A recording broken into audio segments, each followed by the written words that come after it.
A blood moon hangs ominously in the sky, imparting a sense of suffocation, in a moment of disorientation.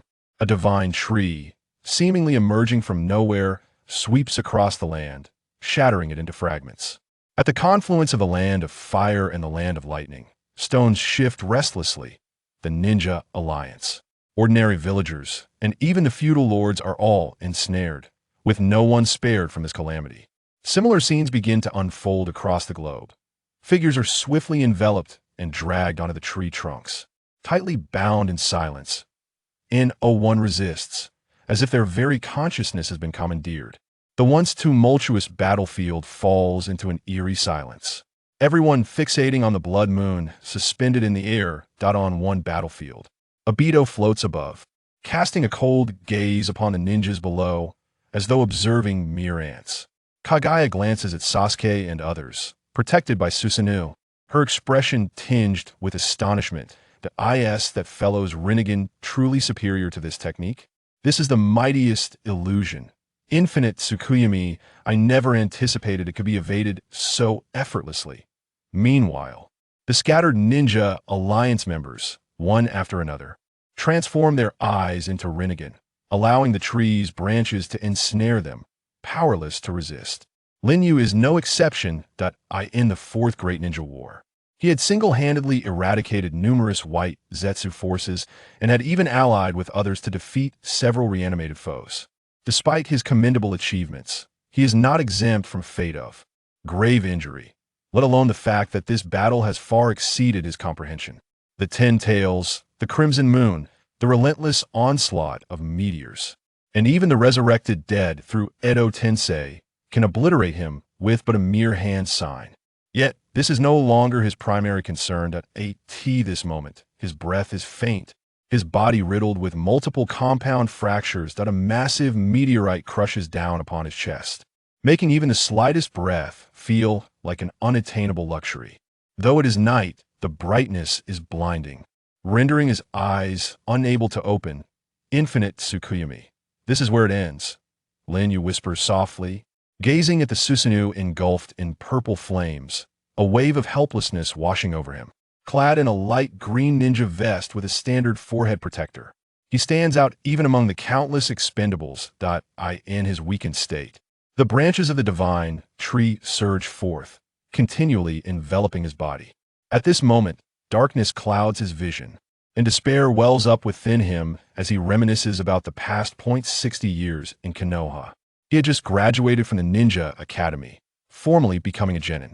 His talent was commendable, swiftly rising to genin in merely 3 years, even receiving an olive branch from Danzo to join the route. Yet, reality proves that expendables remain expendables. The talent he once took pride in pales in comparison to a pair of eyes. Am I to perish? He cannot help but ponder within. Simultaneously, his eyes transform into Rinnegan, and he succumbs to a complete loss of consciousness. In progress. Meanwhile, a crisp, electronic mechanical synth sound roused him from his slumber. Slowly, his bodily functions began to revive.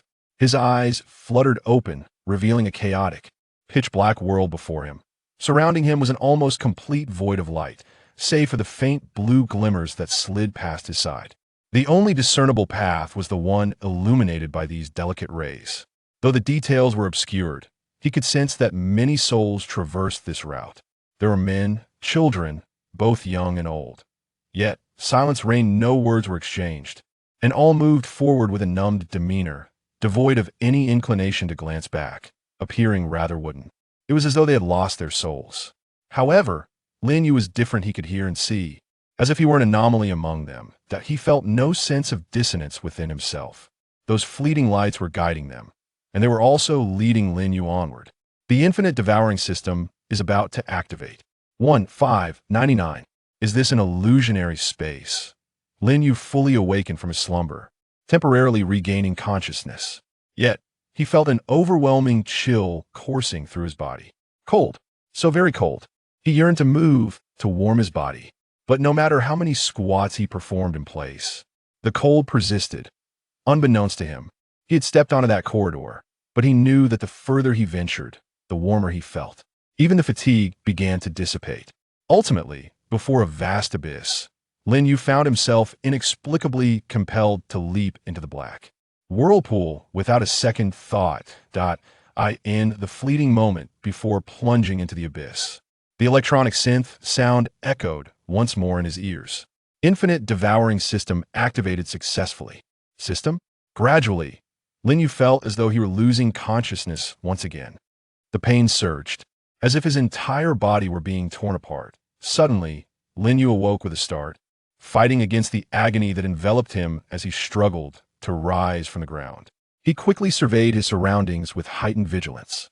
Rusty iron cages and a moss-covered environment filled him with nausea. Most importantly, he realized he was confined within one of them. Where am I? Lin Yu froze momentarily, hastily examining himself. He bore the visage of a 6-year-old child, his body marked with the scars of whips. And before him stood 2 ninjas. Based on the environment and the attire of the ninjas, Lin Yu was certain this was not the Hidden Leaf. Cursed be it, was this an illusionary space? Yet, he held no recollection of it. Swish. Eat. Eat something to gain strength. Only then can you survive.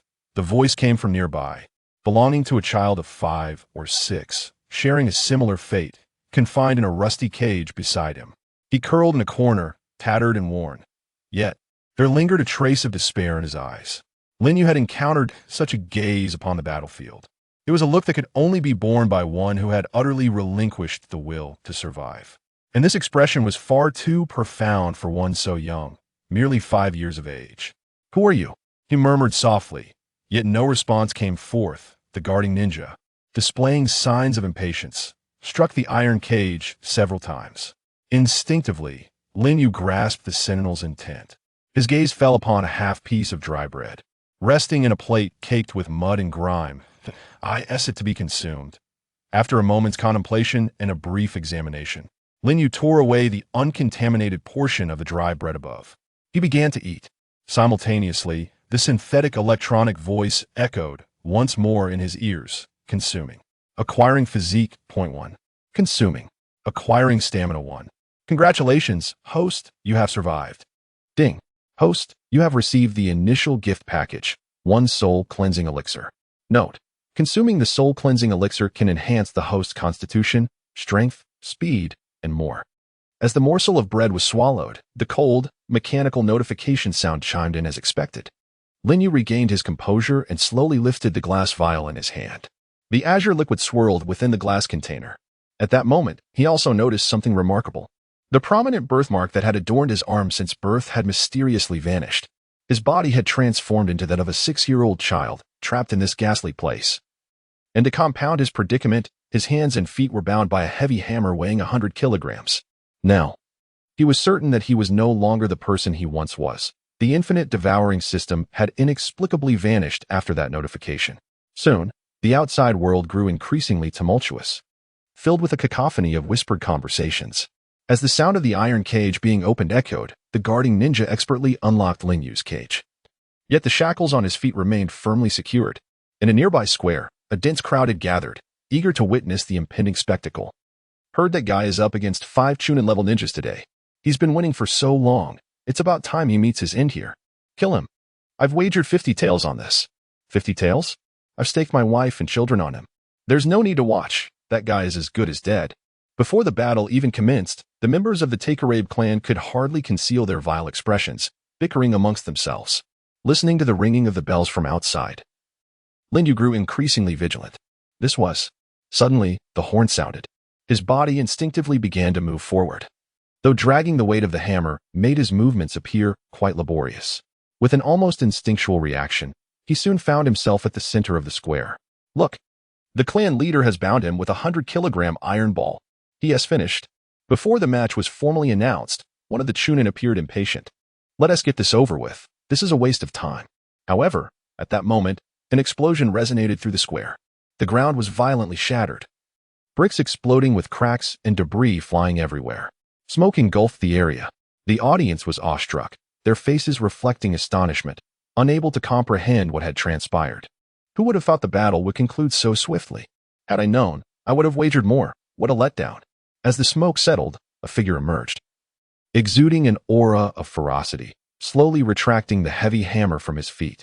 The Chunin, predictably, found every vital part of his body transformed into a saffron hue, scattered across the shattered bricks. The onlookers, momentarily stunned yet imbued with trepidation, gazed at the figure emerging from the haze. In that fleeting instant, an ominous premonition gripped them. This was impossible. The four individuals present, now alert, instinctively took several steps back, although their profiles indicated that all five were mere Genin. Several among them had already attained the level of Chunin. Nevertheless, they could not fathom how they could be vanquished in a single blow, even in defeat. It was inconceivable for a battle to conclude so abruptly. Lin Yu slowly emerged from the mist, uncorked a vial, and drank it in one swift motion. A fragment of a memory not belonging to him flickered through his mind, and suddenly, clarity dawned upon him. In this lifetime, he had become a member of the Take-Torai clan, endowed with extraordinary talent. From birth, he had awakened the bloodline limit known as Shikatsumiyaku, granting him the ability to manipulate his own bones. Yet, upon revealing his remarkable potential, the clan had stifled his growth, confining him within a rusted cage, treating him as a mere plaything for their vile amusements. In their cruelty, they had even taken the lives of his parents. Fate, it seemed, had conspired against the gifted. And mere hours prior, the original owner of this body had succumbed to prolonged torment. So, this is how it is. Allow me to assist you, Lin Yu murmured softly, a faint smile gracing his lips. After consuming the marrow-cleansing elixir, an instantaneous transformation enveloped him. He felt as though every bone and vein within him was wrapped in a gentle, mystical force. Cleansing successful, his body began to undergo profound changes, akin to a rebirth.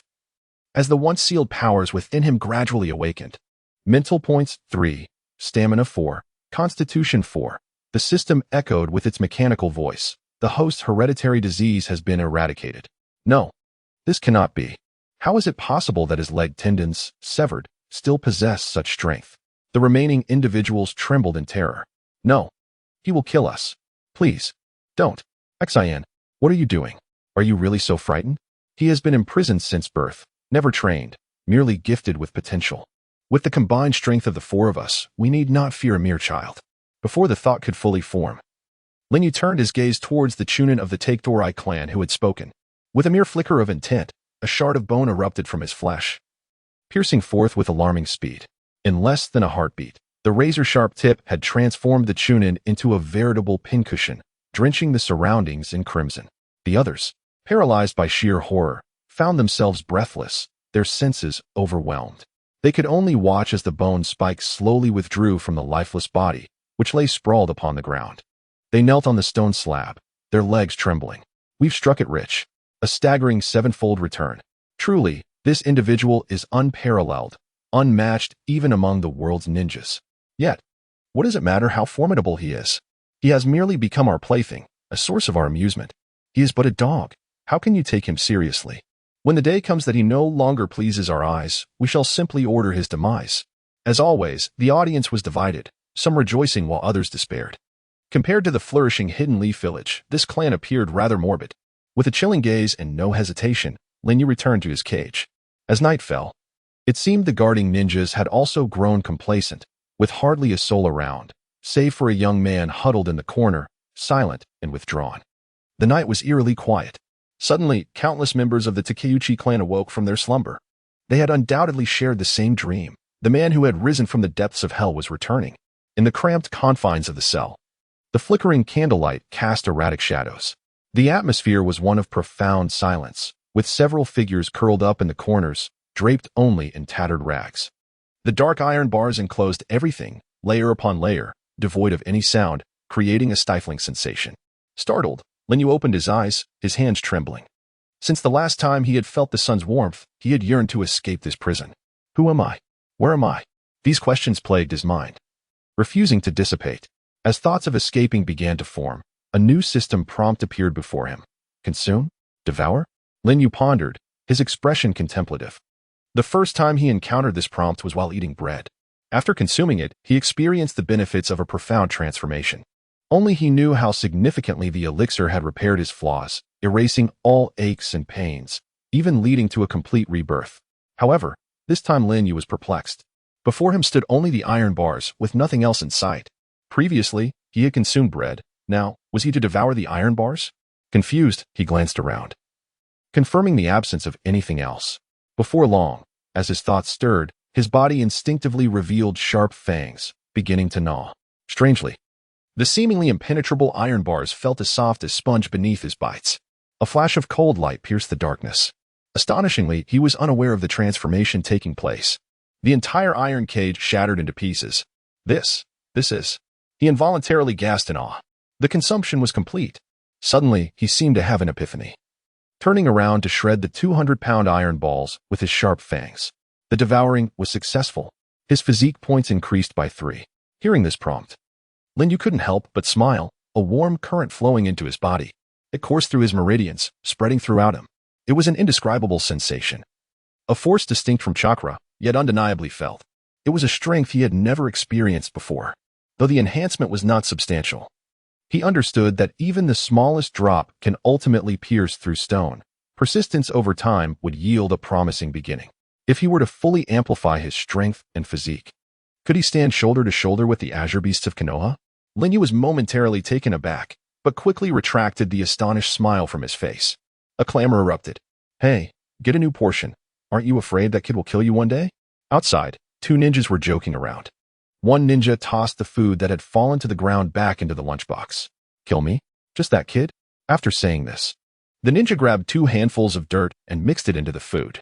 I'm graciously giving him food. Even if it's excrement, he has to swallow it. With that, he lewdly ambled toward the restroom. Hey, you, if the clan leader finds out. All right, that guy wouldn't care about such trivial matters. The Chunin from the Takeuchi clan expressed impatience, yet his hands did not cease their stirring. Still, don't go too far. After all, that guy is also from our clan. He continued to stir with a stick, further intensifying the foul odor. Suddenly, he paused, his body beginning to tremble. Crimson lines of blood becoming starkly visible in the darkness. Who is the scum? Are you referring to yourself? The Chunin's face twitched slightly, his body instinctively seeking escape but unable to avoid a gash across his skin. How did you escape from prison? And this is, indeed, the corpse-bone path, something even your clan leader has never possessed. His eyes erupted with a terrifying sharpness. The bones emerging from behind him brutally extracted the Chunin's intestines. Blood splattered.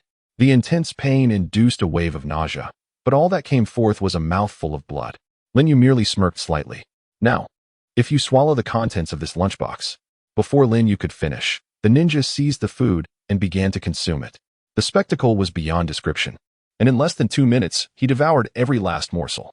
Upon witnessing this, Lin Yu nodded in relief, stepping forth from the concealing shadows. Yet, in the next instant, he mercilessly severed the head of the Chunin before him. After enduring the 4th Great Ninja War, he was no longer the naive child he once was. Thus, he felt no need for compassion. His kindness had long been eradicated by the ravages of war. In the world of ninjas, the most inexpensive commodity was, indeed, kindness.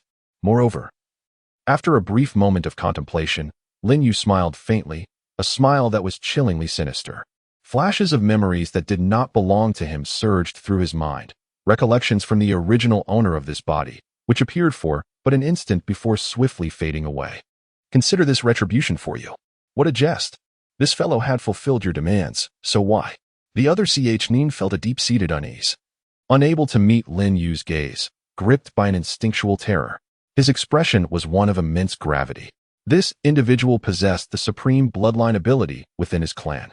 Moreover, in just a fleeting encounter, he had obliterated his companion, employing methods reminiscent of a battle-hardened ninja. I never claimed I would spare him. Lin Yu cast a sidelong glance at the remaining Takedorai ninja. Boom. A malevolent aura emanated from within him. In an instant, the Chunin felt as though he had plunged into a fiery abyss, drenched in sweat. Such strength. The disparity was overwhelmingly vast. Was this truly the aura of a mere genin?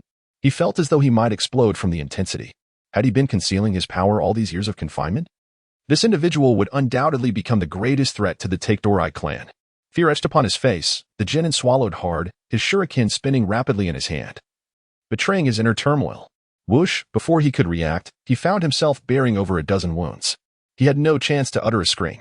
In less than a second, the wounds began to rupture, blood gushing forth, his body collapsing under the strain, staining the earth before him. Such was the power of the Shikatsumiyaku, killing unseen. Perhaps there had been records of it in some ancient texts, detailing the ability to manipulate one's bones, allowing for both defensive and offensive transformations. For an ordinary person, repeated use of the Shikatsu Miyaki would undoubtedly lead to catastrophic bodily harm. Yet Linyu was different. Through his marrow cleansing, he had liberated himself from such constraints, enabling unlimited use and manipulation of calcium density. This meant that his Shikatsu Miyaku now rivaled divine abilities. The man before him lay bloodied and lifeless, collapsing to the ground in a grotesque manner. Just as the remnants of Lin Yu's memory suggested, this was a family steeped in illness. Thus, there was no cause for compassion. Under the cover of night, he hastily concealed himself within the shadows. He must depart from this place. Within the clan, his strength had grown considerably. Engaging 5 lower-ranking ninjas simultaneously, he exhibited an effortless prowess that suggested his abilities were nearing the level of an elite chunin. Meanwhile, an elderly man, his face etched with deep wrinkles and a hint of menace between his brows, furrowed his brow in displeasure. In an instant, his expression shifted to one of fury. Damn it, hundreds of taels of silver just vanished, leaving me devoid of any enthusiasm for tonight's pursuits. As one of the elders within the clan, he wielded significant influence. He had just spent 50 taels on the company of several enchanting young women at the Hundredly Pavilion. Their beauty was simply exquisite. Yet, age had taken its toll. While he enjoyed the pleasures of youth, his body was beginning to falter, necessitating more physical activity to bolster his strength. As was his custom, he lit a cigarette during his leisure time. "Sir, shall we arrange for bets tomorrow?" inquired a respectful ninja at his side. "Triple the stakes. This time, I intend to reclaim everything in one fell swoop," the elder declared with conviction. Noticing the ninja's look of confusion, he elaborated, "Tomorrow, find a jounin to masquerade as a chunin and infiltrate their ranks. Eliminate him on the spot." The ninja hesitated. "That might be." The elder responded with a sly smile. "Do not concern yourself with the details. Just remember, you are acting on my behalf. Upon completion, I shall reward you handsomely." In that very moment, a chilling sensation enveloped him, causing the elder to tense up, his body swiftly leaping to the rooftop. It was the first time he felt such anxiety. Every hair on his body stood on end, his eyes darting about, fearful of overlooking any detail. The ninja accompanying him drew a kunai, positioning himself protectively beside the elder. An enemy. In the distance, atop the rooftop, a cat yawned, evidently startled, before swiftly jumping down. Aside from a few birds flitting by, nothing appeared amiss. It seemed to be merely a cat. Minutes passed without incident, and the ninja let out a sigh of relief, glancing upwards at the elder. However, the elder's countenance was grim, his face resembling a deathly pallor. The night enveloped them like a protective shroud. The surroundings were eerily quiet, as if the darkness itself was poised to spring to life. The elder's gaze remained fixed on the shadowy corners, wary of the absence of light, fearful that something might emerge from the obscurity to deliver a fatal blow. Something is amiss. He soon realized that this was far from a simple cat. The palpable intent to kill was unmistakable. Only a battle-hardened ninja could sense such a pure and lethal malice. Even the myriad tasks he had undertaken had never revealed such a formidable intent to kill. As an elder of the Takarabe clan, he immediately grasped the gravity of the situation. "Who? Do not feign supernatural abilities before me." The elder surveyed the surroundings. Concealed in the shadows, Lin Yu's lips curled slightly. And though his eyes were narrowed, he could still distinctly perceive their palpable fear of him. However, his current physical condition left much to be desired. Although the system's cleansing had restored his body, resulting in a significant enhancement of his constitution and strength, he faced 2 opponents. Harnessing the power of the bone network, it was not entirely impossible to confront them. Yet, being still a child, he knew he must temper his impulses. Even if he yearned to stretch his limbs, he was not foolish. Should he act now, not only would he be unable to leave the street, but even the entirety of the Takarabe clan might not escape unscathed. Thus, he chose to endure for the time being, retracting a portion of his murderous aura.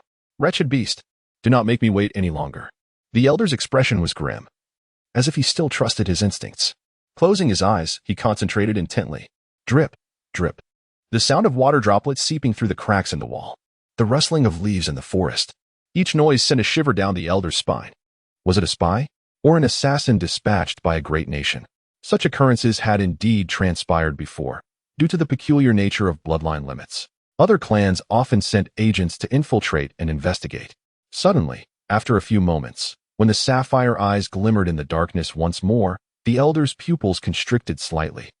His expression a complex tapestry of emotions, predominantly astonishment. Could it be that he had misjudged? Emerging from the shadows was a cat, moving with a wobbly gait. The nearby ninja, sensing the situation, sheathed his kunai and played with the feline for a moment. Had he truly misperceived? The elder involuntarily inhaled sharply. Lin Yu observed their antics and suddenly laughed, though he was unaware of the reason for his mirth. In this context, his laughter seemed somewhat jarring, evoking a sense of unease. Abruptly, he opened his azure eyes and gazed skyward, watching a shooting star streak across the heavens. His presence was certainly not merely fleeting. Like a meteor that momentarily graces the night. At least, this time, it was not. Fate. What is fate? In his gaze lingered an indescribable emotion, seemingly venting his discontent. An escape? Within a conference room, a row of individuals sat in unison, the most prominent among them narrowing his pupils. A bitter smile gracing his features. They were, after all, the most distinguished members of the Takarabe clan, wielding the highest authority. Yet, had it not been for pressing matters, they would not have convened with such completeness. Truly, it was a tumultuous season. He had not anticipated that at such a critical juncture, he would slip away. What then? Were his intentions? The clan leader pondered whether to augment their manpower to track down that individual. In the dimness, the speaker's visage was nearly imperceptible. Yet their familiarity with one another was palpable. A lamp swayed, perhaps stirred by a gust of wind, or perhaps heralding some portent. After all, that person's talent was not inferior to that of Kimimaro, and might even surpass it. Not inferior to Kimimaro? The others, upon hearing this, began to murmur, their surprise evident. Within the clan, Kimimaro's prowess was already regarded as unparalleled. Individuals of such remarkable talent were a rarity, emerging only once in centuries. In this era, none could rival him. Moreover, there was a lack of comprehensive understanding regarding the Bone Clan. To assert that another's talent exceeded Kimimaro's without any contest between them seemed unfounded. No. We have more pressing matters at hand. The clan leader emphasized the weight of those words, a reminder to all present. Yet, the leader of the Taketorai clan felt an undercurrent of unease. An unpredictable time bomb could detonate at any moment, especially at such a critical juncture. More than the potential upheaval that individual could cause within the village, the leader was concerned about the imminent arrival of an era belonging to them. In 3 days, the entire hidden mist. The leader faltered momentarily before continuing, the entirety of the 5 great nations will become our vassals. A figure in the corner seemed dissatisfied, ready to interject. Is it truly that simple? Do not be overly arrogant. There are many matters we cannot foresee. For instance, regarding the prison break, are you truly willing to allow such a dangerous individual to roam freely within the village? The clan leader furrowed his brow, fixing a silent gaze upon the speaker. I have heard that he dispatched 5 lower ninjas effortlessly. His strength has likely reached that of an elite chunin. Enough. The current situation is paramount, the leader reminded sternly. No matter how formidable he may be, I can confine him for 5 or 6 years. During that time, even if his abilities were to advance, he would remain within my grasp. Initially intended to use him and Kimimaro as pawns in his forthcoming strategy, the leader resolved to let Kimimaro take the lead, viewing this as merely the inception of his grand ambitions. With eyes gleaming ominously, the leader declared in a chilling tone, "This is merely the beginning of our dominance." As night enveloped the surroundings, a cacophony of whispers erupted. In the depths of memory, there lay a seemingly ordinary relay station. Yet, it was anything but commonplace. In truth, it was an asset under the auspices of a prominent figure within the clan, as a resting place for merchants. This location is generally not overly stringent in verifying the identities of its residents.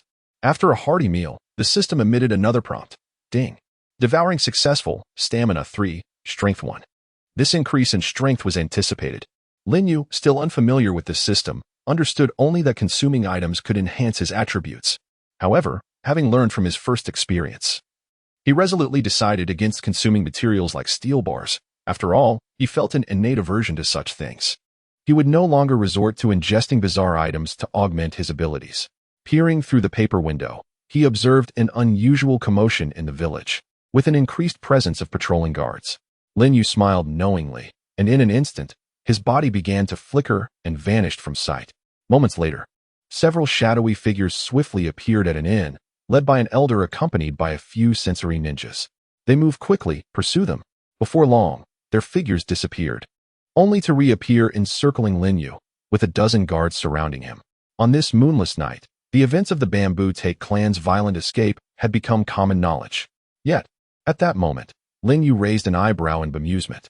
For a mere few hundred taels of silver, This seems excessive. Indeed, it is you, the elder sneered disdainfully. Standing firm. That murderous intent emanates from you, does it not? Such a strong killing aura at such a young age, truly, you cannot be spared. And then what? Lin Yu replied nonchalantly, exuding an air of confidence as if he held all the cards. Do you truly believe you can leave here alive today? Even with your strength? You shall meet your demise. Lin Yu assessed the figures before him, endowed with the consciousness of his past life. He quickly discerned that these individuals were merely of Ch Nin level, with a few Jinin merely filling the ranks. Is there no one left in the Bambute clan? He mused, a cold smirk curling his lips. In the next moment, crack. 634 sharp bones erupted from his body, enveloping him like a hedgehog. A terrifying force compelling the onlookers to retreat several steps. The elder's eyes widened in disbelief. What is happening? Can it be used in this manner? The elder swiftly formed hand seals. Snake, horse, monkey, rabbit, horse, monkey, rabbit, water release, water prison technique. A torrent of high-pressure water surged from the ground, encasing Lin Yu within a watery cube. Yet, in the next instant, a new prompt appeared before him. Would you like to devour? This time, Lin Yu resolutely chose to consume. Boom. A dread-inducing power erupted, shattering the high-pressure water flow into a trickle, all of which Lin Yu devoured completely. This. What is this? The elder was directly frightened by this force, cold sweat pouring from his forehead. The devouring was successful, and he received a reward. Water release, water prison technique, mental resistance 3. Water prison technique? Upon hearing the system's notification, Lin Yu was momentarily taken aback but quickly regained his composure. What captured his attention the most was the entity referred to as mental resistance. Mental resistance. Classified by levels of mental resistance, it can withstand a certain degree of illusions. Notification, current progress 1, 5/100, a few seconds later. He exhaled a breath of turbid air. Lin Yu suddenly let out a sigh of relief, appearing significantly more spirited. Has it truly reached 1.5% with just this? As soon as the notification faded, a trace of astonishment appeared on Lin Yu's face. If he were to reach 100% in his training, would he then be able to resist all illusions in the world? Including the one revered as the mightiest illusion, infinite Tsukuyami. However, what concerned Lin Yu even more was that when he previously enhanced his basic attributes like stamina and strength, there had been no notifications from the system. Could it be that stamina, strength, and other fundamental attributes could be infinitely stacked? As this thought crossed his mind, he suddenly received more information regarding the system. Notification. Host basic attributes can be infinitely enhanced. In this case, with continuous devouring and evolution. He might attain a level beyond his imagination. Moreover, he possessed the power of the corpse bone pulse. What would the future hold for him? In Konoha, such a prodigy would be nurtured meticulously. Alas, within this Take-Torai clan, he had only been subjected to exploitation and confinement. Under the dim light, Lin Yu's gaze became somewhat dazed. Konoha. Coming back to his senses, he noticed the expressions of those around him had drastically changed. Even their kunai trembled unsteadily in their hands. Why, you have committed an unforgivable crime. We have issued a bounty. You cannot escape. Just as the words left his mouth, a momentary shift occurred. Lin Yu, standing several meters away, suddenly flickered and appeared behind the sensing ninja in an instant. Grasping both hands tightly, he executed a powerful suplex, while simultaneously, a sharp white object erupted from his body, piercing through the sensing ninja's form. This was not the end. As his body slightly tilted under the moonlight, his skeletal form glimmered with a silvery sheen, resembling a polished steel blade, instilling an even greater sense of dread. His body was cleaved open. A monster. The remaining 10 or so guards seemed to awaken abruptly from a nightmare. The 634 blades enveloped his entire being. Did they still dare to fight? Without granting them a moment to react, Lin Yu's lips curled into a slight smirk. The 634 blades poised for action. Like a flash of lightning, they dispersed and surged forth. The speed was astonishingly fast, leaving no time for a response. However, had they employed even a modicum of intellect, at this juncture, even the defensive tools renowned among ninjas would struggle to withstand the onslaught emanating from the bone vein. Yet, what they failed to realize was that Lin Yu's intention was not to take lives, but rather to enhance his own abilities through this confrontation. Upon discovering that he could consume ninjutsu, Lin Yu lost all desire to flee. Merely devouring a C-rank ninjutsu, water prison technique, had already granted him a boon to his mental strength. What, then, might he gain from those of higher rank? His ultimate aim was to grow ever stronger through battle. Bang! The gray bone needles struck with lightning speed, instantly claiming the lives of several sensory ninjas present, while the remaining needles seemed to find their mark precisely against the wall behind them. Watch out! His bones! The elder bellowed, as if struck by a revelation, retreating to the shelter of the eaves behind him. Quickly subdue him. Though he commanded this, Lin Yu's body, akin to that of a hedgehog, rendered any physical technique utterly ineffective against him. Worse still, any attempts might result in injury from his bone needles. However, as for ninjutsu, perhaps it would be different. Maybe due to the cacophony, within mere moments, the entire Takahashi clan was set ablaze with alarms. The sirens echoed throughout the clan, reaching every household both inside and out. You fools! Don't let him escape. Go all out. He must die here today. The elder fumed. After all, it was nighttime. Should Lin Yu choose to flee, they would be utterly incapable of pursuit, especially since their sensory ninjas had all perished moments ago. Once he slipped into any dense thicket, he would leave no trace behind. A mere child of 5 or 6, when engaging in combat, exhibited the prowess of a seasoned butcher. Had they not witnessed it with their own eyes, they would never have believed that such a young child could possess such composure. Water release, water barrier. A towering wall of water rose, shielding the remaining dozens of ninjas, a wall standing several meters high, effectively isolating them from all harm. Mere seconds later, a deluge cascaded from the water barrier, crashing down like a colossal waterfall. The mud walls, painstakingly constructed of brick, along with ancient trees, were uprooted in an instant. Water release, grand waterfall technique. This was an exceedingly potent ninjutsu. The ninjas sheltered within the water wall observed with clarity. Moreover, this was not solely the work of one. It was a collaborative effort from several ninjas, the power of which had far surpassed that of a standard grand waterfall technique. No one could hope to escape its grasp. You, go to hell. The uproar instantly roused the clan members, and dozens of figures hastened toward the scene. As the cascade of water gradually dissipated, the crowd was left in astonishment. Much like before, it seemed as though the entire technique had been consumed, assimilated into his very being. Not only that, but even the defensive water barrier was devoured by Lin Yu. It cannot be. That is a ninjutsu. A monster. He is not human. The elder stumbled, having previously fallen from the eaves, landing heavily upon the stone bricks. This is impossible. What manner of creature are you? Who are you truly? The elder's eyes, once filled with incredulity, had transformed into sheer terror.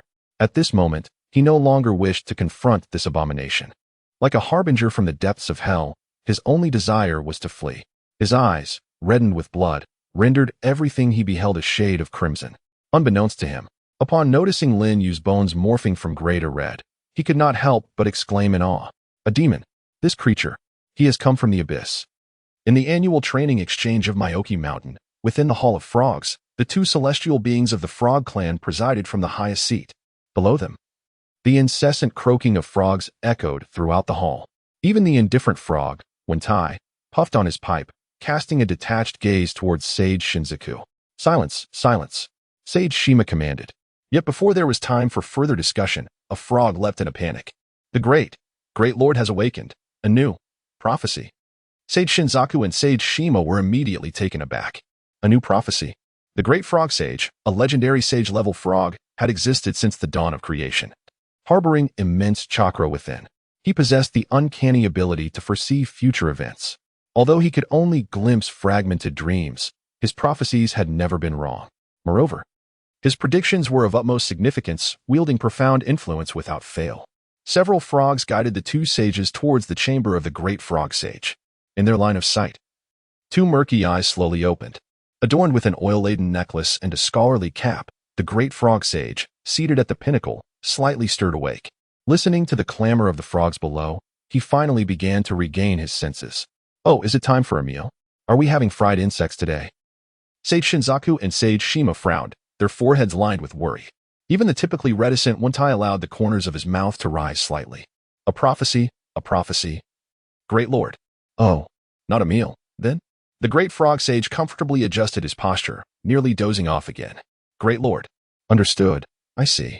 The great toad sage, with great effort, opened his murky eyes wide, casting a fleeting glance around before settling his gaze upon Wentai the toad.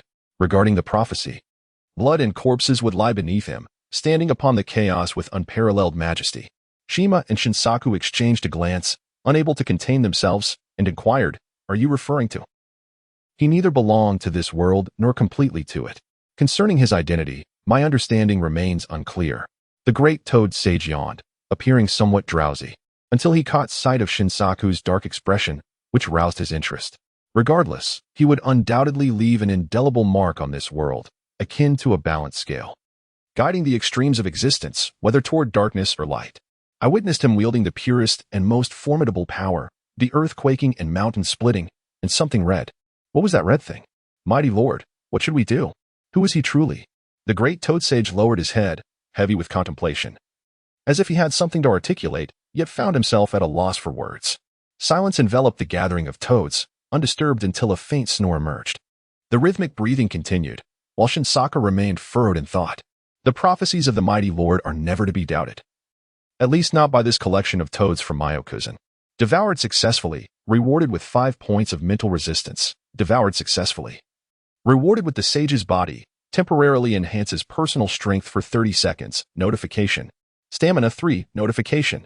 Endurance 2. In an instant, a series of alerts resonated within Lin Yu's mind. The most immediate impact was the noticeable enhancement of his physical condition. He could distinctly feel the benefits. He gazed upon the group before him, now completely devoid of combat capability, and he yearned for a swift conclusion to this encounter. Moreover, reinforcements from the Take-Torai clan were imminent, and he could not afford to squander time, for a single individual opposing an entire village was rather presumptuous. Remaining here risked embroiling him in a protracted conflict, or even worse, a dire situation. Coupled with his recent exploration of his skeletal lineage, he released his prowess without hesitation. His fingers propelled forth like bullets, striking true with precision. Regaining composure, Lin Yu had already wiped the blood from half his face, inhaling the thick scent of blood that lingered in the air. Those who deserved to perish met their fate, and those who should be spared were not overlooked. He then propelled himself into the void, vanishing swiftly into the night. By the time the leader of the Take-Torai clan arrived, the scene was already a chaotic disaster. Blood splattered against the walls, and dismembered corpses lay scattered. They could never have imagined that these elite forces would be so utterly defeated. Had he been concealing his true strength all along? If so, it was indeed a terrifying notion. Regardless, I desire his demise. Beside him, an elder of the Take-Torai clan seethed with rage, teeth clenched. No sooner had he spoken than several shadows swiftly vanished from sight. Initially, the plan had been to cultivate him as a secret weapon for their own use, binding him to their will. However, the recent events had dealt a severe blow to the pride of the clan leader. Lin Yu had grown significantly, surpassing expectations in a manner he could scarcely fathom. Possessing the bloodline limit, his strength had even attained a level of Nin. First, he had casually escaped captivity, and then single-handedly turned the Take-Torai clan upside down, ruthlessly slaying numerous elite members of his own clan. Just know, I have more pressing matters at hand. Otherwise, I would torment you until you wished for death. The clan leader's gaze was resolute. Yet, the atmosphere in the courtyard was unbearably heavy. In ordinary circumstances, the reputation of a single individual rendering an entire shinobi village so beleaguered would be a source of ridicule for generations to come.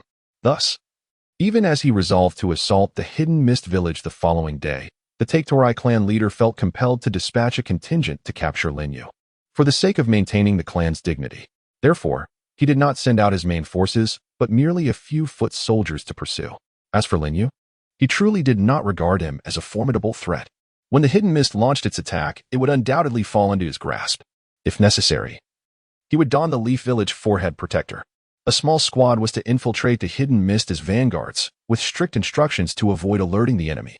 At this moment, the Hidden Mist had undergone transformation, now referred to as the Land of Blood Mist. Its strength diminished from days of yore.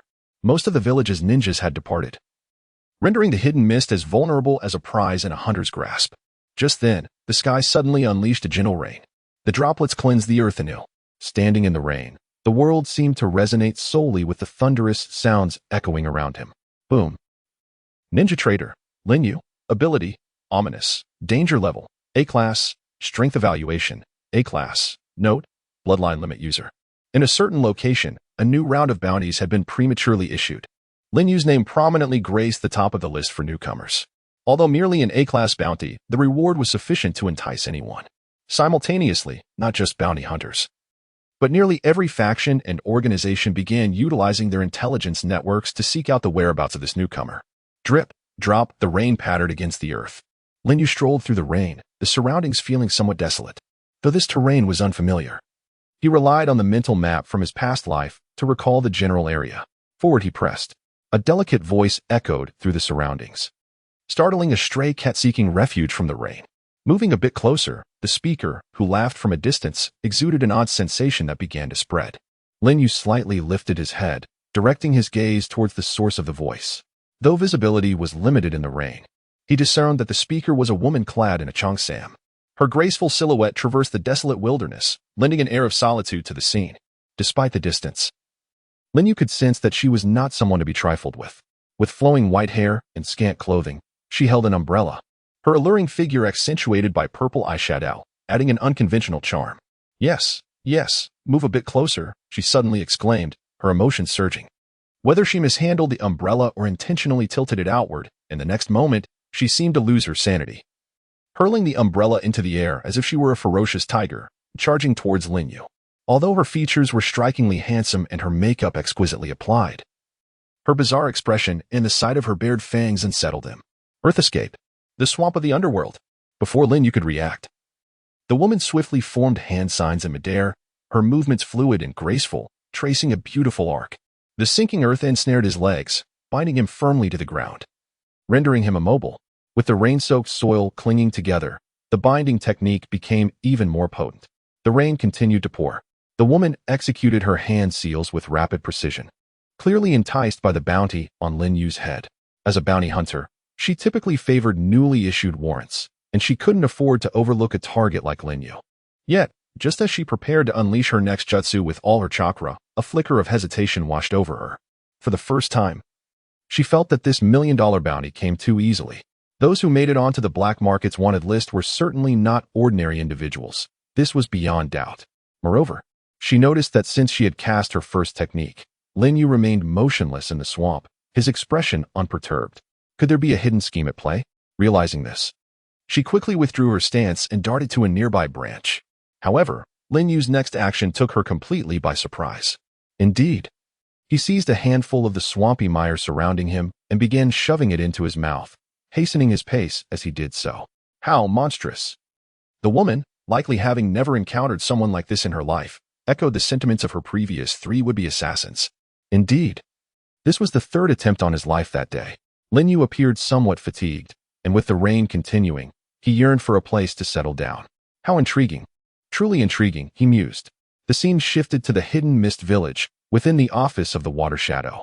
A man adorned with a tiger-striped spiral mask gazes down upon the entire hidden mist village, placing the latest report upon the table, a faint smile gracing his lips. Beside him, a figure with emerald hair and amethyst eyes, bearing a scar beneath his left eye reminiscent of a stitched wound, sits upright, his gaze vacant and fixed ahead. It is not difficult to recognize him as the 4th Mizukage, Yagura. No one seems to notice his pallid complexion, akin to that of ailing health. Possessing the extraordinary ability to master the powers of tailed beasts, he is often hailed as a prodigy among prodigies, a title that is by no means an exaggeration, as his potential is even more terrifying than one could imagine. Yet, ironically, this once gifted individual has now completely lost his consciousness, ensnared in an illusion. Reduced to a mere pawn in another's game, the village itself has effectively surrendered to others. According to clandestine reports, the Take-Torai clan is expected to mobilize at midnight, harboring intentions towards the hidden mist. This development is hardly surprising, as such occurrences are commonplace in times of war. At present, the Take-Torai clan revels in their endeavors, oblivious to the fact that Uchiha Obito, no, he should be referred to as Lord Mizukage, has already devised a counter-strategy. However, his amusement does not stem from this matter. What piques Uchiha Obito's curiosity is the recent proclamation of a new bounty in the black market. The target of this bounty is a certain individual named Lin Yu, with a staggering reward of 10 million. As a newcomer, his accomplishments are evidently commendable. The bone pulse, perhaps? To think that one person could incite such turmoil within the Take-Torai clan intrigues me. I find myself wanting to meet him. A faint smirk appears at the corners of Obito's mouth, accompanied by a peculiar surge of ocular energy. Buzz. The vacant-eyed Yagura suddenly bears an odd smile, his demeanor shifting dramatically, as if he were an entirely different person. Abruptly, he bursts into laughter. Ha ha! Yet his body remains as still as a child in kindergarten, sitting upright on the wooden chair like a marionette, devoid of any independent thought. His laughter endures for a full 5 minutes. How tedious. Uchiha Obito harbors a disdain for obedient individuals, perceiving them as bound by convention, lacking in original thought. Conversely, those who defy expectations introduce an element of intrigue, often resulting in unforeseen and delightful surprises. To be frank, he possesses little interest in the Take-Torai clan or even the Hidden Mist. Soon, Obito's gaze, hidden behind the tiger-striped mask, settles upon Yagura. When he initially employed illusions to control Yagura, the process unfolded far more smoothly than anticipated. Over the years, the Blood Mist policy has been implemented with remarkable success. Although everything is progressing according to Obito's design, there remains a considerable distance to traverse before achieving his ultimate dream. At this moment, he clenches his fist tightly, reluctant to release his grip. Meanwhile, in the corner of the room, a figure appeared, half black and half white. Enough of this frivolity. We have more pressing matters to attend to. It seems Pain has devised yet another scheme. Understood, Uchiha Obito replied coldly, his demeanor starkly contrasting with his usual presence in the Akatsuki. Here, he appeared somewhat taciturn. You know the location, right? Observing Obito's reticence, Ju silently sank back into the ground, vanishing without a trace. Let us proceed as planned, Obito declared to the emptiness above, accompanied by a peculiar surge of ocular energy.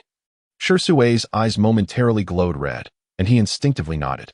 With a swift distortion of space, a whirlpool formed, and figures began to twist as if caught in its grasp. Uchiha Obito was drawn into it. As soon as he departed, the previously puppet-like Mizuki's Shirsue gradually regained clarity in his gaze, seemingly unaware of the events that had just transpired. When his eyes fell upon the documents on the table, he expressed no doubt regarding their authenticity, mistakenly believing them to be intelligence from the Umbu. A surprise attack? Pondering this, Shirsue swiftly perused the documents before tossing them into a nearby bonfire, watching as the flames gradually consumed them, devouring all within. Devouring completed. Stamina 2, devouring completed. Poison resistance 4. It was evident that only Lin Yu could hear the system's notifications. At that moment, a woman clad in a qipao felt her pupils constrict, her entire body trembling. Half of her fear stemmed from the cooling weather, while the other half was due to the overwhelming dread that enveloped her. This woman, named Ling, was a renowned solitary bounty hunter in the area, known for her low failure rate. Yet, despite her prowess, she found herself in a dire predicament. With growing terror, she began to comprehend why a newcomer could ascend to such heights. What a chilling realization it was. It felt as though she herself had become ensnared in the depths of the underworld, rather than Lin Yu. Just as she contemplated fleeing, her legs felt as if they were mired in an abyss, unable to extricate themselves. The moment she attempted to escape, it was as though the mire instantly pulled her back. However, she was utterly powerless. Her strength was insufficient to impede that man. In an instant, Lin Yu erupted with a terrifying velocity. A part of his body transformed into a bone-crushing fist, striking her with such force that she was sent hurtling away. Had she not shielded her vital areas in time, she might have perished on the spot. A slight smirk curled at the corner of Lin Yu's mouth. Indeed, his abilities had rapidly ascended through the crucible of combat. It was solely due to the enhancement of his stamina and strength that Lin Yu's power had transcended his former limits. A mere flick of his wrist felt akin to the full-force blow of a mighty warrior, not to mention when Lin Yu exerted even a modicum of effort. The entire body felt as if it were on the verge of collapse. One attack after another, offering Zero no respite whatsoever. It was a palpable force of terror. Was it the bones transforming into fists? Was this his ability? The bloodline limit known as the corpse bone pulse was indeed recorded on the bounty list. And what of his power? Was it the negation of all ninjutsu, or a unique ability to appropriate others' techniques for his own use? Regardless, these were merely her conjectures, lacking any substantive evidence to support them. To validate her hypothesis, she unhesitatingly unleashed a ninjutsu. Fire release, great fireball technique. Instantly, a fireball towering 3 meters shot skyward, its heat reaching unimaginable levels. Yet Lin Yu saw through her intentions in an instant, refraining from employing the power of absorption. Instead, he relied on his agility to effortlessly evade her probing attack. In the next moment, the dance of Camellia erupted. Boom! A tremendous explosion nearly buried Zero beneath its force. From her body, several bone needles emerged. As the overwhelming power surged forth, the trees behind the woman in the qipao were utterly obliterated, shattered into countless fragments that scattered across the ground. Truly, she was a fearsome newcomer. Zero's gaze was complex. At this moment, Her thoughts were no longer on the 10 million, but rather on how to escape swiftly. If she could turn back time, she would undoubtedly choose not to be here again. The individual before her could only be described as a monster. All his abilities exceeded her expectations by far. Unable to suppress her anxiety, she swallowed hard, her eyes betraying a hint of fear. This was no mere A-rank threat. It was as formidable as the S-rank challenges she had faced. Linyu. That name was etched into her memory, just as she regained her composure. Linyu leaped down from midair, harnessing the power of acceleration to deliver another fierce strike. Boom. The ground erupted with a strange sound, trembling slightly, yet remaining largely undisturbed. Body replacement technique. Linyu was momentarily taken aback, for it was his first time witnessing such an advanced application of the technique. Damn. Was this fellow solely proficient in taijutsu? Zero managed to dodge to the side with some effort. Sensing her gaze upon him, Linyu could not help but glance back. What? Do you have something to say? After a prolonged silence, Linyu finally spoke. I merely wish to inquire whether you have any interest in the profession of bounty hunting. Zero, understanding the subtleties, withdrew her hands. Yes. I simply believe it would be a pity for someone of your caliber not to pursue a career as a bounty hunter. Linyu remained silent, quietly observing the aftermath of the battle. Branches lay strewn about, and rocks were shattered into pieces. Then he glanced at the trembling girl. He smiled. The rain began to cease. Gradually, the world returned to clarity, revealing the sunlight that is seldom seen. However, both parties were unaware that on a nearby hillside, a figure clad entirely in white was gazing intently ahead. An intriguing individual indeed. It seemed that besides possessing a bloodline limit, there were other hidden abilities as well. Nonetheless, if such a person could not be of use to me, then their existence would be rendered unnecessary. Yes, if possible. I could form a team with you in the future, with a 50-50 split. Linyu remained silent, his gaze growing colder. Zero, sensing the situation turning dire, quickly revised her offer. All right, how about a 60-40 split in my favor? Linyu did not respond, merely shaking off the excess rainwater from his body. 37. No more haggling. He retracted his bone blade yet still said nothing. If you remain silent, I shall take it as your agreement. Seeing Linyu had sheathed his bone blade, Zero gracefully leapt down from the tree, maintaining a safe distance, for in the event of another confrontation, she would need an escape route. In truth, a 37% share was quite reasonable. At least as a newcomer, you would avoid much of the hassle. Most of the tasks and handovers would be handled by me, while you would merely need to act as the hunter. Zero flicked her rain-soaked hair. Indeed. As she had pointed out, Linyu was contemplating the life of a bounty hunter.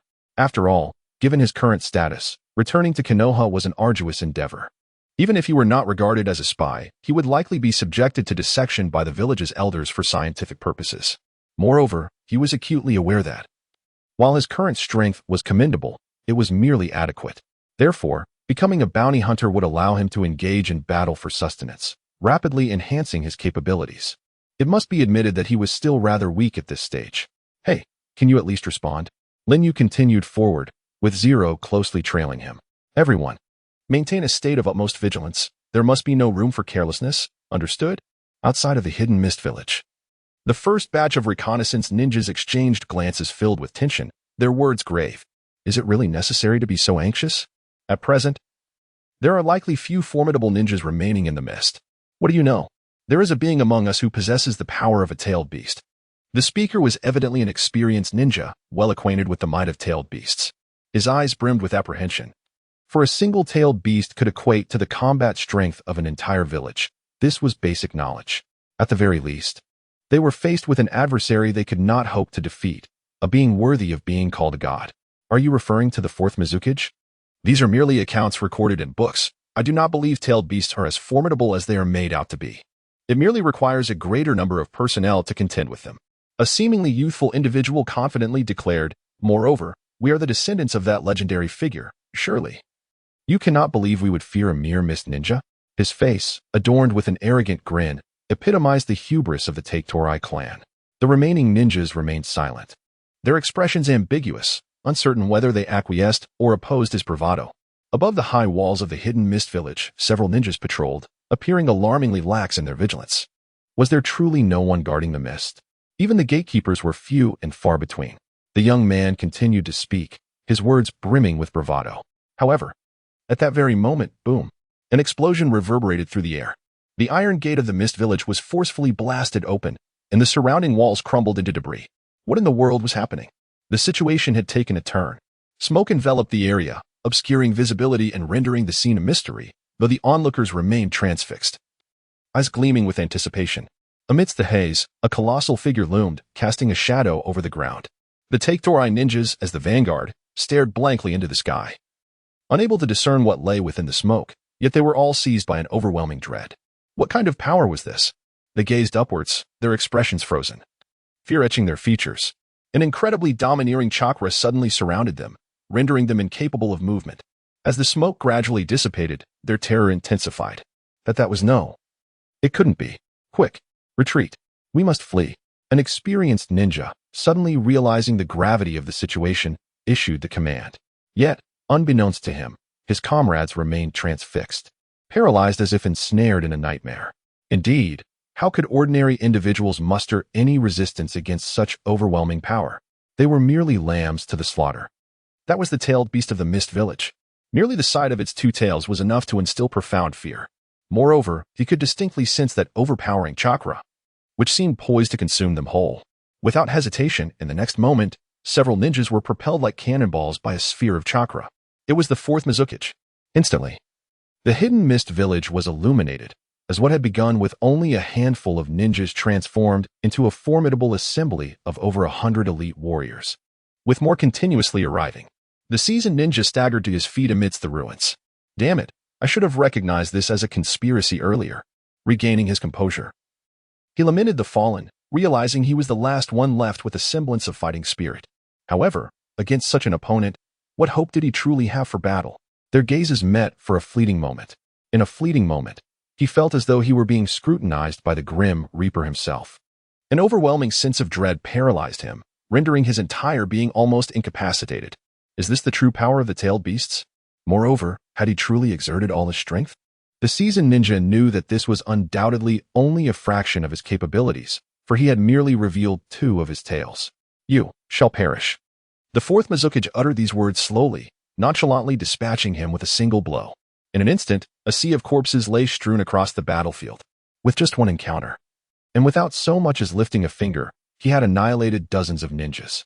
Yet the Mist ninjas remained unfazed, their gazes cold and indifferent, as if they had long since steeled themselves for such an outcome, merely observing the scene before them with chilling detachment. The fourth Mizukage pointed forward, his silence speaking volumes. It was as if all the ninjas had conspired, as hundreds of figures simultaneously vanished into the darkness. Only the fourth Mizukage, with his 2 tails still exposed, gradually opened his eyes, his expression one of aloofness. Tonight, the Take-Torai clan would face total annihilation. At last, the tip of his 3rd tail began to emerge.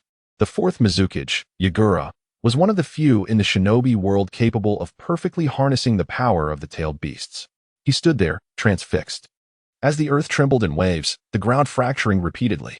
Thunderous roars echoed, shattering even the last vestiges of hope. What on earth is happening? Zero could not help but inquire, trailing behind Lin Yu in a secluded corner of the forest. The tremors persisted for a brief while before suddenly subsiding, as if nothing had transpired at all. She felt her body growing weary and stiff, her meridians and chakra evolving alongside the system, now comparable to that of an adult, perhaps even surpassing it. Leaning against a tree, Lin Yu settled down. He too sensed the disturbance, yet appeared unperturbed, simply taking a seat. At that moment, a cold expression crossed his face as he manipulated his bones, summoning bone spikes that surged from his back, extending several meters. With a sickening sound, it was no longer sap that flowed forth, but human blood, and only then did Zero realize the truth. The figure disguised as a tree had his pupils contract. His brain barely registered the danger before Lin Yu impaled him. Lin Yu withdrew the bone spike, and a torrent of blood gushed from the man's body. Do you still wish to hide? Damn it, how did you discover me? The masked ninja roared, blood splattering profusely as he spoke. 1 second. 2 seconds. In less than 3 seconds, he revealed a dreadful visage and collapsed to the ground. The others, who had been lurking in the shadows, ceased their concealment and gradually emerged into the light. I had anticipated a challenging mission, yet it turned out to be merely a child. If he could be so easily discerned by a mere youth, it seemed his skills in disguise were utterly inadequate. He could only blame himself for this. At that moment, Zero instinctively realized that these individuals possessed extraordinary abilities. From the very start, she had been oblivious to their presence. let alone the fact that behind Lin Yu stood a figure transformed into a tree. She had not noticed. To put it differently, Zero had always believed that Lin Yu relied on unique powers and troublesome tactics, akin to a Chunin skill. However, his ability to accurately pinpoint the enemy's position in such darkness left her perplexed. I had thought he was a formidable opponent warranting a bounty of 10 million. Yet his demeanor suggested he was at most a Chunin. What a lucrative endeavor, don't you think? The speaker took a sip from the edge of his blade. His interest waning. How dull. I had hoped to encounter something intriguing. He then cast a glance at Lin Yu. Apart from the bloodline limit known as the corpse bone pulse, which piqued his interest slightly, there was nothing particularly remarkable about him. Just then, Lin Yu made a slight movement. The bone spikes retracted into his body, leaving everyone in a state of shock. The bounty hunters looked at Lin Yu, especially the one named Xin, who was typically fervent but now appeared gravely serious. According to his understanding, the corpse bone pulse should serve as Lin Yu's trump card. Yet, in the face of such numbers, Lin Yu seemed intent on not utilizing this ability as his primary means of attack. What kind of confidence could sustain such a decision? It's been a while since I've been active. Xin, if I get too carried away later, you must rein me in. After all, the price for a complete corpse is considerably higher. Before he could finish his sentence, a terrifying speed and immense explosive force sent him flying. He crashed to the ground, a torrent of blood erupting from his abdomen. The masked ninjas were taken aback, for not only him, but any one of them present had failed to react in time. They didn't even have the opportunity to employ a replacement technique. Xin's heart surged with tumultuous waves of panic, and he instinctively stepped back, retreating dozens of steps. Simultaneously, the others also retreated in unison, unaware of their own unusual reactions. This was a natural response. In the perilous profession of bounty hunting, one's body instinctively reacts to imminent danger. In an instant, the arena erupted into a terrifying battle. The autumn winds howled. Fire-style, gray ash. A thick cloud of smoke billowed forth from his mouth, instantly enveloping Lin Yu in a shroud of obscurity. The gray haze severed all visibility, and at that moment, the flickering embers transformed into a fierce blaze. Creatures caught within the flames were systematically obliterated. The inferno surged to a height of over 10 meters, gradually consuming the shadows of those present. This must be the end. Yet, in the next instant, an astonishing event unfolded. The searing heat, potent enough to scorch skin, was inexplicably absorbed. The flames began to converge, drawing in copious amounts of dust from the air. Ling stood nearby, transfixed, her expression a mix of astonishment and disbelief. Every flicker of fire was relentlessly drawn into Lin Yu's mouth. Could this individual absorb ninjutsu? Or perhaps chakra? She had witnessed his prowess in previous skirmishes. Yet this moment solidified her suspicions further. Was this newfound ability a manifestation of the Bone Pulse awakening? Ling's demeanor turned grave. She had no inkling of the hidden arsenal Lin Yu possessed.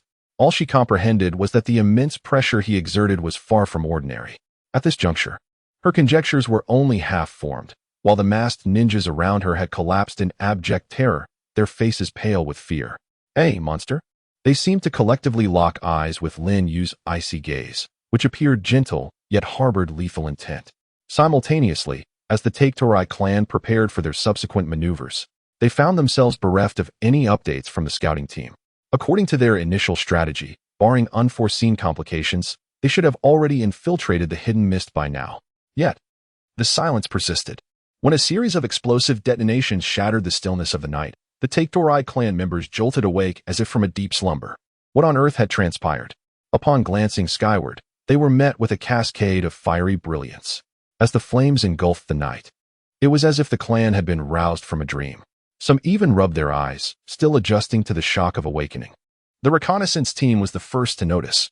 Not far from the village, a spiny tortoise with 3 tails hovered in midair. Though its eyes were small, they shimmered with an unfathomable power, akin to forces emanating from the moon. They swiftly sounded the alarm. A cacophony of sirens erupted. What is happening? In the meeting room, the assembled dignitaries were engaged in discussions about their approach to infiltrating the hidden mist and finalizing their tactics. Upon hearing the alarm, every pair of eyes widened in unison. How could there be a problem at this critical juncture? Who triggered the alarm? In an instant, an explosive projectile struck the ceiling of the meeting room, followed by a resounding boom as dust and debris rained down upon the elders.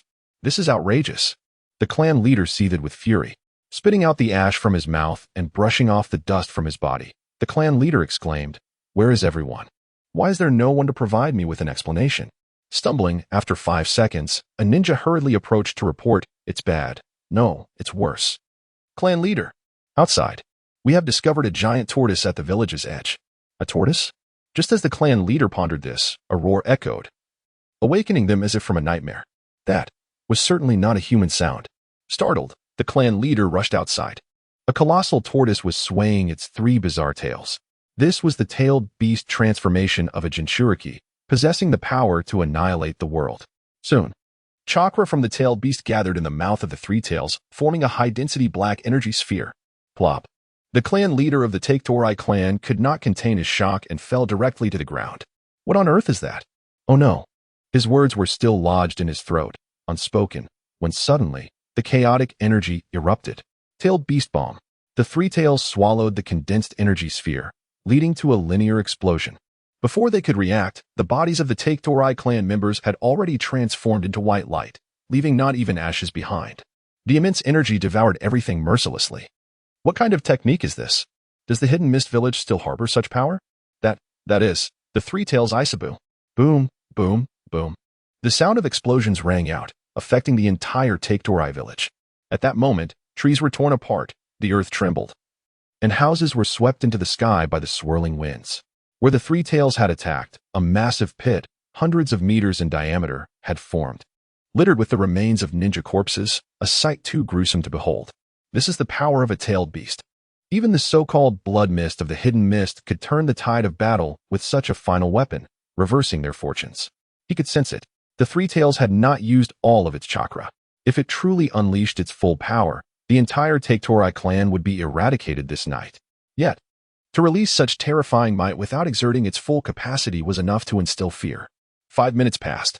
The Take-Torai clan leader, hurled by the shockwave, slowly rose from the ground. One-tailed beast bomb had obliterated half of the Take-Torai village. Those who were meant to die perished, and very few escaped unscathed. At this moment, the Take-Torai clan was plunged into utter panic. Only now did they begin to comprehend the situation. There is an enemy attack. The remaining surviving ninjas began to evacuate the villagers, hastily attempting to clear the village, but how could they calm the hearts of the people? That monster is coming to kill us. Escape? Where could we possibly flee to? With just one strike, the entire Take-Torai village has been destroyed? What can we use to escape? That creature is beyond the realm of human resistance, instilling an endless sense of terror, all conjured by the monster hovering in midair.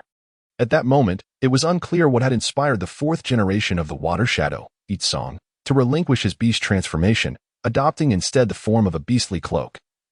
Suspended amidst the ruins with an increasingly frigid gaze. "Spare not a single one," he commanded.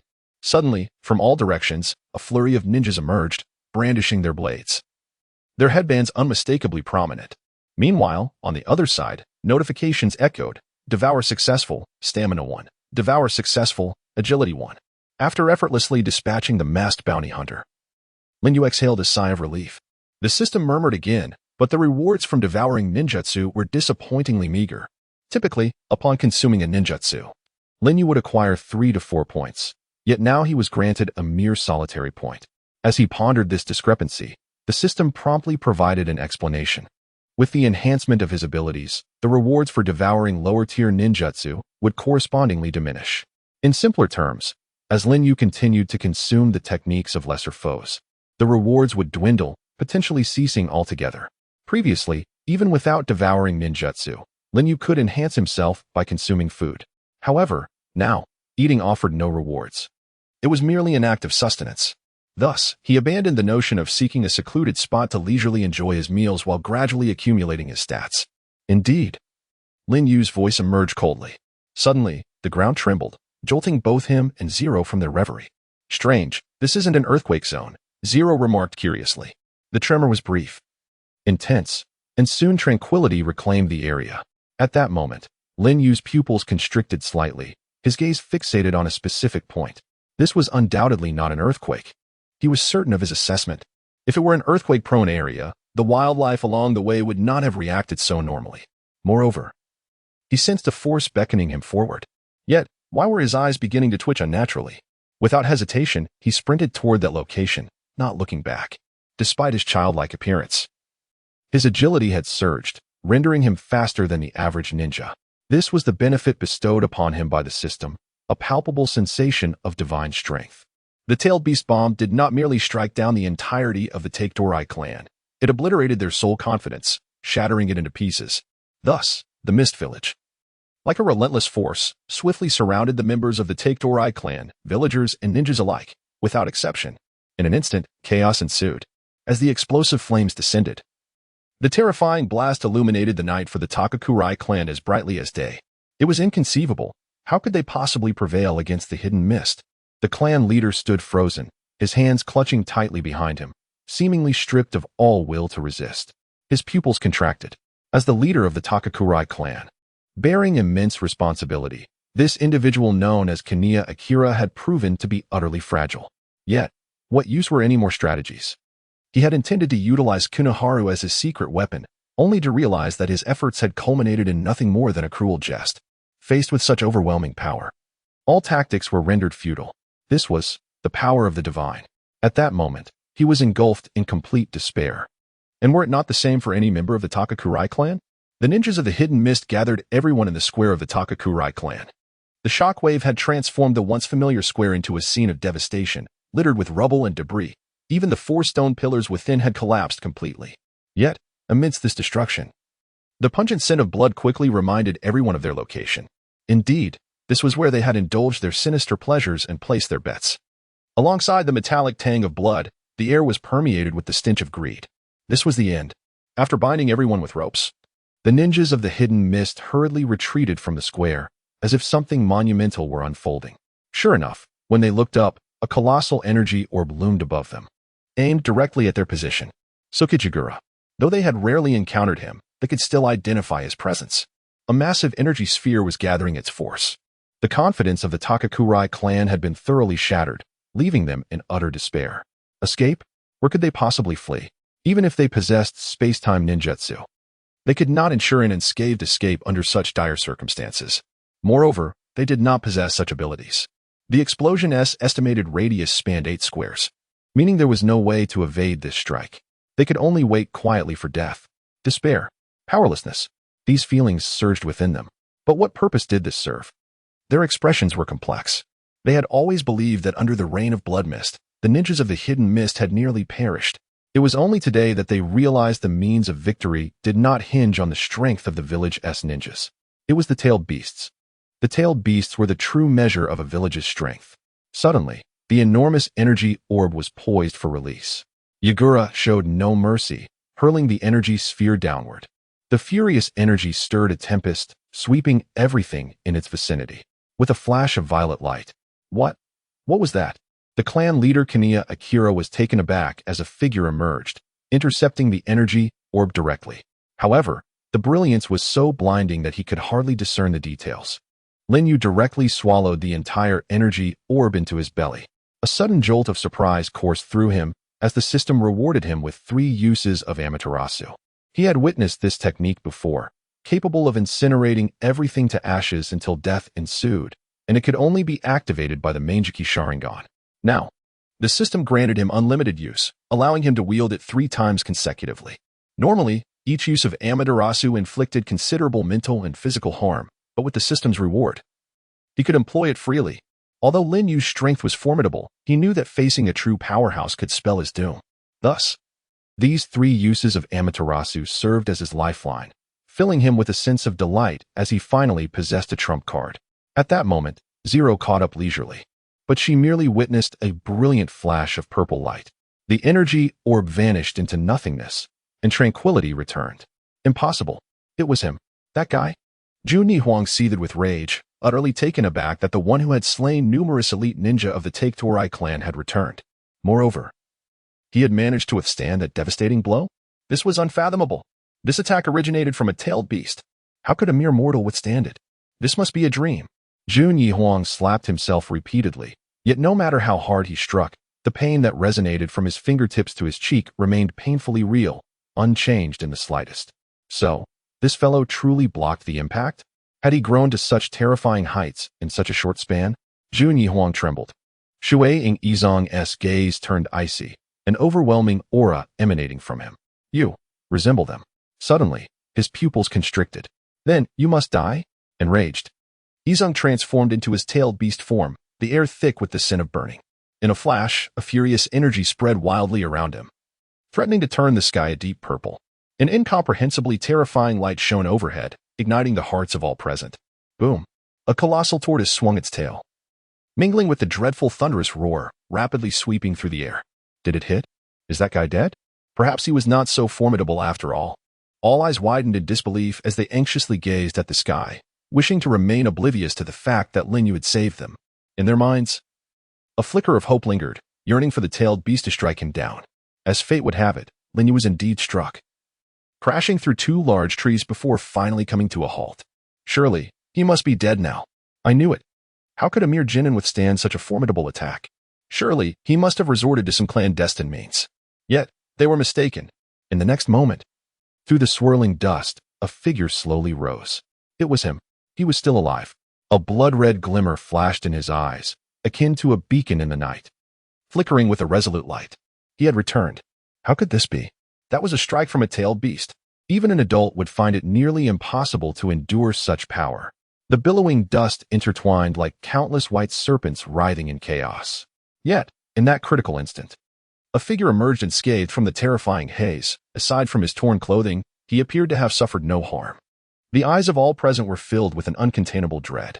Even the water shadow, transformed into a tailed beast, trembled involuntarily. Although he had not unleashed his full power in that previous strike, only utilizing 1/3 of his strength, that was still enough force to obliterate a dozen adults. Why then? Had it been thwarted by this individual? Though merely a test, Lin Yu's performance had genuinely astonished Yugura. To withstand his strike with the strength of one alone, how intriguing. Truly intriguing. Yugura couldn't suppress his derisive laughter, yet in the next moment, he quickened the frequency of his assaults, whipping his tail toward Lin Yu with the intent to pierce.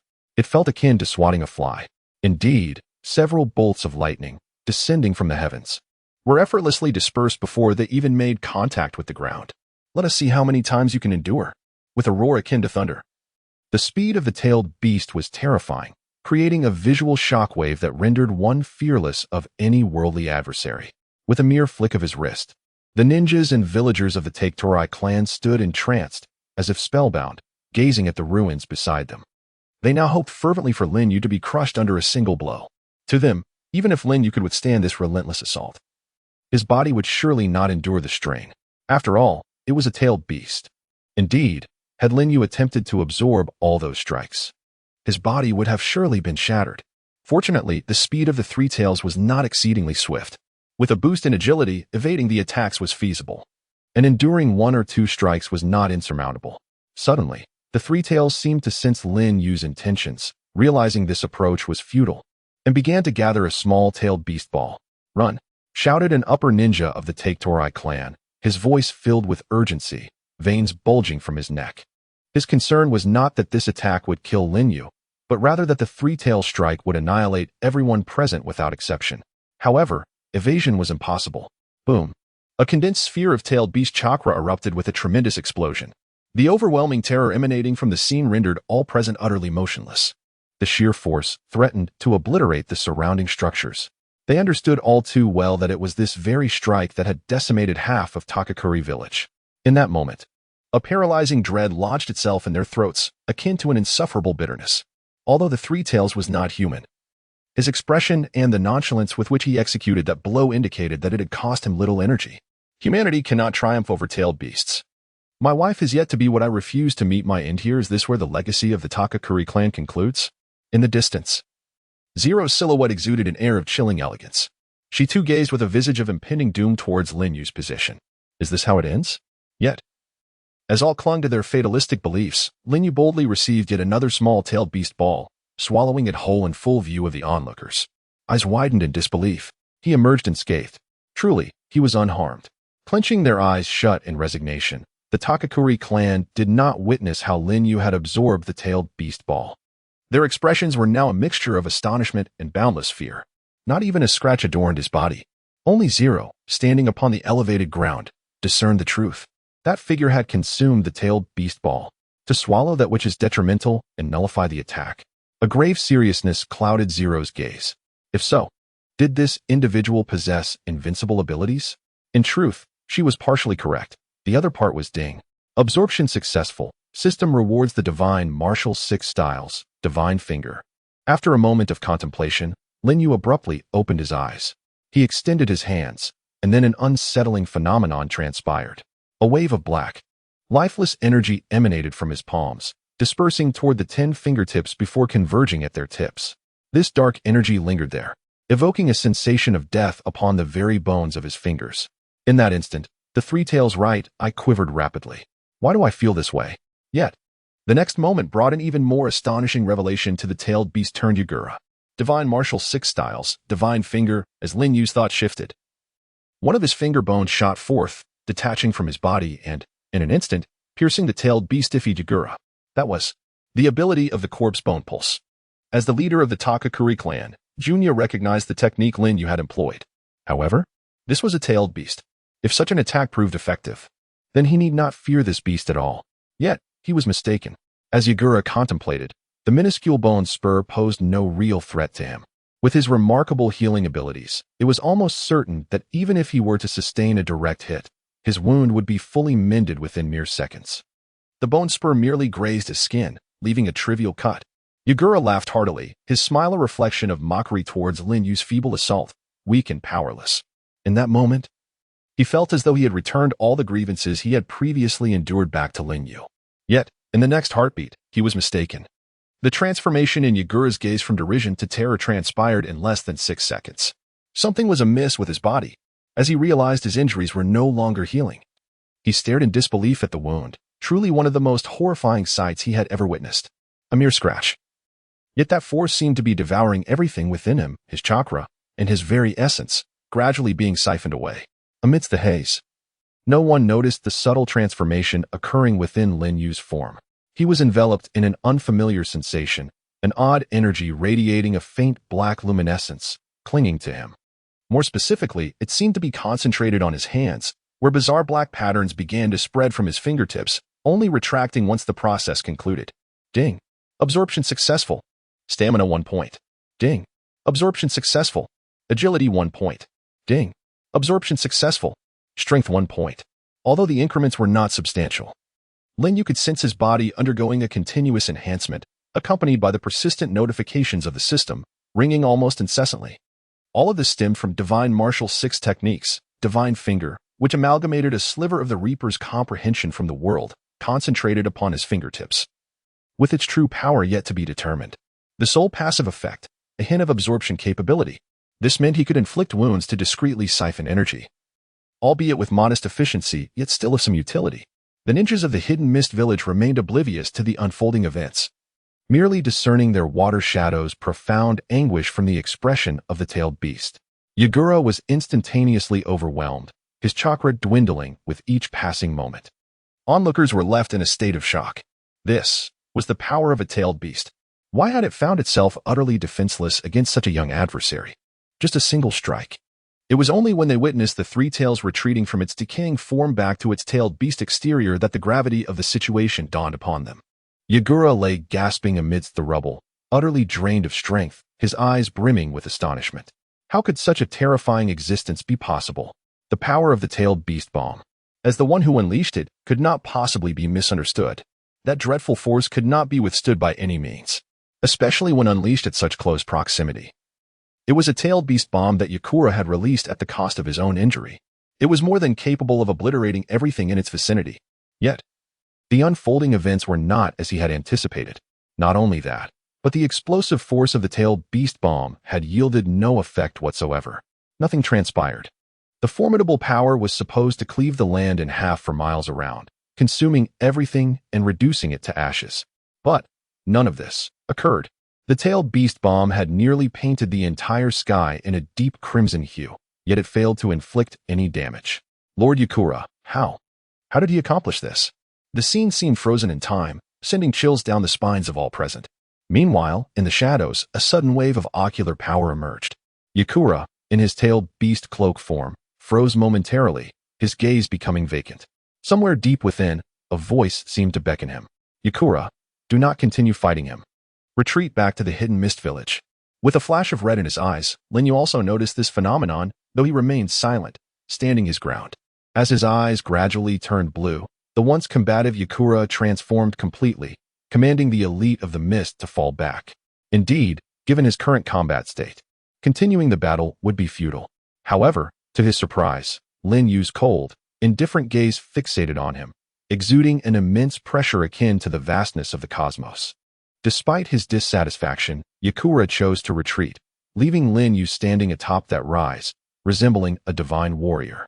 Yet, within the pitch-black cave, figures flickered, illuminated only by the faint light within the cavern, allowing a glimpse of their forms. The atmosphere was eerily silent, and the individuals remained the same. The ability to devour. Perhaps? A man possessing the Rinnegan furrowed his brow. Are you certain you have seen it clearly? Conan inquired. Indeed, he could perfectly absorb the tailed beast bomb, seemingly unaffected. As if a sudden halt in recollection was accompanied by a flicker of fear in his eyes. As if what? As if he had swallowed the entire tailed beast bomb whole. Even the three tails had been repelled back into its tailed beast cloak form. Pain remained silent for a moment, contemplating. Suddenly, his pupils contracted. Is there any further information regarding him? According to intelligence reports, he appears to possess abilities merely at the level of a lower-tier ninja.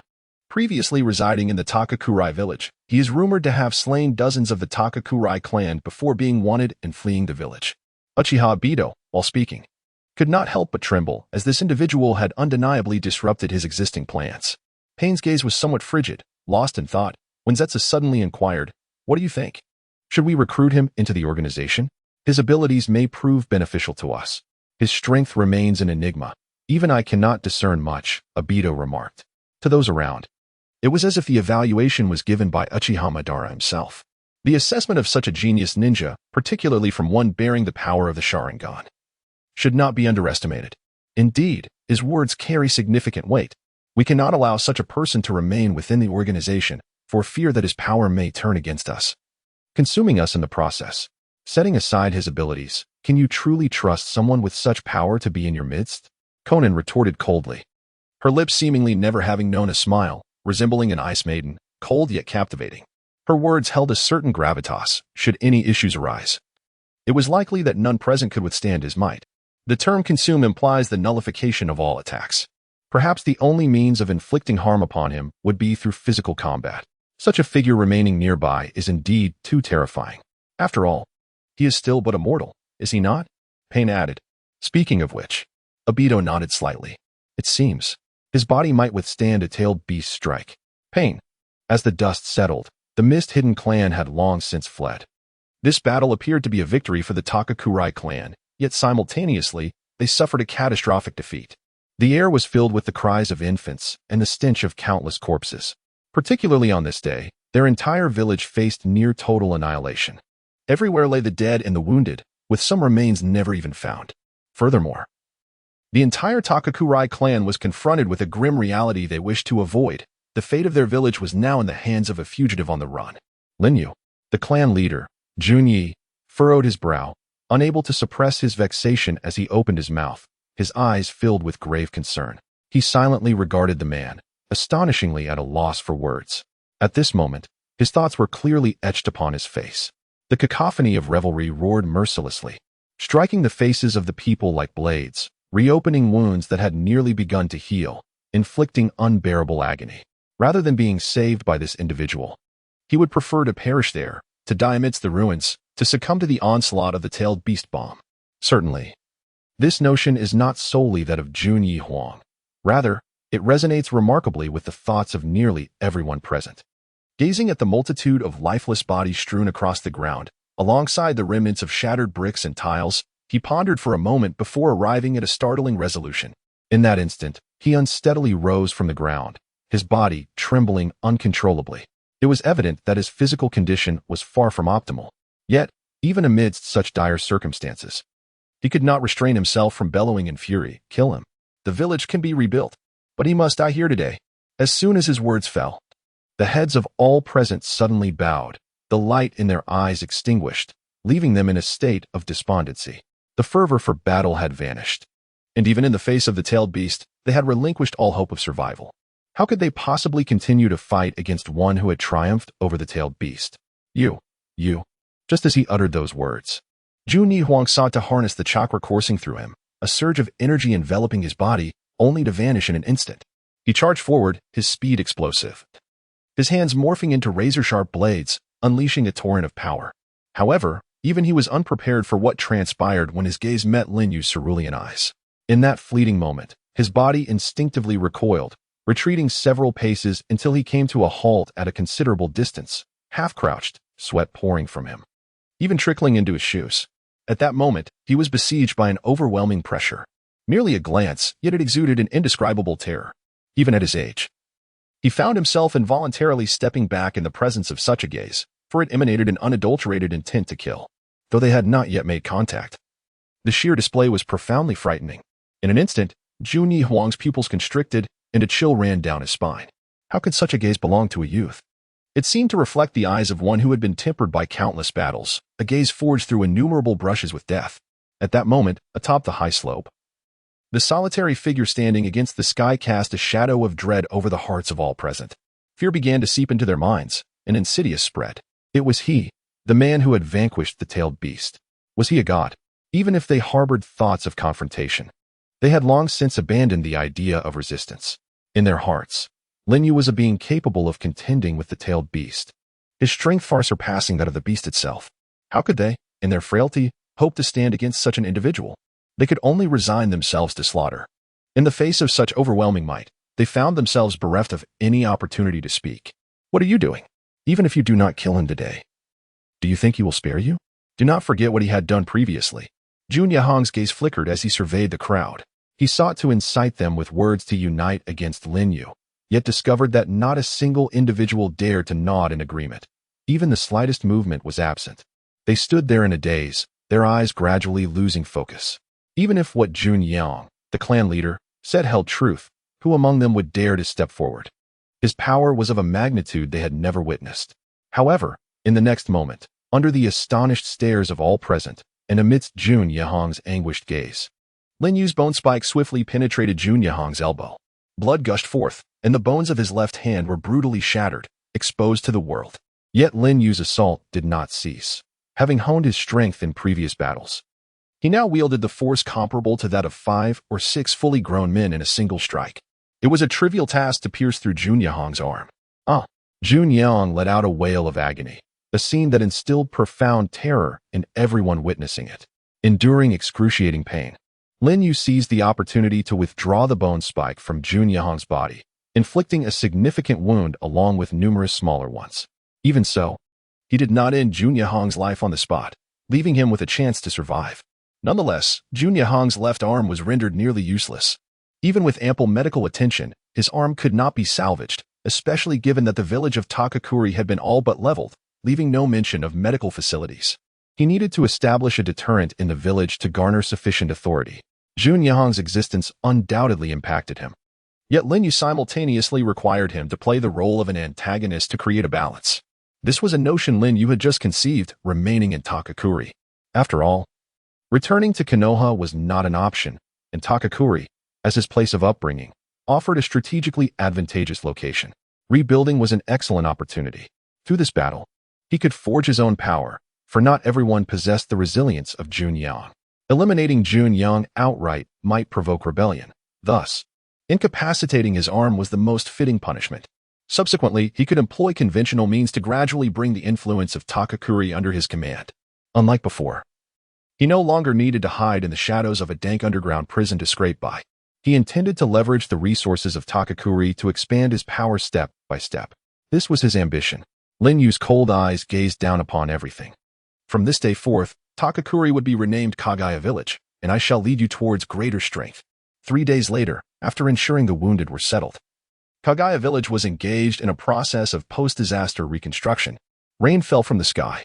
At this moment, a man, who had been driven out by the female hot spring attendant and was now wandering the streets while evading the pursuit of security personnel, was stumbling along the road in search of inspiration. With hair resembling that of a hedgehog, streaked with a hint of oil, he appeared to be an unmistakable middle-aged man in his 40s or 50s. What is going on? I merely sought to extract some writing material. Jiraiya sighed, his gaze becoming vacant as he stared at a nearby pond. Suddenly, the water began to ripple, and an enormous toad leaped directly before him. The ground trembled violently, and the pond's water was noticeably diminished. Jiraiya mused. A new prophecy, a new prophecy. The toad continued to bounce rhythmically. A new prophecy? Jiraiya's eyes widened in surprise, his expression becoming increasingly grave. After a while, he gleaned the contents of the prophecy from the toad's mouth, a man who could steer the ninja world toward two extreme paths. His emergence would undoubtedly have an unprecedented impact on the ninja realm, even overturning the existing balance. However, there were aspects of the prophecy that remained elusive to him. The prophecy described a being that is both of this world and yet not of it. Was that not a contradiction in itself? Moreover, the elder had not mentioned the individual's identity and concluded with an enigmatic riddle. Red. What is red? Jiraiya found himself lost in thought. This period would require a temporary cessation of updates. Shortly after the battle between the Mist Village and the Take-Torai clan, whispers of the event spread throughout the ninja world. Various villages discreetly dispatched ninjas to the vicinity of Mist Village, and even near Take-Torai village to ascertain the situation. Yet, the Take-Torai clan had suddenly sealed themselves off, with numerous ninjas patrolling, whether intentionally or not. What was most alarming was that the Take-Torai clan, which should have been short-handed due to reconstruction, had deployed a considerable force for surveillance and counterintelligence. These ninjas remained stationary, often engaging in skirmishes. Amidst this, many observers made a startling discovery. The name of Take-Torai village appeared to have changed to Kagaya village, and their headbands underwent remarkable alterations. What had transpired in Kagaya village? Did it have any connection to the battle in Mist Village? Was it related to that man who possessed the strength to contend with tailed beasts? For a moment, the ninja black market buzzed with speculation. Beneath the facade of peace, it seemed that chaos was poised to erupt once more. Meanwhile, Kagaya village had quietly embarked on a transformative endeavor. It is not merely a matter of changing the village name. Half of the populace has donned the new protective insignia led by Lin Yu, while the other half continues to follow the old chieftain, Jun Yi Huang. As for the commoners of Huenya village, as long as their lives remain stable and they are shielded from external threats, who truly cares about the identity of the real authority? Moreover, Lin Yu has proclaimed that he alone has safeguarded the entirety of Huenya village without his intervention. Their corpses would now be strewn across the ruins, and naturally, they dare not voice their dissent. Yet, at this moment, Jun Yi Huang is nearly driven to the brink of bloodshed by anger. Lin Yu. In a cramped room, Jun Yi Huang, who appears to have gone days without rest, is pale, and as he suddenly spits blood, his expression contorts into a grotesque mask of fury, reminiscent of a wounded wild dog. I am the ruler of Take village. Why must someone like you exist? The incessant repetition strikes at his very core, and he feels himself on the verge of collapse, a state that has persisted for several days. It is as if he has succumbed to madness, his mind consumed with thoughts of dismembering Lin Yu. Yet, all of this is merely a figment of his hysteria. Jun Yi Huang. Suddenly, the door swings open, and a graceful figure pierces through the sunlight, striking Jun Yi Huang's mind. The brilliance of the sun floods the room. However, despite this illumination, the air remains stifling after several days of enclosure. Cough, cough. The beautiful woman sighs. As one of the elders of the village, she appears to be no more than 20 years of age. Jun Yi Huang gasps for breath, finally regaining some semblance of composure. Yet, the light in his eyes has vanished, as if he has utterly lost his fighting spirit. He collapses onto the floor, motionless. Why does he not offer me a decisive end? Why? Why has his presence shattered everything I held dear? My status, and my very arm. Suddenly, Jun Yi Huang, as if possessed by madness, begins to thrash about, relentlessly striking the beams of the house in search of release. His gaze trembles, as if confronted by something horrifying, and his body involuntarily quakes. Even the one who has long lurked in the shadows of our village may not be his equal. Even he repeats. Jun Yi Huang looks at Nan, his expression growing complex. You worthless wretch, I had intended to support you, but now I shall inform others to rally behind Lin Yu as the new chieftain. Nan's expression is intricate, her exquisite eyes betraying a hint of hesitation as she gazes at the despondent man before her. Perhaps she must reconsider her decision. Today, she has received orders to ascertain whether Jun Yi Huang is alive or dead. Otherwise, she would have had no desire to enter such a murky and oppressive place. Staring at Jun Yi Huang, Nan feels a sense of uncertainty within her heart. Must one rely solely on this man to shoulder great responsibilities? Yet, at the same time, she was present during the fog-hidden Slaughter Village incident. In her memories, the imposing figure of Lin Yu frequently resurfaced. After a moment of contemplation, she began to comprehend Jun Yi Huang's current demeanor. At this very moment, Lin Yu sat at the forefront of Huiyi village, the room around him utterly vacant. The reconstruction of Huiyi village was nearly complete, as Jun Yihuang had chosen to remain aloof from affairs. The governance naturally fell to Lin Yu for the time being. Despite some dissenting voices within the village, the majority exhibited a sense of pragmatism, refraining from taking the lead in opposition. With his personal prestige, he had also garnered a measure of influence. He was currently lost in thought while gazing at his system interface. Ding, Divine Martial 6 Styles, Divine Finger. Ding, Immortal Body, allows for a brief transcendence of one's limits. Ding, Amaterasu X3. The Immortal Body bears resemblance to the 8 Gates technique employed by his dear friend, yet it exerts minimal impact on the body after activation. One merely experiences a fleeting period of fatigue. However, its power pales in comparison to the 8 Gates. Lin Yu had refrained from utilizing it, even during his battle against the tailed beasts. After all, although his physical capacity was not exceptional, he could manage adequately. The 8 Gates. Lin Yu fell into a deep reverie, as if certain memories were stirred. The Azure Beast of Konoha had once been his mentor. On the battlefield of the Fourth Shinobi World War, that man unleashed techniques such as Evening Elephant and Night Guy, their might so formidable that even Uchiha Madara, who had acquired the power of the Sage of Six Paths, was unable to withstand them. It could be said that in the realm of NarutO, if Might Guy dared to claim second place in Taijutsu, none would dare contest for the first.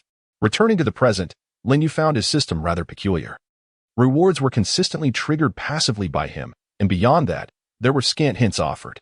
The sole avenue for obtaining rewards was but one: devouring. However, when he took a moment today to examine the system panel, he noticed a line of small text. Although diminutive, it was sufficiently conspicuous. Final achievement: Mastery of Ultimate Power, incomplete. The emphasis lay in the first part. Yet what could this ultimate power entail? Lin Yu could not ascertain. Ultimate power, indeed. His pupils constricted, his expression grave as he regarded the wall before him. Could it be the tailed beasts? Lin Yu hesitated to dismiss this notion outright. For having experienced it once, he understood that the tailed beasts could summon the 10 tails, thereby acquiring unparalleled strength. But after enduring so much, he felt an instinctive conviction that the matter was far more complex. Aside from the tailed beasts, there must be something else, an essence of power not belonging to this world. What could it possibly be? Meanwhile, in a rather inconspicuous location on the map of the 5 great nations, the headquarters of the underground black market has updated a new round of bounty tasks. As a realm feared by the 5 nations, even with nefarious characters gathering here, no one dares to act violently within the sanctity of the underground black market. Intelligence, hired assassins, and various illicit activities are all orchestrated through this market before being published on a list known as the Bounty Board, from which hunters may accept assignments. In this haven, no one cares about your origins. Even if you are a notorious fiend, you will be met with indifference. However, the appearance of a figure disrupted this tranquility. With a gaze tinged with coldness, the individual raised the crimson side behind them. Merely revealing half of their form sent shivers down the spines of those present. "Hurry up and present the tasks," said Fade Wan, a hint of impatience in his tone. This man was known as the Undying One. Legend has it that he single-handedly annihilated the entire population of Tangyin Village, leaving not a single survivor, even as a bounty hunter. His interest lay in sacrificing formidable opponents to his dark deity. After a prolonged silence, he finally spoke. "Capture the rogue ninja from Mist Hidden, bounty 10 million. The Shiki Duo, bounty 6 million, an elderly man announced. Listening to the bounty rewards, Fade Wan appeared somewhat irked, his brow furrowing slightly. "You old fool, are you trying to deceive me with such trivial tasks? Do you look down upon me?" As he spoke, he removed his crimson scythe and waved it a few times, causing the man before him to tremble in fear, beads of cold sweat forming on his forehead. He understood all too well that despite the underground regulations, the distance between his head and the scythe was less than a second away from severance. Moreover, the original bounty of 10 million had just been escalated to 30 million by the client, although it seemed there were some issues with the assignment. Some issues? At that moment, not only Fade Wan but also several idle onlookers turned their attention, their gazes laden with apprehension. Even without the name being mentioned, they could guess with near certainty. They whispered among themselves, if the Undying One encounters that fellow, it could be quite a spectacle. That guy, never mind. I fear for the one named Lin Yu. If he takes this assignment, he might be doomed. TSK. Even some of the more renowned figures in the industry have bounties barely exceeding 10 million. A bounty of 20 million is already considered significant, not easily claimed. Yet, Such a character being posted at 30 million was beyond Fadewan's expectations. Could it be that this patron is a fool? Fadewan took the bounty order and casually scanned it. It doesn't seem all that remarkable, he mused, his gaze sharp. Linyu. The mere mention of that name silenced the once boisterous black market. Just days prior, they might have been unfamiliar with it, but ever since that incident, they have grown increasingly wary. After all, it is no small feat for one individual to repel a tailed beast, something few have accomplished. Such a person deserves to be among the top 10 on the bounty list.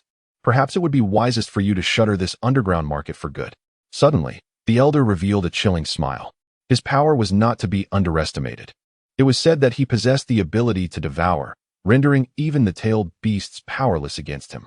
The notion of such devouring power piqued his interest. Haydn, with a sinister grin, declared, I shall offer him to the Lord of the Abyss. However, as he pondered, Haydn was indeed impervious to death. His immortal ability left him unafraid of Linyu. And even if the rumors were true that Linyu was immensely powerful, Haydn believed he could employ a certain technique to secure an unassailable position. Thus, he held an unwavering confidence. Rooted in his formidable power, are you certain someone will accept his bounty? In an inconspicuous room within Kagaya village, Jun Yihuang gazed vacantly at the stunning beauty beside him. 30 million. Someone will surely be interested, she replied coldly. Nan, glancing at Jun Yihuang with a sense of resignation, noted his despondent demeanor and suddenly lost the will to continue the conversation. Moreover, she added, her voice tinged with indifference, it seems someone has already taken the contract. Jun Yihuang's eyes widened in shock. Who is it? I am not entirely sure of his name, but according to the intelligence, his abilities surpass those of Linyu. Surpass him? How is that possible? Jun Yihuang exclaimed, his expression grave. It is said he possesses immortality. Immortality? Jun Yihuang's countenance hardened. Is it a ninja technique? How could such a power exist? The notion of a technique granting immortality was far more terrifying than the ability to devour. However, upon witnessing Linyu consume a tailed beast's orb, learning of this news felt less alarming. Yet, could this so-called immortality truly hold any weight against Linyu? No, it was implausible. Jun Yihuang swiftly dismissed the thought. Indeed, even if Linyu's power was celestial, even if he could reverse all outcomes, the concept of immortality meant that no attack would bear any effect on this being. Therefore, even if he could not defeat Linyu, he could exhaust him to death, relying solely on his immortal capacity. Is the information accurate? Is he truly immortal? Jun Yihuang inquired once more, driven by a fervent desire to see Linyu perish, which had escalated to an almost obsessive level. If the information is accurate, then yes, Nan coldly remarked. At that moment, Jun Yihuang's gaze appeared considerably clearer, and he slowly straightened his posture. Rest assured, this time we will undoubtedly succeed. Suddenly, Nan's voice caught Linyu off guard. Jun Yihuang furrowed his brow. Can we truly succeed? What if we fail? Yet, the mere thought of that man filled him with a suffocating sensation. A whirlwind of complex emotions flashed through his mind, nearly tearing him apart once more. He glanced at his remaining hand. Even now, his right hand trembled slightly. He swore that this time, no matter what, Linyu must perish here. Meanwhile, in Hui village, there was a flurry of activity as they worked on reconstruction, mobilizing villagers to repair the devastation. Although the population was small, there was as yet no shortage of manpower. Ling remained in the village. Despite lacking Linyu's permission, she clung to Hui village like a shadow. At this very moment, on the mountainside of Hui village, two middle-ranking ninjas were beside a tomb, tallying the casualties from the recent war. Ji Shaming, Yin village's Ji Yong. They meticulously compared the faces preserved in the records. The dismembered remains, some faces utterly obliterated, were gathered and interred in a common grave. They recorded the names one by one. Suddenly, they noticed a figure flash past the top of a rather rudimentary gravestone. Despite being afternoon, the atmosphere felt unsettling. This was a place where countless corpses converged. Thousands of Hui remains lay buried there, even the homeless spirits. Regrettably, they lay here in obscurity, their bones mingling with others in death. Let us finish recording quickly. Something feels off. Once we're done, we should head back, one of them remarked. Unconsciously, they both hastened their pace. Just a few minutes later, a strange sound suddenly echoed, sending chills down their spines. Their gazes darted about, seemingly searching for something. Yet, all they could see were thousands of tombstones and tangled trees. What could it be? Suddenly, at that moment, a hand emerged from the top of the gravestone. The hand was emaciated, almost skeletal, with dirt caked beneath the fingers, sending shivers through both men. Could it be? Is this creature truly rising from the depths? Instinctively, they drew their kunai, throwing them symbolically toward the gravestone. A sharp clink resonated as the kunai struck the hard stone, only to fall back down. Aside from that, there were no other peculiarities. Just as they believed they were merely hallucinating, the stone tablet was suddenly sent flying, shattering into two halves midair. A figure emerged, its gray pompadour and pale purple eyes exuding an expression as menacing as that of an evil deity. The smile upon its visage was indescribably eerie.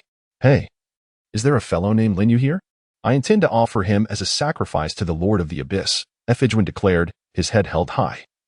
Still somewhat caught up in youthful bravado, he exhibited no fear of Linyu, nor of Kagaya village, boldly infiltrating the latter single-handedly. In an instant, two Kagaya ninjas recoiled in agony, their bodies trembling uncontrollably. "Is it human, or?" One ninja murmured softly, "Just now, I think I saw." It seemed like he crawled out from the earth. Due to the elevation of the stone tablet, from below it appeared as if he had emerged from the ground, creating a disconcerting visual illusion. An overwhelming dread enveloped them. Moreover, Ahsorbtion's attire, adorned with a crimson scythe, resembled that of a reaper. His black cloak billowed gently in the wind, amplifying the sinister atmosphere of their surroundings. Instinctively, they felt an urge to flee. At that moment, Ahsorption seemed to pierce through their thoughts, unleashing a terrifying speed that erupted forth. The two Nin were caught off guard. With a single strike, he sent them sprawling, rendering them unconscious. Pausing midair for a brief second, he landed gracefully, brushing the dust from his clothes, and remarked, "Cowards. I had intended to inquire about Lin Yu's whereabouts, but it appears I must seek him out myself." Even after entering Kagaya village, Ahsorption continued to call out loudly, unperturbed by Lin Yu's presence. Perhaps such proclamations would hasten his search. At this juncture, a figure was thrust out of the Mizuki's office. "You incompetent fools. You can't even manage this trivial matter. What use are you to me?" In Kirigakure, the fourth Mizuki, Yagura, was visibly bloodshot, his demeanor brimming with fury. The Kagaya clan was a mere branch of the Mist Village, and as its ruling figure, he found it intolerable to be unable to manage even this small faction. Under the oppressive rule of Blood Mist, his authority was beginning to waver. The reason was simple. During the suppression of the Kagaya clan, he, possessing the power of the tailed beasts, had been bested by a mere youth. Subsequently, dispatching numerous elite ninjas to investigate the recent happenings in Kagaya village had ended in utter failure. This, undoubtedly, elevated Yagura's ire to unprecedented heights. Moreover, in the wake of these events, an increasing number of bloodline limit clans began to grow restless, engaging in covert maneuvers behind his back. Everything had exceeded his expectations. Even Abido, lurking nearby, furrowed his brow slightly. Before the figure of the ninja before him, one could not deny the formidable prowess he possessed. Even within the esteemed ranks of Kagaya village, he would undoubtedly stand at the pinnacle. After numerous inquiries into Kagaya village, the intelligence gathered was disappointingly scant. "Lord Mizuki, this. Are we truly?" His voice trembled slightly. The latter part of his sentence, expressing his inability to proceed, remained unuttered. Presently, Kagaya village was in the midst of reconstruction, appearing nearly complete. The ninja, paralyzed by fear, hastily pleaded for mercy. "Do I really need you to reiterate this?" With each passing moment, the furrow in Yagura's brow deepened. "What I seek are updates on Kagaya village. And information regarding Linyu. Do you comprehend?" A glint of bloodlust flickered in Mizuki Yagura's eyes. The mere thought of that man filled his gaze with murderous intent. "Yes, Lord Mizuki, however. That individual has dispatched 2/3 of Kagaya village's forces, making it exceedingly difficult for us to infiltrate and gather intelligence. As for news about Linyu, we have yet to." Before he could complete his thought, his pupils constricted sharply. A previously unfelt wave of killing intent erupted instantaneously. In an instant, Yagura darted towards the ninja, placing his hand upon his neck, decisively ending his life.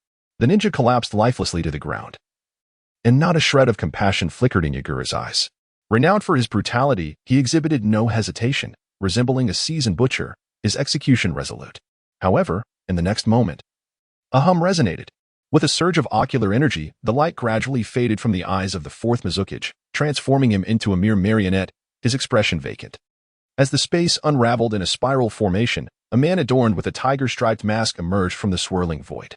Dusting off his attire, his gaze lingered on the lifeless form of the fallen Mist Ninja.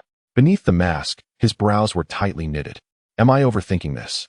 A profound, ineffable sensation gripped him at the mere thought of that man. Indeed, he was no ordinary foe. In a time when the village lacked personnel, he had audaciously dispatched two-thirds of his forces to execute counter-surveillance. One could not help but conclude that he was a conundrum, difficult to decipher. Truly, as Conan had stated, his ambitions were undeniably vast. Such individuals must be swiftly eliminated. Allowing them to grow would only pave the way for them to become obstacles, potentially jeopardizing the overarching plan.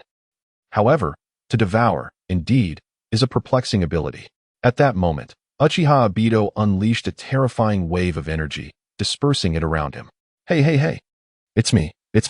A pale figure behind him, clearly on the brink of being harmed by the overwhelming force, hurriedly interjected. I was merely jesting. Why take it so seriously? However, how did you ascertain my presence here? I have clearly concealed my chakra fluctuations. Your eyes should possess no such ability, right? Ju, with a hint of dark amusement, remarked, his cheeks slightly flushed with astonishment. After all, as the foremost reconnaissance ninja in the shinobi world, he could infiltrate any corner of this realm unnoticed. Subsequently, he fixed his gaze upon the arm concealed beneath Obito's robe, as if he had come to an understanding. So that is how it is. Silence. At these words, a glint of menace flickered in Obito's eyes as he bellowed. Though it lacked the overwhelming presence of a conqueror, it was sufficient to compel Ju to obediently close his mouth. I merely wish to inform you that a spectacle is about to unfold. Following this, seeing Obito fall silent, Ju stealthily vanished into the ground. At this moment, Obito redirected his attention back to the puppet-like figure of the fourth Mizukage, Yagura. He chuckled disdainfully, unwilling to elaborate further until the spatial vortex re-emerged, vanishing from sight. Meanwhile, Yagura's eyes gradually regained clarity. A voice called out, and after a few seconds, a trembling ninja cautiously entered, his gaze briefly flickering over the lifeless form of the fallen ninja before respectfully kneeling. Yes, Lord Mizukage, what are your orders? He had long grown accustomed to such scenes. The temperament of the fourth Mizukage was notoriously volatile, leaving no room for negligence. As he certainly did not wish to meet a similar fate, the entire village is under lockdown. Ensure that no intruders infiltrate. Additionally, clear this area. On another front, the self-proclaimed immortal Haiden was wreaking havoc throughout Kagaya village, extracting his crimson scythe from the body of a Kagaya clan ninja while loudly proclaiming, "Hey, bring forth that individual known as Linyu. I intend to offer him as a sacrifice to the evil god." Haiden traversed Kagaya village with reckless abandon, appearing utterly unrestrained. However, the elite shinobi of the Kagaya clan, perched vigilantly upon the eaves, observed him with intense scrutiny, none daring to approach. Their expressions were grave. They had collectively heard that name. A shiver ran through them. Could it be the Linyu who single-handedly repelled the tailed beasts? Mist Village revered strength. And being one of the three prominent families, the Kagaya clan upheld this principle even more ardently, especially after Linyu had safeguarded the Kagaya clan. He had acquired an indelible brilliance, and his title had transformed from the renegade Linyu to the esteemed Linyu. Everyone retreat. Quickly inform Lord Linyu. Lord Zero. Please relay this to Lord Linyu. Before him, two ninjas bowed respectfully towards Zero, showing no sign of laxity. They seemed to have misunderstood something in the village. Every matter, whether trivial or significant, must be negotiated through Zero with this esteemed individual. Another reason is that Linyu has remained in that room for an entire month without venturing out. Even the daily meals are delivered by Zero. Thus, they find themselves at an impasse. Despite the gravity of the situation in the village, the established procedure must be followed. Yet, Zero is equally at a loss, having not seen Linyu for the same duration. She has even fabricated the notion that Linyu is in seclusion, but with such a momentous occurrence now transpiring, she is uncertain whom to approach. At this moment, under the night sky, where the moonlight is bright yet the stars sparse, a faint glow suddenly emanates from the heavens. Damn it, we cannot contend with this foe. He is far beyond our capacity to defeat. How can mere physical prowess be so formidable? Where is Lord Linyu? The fierce battle had only recently concluded, and most of the village's forces have been dispatched for patrol, leaving few ninjas to guard the village. Even though reinforcements have been summoned, they will not arrive in time. Retreat. The Kagaya clan ninjas, fully aware of their disadvantage, began to withdraw in haste. Meanwhile, Fadewan was nearly at the village gate, having pushed forward from the Kagaya clan's rear mountain, yet there was still no sign of Linyu. His impatience grew as he swung his scythe, mercilessly claiming the lives of several Kagaya ninjas, showcasing his overwhelming dominance. Hey, is there no one capable of fighting? I possess little patience. If I miss this opportunity, my divine master will be displeased. Just then, a distant, indifferent voice echoed. Divine Martial 6 forms. Divine Finger. Boom. Suddenly, a tremendous noise erupted, engulfing Fade One in a cloud of dust. What seemed like a casual flick carried an astonishing power that obliterated everything in its path. There was no time to retaliate. It was Lord Linyu. Just as the crowd was about to cheer, Fade One's eyes widened with fury. Under the release of that terrifying force, his prized bloody March scythe was pierced through with a gaping hole. Although the strike did not penetrate Linyu's body, the Kagaya ninjas gazed upon him with admiration. Incredible! Such strength! With just a single technique, he has destroyed the opponent's weapon. What has transpired? Fade One looked on in horror, a chill creeping up from his feet. What is happening? How could the scythe be so easily pierced? Suddenly, a cold wind swept past him from behind, prompting him to turn around sharply. There stands a figure? A lone individual perched atop the highest eve. Under the moonlight, Fade One could barely discern the outline of this imposing silhouette. Draped in a somber gray attire, an aura of ominous pressure emanated from him, overwhelming Fade One with an immense sense of dread upon merely exchanging glances. Yet, the individual appeared youthful. Could it be him? The one known as Linyu? A primal fear stirred deep within, a reflexive response that caught Fade One off guard. Nevertheless, he exhibited no trace of trepidation. He had no reason to fear anyone in this world. After all, he was a messenger of the gods, blessed by divine protection. Immortality was his ultimate trump card. Hey, are you Linyu? He shouted, his arrogance unabated. If I were to deliver you to the Dark God, he would surely take a liking to you. You know of the Dark God, right? In this world, he is the supreme deity. Today, I shall escort you to meet him.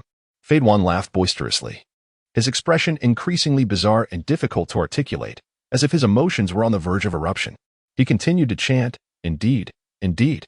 Suddenly, he brandished his damaged scythe, unleashing a terrifying force that erupted forth.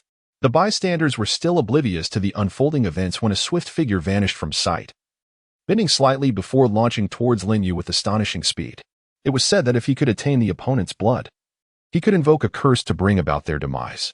This was a profoundly frightening power, and Fade One had devoted all his energy to this endeavor. Thus, his physical prowess surpassed that of ordinary individuals by several folds. However, Linyu's aura was also peculiar. Over the past month, through relentless consumption and battles with surrounding bounty hunters and unidentified organization members, he had reached a new echelon of physical condition, agility, strength, stamina, and bodily resilience. His abilities were far beyond those of ordinary men. Moreover, prior to this encounter, he had activated the celestial body, rendering him nearly impervious to harm. This is... Fade One felt a chill run down his spine, his eyes widening in disbelief.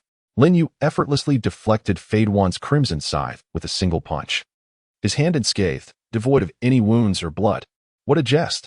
Could it be that this individual had channeled chakra into his fist, forming a barrier akin to a chakra wall that thwarted Fade One's lethal strike? No, it's impossible. Even if that were the case, he shouldn't have emerged completely unscathed. At that moment, sweat cascaded from Fade One, as an overwhelming fear surged within him. He could not comprehend the means by which Linyu had achieved this. Even now, the scythe, though not whole, retained its razor-sharp edge. Under normal circumstances, such a collision would at least result in a cut on the skin, even with the protection of a chakra wall. However, having observed closely, it was evident that Linyu exhibited no sign of chakra fluctuations. With but a single punch, he had effortlessly deflected the crimson scythe. Tremors coursed through Fade One's hands as he struggled to maintain control, fearing that the previous strike would send him reeling. What a terrifying force this was. Suddenly, his eyes widened, and his fighting spirit surged even more fiercely than before. Today, you must become a sacrificial offering. His martial prowess was nearly impeccable, a paragon of absolute perfection. It must be said that with the full activation of his fighting spirit, Fade One's combat capabilities ascended several tiers. This time, he wagered all his honor and the last vestiges of his dignity, all for the sake of the Dark God.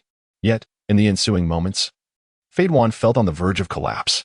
Though endowed with immortality, the sensation of having his bones shattered was overwhelming. No matter what, even if he could not win, he would remain defiant.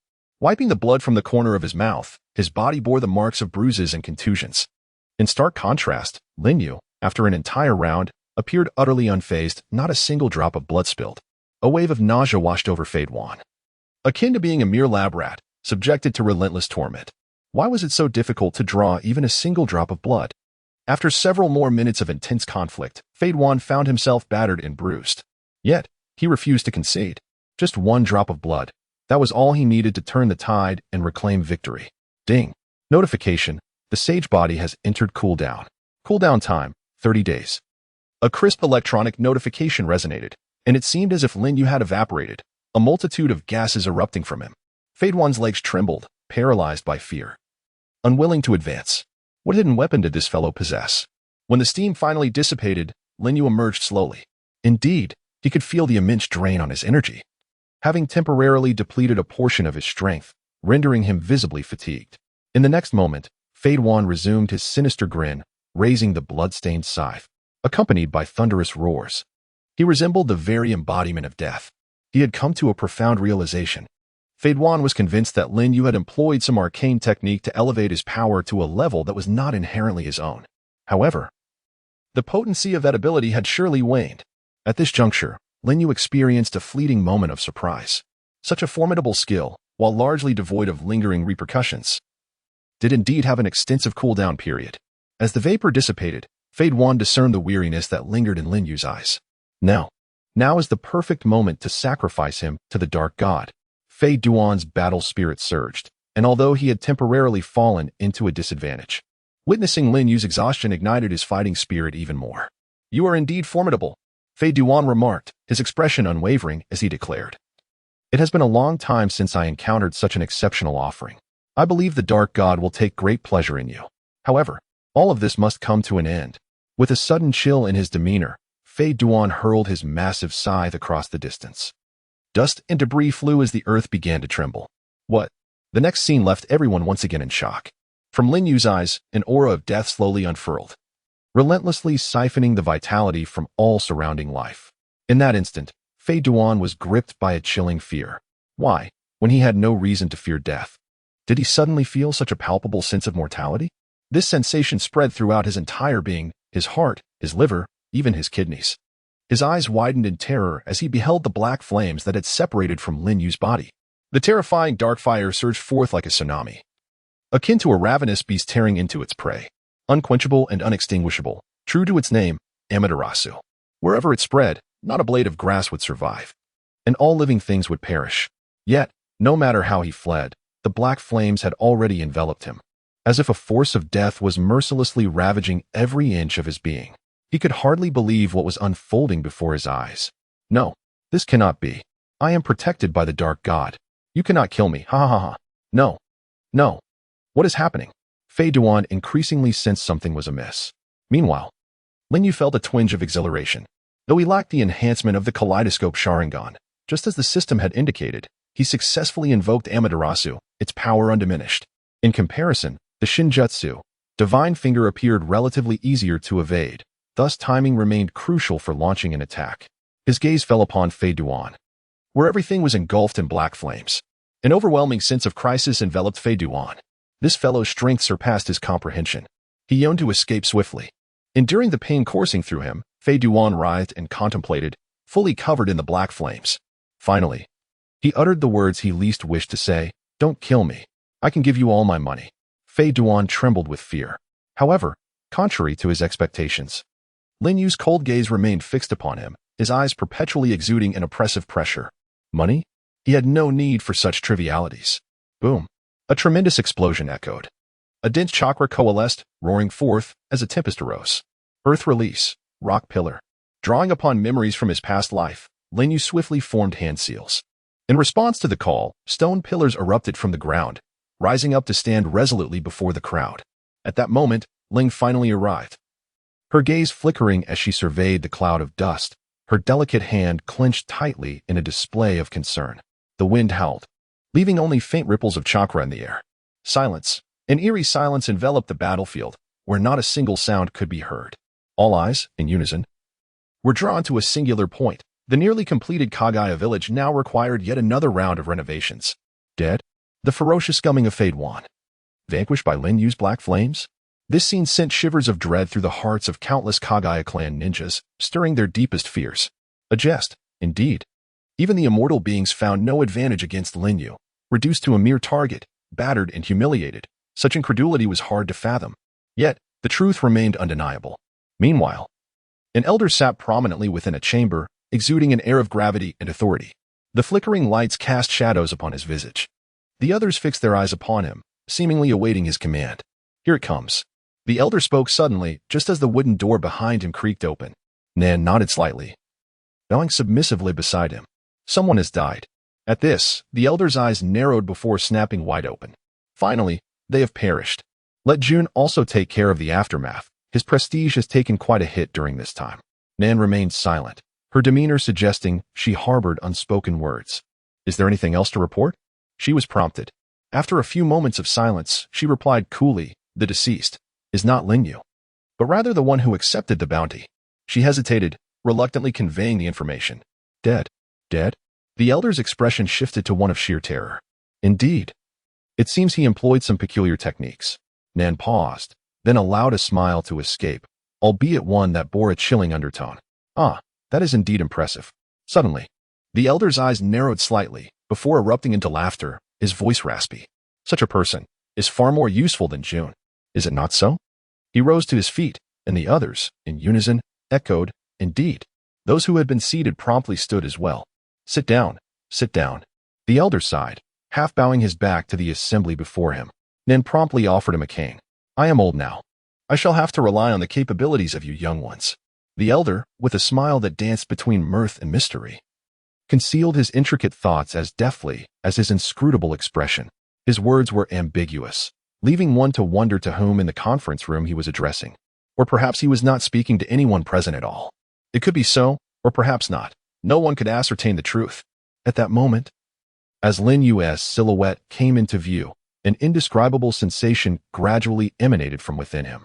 Meanwhile, in a corner outside Kagaya village, Uchiha Obito stared, wide-eyed, at the imperious Lin Yu, his hair standing on end. Even before his arrival, he had harbored an unsettling premonition. As anticipated, the events unfolded far beyond his expectations, to the extent that they transcended imagination. Obito's pupils narrowed slightly, the veins beneath his skin bulging, vividly visible beneath his garments. He yearned to teleport instantly and deliver a decisive blow to Lin Yu. How could he possibly wield Amaterasu? Did he possess the eternal Mangeki Sharingan? Might he be Uchiha Itachi? Obito furrowed his brow deeply. In the next instant, Zetsu emerged from behind him. No, he was not Uchiha Itachi. He bore no trace of Itachi's essence, yet something felt amiss. Moreover, the most critical point was that he lacked the Sharingan. No Sharingan. Upon hearing Zetsu's words, Obito's fear intensified. Why could someone without the Sharingan invoke Amaterasu? Was it conceivable that the black flames, which resembled Amaterasu, were in fact something entirely different? Before Zetsu could finish his thought, Obito interrupted him. The overwhelming presence of the black flames consumed everything in their vicinity, annihilating all life. Even the air was scorched clean. Despite the absence of any combustible materials, the flames persisted, eternally ablaze. Apart from Amaterasu, he could not fathom any other fire capable of such devastation. Yet, to achieve this, a specific condition must be met. Uchiha Itachi.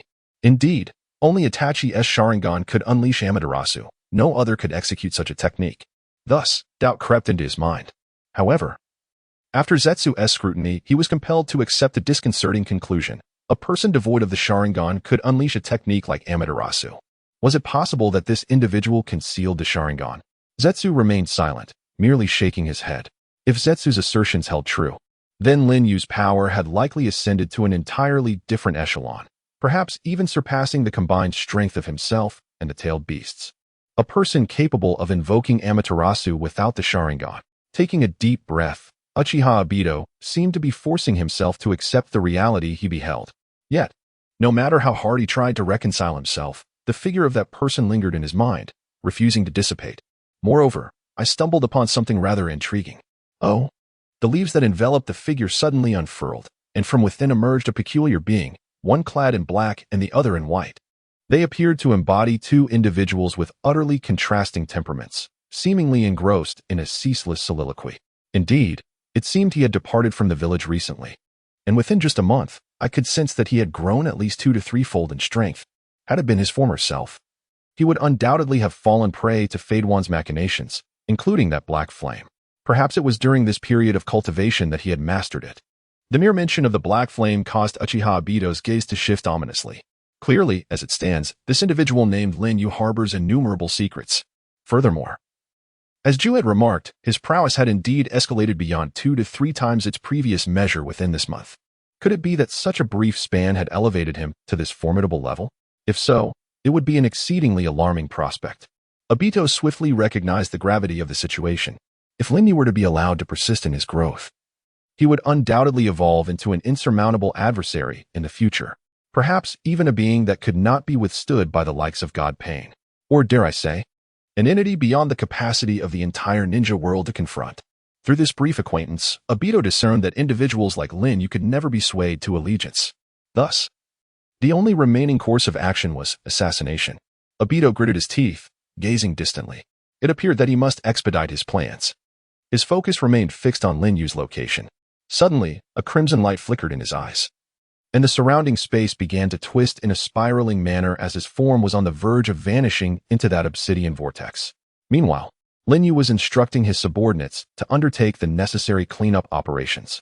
However, what he did not foresee was that just as he was about to disappear into the black whirlpool, Lin Yu abruptly halted his tasks, straightened his posture, and cast a cold, piercing gaze toward Obito's position, his hands resting behind him. A chilling sensation enveloped the air. Even Ju, who had melded halfway into the ground, trembled involuntarily. Despite the considerable distance, an icy dread surged through Obito's very core. How could Lin Yu perceive them in such poor visibility? Especially when they had masked their presence. This was the most terrifying aspect.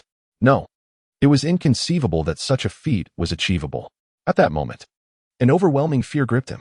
Was it mere coincidence? Obito's eyes widened in disbelief as he beheld this scene, until the black vortex enveloped the last vestige of his form. Fear surged forth. After issuing the final directives and ensuring that all were preoccupied with their tasks, Lin Yu made his way to the rear mountain, where the remains of the Kagaya clan lay interred. Gazing at the countless tombstones of the Kagaya clan, he felt not a trace of sorrow. Indeed, he harbored little affection for this family. Over the past few months, his demeanor had grown considerably more somber. Let it go. You may depart now. He instructed the ninjas behind him. The ninjas nodded in response, placing down a bundle wrapped in clothing that they had been carrying and swiftly withdrawing. It must be said that in recent months, Zero had performed her secretarial duties exceptionally well. Her thoughts were meticulous, and she possessed an innate understanding of others' emotions. Even when special arrangements were made, she would not pry but simply execute the tasks at hand. Initially, she had been a hunter with Lin Yu as her quarry. However, she eventually abandoned her original role and chose to stay by Lin Yu's side, managing the village with remarkable efficiency over the past month. Throughout this time, Lin Yu silently accepted her presence. Turning back, he quickly focused on the nearly charred bundle. Truth be told, Zero did not comprehend why Lin Yu wished to bring this object to the back mountain, yet she buried her curiosity deep within. What transpired next was beyond her expectations. The bundle, on the verge of carbonization, suddenly emitted a series of eerie sounds. Ah, it hurts. The voice echoed throughout the back mountain, causing even the pebbles on the hillside to tumble down. Startled, Zero stepped back a few paces, stumbling directly onto Lin Yu's shoulder. For reasons unknown, despite the significant age difference, Lin Yu's shoulder appeared particularly sturdy. A fleeting moment of distraction flickered in her eyes. She glanced at Lin Yu, whose dark hair was elegantly gathered at the back, with 2 strands of bangs neatly parted on either side. His features were undeniably exquisite. At that moment, Zero felt a tinge of surprise. It was her first time locking eyes with Lin Yu at such proximity, and she felt a sudden shyness. She quickly averted her gaze, losing her balance and beginning to sway. However, Lin Yu unexpectedly reached out, pulling her back. The path was narrow, barely 40 centimeters wide, flanked by patches of yellow mud. It was a space that could only accommodate 2 individuals walking side by side with great difficulty, yet after the commotion, they found themselves pressing closely together. Dressed in a loose black-gray coat that concealed her form, Zero's alluring curves were still discernible beneath the fabric. Shoo! Lin Yu signaled for silence. Meanwhile, Zero's face flushed crimson, and Lin Yu could feel her body growing increasingly warm. The warmth stirred a sense of agitation within him. As the layer of clothing wrapped around the carbon began to shake off, a human head suddenly emerged. Haha, this lord is not dead. This lord is alive. Thank you. Dark God, what is this darkness? What has happened? Regaining her composure, Ling Hong blushed, gently pushing aside Lin Yu and untying the knots of the garment. As the fabric fell away, Fei Duan's expression drooped entirely. Lin Yu. It was this insufferable individual once again. At that moment, Fei Duan could not have wished for a more unwelcome encounter. In an instant, his laughter ceased, replaced by an overwhelming dread in his eyes. Without a moment's hesitation, he blurted out, "Don't kill me." However, despite his immortal nature, he had no desire to continue confronting Lin Yu. Each passing minute felt like an agony inflicted upon his very being. Fei Duan shivered involuntarily at the mere sight of Lin Yu, his body responding instinctively with tremors. Lin Yu's gaze was cold, lost in inscrutable thoughts. Suddenly, Ling inquired, "How do you intend to deal with him?" "Observe," Lin Yu replied nonchalantly. In a secluded mountain gorge, a series of swift, slicing sounds echoed. Shortly thereafter, a dozen individuals adorned with Mist Village headbands appeared. Among them stood a girl of about 15 or 16 years. Her demeanor grave and serious. This place would suffice. They were far enough from the Mist Village, and it should pose no issues. Occasionally, droplets from the rocky formations would fall upon their heads, creating an unpleasant, sticky sensation. A few mist ninjas glanced around the desolate gorge, unable to suppress their complaints. Yet, compared to the village, they preferred to linger in this desolate locale, which, in fact, felt considerably cozier than the Mist Village. Undoubtedly, they had seized the opportunity of a mission as a means of escaping the village. After all, whether they returned or not, it was a path leading to doom. Moreover, having endured the oppressive rule of the Fourth Mizukage for so long, the notion of fleeing had long since taken root in their minds. Regrettably, in contrast to more hospitable lodgings, this hidden cave in the gorge seemed safer. To their astonishment, they discovered that the cave contained enough provisions to last several months, along with clean water stored in vessels, indicating someone had once inhabited this place. The girl's eyes reflected a hint of surprise, but she chose not to dwell on it. Deciding instead to settle in, the surrounding ninjas nodded in agreement. "Look, there are even chicken legs here." Typically, stored food consisted of dried goods or other easily preserved items.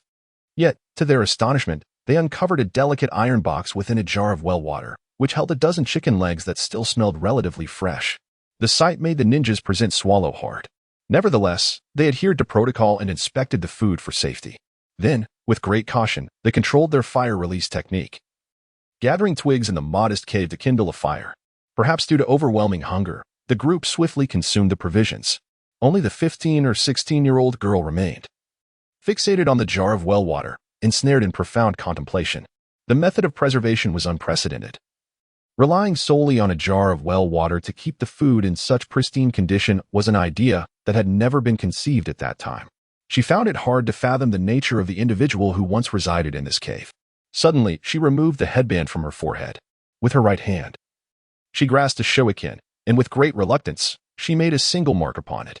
At least for tonight, she would be able to sleep a little more soundly. Sensing Lin Yu's gaze, Fei Duan was seized by a chill, a sense of impending doom enveloping him. "Please don't kill me. I can give you anything you desire. I can help you eliminate the one with a bounty of 30 million, as long as you spare my life." However, unbeknownst to Fei Duan, his continued existence was not due to the favor of his malevolent deity, but rather because Lin Yu had withdrawn the Amaterasu in time, sparing his life. Lin Yu's intentions were clear. For reasons unknown, upon first encountering Fei Duan, he conceived an extraordinarily fanciful idea, based on memories from his previous life. Fei Duan later joined the Akatsuki after being coerced by Orochimaru through the threat of living imprisonment.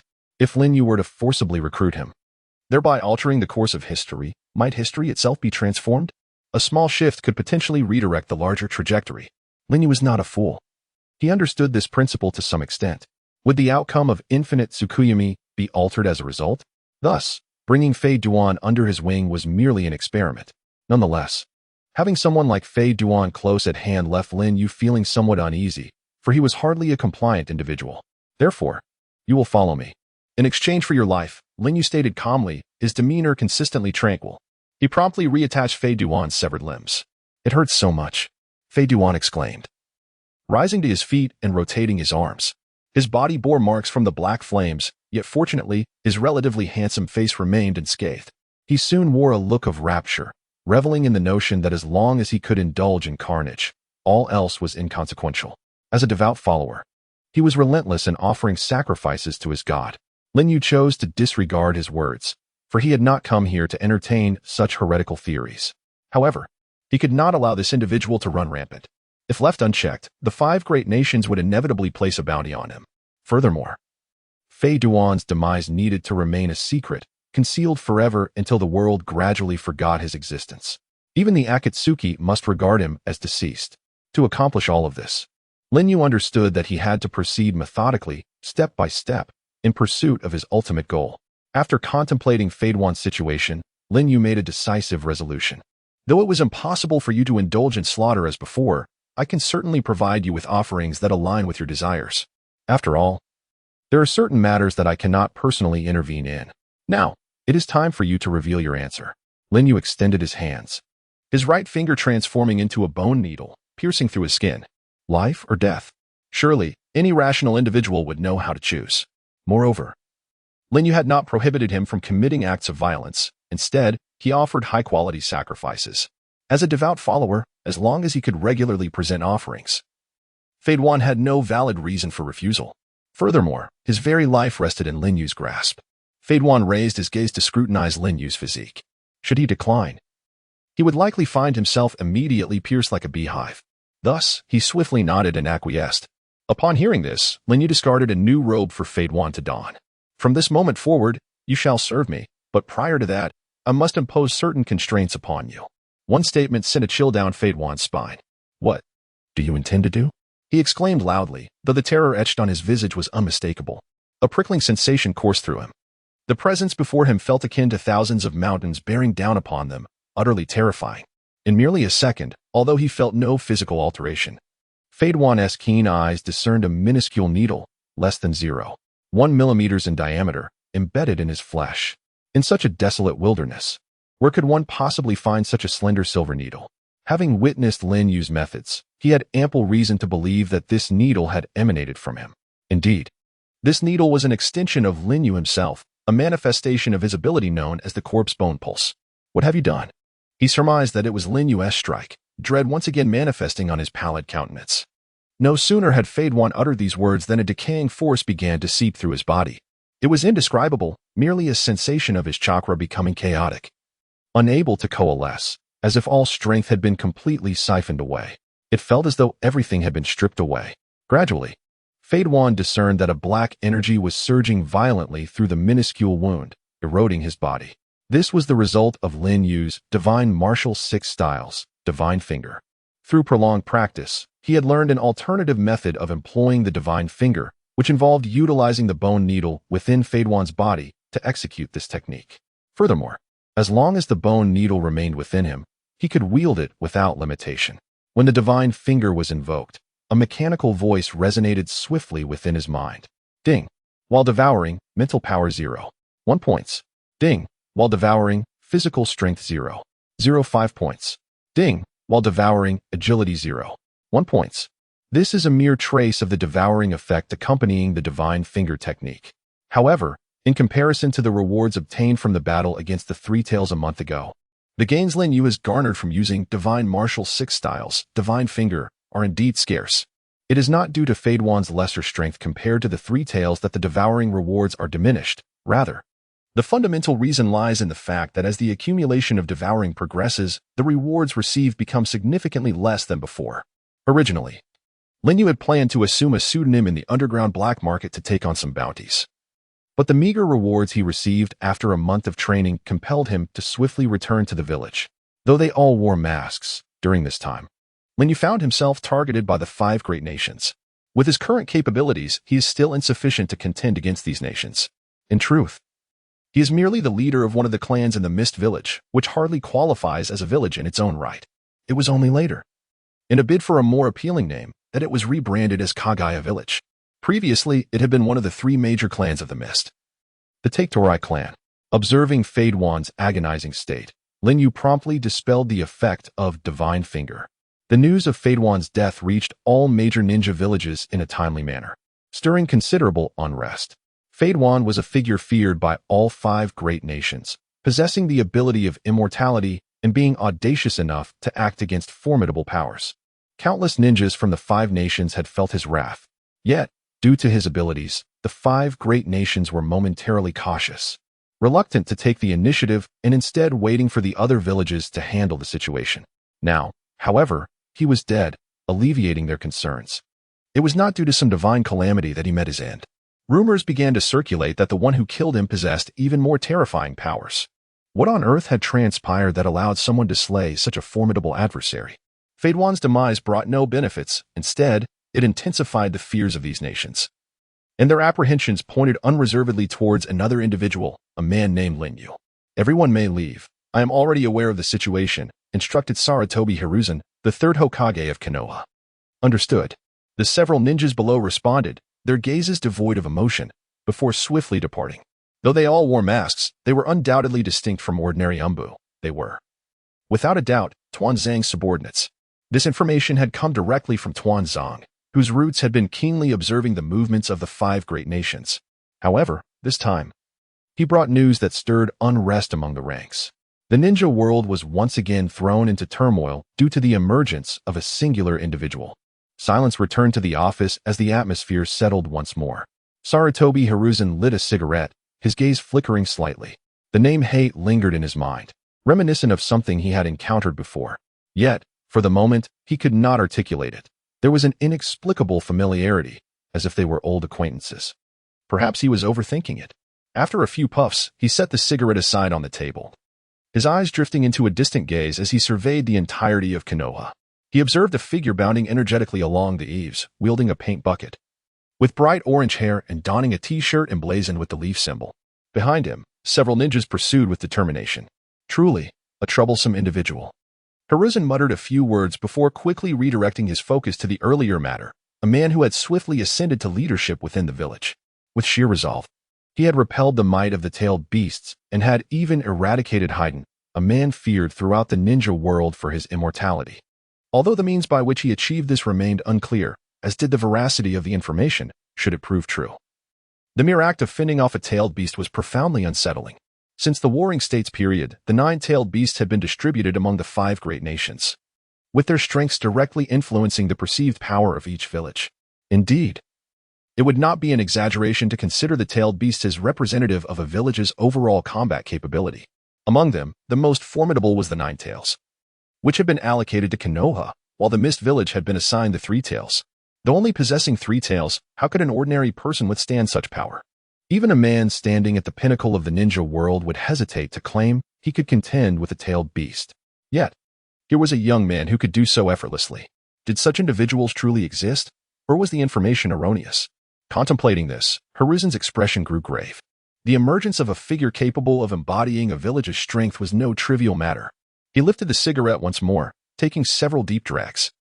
Hate's presence, how profoundly would it impact Konoha? Was he a foe or a friend?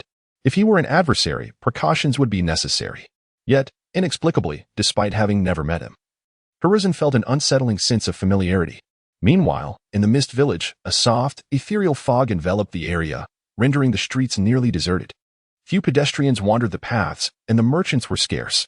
Occasionally, a few hurried figures patrolled or attended to urgent matters, their demeanor suggesting a sense of apprehension or fear. Even the sporadic mews from passing cats startled those who walked by. Under the crimson mist, the Mist Village exuded a chilling aura, instilling a sense of dread. At this moment, within an office, a disheartened individual slumped in his chair, appearing utterly devoid of vitality. Are you planning to ally with that rogue, Orochimaru? The duality within him, one half dark and the other light, evokes an eerie sensation. It seems the time for action has arrived.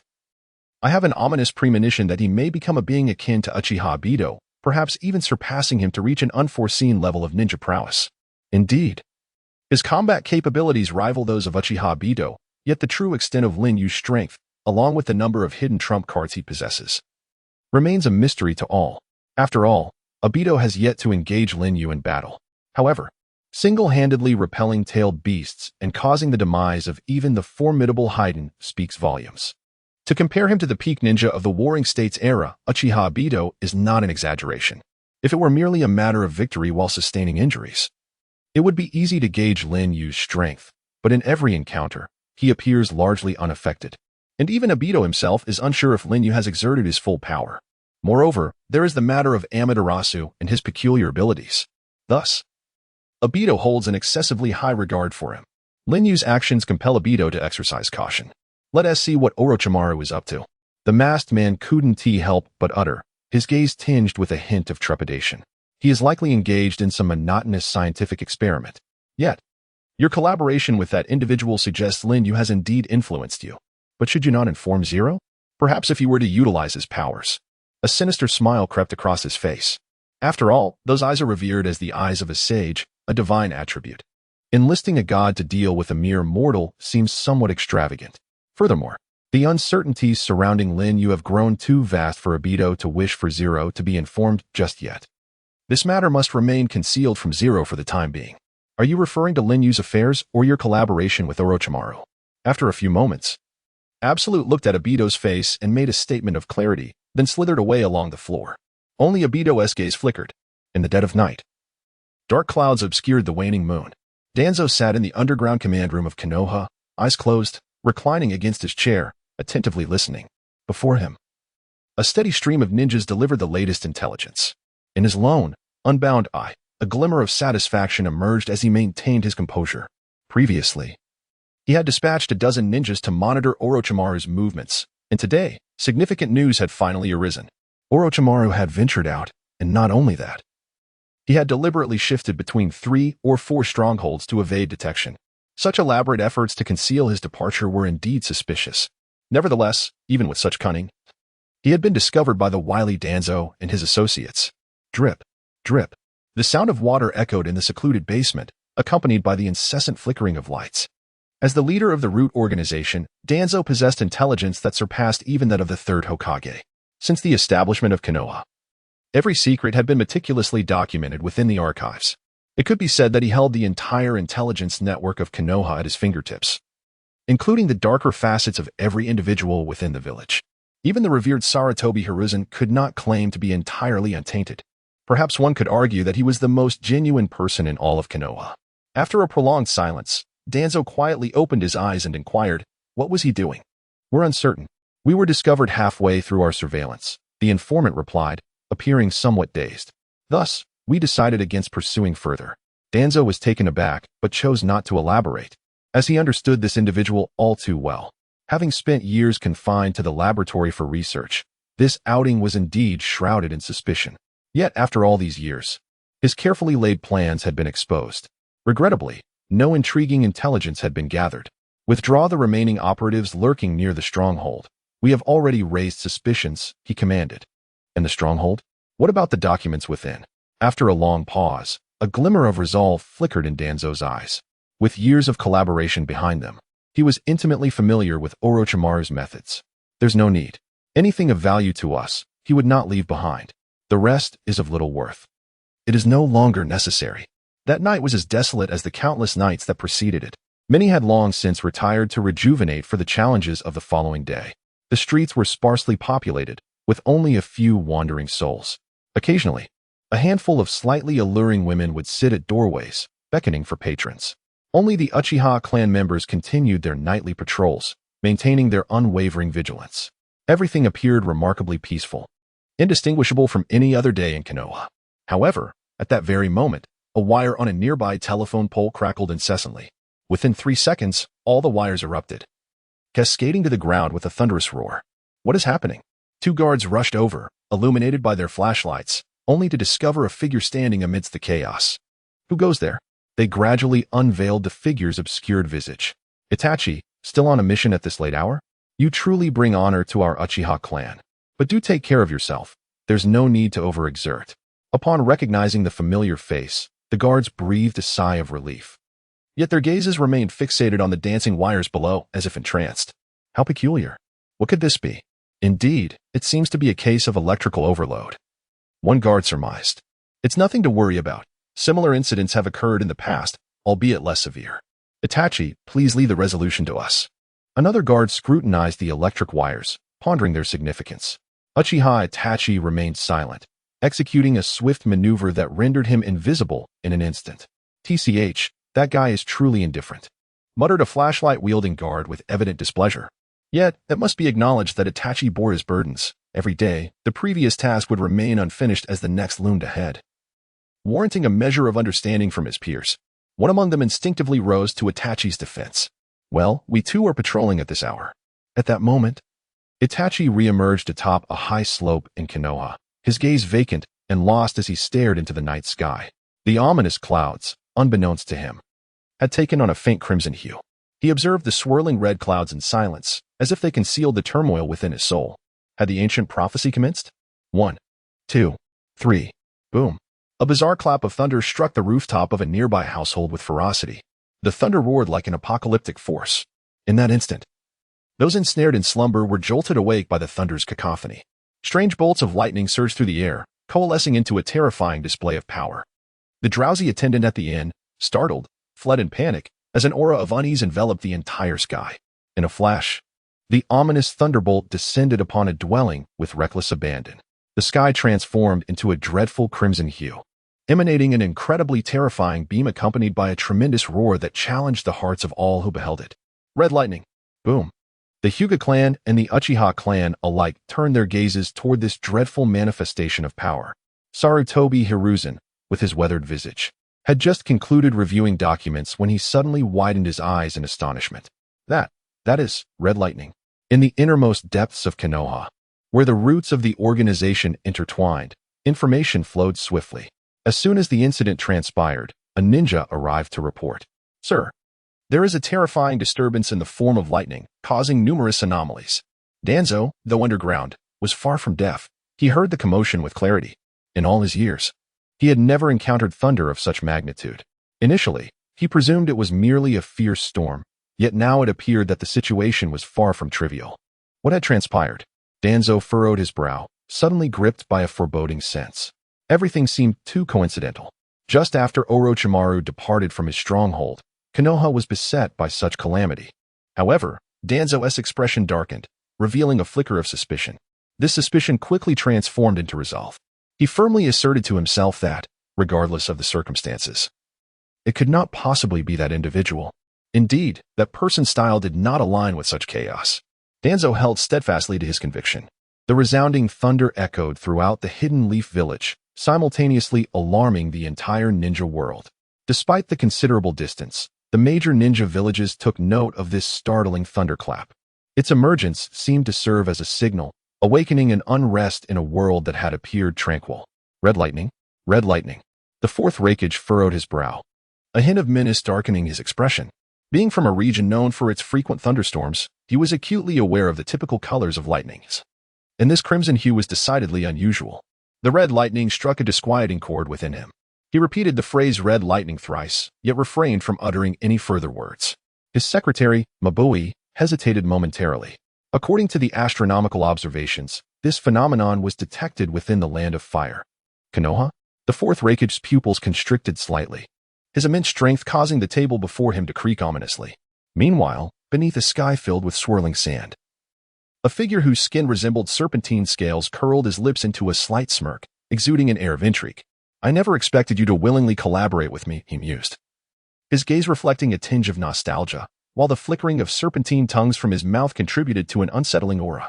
Standing beside him, one could feel the temperature drop several degrees. Orochimaru indeed possessed a peculiar charm. Your physique captivates me. As a wielder of bloodline limits, you possess such formidable power. In truth, he had been aware of the newly ignited star for some time. Though he typically resided in his laboratory, oblivious to such matters, he had nonetheless taken note of it. Even if the masked man did not seek him out, he felt an overwhelming curiosity towards this individual. After a brief cough, Orochimaru continued, however, regarding the corpse bone pulse. I wonder how it measures up against the Sharingan. TSK.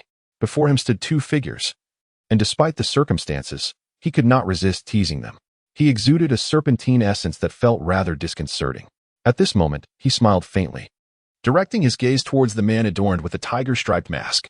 It was evident that, including Orochimaru, they were all clad in black cloaks embroidered with red clouds, lending them an imposing presence in the darkness. Perhaps sensing the awkwardness, the pale, androgynous man spoke up. So, have you decided on the terms of our collaboration?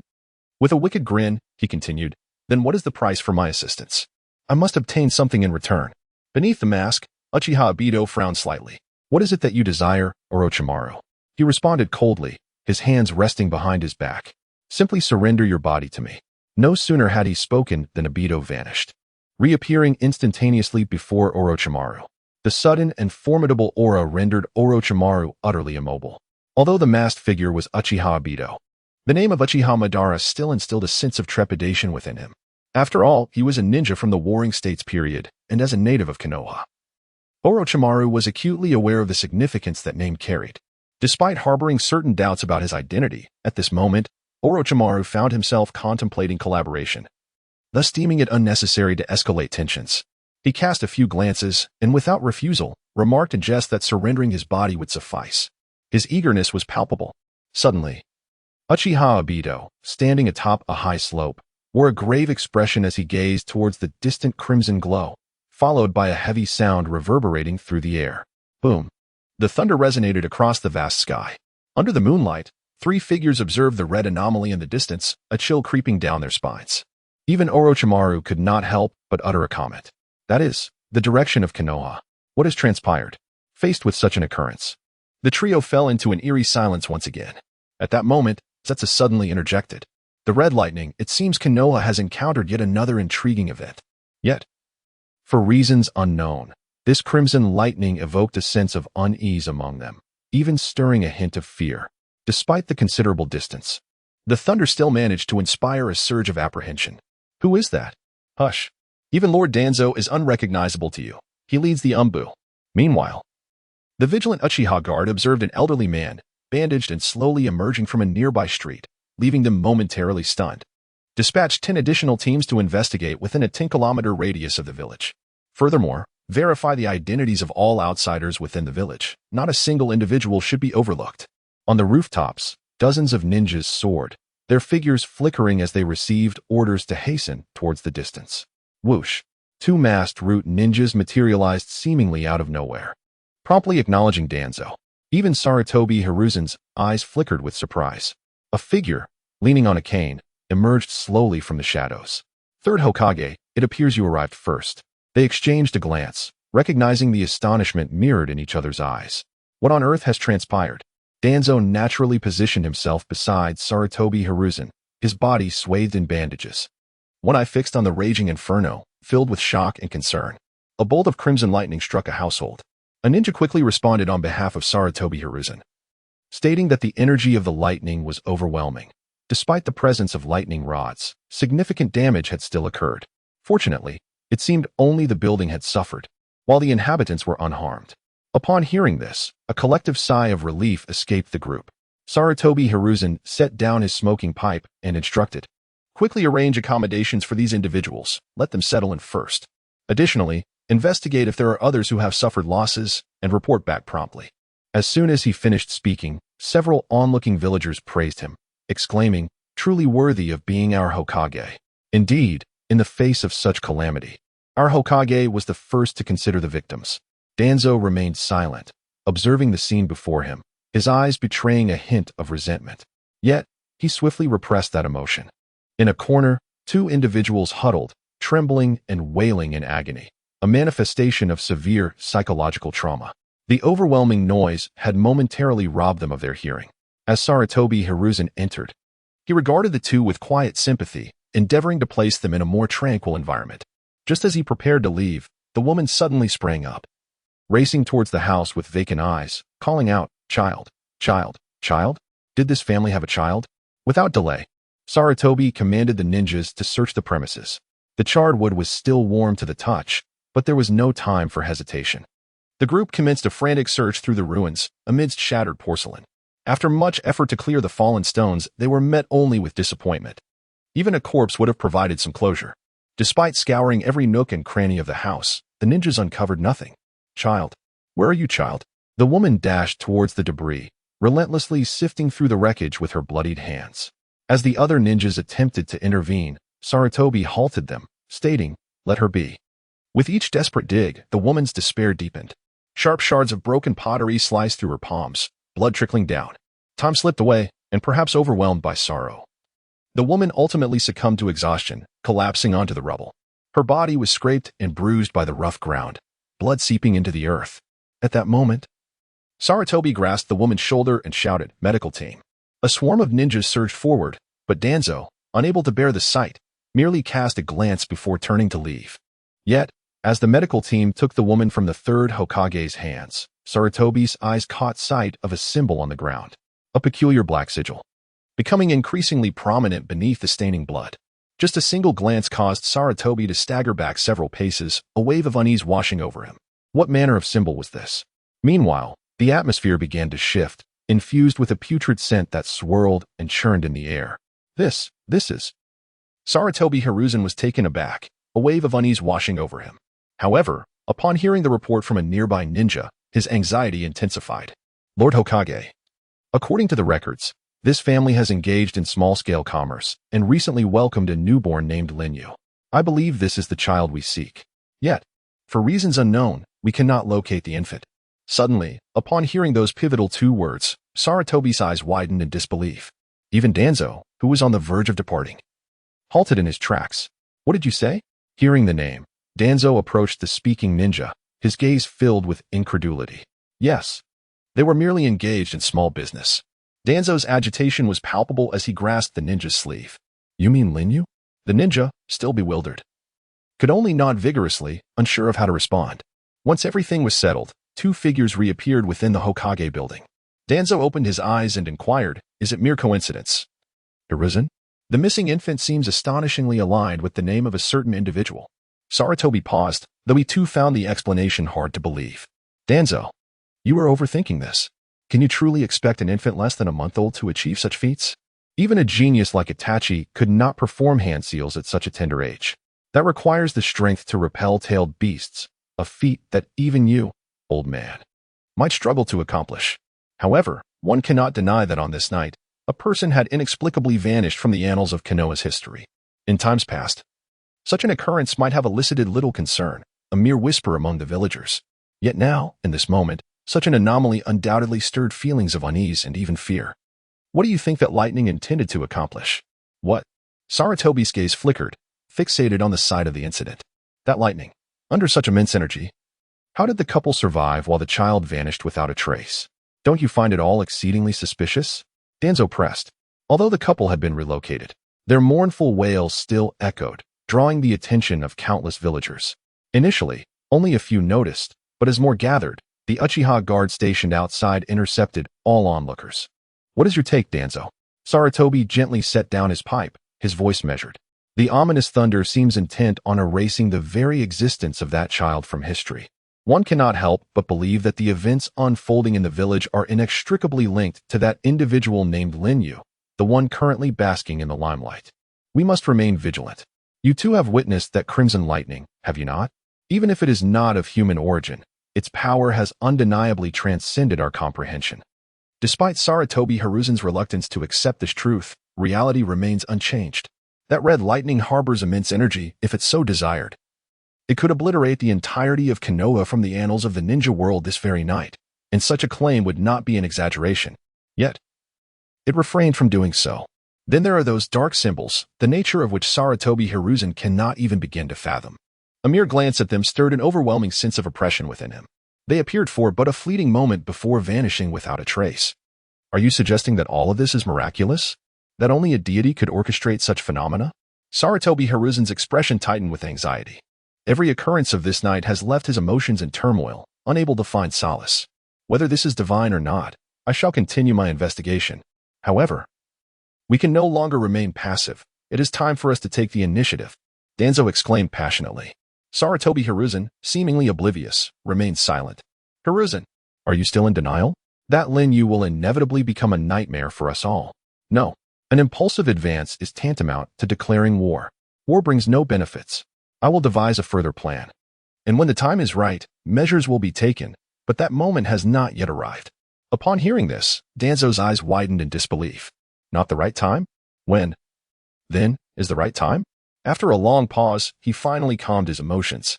Exiting the Hokage building, Danzo was unable to quell his agitation. Yet, he continued to mutter to himself, you are growing old. Hiruzen, you are truly aging, indeed.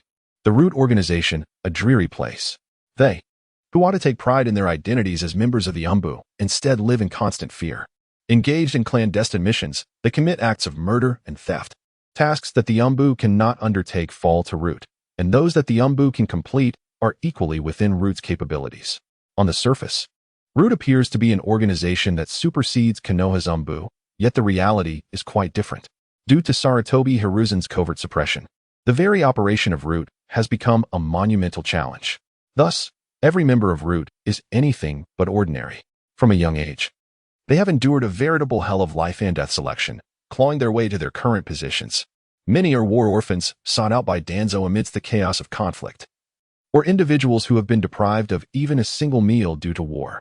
Within this decaying system, no one can afford to merely survive. There exists neither absolute illumination nor absolute darkness. Even names must be relinquished, replaced by mere code names. Leaning against a tree, a figure removed their mask and began to toy with it.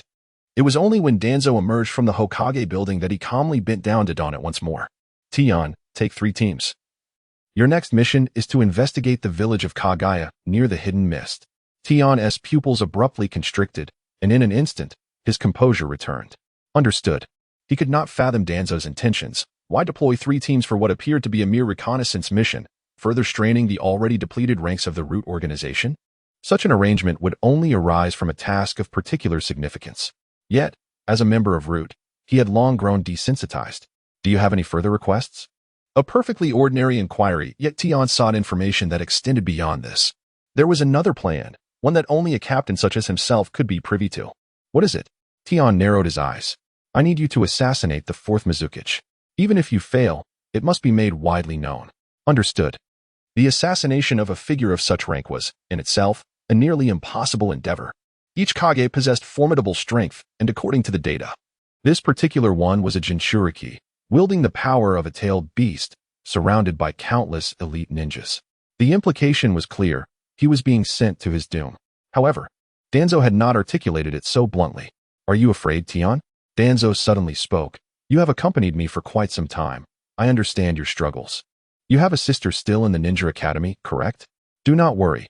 Once she graduates, I will personally guide her, arranging her future life as well. Tion and his sister were both orphans of the battlefield. Despite their differing bloodlines, he had always regarded her as even dearer than a biological sister. In truth, his diligent efforts stemmed from a desire for her to lead a better life. At this juncture, Tion paused, a rare frown creasing his brow beneath the mask. Lord Danzo, please take care of my sister. I do not wish for her to become a ninja in the future. This is my final request. Let her remain distant from the world of shinobi, even if it means leading a simple life through honest trade. Upon finishing, he returned the forehead protector at his waist into Danzo's hands. Surrendering this protector symbolized the renunciation of his identity as a citizen of Konohagakure, representing Tion's outward stance. He hesitated not, for his life was a gift from Lord Danzo. Indeed, throughout his journey, Danzo had assumed a paternal role. Even if he understood that he was merely a pawn in Danzo's game, as a member of NarutO, he had cast aside the notion of death from the moment he joined. Yet, who among us does not yearn to exist in this world? Gazing at the forehead protector in his hand, Danzo fell silent for a moment. In this world, no one can truly stand alone, not even he himself. Go ahead, Heaven. I shall abide by our agreement, he stated coldly. In the darkness of the night, a figure gradually vanished from sight, leaving behind a trail of hoarse whispers that cast a shadow over what seemed to be a simple task. With a subtle flick of his finger, a raven took flight from a nearby branch. Yet, this raven's eyes appeared distinct from those of its kin. It was the embodiment of Itachi Uchiha. In the dimly lit jungle, a group of ninjas descended quietly. By the flickering campfire, within an unassuming tent, a few ordinary villagers were occasionally seen preparing to smoke. A closer look revealed the glint of menace in their eyes, betraying their true identities. Shadows shifted as, under the veil of night, the ninjas swiftly approached. Without any prior warning, the war ignited. The battle was devoid of anything worth anticipating, marked only by shurikens piercing abdomens and blood saturating the ground. In less than a minute, the conflict reached its conclusion. Emerging from the darkness, several figures surveyed the corpses before them with piercing gazes. Is it all taken care of? One inquired. Yes, Lord Kaniya, a young boy replied, stepping forward to plunge a kunai back into the heart of an enemy feigning death. Blood splattered, staining half his face of vivid crimson, which stood out starkly against the night. He then produced a clean white cloth to wipe the blood from his visage, affirming, yes, my lord. Had it not been for his knowledge of the village's defenses, they might have struggled to discern the identities of the fallen, who were, in fact, reconnaissance operatives masquerading as a merchant caravan, arranged by Lin Yu. Alas, a single misstep in strategy proved costly. Kaniya believed himself to be a step ahead of Linyu. That night, he had summoned a considerable number of ninjas, including elite jonin, all to fulfill a singular objective. A smile crept across his face, revealing a hint of derision in his eyes. Indeed, his confidence had once been shattered by Linyu, yet he had reclaimed it anew, rather than merely regaining confidence. It was as if he had staked everything he possessed on this endeavor. Failure was not an option. Kaniya had envisioned remaining in the village, slowly contesting power with Linyu. But events were unfolding differently than he had anticipated. Even Nin had not sought him out for several days, signifying that the esteemed lord had seemingly abandoned him. When chaos descends, I shall create an even greater tumult, Kaniya resolved, extending his sharp fangs once more. Little did he know, those fangs were reaching toward a devil. Dark clouds loomed over Kagaya village. At this moment, it was already deep into the night. The bright moon was obscured by thick clouds, casting no light upon the land. Unbeknownst to anyone, beneath this tranquil night, a brutal battle was about to unfold. In the darkened corners of the ground, where no light penetrated, heaps of bodies lay strewn about, their remains mingling with pools of blood. The figure of Jun Yi Huang moved like a specter among the corpses. Those who followed him acting as vanguards, clearing the obstacles in his path. This knight would witness a massacre at Kagaya village. With a swift motion, he struck, eliminating the ninja in front of him and dragging the body into the shadows to conceal it. The entire process was eerily quiet, facilitated by his intimate knowledge of Kagaya village's defenses, allowing for seamless progress. Even the village leader was oblivious to Jun Yi Huang's actions, let alone Linyu. In a flash, a swift rotation unleashed a strike. The chakra-infused short blade in his hands shimmered with sharp wind chakra. Even the leaves that inadvertently fell upon it were cleaved in twain in an instant, let alone human flesh. A mere slice could unleash a torrent of blood. Although many of the fallen were their comrades or friends, some of whom had been jesting with them just hours before, sacrifices were necessary for grand ambitions. They were ninjas. Self-proclaimed warriors dedicated to the protection of Kagaya. By the time half the night had passed, Kagaya village was littered with thousands of corpses, some of which had not even closed their eyes. The expressions on their faces were those of disbelief at the moment of death. There was no need for so many to perish, yet a fierce glint flashed through Jun Yi Huang's eyes. This was a cleansing operation, aimed at eliminating all who stood against him. He was willing to go to any lengths to cripple Kagaya. Those who betrayed him never met a good end. He intended to ambush Linyu while he slept, plunging the wind-infused short blade into his heart. Thus, even if Linyu possessed overwhelming power, it would be futile. Indeed, the destruction of the body was all that mattered. No matter how formidable a ninja Linyu was, it would be of no consequence. However, not long ago, another individual shared a similar mindset. He had arrived near Linyu's lodging. Apart from two flickering lights, there was nothing particularly noteworthy about the surroundings. What perplexed Jun Yi Huang even more was the absence of a single guard within the vast house. Frankly, he had expected Linyu to assign a few vigilant jonin for the night watch, as achieving stealth in such circumstances was no small feat yet now. Witnessing the lax security, he harbored no suspicions, completely lowering his guard. The desiccated mire was littered with a multitude of corpses. The elite jonin, who had come to encircle him, swiftly dealt with the situation and caught up with Jun Yi Huang. His white hair fluttered lightly in the gentle breeze, and his expression was one of indifference and acceptance. For reasons unknown, he seemed to possess an enhanced strength. Yet, it was not merely a matter of increased power. Rather, Jun Yi Huang had shed his fear of Linyu. In the past, the mere mention of this name would send him into a tremor, leaving him in unbearable agony. However, it appeared he had rid himself of this unfortunate habit. His hands, stained with the blood of many, re-emerged upon this land. Deep within his eyes lay a terrifying intent to kill. Is it all cleared? Yes, it is, replied a masked ninja. Hundreds of lives had been extinguished. Nearly all of them the backbone of Kagaya's forces, nurtured over time with countless drops of blood. Yet, in that moment, he felt not a shred of compassion. There was no bitterness or regret, only an overwhelming desire to kill and a profound hatred. At long last, the moment had arrived.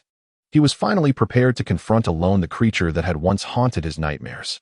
Watch this place. Do not allow any suspicious individuals to enter. I will kill him alone. The atmosphere was laden with terror, spreading through the crowd like a plague. The principle of self-interest, one must care for oneself, or face dire consequences, remained potent even in the present. Every action taken was solely for personal gain, with no regard for others. His prowess was that of an elite jonin, and infiltrating a location posed no challenge. Just then, he appeared silently upon the balcony, gazing at the bulging blanket. At that moment, His heart was devoid of any discernible emotion. Kill, kill, kill, Jun Yihuang muttered, his words resonating eerily in the night. He then plunged his dual blades into the raised area beneath the cover. Suddenly, several sharp wind blades surged forth from an unknown corner of the room, slicing through the air with a swift ferocity. Nonchalantly, Lin Yu emerged from the living room, his expression seemingly unfazed. Jun Yihuang's rage intensified upon seeing Lin Yu's indifferent demeanor. It was inconceivable. How could this man be here? He had distinctly heard the sounds of snoring, which implied that Lin Yu should have been in a deep slumber. Yet, it seemed Jun Yihuang had been toyed with.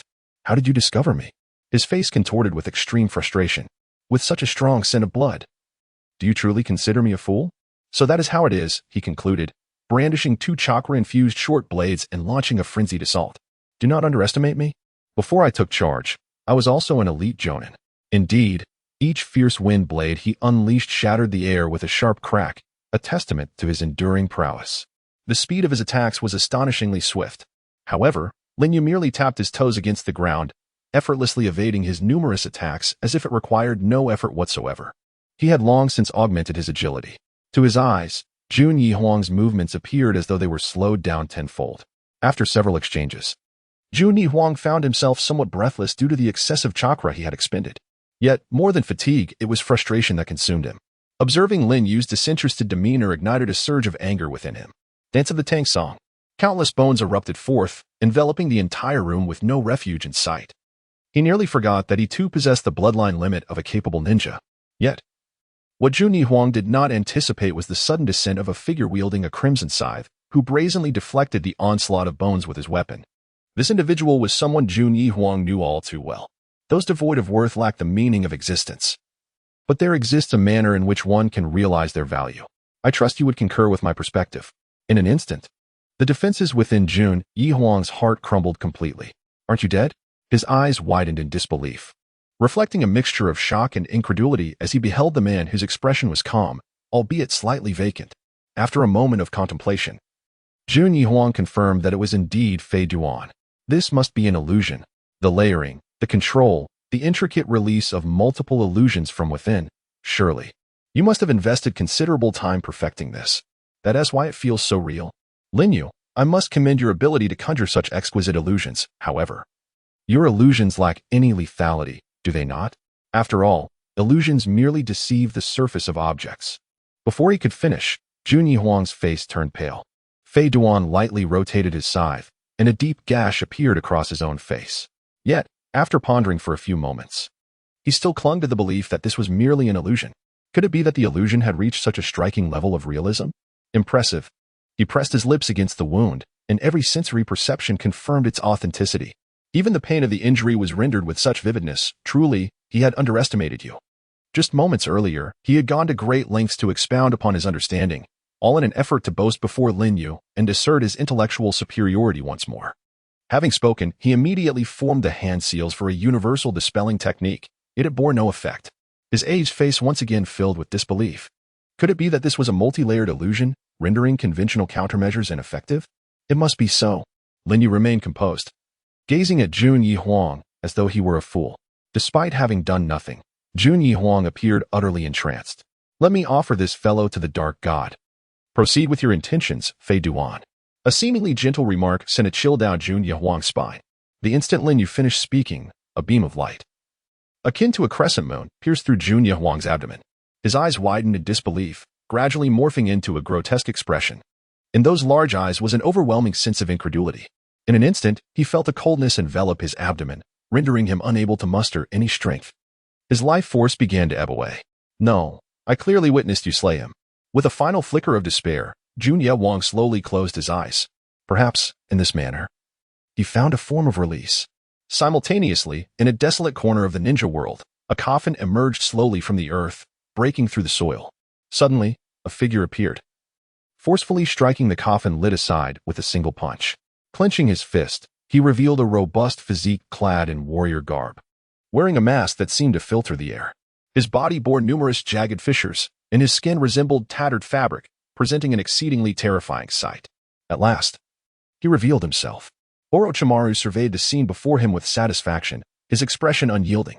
The man before him retained his original physical strength, along with the power he possessed in life. Indeed, although he was deceased, his prowess was astonishing. It remained a mystery how he was brought back from the realm of the dead. All of this stemmed from a particular ninjutsu, the impure world reincarnation. Feeling the surge of power, Hanzo was taken aback by the means of his resurrection after so many years. Memories flooded back, stirring a myriad of past events. The figure known as Hanzo, revered as a demigod, loomed in their recollections. Even Uchiha Obito and Zetsu, standing nearby, sensed an intangible pressure encroaching upon them. This was the man once hailed as a venerable ancestor in the ninja world, known as Hanzo of the Salamander. In this moment, their pupils constricted slightly, acutely aware that even in his lifetime, merely hearing his name instilled profound terror within them. How much more so now, in such close proximity? I remember you. You were one of the legendary 3 ninjas of Konoha on the battlefield, Hanzo remarked, raising a trembling hand to indicate Orochimaru's position. Even his hand quivered slightly, betraying a hint of instability. He could feel the changes within his own body, yet he remained silent, accepting it all with quiet resignation. Who could have imagined that the once mighty Hanzo of the Salamander would meet such a tragic end? He lay interred in a mass grave within the hidden rain village, among countless unknown corpses, carelessly concealed together. This place, eternally ravaged by rain, could never wash away the current atmosphere, regardless of how torrential the downpour. This is the hidden rain village, Hanzo intoned, his voice hoarse, as if recalling times long past. Once, he had been a figure of immense prestige, now bound and restrained. As if attempting to break free, Hans merely shifted his body slightly. Immediately, Orochimaru sensed a formidable force opposing his technique. Indeed, the source was none other than Hans himself. It was astonishing that he could resist this jutsu solely through his inherent strength, which took Orochimaru by surprise. At that moment, the veins on his forehead throbbed, and his hands were partially clenched, wary of any lapse in concentration. Although he could barely withstand it, the title of demigod was not bestowed lightly. Even Zero, upon encountering this individual again, could not claim absolute certainty of victory. Moreover, this jutsu was still in its nascent stage, indicating that there were numerous aspects requiring refinement. Thus, the binding power over the reincarnated was not particularly strong yet. Nonetheless, it was still sufficient to restrain Hans. Once Orochimaru regained control, the onlookers breathed a sigh of relief. So that was it. It was no wonder he was one of the legendary Sannin of Konohagakure. After years apart, Hans's repertoire had only expanded. He turned slightly, gazing levelly at the 2 coffins nearby. Unlike his own, those coffins instilled an immediate sense of dread with just a glance. Even Hans felt an unsettling intuition about the individuals within. Yet, this was merely an instinctive impression. Then, with a deft wave of his hand, Orochimaru caused the 2 coffins beside Hans to sink back into the ground, leaving only 2 deep, gaping pits. Who could those 2 coffins possibly belong to? It was worth noting that even Uchiha Obito, who typically shunned involvement in matters that did not concern him, could not suppress his curiosity. However, Orochimaru seemed deliberately evasive regarding this inquiry, wearing a serpentine smile that suggested intrigue. All right, enough of that. We have tasks to attend to. Boom. In a training ground newly established by the Kagaya clan, daily training was underway. A slender figure swiftly hurled shuriken at a moving target before her. Although the force was minimal, each strike caused the target to tremble at its points of impact. Perhaps due to prolonged exertion, Zero stumbled over her own feet and fell. A hand grasped her arm, helping her back to her feet. "Thank you," she said, wiping the sweat from her brow and smiling at the man before her. "Take a deep breath. Focus on the angle of the shuriken."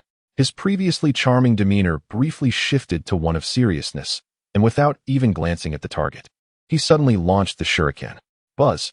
3 or 4 shuriken collided midair, altering their trajectories, yet their spinning momentum remained unabated.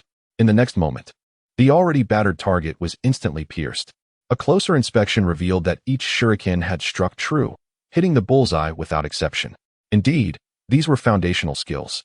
Yet they surpassed the level of technique one would expect from someone of Lin Yu's age. In a brief span of time, he underwent a remarkable transformation from a rebellious ninja to the esteemed leader of his clan, exhibiting extraordinary prowess at such a tender age. It is impossible not to feel a twinge of envy towards Lin Yu's metamorphosis.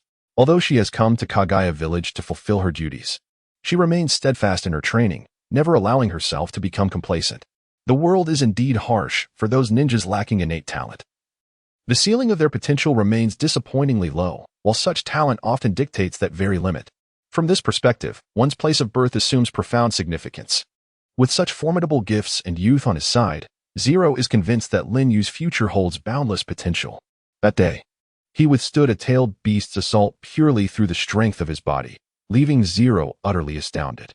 Yet, regardless of his formidable abilities, he remains committed to his ninja way. As he offered Zero a drink, Lin Yu's demeanor was naturally amiable. "Do you possess any training secrets?"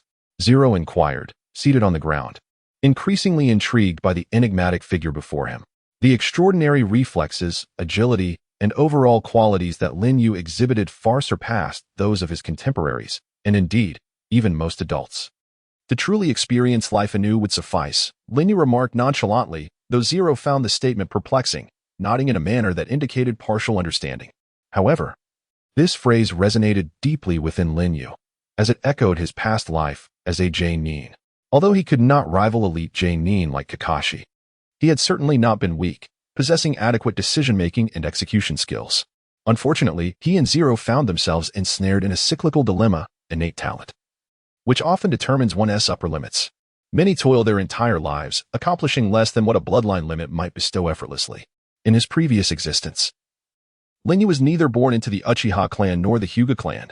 Rather, he hailed from an exceedingly ordinary locale, devoid of resources and support. Through sheer determination, he managed to ascend to the J-nin rank.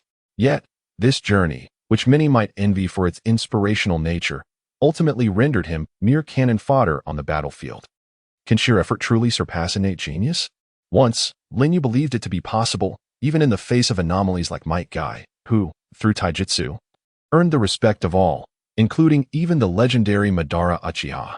However, such feats necessitate a willingness to sacrifice one's life to unlock boundless potential.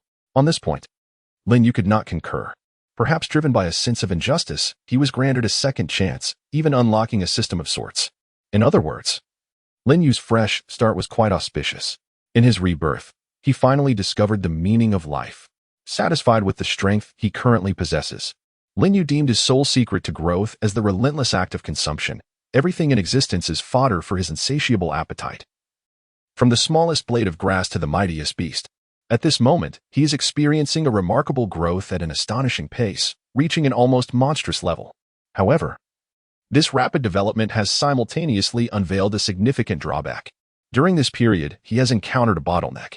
Through his own exploration, he has identified a critical issue. When facing ordinary ninjas, the system ceases to provide any additional devouring rewards. He now finds himself questioning the criteria by which the system makes its judgments. Is it based on the magnitude of energy or the notoriety of the individual? Nevertheless, Lin Yu has gleaned some insights. While devouring common ninjutsu yields meager rewards, consuming an entire tailed beast ball can result in the acquisition of techniques and other valuable items. Thus, he can no longer be content with the meager returns from the bounty organizations surrounding him. As time progresses, the consumption of C-rank and B-rank ninjutsu no longer offers any benefits. It is akin to his current dining experience, which has reverted to a mundane act of nourishment, devoid of the previous thrill where a mere meal could enhance his strength. Moreover, the time until the Fourth Shinobi World War is gradually diminishing.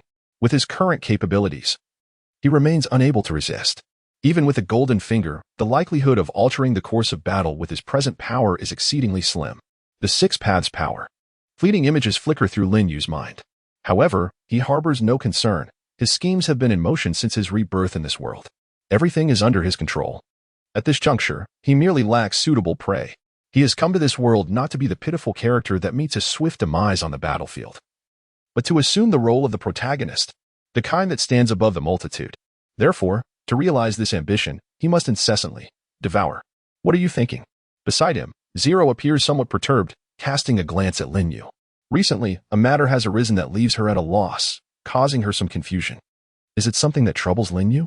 She pauses momentarily. Is it related to the village? Zero quickly dismisses this notion internally. Since taking over the Kagaya village, she has never witnessed Lin Yu managing the affairs of the village. Often, he leaves early in the morning and returns late at night, sometimes not appearing for days. It could be said that, compared to this native, she, an outsider, is far more invested in the well-being of the village. Lin Yu remains silent, yet inadvertently reveals a glimpse of an unusual expression, one that seems to conceal something profound. Let us go, stop wearing that solemn face. Allow me to treat you to something to eat. Is there any Ichiraku ramen? Without a second thought, Lin Yu exclaims. Ichiraku ramen. Undoubtedly. This is also the favorite dish of that blonde lad from Konoha. Regrettably, this is not Konoha, nor does it possess its level of advancement. Lin Yu currently finds himself in Kagaya, unable to partake in the local delicacies. However, I can offer you some dumplings. The village of Kagaya, post-reconstruction, has yet to achieve stability, though numerous vendors have begun to set up stalls and engage in commerce. Besides serving as a ninja, one may undertake missions issued by a department within the village. In places like the Kagaya clan, which has irreparably severed ties with the Mist Village, the number of available missions is rather limited, as it is not a large ninja village by any means.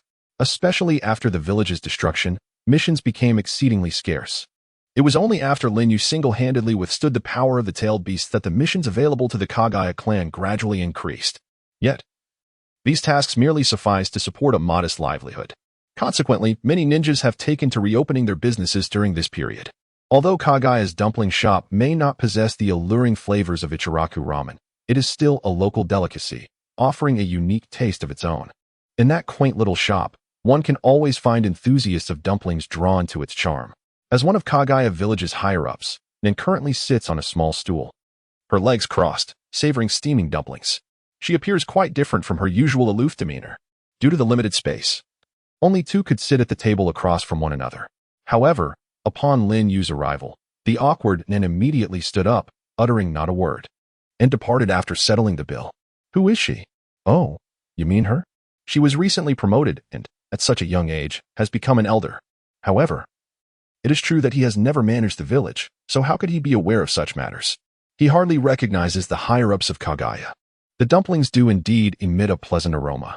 However, Lin Yu's mere presence attracted a considerable number of onlookers. Look, there is the elusive Lin Yu, exclaimed a passerby. I never imagined Lin Yu would dine in such a humble place. How down to earth. Another added. Indeed, were it not for Lin Yu's protection, our entire Kagaya village might have been reduced to rubble, remarked a group of onlookers. The previously modest stall was suddenly bustling with activity, forming a line of eager patrons. The lady named Nin gradually faded from Lin Yu's sight amidst the crowd. Lin Yu merely cast a glance before promptly averting his gaze. His expression consistently exudes an unusual calmness for his age.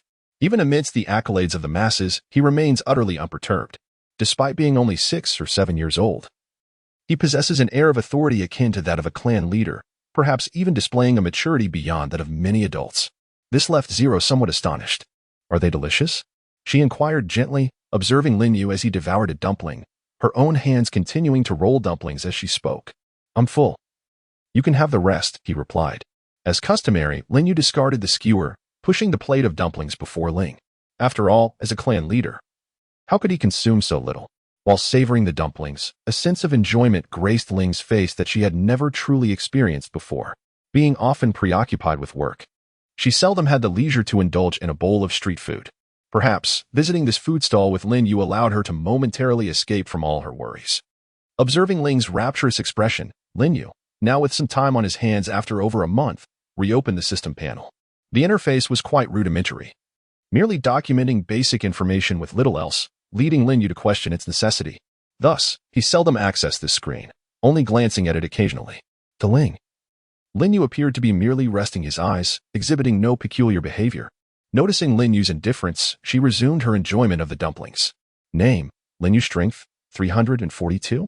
Agility, 212. Stamina, 521. Mental resistance, 51,000. Among these recorded attributes, mental resistance was the most challenging to acquire, and it had a maximum limit. With a mere value of 50 points, even ordinary illusions could be effortlessly resisted without any need for action. What if it reached its maximum? Lin Yu could not help but entertain a bold conjecture. If mental resistance were maximized, would even illusions like the infinite Tsukuyomi have no effect? The answer was affirmative. Lin Yu was aware of this advantage. However, acquiring mental resistance was no simple feat. He continued to examine the details. Abilities unlocked. Godly Martial 6 forms, Divine Finger, Amaterasu 2, Sage Body. With these abilities, it would not be an exaggeration for him to be regarded as a demigod within the ninja realm. Yet, he remained lucid. These powers did not grant mastery over all things. Currently, he was unable to determine anything. Previously, due to a lack of purpose, He had relied excessively on the system, mistakenly believing that it could dictate everything for him. Consequently, he had squandered his greatest advantage, his intellect. Indeed, neglecting one's mind was an egregious waste. Upon assessing the current situation, it seemed that only the chakra energy of tailed beasts could elevate his capabilities. Indeed, given the present circumstances, stabilizing himself and then seeking out the three tails several times to engage in combat and enhance his skills repeatedly was the prudent course of action. Although he could pursue other, stronger tailed beasts rather than merely confining himself to the three tails, he did not wish to attract the attention of the five great nations too soon. Hence, he must remain discreet. The existence of the three tails undoubtedly represented his best option at this juncture. The very existence of the system predestines its developmental trajectory to be one of assimilating the resources of others, transforming them into its own advantages, thereby wholly converting them into its capabilities. Moreover, the techniques employed can evolve over time, giving rise to a plethora of diverse applications. For instance, Lin Yu utilized a particular method on Fade Wan, turning one of his bones into a bone spur and injecting it into Fade Wan's body.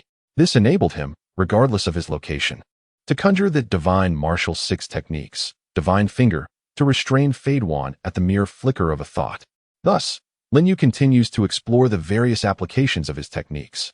Merely by its name, the six techniques imply that Lin Yu has activated only one thus far, leaving five others yet to be discovered.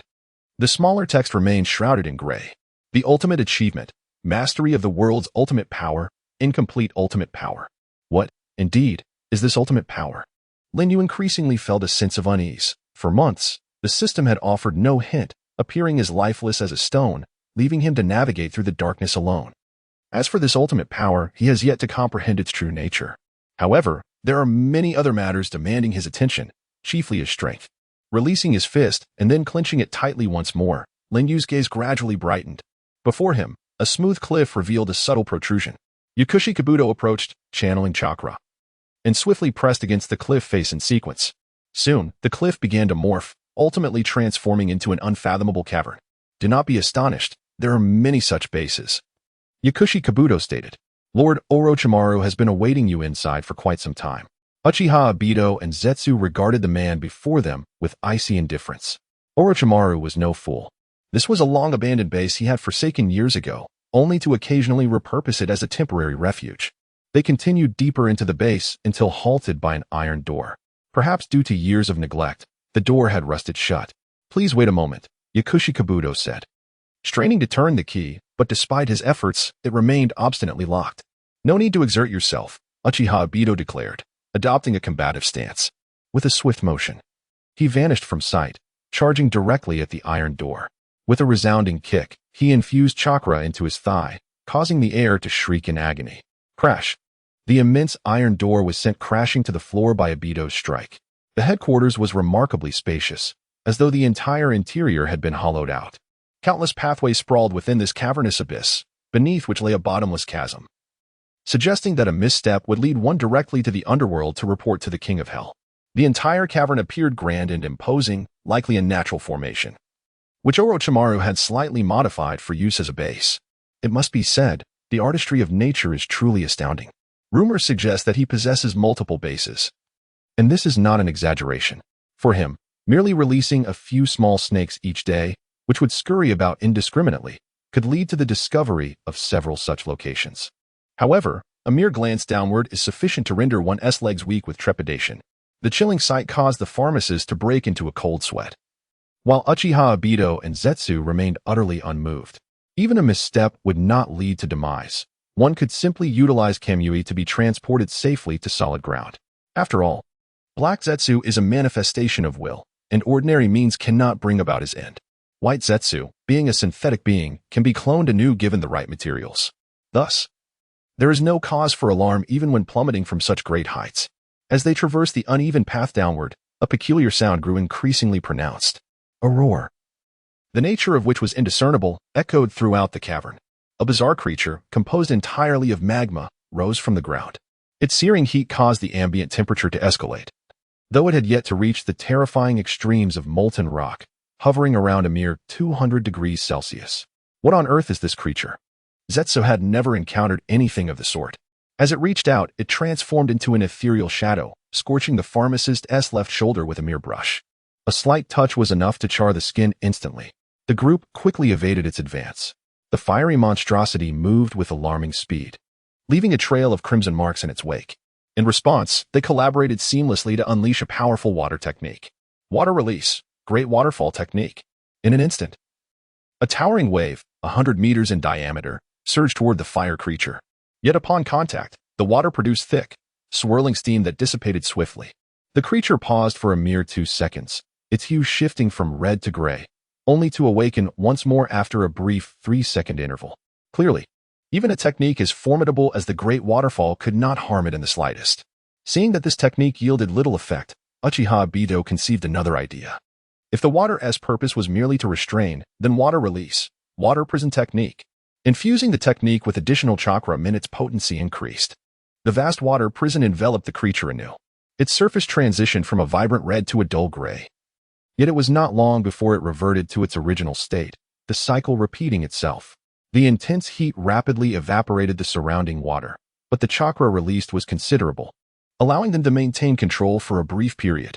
At that moment, from somewhere within the cavern, applause resonated. A seemingly effeminate man, accompanied by several small snakes slithering about him, garnered the attention of the group. It was as if his presence signaled the conclusion of their ordeal. In the midst of the tumultuous atmosphere, the colossal fire creature dissipated into a thick plume of smoke, retreating into the confines of the scroll. My sincerest apologies, esteemed guests. I inadvertently released it. However, as you are all aware, this entity is not easily restrained by conventional means. Upon witnessing this, Ju's eyes sparkled with intrigue. This peculiar beast was, in fact, the summoning creature of Orochimaru. Yet, having survived since the era of Kaguya, he could not discern the nature of this particular summoning beast. I anticipate your inquiries regarding the preparations necessary to confront Linyu. With a mere snap of his fingers, the man trailing behind Orochimaru gradually came into view, Hanzo the Salamander. More accurately, he was the legendary demigod. Ever since the practice of Edo Tensei, he had remained by Orochimaru's side. Your summoning beast possesses a certain charm, Ju remarked, his expression rife with curiosity. In response, Orochimaru merely scoffed lightly. It was merely a past experiment. Having departed from here, it underwent a transformation into what it is now. Yet it is not truly a summoning beast. In fact, even I am unable to control it. However, if it were your eyes. A glimmer of intensity ignited in Orochimaru's gaze as he began to contemplate the potential of Uchiha Obito. Indeed, Obito's Sharingan could command even the tailed beasts. So controlling a mere aberration born of the world would be a trivial task. This plan must succeed. Failure is not an option. But what if we fail? Orochimaru jested, seemingly unfazed by the gravity of the situation. Would we need to invoke the power of the tailed beasts? If we fail, then we shall all perish. This assessment came from the masked man, causing even the typically nonchalant Orochimaru to flinch. Such was Orochimaru's nature. To him, Linyu was merely a brash youth, a troublesome adversary thanks to his peculiar abilities. Yet this did not imply that his preparations would falter in eliminating him. However, the masked man's words instilled a flicker of trepidation within him. Could it be true, as he suggested, that this mere child, scarcely 10 years of age, possessed extraordinary strength? The assembly fell into a contemplative silence, each harboring their own thoughts. Only Uchiha Obito, beneath his mask, wore a stern expression. For he realized that Orochimaru had not accidentally unleashed the fire creature. Rather, it was a deliberate maneuver to test him. Meanwhile, Linyu had departed from the village and was en route to the hidden mist village, drawing from his previous life's understanding of the mist. He recognized that the current authority lay with a figure known as Yagura, a formidable individual endowed with the power of a tailed beast. Having languished in a state of stagnation for far too long, Linyu was eager to collect his rewards. However, the perception squad of the mist village was not to be trifled with. It possessed the ability to detect not only beasts or ordinary lurking ninjas but also any presence within a 10-mile radius with remarkable ease. The members of the perception squad gazed in astonishment at the man walking down the main road, utterly taken aback. They had never encountered anyone who brazenly infiltrated the territory of another village in such a manner, which left them greatly astonished. Could it be true? Only one individual? Indeed. Just one. Wait. He is the man who repelled Lord Mizukichi. This revelation sent waves of terror through everyone. Quick, dispatch a message to Lord Mizukichi. It may be too late. He has already entered within a 5-mile radius. This fellow, surely he cannot be here to massacre the village. If that is the case, we must devise a means to escape for our lives. In an instant, chaos erupted throughout the mist village, all due to the name of a single individual. At this moment, Lin Yu, walking along the road, suddenly opened his eyes wide. At long last, the long-dormant system emitted a sound once more. Ding! Successfully absorbed the fear emanating from Kinsuya of the Wood Village, rewarding 5 points to mental resistance. Ding! Successfully absorbed the fear from Out Tiananmen, rewarding 12 points to physical strength. He swiftly opened the system panel, witnessing a remarkable transformation in the values displayed.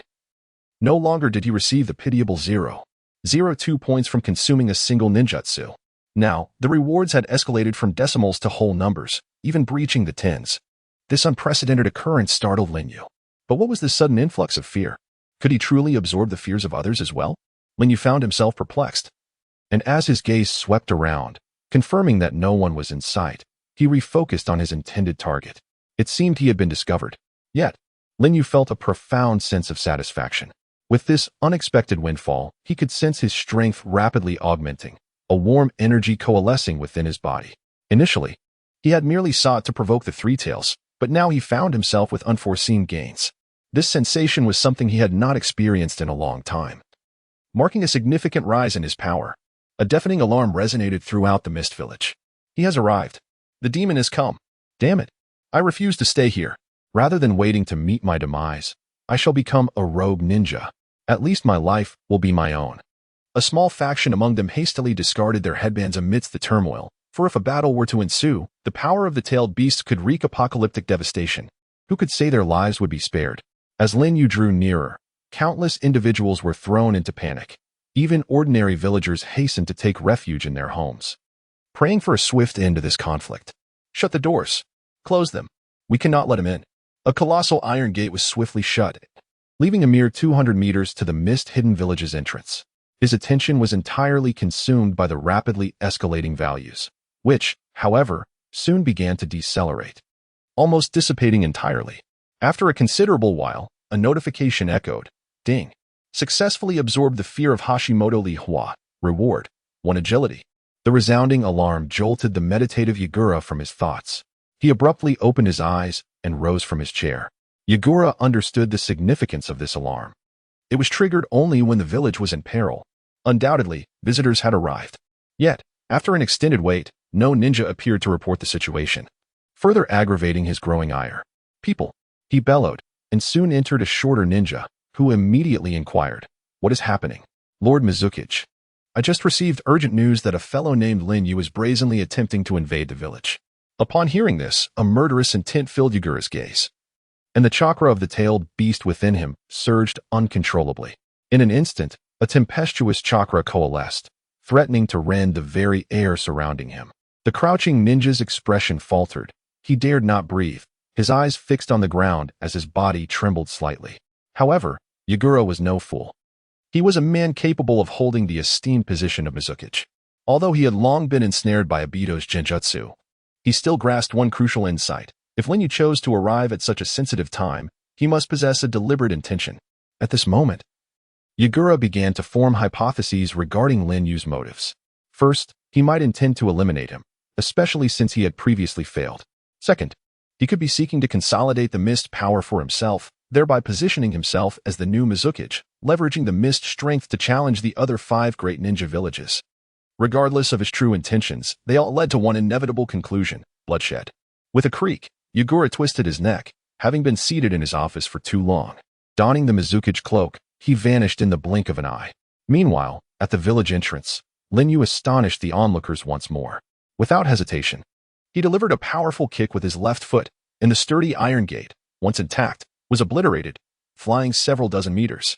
It subsequently crashed onto a house, shattering its pillars and enveloping the area in dust. The owner of the damaged house cowered in his cellar, trembling in fear. Everyone stood in stunned silence. This was their formidable iron gate, crafted by the village's blacksmith, a bastion of their defenses. Logically speaking, even an exceptionally strong martial artist would find it impossible to achieve such a feat. Why? How could a mere kick shatter the iron gate? A monster. There exists no word more fitting to describe it. Ding. Absorbing the fear from the villagers of the hidden mist. Reward. Speed 31 points. Upon hearing this, Lin Yu was utterly astounded. He had never witnessed such a dramatic surge in data. His body began to radiate a faint glow, accompanied by a warm sensation, indicative of the system enhancing his attributes. His speed surged once more. Yet, an increase of 31 points, while notable, did not significantly alter his capabilities. Only through gradual accumulation would he come to realize the extent of his newfound strength. That individual appears to have grown even more formidable than before. As the dust settled, all that remained was a familiar visage, steeped in profound fear. The expressions on their faces were etched with disbelief. With every step Lin Yu took forward, they retreated, for they understood that advancing meant courting death. The very air trembled in response, an intangible pressure radiating outward. Even the slightest movement from Lin Yu sent them into a state of nervous anticipation. Though he had yet to take any action, their eyes widened in disbelief. Meanwhile, Lin Yu gazed at the numbers displayed on the system panel, a long-lost smile creeping onto his lips. Ding! Absorbing the fear from Harada Mieying. Reward, strength 2 points. Wait, Harada Mieying? That name seemed familiar. However, Lin Yu also discerned a critical issue. The rewards he was currently receiving were experiencing a stark and undeniable decline. Just moments ago, he had received a terrifying increase of 31 points, yet now the contrast was striking. At this moment, Lin Yu formed a bold hypothesis. It seemed they had steeled themselves for death, thus replacing their inner fears. Consequently, the diminished fear value resulted in such a meager reward. Just then, Yagura, cloaked in the guise of a tailed beast, descended slowly from the sky, his violent chakra enveloping him as he gazed upon the spot where the iron gate had fallen. Seeking death, are you? He rotated his joints, seemingly preparing his body for battle. Previously, he had underestimated you, but since you have ventured alone into the hidden mist, I presume you are ready to embrace your demise. In response to Yagura's taunt, Lin Yu remained motionless, silently observing the figure draped in the tailed beast cloak. Initially, his intention had been to confront Yagura, but now he had devised a superior plan. He could even foresee that he would no longer be able to extract substantial points from Yagura. Even if there were points to be gained, they would not be as lucrative as they had been. Yagura fixated intently on Lin Yu, not daring to let his guard down for even a moment. In fact, he could detect no fluctuations of chakra emanating from Lin Yu, as if he were completely unguarded. However, this very demeanor only heightened Yagura's caution. Having witnessed Lin Yu's formidable prowess, he became increasingly meticulous, even envisioning countless confrontations with him in his mind. After all, this was an individual capable of devouring his entire tailed beast orb. Indeed, the most prudent approach against such a foe was to engage in physical combat. Moreover, despite his current peaceful facade, Yagura suspected that Lin Yu might be concocting some covert scheme behind the scenes. Perhaps he was employing a unique method to mask his murderous intent and the mobilization of a vast amount of chakra. Yes, it had to be so. The more relaxed the situation appeared, the more vigilant one must be. With this thought, Yagura's wariness intensified. If you wish to depart now, I can offer you an opportunity. Yagura suddenly spoke after a prolonged silence. The others stood dumbfounded. What was happening? Their Mizukage was exhibiting signs of trepidation. This was not the water shadow they had come to know. Had it been an ordinary individual, Yagura's infamous temper would have swiftly eliminated them without hesitation. So how could he permit such insolence? The situation was utterly astonishing. At that moment, Lin Yu merely nodded slightly, responding, "You make a fair point. Then I shall take my leave." With that, he ambled back through the village gate, retracing his steps, leaving the entire populace of Kirigakure and a visibly shaken Yagura in bewilderment.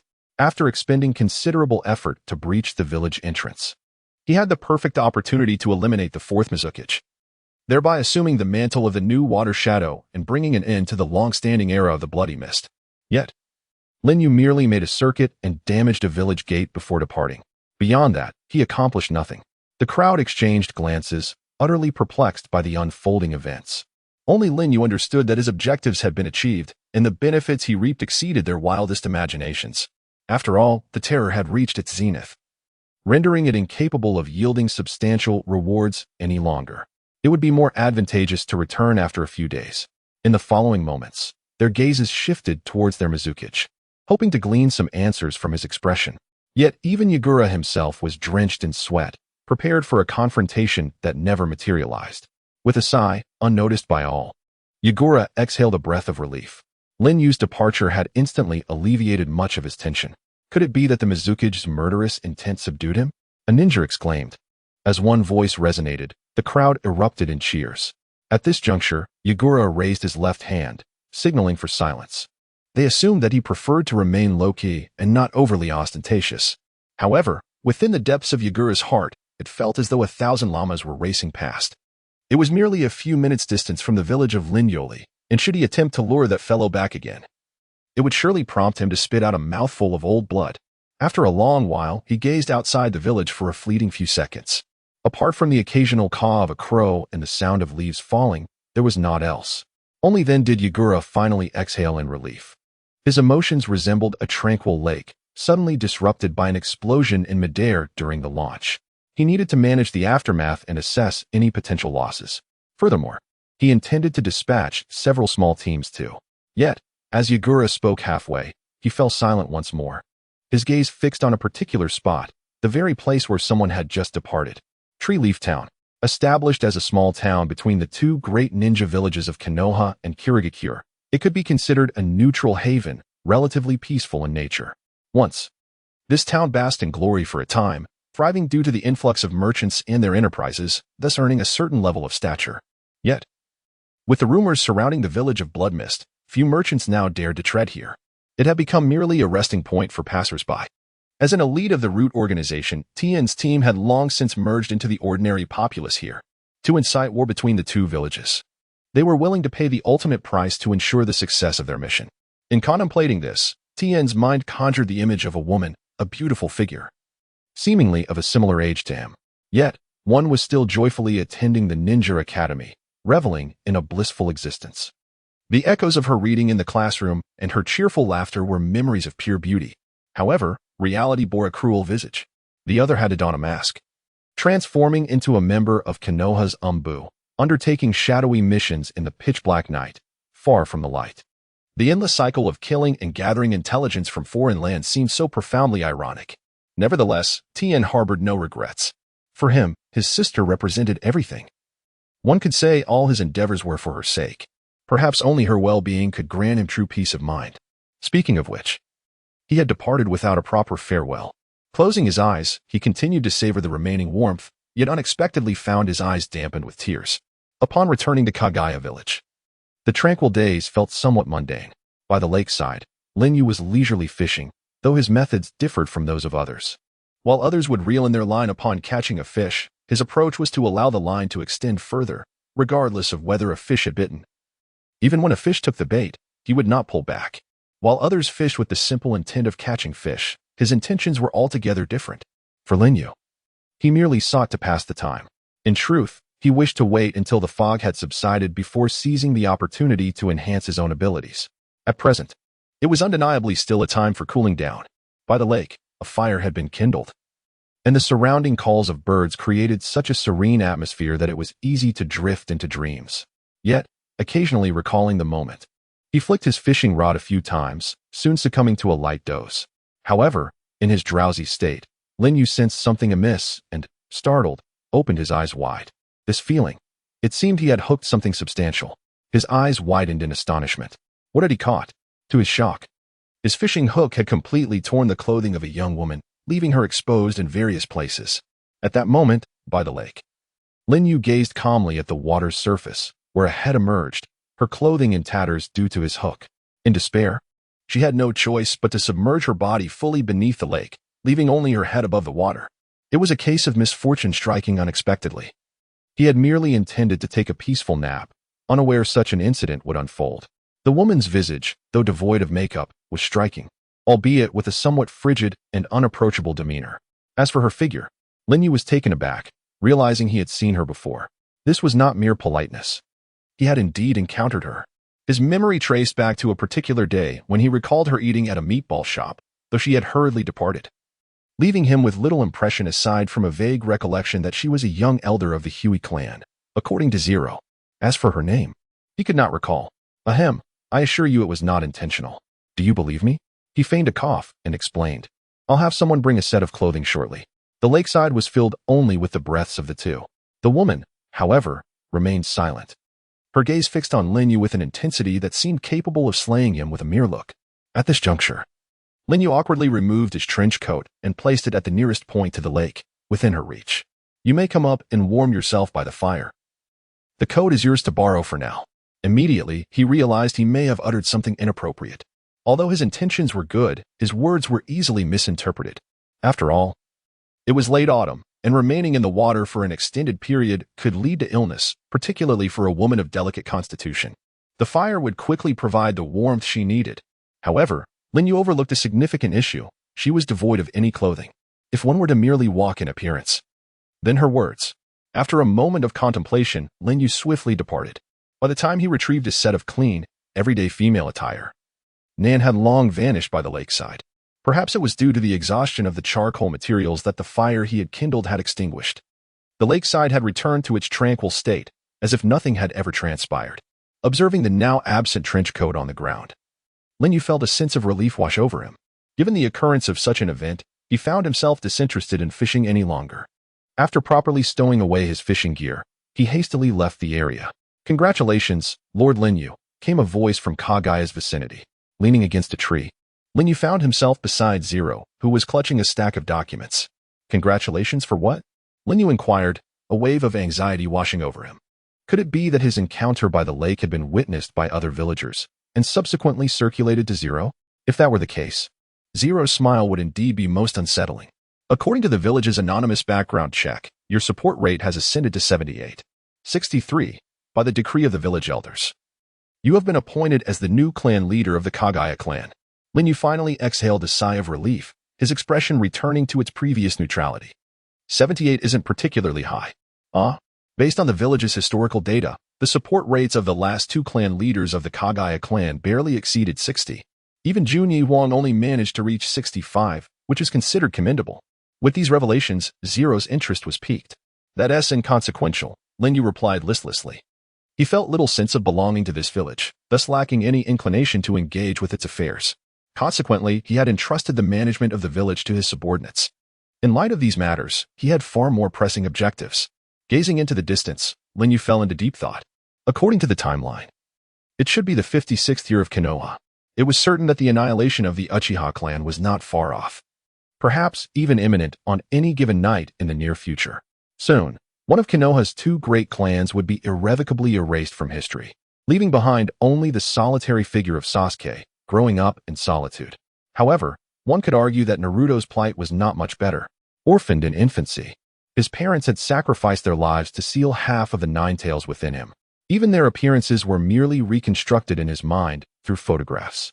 Within him resided a beast of formidable chakra, the very apex of the tailed beasts, the nine tails. Its power vastly surpassed that of the three tails by several folds. Though both were esteemed tailed beasts, they existed on entirely different planes of strength. Even the eight-tailed Gyuki was merely one tail away from the nine tails. Yet the disparity in power exceeded twofold. Even when one aggregates the power of the eight-tailed beasts, it pales in comparison to that of the nine tails. This is also the reason why NarutO was able to ascend to the pinnacle of the ninja world. So, what if one were to devour the chakra of all nine-tailed beasts? Linyu was suddenly struck by an astonishing thought. After a moment of contemplation, he recalled the figures of NarutO and Sasuke on the battlefield. Undoubtedly, they were the two most radiant lights, saving countless lives, even bringing back Might Guy, who had opened the 8 gates through extraordinary means. The title of God can no longer encapsulate their essence. They have transcended the very notion of divinity. However, it was early morning, and no one seemed to notice a red shooting star darting across the sky at an incredible speed. It swiftly vanished into the ether. As night fell and the moon hung high, the entirety of the hidden mist village was shrouded in thick fog in the ethereal glow of the moonlight. The surrounding houses and objects were cast into deep silhouettes against the luminous backdrop. The streets were nearly deserted, a stark contrast to the usual vibrance of the village, rendering it eerily desolate, almost akin to a ghost town. Half a month later, a figure re-emerged in Hidden Mist Village. With a light thud, the iron gate was forcefully kicked open. The subsequent eruption of dazzling fireworks shattered the tranquility of the night. Somewhere in the streets, someone had ignited the fireworks. Under their vibrant illumination, the village seemed to come alive once more. Boom! The resounding blasts of fireworks echoed into the sky. Damn it! Who dares to set off fireworks at this hour? The fourth Mizukage, overwhelmed by the cacophony, was abruptly awakened, his temper flaring as if he yearned to rush out and obliterate the perpetrator. The villagers, roused from their slumber, peered sleepily through their windows. The breathtaking display of fireworks was a sight they had not witnessed in ages, evoking a fleeting warmth in their hearts. With a match, Linyu ignited the final firework and sprang forth, akin to an agile creature, effortlessly landing atop a utility pole. His seemingly ordinary blue eyes captured the entire scene of Hidden Mist Village within their gaze. Thanks to the brilliance of the fireworks, they finally recognized him. Upon seeing his silhouette, the villagers, who had initially gathered to watch, hastily retreated indoors, bolting their doors and windows shut. Parents swiftly ushered their children into makeshift basements. No one dared to meet his gaze, though his eyes lacked the murderous intent of the Byakugan or Sharingan. Those who dared to look directly into them felt an unshakable dread, as if they might inexplicably meet their demise in the next instant. It was as if a harbinger of death, exclusive to the Hidden Mist Village, had arrived. Blood stained the ground wherever it passed. However, compared to the first encounter, their astonishment had significantly diminished, for this marked Lin Yu's third visit to the Hidden Mist Village. They merely felt a sense of irritation each time Lin Yu arrived. It was during the early hours of the morning, disrupting the entire village's peace. An alarm blared once more, yet no one came to investigate. Whether to annihilate the village or not had become a matter of indifference to them. Some had simply reclined on their sofas at home, succumbing to sleep. Behind him, a figure clad in a black robe adorned with red clouds stood atop the highest hillside, observing everything with a cold gaze. The single Sharingan visible through his mask fixated intently on the scene. His purpose for being there was to discern Lin Yu's intentions, ready to intervene should circumstances dictate. However, in addition to Lin Yu's position, he noticed a small squad from the Leaf Village lurking nearby. They appeared to harbor no intent to engage. Yet their stealthy presence suggested malice. It seemed the Leaf Village had begun to mobilize. Abito recognized that they were part of Danzo's root organization, tasked with monitoring Lin Yu and his movements. After all, they were ninjas trained under Danzo himself. A faint smile crept across Abito's face, and he refrained from further commentary. In that moment, he raised his hand. His icy gaze seemed capable of inflicting harm. A massive surge of ocular power erupted forth. "Let us play a little," he mused. Meanwhile, back at his residence, Mizuki Jigura remained oblivious to the unfolding events. Suddenly, he collapsed, propping himself against the wall, gasping for breath. It felt as though his strength had been entirely sapped. The dark orbs in his eyes diminished to mere pinpoints, while his body temperature continued to rise, 37 degrees, 38 degrees, 39, 5 degrees, 40 degrees. The temperature kept climbing, surpassing 40 degrees. Under normal circumstances, anyone else would have succumbed to unconsciousness by now. However, this was due to the forceful control exerted by Uchiha Abito. Moments later, Yagura erupted into maniacal laughter. Initially, it seemed benign, but as it progressed, it grew increasingly grotesque. Filled with madness, he laughed wildly. Yet, after just a few seconds, Yagura returned to normal, his temperature gradually decreasing, appearing as he usually did. However, no one would notice that his eyes had entirely transformed into a vivid crimson, bloodshot and filled with rage. He had entered a state of berserk. The chaotic chakra within him surged uncontrollably, its metallic scent permeating the air, invading the nostrils of those nearby and evoking an inexplicable sense of revulsion. With both hands clasped together, Abito formed a series of seals. In an instant, Yagura shattered the window of his home and leapt from the balcony. The turbulent chakra enveloped his entire being, gradually revealing his first tail. At that moment, however, Lin Yu's figure inexplicably appeared from an unknown location, grasping Yagura's sleeve firmly. He executed a swift shoulder throw, delivering a powerful punch to the fallen Yagura, rendering him unconscious. Afterward, he dusted off his hands as if nothing had transpired. Meanwhile, Uchiha Abito, observing from a distance, felt his pupils dilate in disbelief, retreating step by step, as if struggling to maintain his balance, his eyes filled with incredulity. A simple shoulder throw? Indeed, it was merely that. Abito's astonishment stemmed from more than just the act itself. Such volatile tailed beast energy would typically cause immediate decay upon contact with an ordinary person. Yet Lin Yu stood there unscathed, as if nothing had happened. Ding. Successfully absorbed fear from Uchiha Abito, granting 3 points to mental resistance. Uchiha Abito? Lin Yu scanned the surroundings, soon noticing a figure swiftly vanishing into a spatial vortex atop a hill. He merely smiled softly. A smile that left the person within the vortex in a state of emotional turmoil. Despite the considerable distance and the concealment of his presence, Lin Yu had effortlessly detected him. It was either an extraordinary insight or... Abito trembled uncontrollably, his sweat soaking through his clothes. He, Kagai Lin Yu, was truly terrifying. An intangible fear surged within him. At that moment, Lin Yu's system chimed softly. Ding. Successfully absorbed fear from Uchiha Obito. Granting divine martial 6 forms, burning palm.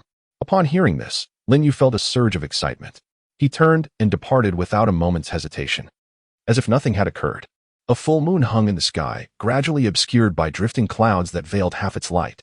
In the village, the blacksmith toiled through the night, resolutely welding the great iron gate of the Mist Village, striving to complete the final section of his work. He panted heavily, beads of sweat cascading down his exposed skin. Only one section remained. He needn't push himself too hard. It was already 3 or 4 in the morning. And the patrolling ninjas continuously cautioned him. If that guy shows up again, all your efforts will be in vain. Yet the old man responded nonchalantly, no worries. As long as the pay is intact. However, unbeknownst to everyone, something else was unfolding.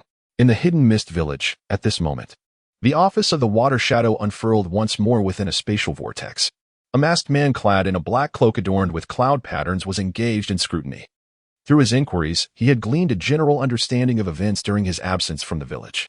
This figure had repeatedly breached the gates of the hidden mist, storming through with an unstoppable force, leaving without claiming a single life. Particularly alarming was that this presence originated from the rival village of Kagaya. The man pondered with trepidation, what could be the motive behind such bold actions? He could easily usurp the position of the Water Shadow, emerging as the next leader. How could one remain indifferent to such tempting prospects? It was astonishing that there still existed individuals who were not swayed by the allure of power. The mere thought of Lin Yu's abilities sent a chill down his spine. Analyzing the current circumstances, he realized that if it were Lin Yu, he would undoubtedly not exhibit the cowardice of retreat. This was inconceivable. There had to be a more profound conspiracy at play. Uchiha Obito let out a chilling laugh, his hand sweeping dismissively. Yet, even if Lin Yu harbored secret plans, it would matter little. Tonight, he would wager everything to erase that individual from the annals of the ninja world. As his tone rose, the very ground beneath him seemed to tremble, as if a terrifying force was on the verge of being unleashed. The conflict intensified. The Crimson Sharingan spun rapidly, seemingly articulating its own tumultuous emotions. Approaching Yagura, Obito's eyes narrowed in fury as he forcibly pried open Yagura's eyelids. Awaken! The moment of the hunt is upon us. With no signs of emotional fluctuation, an invisible force enveloped Yagura. Kill, kill, kill. A moment later, a furious roar reverberated throughout the hidden Mist Village. Brother, could you teach me the great fireball technique? A youthful voice called from behind. In the land of fire, within Konoha, a boy dressed in the attire of the Uchiha clan bounced eagerly to the recently returned Itachi Uchiha. His expression indicated he had been waiting for several hours. Alas, his hopes were destined to be dashed once more. The young man gently ruffled Sasuke's hair, exuding warmth as he shook his head softly. Next time, Sasuke. He then tapped Sasuke's forehead lightly with 2 fingers, revealing a refined smile. Next time for sure. Before Sasuke could respond, Itachi merely gazed at him in silence. Thus, it has indeed been quite some time since I last exchanged a few words with Sasuke. Each day, I return home around 5 or 6 in the morning, only to depart again at dawn, spending significantly less time at home than he does outside. It is uncertain when we shall meet again. Regrettably, he too feels helpless about it. Once one experiences the warmth of familial affection, the subsequent loss, or even the conscious severance of ties, is a sensation that only Itachi Uchiha can comprehend. His younger brother, the one he worries about the most, catches his gaze as he squints at Sasuke. Nisan, you, the king of doves, you have promised several times that next time will be different. Last time, on my birthday, you also said the same. After saying this, Sasuke dashed out of the Uchiha residence. Just as Itachi considered calling out to him, he restrained himself, his heart a tumult of emotions. The moment Sasuke stepped outside, Itachi sensed the presence of watchers. Merchants of tea, cloth traders, and even the children frolicking in the streets could be observing, since relocating their clan. Despite the apparent presence of Uchiha members, there remains an unsettling feeling of being scrutinized. Moreover, the Uchiha clan is filled with grievances. For a clan so proud, this is undoubtedly the greatest humiliation imposed by Konoha. Whispers of rebellion abound, and even the selection of Umbu seems to be manipulated to control Uchiha involvement. They say Konoha is a beacon of light, yet perhaps only Itachi understands the truth. Where there is light, there exists darkness. Beneath the radiance lies an unending shadow that continues to spread. With less than 10 days remaining until the appointed time, this is the fate of the Uchiha clan. With a hint of weariness in his gaze, Itachi sighed softly before turning away. Having graduated from the Ninja Academy in just a year, he joined the Umbu at the tender age of 11. At times, he yearns not for his gifts, but to lead an ordinary life alongside his brother. Alas, time cannot be reversed. As he departed, memories surged forth. He recalled that day marked by strange crimson lightning, a long-foretold prophecy on the verge of revelation. This secret was one Itachi stumbled upon by chance, a matter even Uchiha Fugaku was unaware of. The ancient prophecy detailed the annihilation of the Uchiha clan, which he himself would bring about, slaying 3,483 of his kin. The subsequent details, however, remain unknown to him. His vision had revealed little, save for a flash of red lightning. Yet, whether this crimson lightning heralds fortune or misfortune remains a mystery. With these thoughts lingering, he flickered and vanished from sight. An hour later, in the heart of Kagaya village, atop the highest watchtower, accompanied by a surge of spatial fluctuations, Uchiha Obito emerged with an imposing presence, surveying the entirety of Kagaya village. At that moment, his pupils constricted, and his expression shifted slightly. He was already suspended in midair. Subsequently, a coffin plummeted from the heavens, crashing heavily onto the earthen ground, its lid clattering down, revealing its emptiness. "I have come to deliver the coffin," Obito declared, gesturing with both hands. Instantly, the entire Kagaya village stirred into action. Enemy attack. Many shinobi gasped in horror. However, they swiftly rallied a multitude of warriors under the cloak of night. Countless ninjas leaped onto rooftops, gazing at the figure hovering above. Annihilate the invader. Somehow, upon sighting that man, they were inexplicably engulfed by an intangible sense of oppression, as if an immense weight bore down upon them. Who is this person? This is the territory of Kagaya village. If you do not depart, you shall remain here forever, they proclaimed loudly. Yet, the once arrogant Kagaya clan shinobi surprisingly made concessions, an evident anomaly. Even Zero, who had just finished reviewing documents and was preparing for rest, was abruptly roused by the commotion. "Where is Lord Linyo? It seems he has stepped out again," they whispered amongst themselves. Upon hearing this, the crowd's expressions changed. Before they could finish exchanging words, a fiery magma beast descended from the sky, crashing onto an unfortunate soul, incinerating them to ashes instantly. "What a monstrous creature!" Zero exclaimed. Even Obito's brow furrowed slightly. Compared to the last encounter, the terrifying temperature of this beast had escalated exponentially. Previously, it could merely scorch a person, but now it could obliterate a living being to mere dust. This indicated that its temperature had likely surpassed 1,000 degrees. Orochimaru's handiwork? Obito pondered silently. Moreover, the creature had transformed, its flame shifting from orange-red to a hue tinged with black. Boom. The surrounding temperature surged drastically, a terrifying energy engulfing the sky. What manner of beast is that? Run.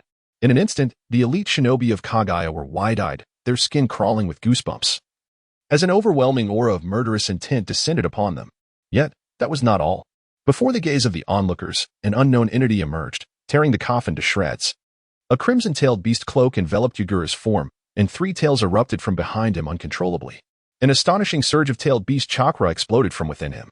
His energy continued to swell, inflating further and further.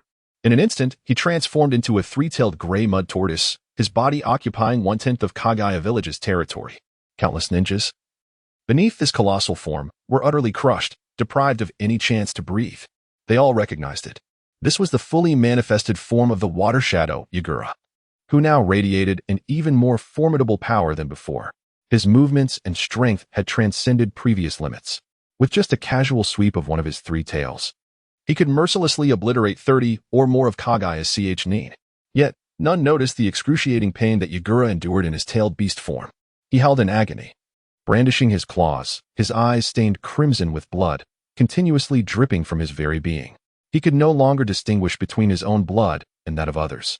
Nevertheless, he could not quell his urge for slaughter. The act of killing had become his foremost objective. This terrifying power was nearly unbearable, even for him. He suffered greatly. For Uchiha Obito had forced the Three Tails into a state of rampage, pushing beyond its physical limits for an astonishing effect, perhaps due to its immense size. Each step it took caused the earth to tremble violently. Those ninjas with weaker foundations could scarcely maintain their footing, let alone engage in combat. Coupled with the firepower of such a monstrosity, Kagaya's domain had transformed into a hellish landscape, ripe for slaughter. At this juncture, Uchiha Obito's face was suffused with an ecstatic madness. However, his laughter abruptly ceased, for the individual he awaited had yet to appear. In an instant, the entirety of Kagaya's village seemed to shudder, evoking terror. Still no sign? Then I shall force you to reveal yourself. Just as Obito was about to utter more words, his smile froze in place, for he beheld the three tails gathering an enormously terrifying tailed beast bomb. The pitch-black sphere, compressed to its limits, was on the brink of unleashing unimaginable devastation. Indeed, a mere misstep from the three tails would obliterate the very ground they stood upon. This was no exaggeration. Chakra continued to coalesce, instilling a sense of dread even in Obito. The other ninjas trembled in fear. What? What is that? Retreat. Evacuate the village. Everyone hurry. Upon witnessing this technique, the faces of all turned ashen, their eyes reflecting boundless despair. This was a force of unimaginable horror. They had lost all desire for survival. No one could endure the onslaught of such an attack. Immediately following the sensation of this overwhelming power, the ground fractured violently, and torrents of water surged forth from the earth. These were the rivers entwined beneath the surface. At this moment, a sudden eruption occurred, and almost the entire village was inundated, centered around the three tails. The expelled water continued to increase alarmingly. Simultaneously, the amassed energy reached its zenith, an indescribable force that transcended the bounds of human language. In an act of sheer compression, the three tails hurled the spherical entity forth. A cataclysmic power stirred the winds of the heavens and earth, surging towards the crowd. Hiss. Merely the accompanying gale transformed into razor-sharp blades of wind, slicing through their skin. What utter terror! Boom. A bizarre energy burst forth, accompanied by the earth's tumult. Yet, at the very moment the tailed beast ball was on the verge of detonation, an enigmatic dark figure emerged from the sky, akin to a thunderbolt, opening its maw to swallow the entire tailed beast ball. Instantly, the tempest subsided, and tranquility enveloped the scene as if nothing had ever transpired. Such serenity. However, witnessing such colossal energy effortlessly consumed by Linyu, who appeared utterly unfazed, caused a visceral reaction in Obito, as if he were on the brink of bleeding from his mouth. This was the ultimate technique of the tailed beasts, possessing a terrifying might capable of obliterating not just a ninja village, but even entire mountain ranges with ease. The energy ball, gathered in an 80-20 ratio of yin to yang, could be deemed the most formidable technique in existence. At that moment, Obito's psychological defenses crumbled completely.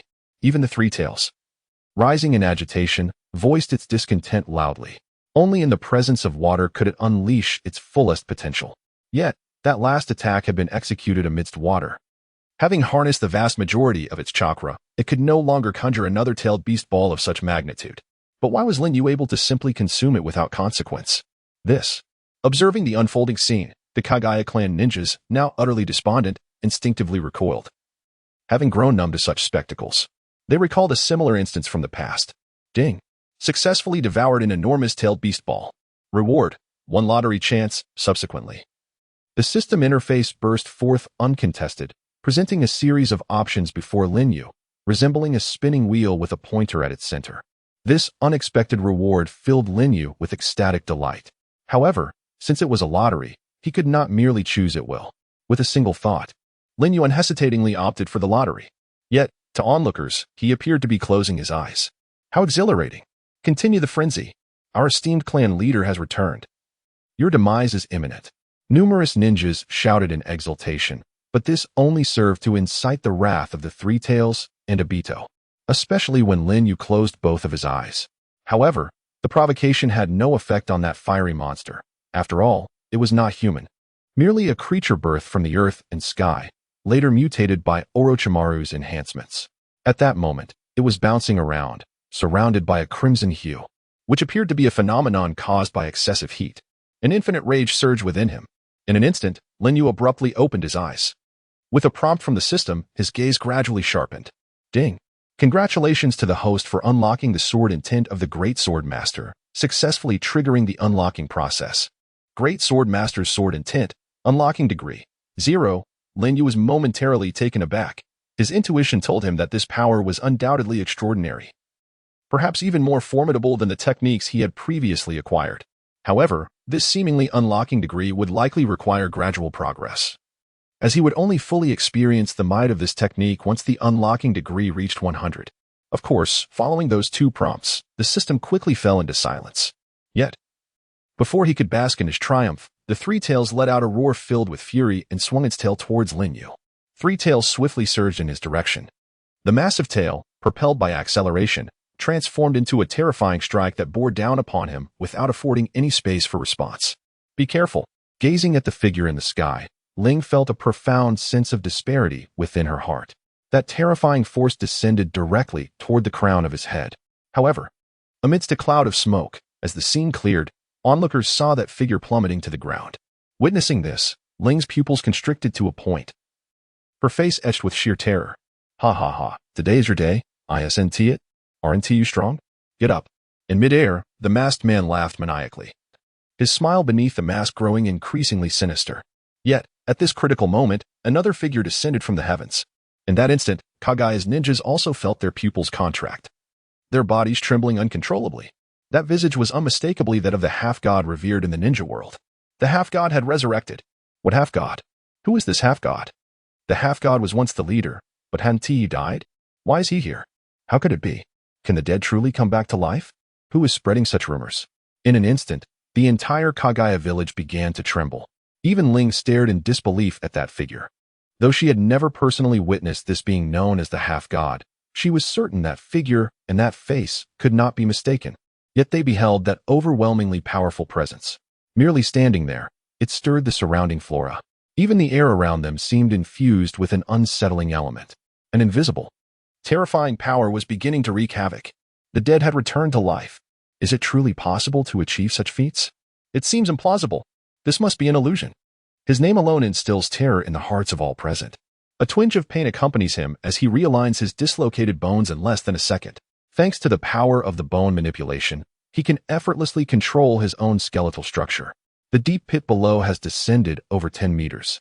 For an ordinary individual, escape might be impossible. However, for Lin Yu, a mere leap is sufficient to free himself from that abyss. The Three Tails continues to wreak havoc, while the ninjas of the Kagaya clan undoubtedly focus their gaze upon the same point. In the midst of his contemplation, he finally discerns the fleeting glimpse of the kaleidoscope Sharingan within the eyes of the Three Tails. Indeed, this directly incites the Three Tails into a frenzy. Granting a transient surge in power, even a gentle sweep of its tail can unleash formidable force. Yet, the figure atop the turtle also captures Lin Yu's attention. Is that Hanzo of the salamander? Lin Yu cannot help but marvel for a moment, and upon noticing the cracks on Hanzo's body, everything becomes clear. This is impure world reincarnation. The legendary semi-divine Hanzo once commanded immense respect, standing at the pinnacle of the ninja world, mastering both physical and ninjutsu arts. Who would have thought he would appear here? A ninja from Kagaya village remarked. The emergence of this demigod takes everyone by surprise. As a revered elder of the ninja world, his name undoubtedly carries a daunting presence. Yet, Obito Uchiha seems entirely oblivious to Lin Yu, who has climbed out of the pit. He coldly regards the approaching Hanzo. What brings you here? I must fulfill my orders, naturally. Who could have imagined that the once mighty Hanzo of the salamander, who could barely be contained even by the combined might of Konoha's legendary three, is now ensnared within someone else's control, bound by a technique known as impure world reincarnation? His shattered form appears to be sustained by an unknown force, as if it could crumble at any moment. I believe it is no longer necessary. Suddenly, Obito Uchiha's eyes widen in shock as he gazes at Lin Yu emerging from the pit, his expression filled with bewilderment. Isn't his weakness physical attacks? Why does it seem as if nothing has befallen him? That was a blow from a tailed beast. Were he an ordinary person, he would have been reduced to mere pulp under such an assault. In stark contrast, Lin Yu appears remarkably unscathed. Although there are signs of abrasions on his body and his left hand is broken, fortunately, there are no grave issues. With the aid of bone manipulation, he quickly recovers. Hanzo turns to observe the young man before addressing Obito Uchiha. It seems you require my assistance. With those words, he vanishes in an instant, swiftly performing hand seals and casting forth a scroll, which, amidst a cloud of smoke, summons a grotesque creature covered in warts. Within the body resides the highly toxic pufferfish, which once incapacitated the toxin-resistant Kanjuro, illustrating the potency of its venom. An overwhelming pressure emanated, as if each individual's heart was burdened with layer upon layer of dread. Before anyone could ponder their circumstances, the pufferfish unleashed a toxic mist, swiftly dispersing a cloud of venomous gas. At that moment, the figure standing atop the pufferfish exuded an aura of formidable authority. Beware. It's poison. "Everyone, cover your mouths and noses," cried a ninja from Kagaya village. This scene did not escape the notice of Hanzo, who observed with keen interest. However, even if one covered their mouth and nose, the speed at which the toxic mist invaded remained unabated. His strategy was to first ensnare the enemy in poison, then deliver a surprise attack with his scythe-like weapon aimed at their heads. Undeniably, this veteran of the ninja world displayed a ruthless efficiency in his assault, leaving no opportunity for his adversaries to catch their breath. Those afflicted by the poison writhed in agony, soon foaming at the mouth, their minds descending into chaos. The pufferfish continued to emit vast quantities of toxic gas. Meanwhile, Uchiha Obito observed from a distance, his expression grave, elevated above the chaos. He could see Rinyu consuming the endless stream of poison, an alarming amount coalescing within him. Only when a significant portion of the toxic gas had been absorbed did Hanzo recognize the severity of the situation. Yet, a smile began to form on his lips. This gas, lethal with just a single inhalation, was entirely devoured by the young man before him. In Hanzo's eyes, this indicated his inevitable demise. Indeed. Hanzo regarded Rinyu with a mocking gaze, feigning sympathy for his folly. Sacrificing oneself for others? Such a commendable virtue. However, after inhaling such a vast quantity of toxic gas, your fate is sealed. What a pity that a prodigious youth like you should meet such an end, Hanzo remarked coldly, even retracting his scythe. Yet, this was where it would all conclude. Even if you were to consume an antidote now, it would be futile. However, just as the last remnants of gas entered Rinyu's body, Hanzo felt a chilling sensation. Logically, the young man should have collapsed to the ground. Yet he remained standing, unwavering. This defied all reason. Nevertheless, the true cause for concern for Uchiha Obito soon unfolded. Ding! Successfully devoured the lethal gas from the pufferfish. Reward, 10 stamina points. As Rinyu slowly opened his eyes, an even more unsettling occurrence transpired. From the palm of his hand, a flame began to emerge. A black fire imbued with an aura of desolation, as if it were relentlessly siphoning the life force from the surroundings. Even the surrounding flora withered instantaneously at this moment. In an instant, Hans felt a chill run down his spine. This opponent was extraordinary. He immediately steeled himself. Throughout the years, he had never experienced such an intense sensation. Not even during his battle with pain of the six paths. He began to feel trepidation. This individual. He could not discern the extent of this person's strength. Despite the vast difference in their ages, he found it impossible to fathom the depth of their abilities. It seemed that every subsequent action would vastly exceed his comprehension. Moreover, what kind of power was encapsulated in that palm? Why did he feel such an unsettling sensation? It was as if a single strike would ensure his demise. Initially, he had contemplated relying solely on breathing to release poison during close combat, thus achieving victory without detection.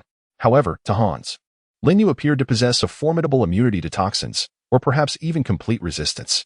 This revelation thwarted Hans's plan. Only Rinyu understood that all of this was attributable to the system's influence. You have truly astonished me. Among the countless adversaries I have encountered in my lifetime, only you have elicited such anxiety. A demigod bestowing such high praise? This renowned genius had captured the attention of a god? Hans's declaration left everyone present in a state of shock. State your name. Hans's pupils constricted slightly as he entered a state of readiness for battle. Hanzo of the Salamander. Rinyu. Hans slightly nodded, tilting his head upwards, and when he raised it again, an overwhelming aura of murderous intent erupted forth. Achieving such feats at such a young age is indeed astonishing. Yet beneath this acknowledgement was not a tone of pity for talent. Hans of the Salamander spread his arms wide, and within his otherwise placid gaze, a glimmer of killing intent emerged. He was a prodigy in his own right, shining brightly among many elite ninjas. However, due to the geographical location of the Hidden Rain village, it faced significant challenges, bordered by the other four nations. As the former leader of the Hidden Rain village, developing it was an exceedingly arduous task. The unique geographical position dictated that they could only rely on appeasing powerful nations to secure their survival. In simpler terms, regardless of who held power, the village would not flourish under their guidance. Yet, under such circumstances, the Hidden Rain village, led by Hans, managed to navigate among the major ninja villages, earning the title of demigod. In that era, although the Hidden Rain village was not one of the 5 great ninja villages, whenever people spoke of it, they would invariably recall this legendary figure, Hans of the Salamander. Even Sarutobi Hiruzen, proficient in 5 chakra nature transformations, felt a sense of dread upon hearing his name. His prowess, it seems, far exceeds what one might initially perceive. Indeed, one could argue that his strength transcends that of an ordinary shadow-level warrior. Yet, at this moment, his brilliance has once again been overshadowed by another individual, rendering him seemingly insignificant, much like before. Indeed, this legendary man, who once instilled fear, now finds himself intimidated. It is not the current might of Lin Yu that unnerves him. Rather, it is Lin Yu's extraordinary abilities, particularly his insatiable capacity for absorption, that incites his trepidation. Such a figure, if not swiftly subdued, would undoubtedly ascend to great heights, potentially standing atop him. This is an affront that a man at the pinnacle of the ninja world cannot tolerate, even if he now exists merely as a reincarnated being. In an instant, Hans appeared directly before Lin Yu, wielding a scythe laced with lethal toxins. With a mere slice, he conjured a tempestuous gale that rendered the onlookers nearly unable to open their eyes, their bodies sluggish under the force.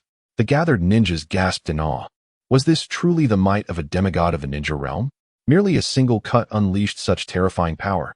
Amidst their astonishment, they failed to notice Lin Yu's figure vanish from Hans's sight, only to inexplicably reappear behind him.